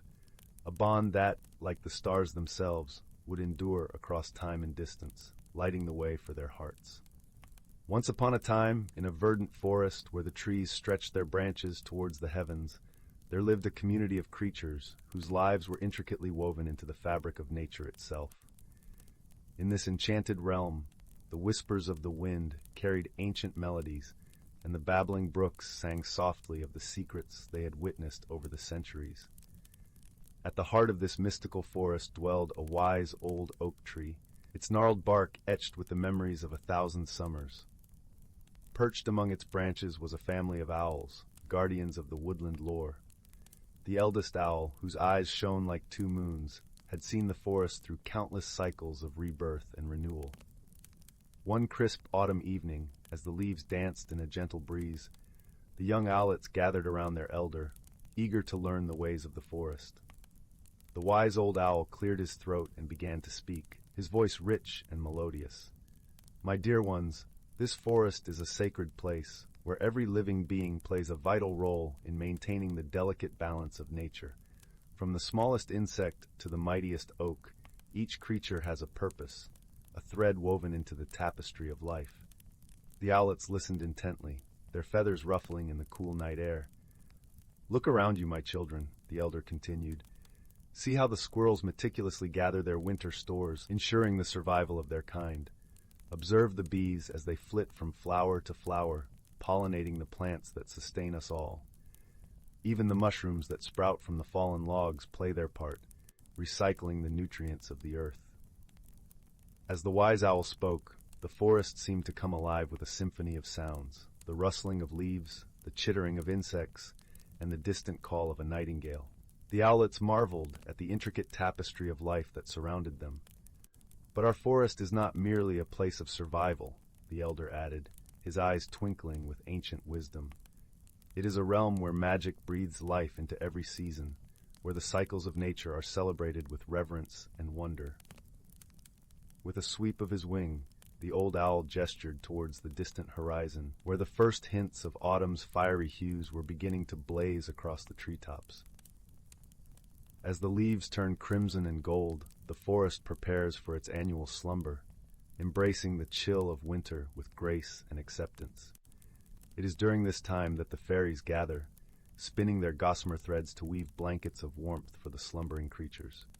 The owlets gasped in delight, for they had heard tales of the elusive fairies, but had never glimpsed their enchanting presence.